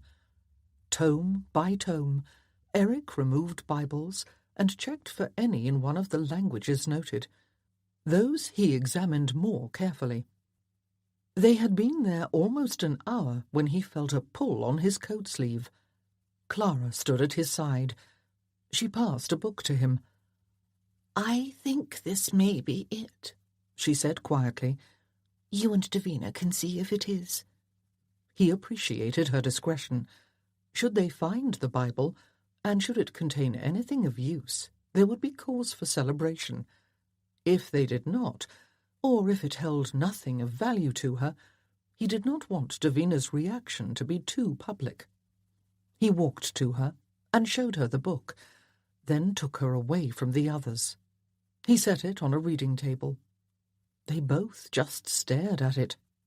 "I am almost afraid to open it," she said. "I understand. However, it is time." He turned back the front of the soft leather binding. There, on the front pages, left blank of printing so as to accommodate such a use, were the family notations of the McCallums of Tayhill. He turned 2 pages full of writing, then stopped at the final one. It was only half filled. Davina read the next to the last line in a whisper. 1746. James McCallum, born 1740, was sent to Harold Mitchell of Northumberland for safekeeping after his father's death at Culloden. Below it was one last note. 1748. Tayhill, given to an English duke by the king. Household dispersed. Her breath caught. "Oh my! You have done it, Brentworth! You have found my proof!" He turned to where Clara watched them. He nodded. Davina's expression showed just how successful the hunt had been. Word spread, and the party closed in. Clara pushed Mr. Barnard forward. "You must verify this discovery here in this library, sir. No one can claim that you lied out of friendship for Brentworth." Mr. Barnard examined the Bible, then smiled. They had cause for celebration after all. "Thank you, Eric," Davina said. before stretching up to kiss him.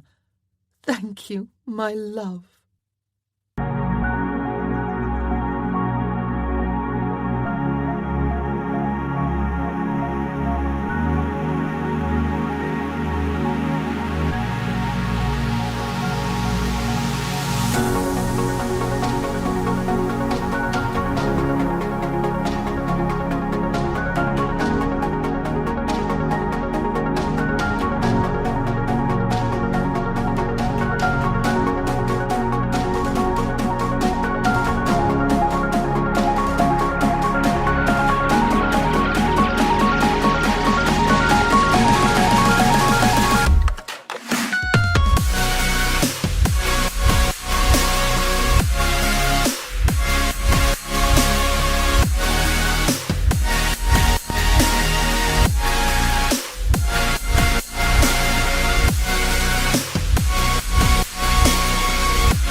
Epilogue. The garden flowers perfumed the air. Somewhere birds sang, but they could not be heard. Rather, the children's squeals and cries filled the space. Servants ran this way and that, trying to keep them corralled in one section of the garden. From the terrace, Langford watched a boy with dark, unruly curls and dark eyes. Davina doubted any other person except Amanda could bring such warmth to that Duke's smile. "Your air is full of the devil," she said, as the boy escaped a footman and ran for a tree. "He'll be up that trunk in 2 blinks from the look of him." "He is a fine boy, isn't he?" Langford said, as if being a devil were a very good thing. "He looks to be healthy and strong," Eric said, "and full of trouble. Not too much trouble. Nothing I can't manage." Langford turned his attention to the other children and the adults in their midst. Stratton and Clara are like children again themselves, guiding the play, although Amanda seems to be fomenting rebellion against their authority. His twins seem to get along well with your son, Brentworth. Davina saw the gleam in Eric's own eyes while he watched their son play with the others. Benjamin was not a devil, but he knew more freedom than his father had. Not too many rules. It had been one of the first things Eric had said when the boy was born. She knew he had laid down the law for himself more than for her. The baby in his arms began fussing. She let Eric try to soothe matters, but his own consternation only made it worse. He could not bear to hear this one cry. She took the baby from him, gave a few bounces, and cooed at the pudgy face. "You will get to play soon enough. You have to grow first." Langford rested his hip against the terrace balustrade. "It is done, then? The title is settled?" Eric nodded. "Word arrived yesterday. Isn't that so, Baroness? She prefers that address now, Langford. Don't you, darling?" She laughed. "I can be forgiven, I think. Scotland recognises me." The decision of the Lord Lion in Edinburgh had come by messenger, sent by Brentworth, to await the decision. Because the lands had been returned to her by Parliament, and because, with baronies like Tayhill, the baron was whoever held the lands, the conclusion had been a foregone one. The College of Arms would accept it, most likely. "So we are all domesticated and appropriate now," Langford said. "The next time we meet at the club, we should go out on the town and raise some hell, though. It doesn't do to be all about duty and responsibility, and we deserve a night of trouble. You in particular, Brentworth. It will be like old times. We can be the decadent dukes again." "I'm not sure I remember how," he replied with a slow smile. His gaze slid to her, and she felt herself blushing. Last night he had invited her into the 5th circle of acts not typical, and astonished her anew. "I'll remind you," Langford said with a laugh. He looked out at the children again. "Who would believe it? Married, all of us, and each with his heir. The baby in her arms began fussing again. A strong hand reached over, and a masculine finger stroked the infant's cheek. "We have been fortunate. We should be forever grateful for our wives and heirs." Yes, it had all worked out splendidly for them, and for those wives, Davina thought. Clara's journal and club flourished, and Tayhill now offered medical help to farmers and crofters for miles around. When she and Eric visited, she donned an apron and entered that wing to assist. Amanda had taken up the anti-slavery cause along with the Dukes. The last effort had not succeeded, but new ones were coming, and would continue to come until it was done. Most importantly, the children were all healthy and full of love and joy. They filled the houses with chaos when they all played together like this. There was much for everyone in this garden to be thankful for, especially her. She smiled down at her son, the next Duke, then at the new daughter in her arms. The world was changing quickly, in ways that would not be denied. Who knew? Perhaps little Gordania could even one day become a physician, if she chose. The End.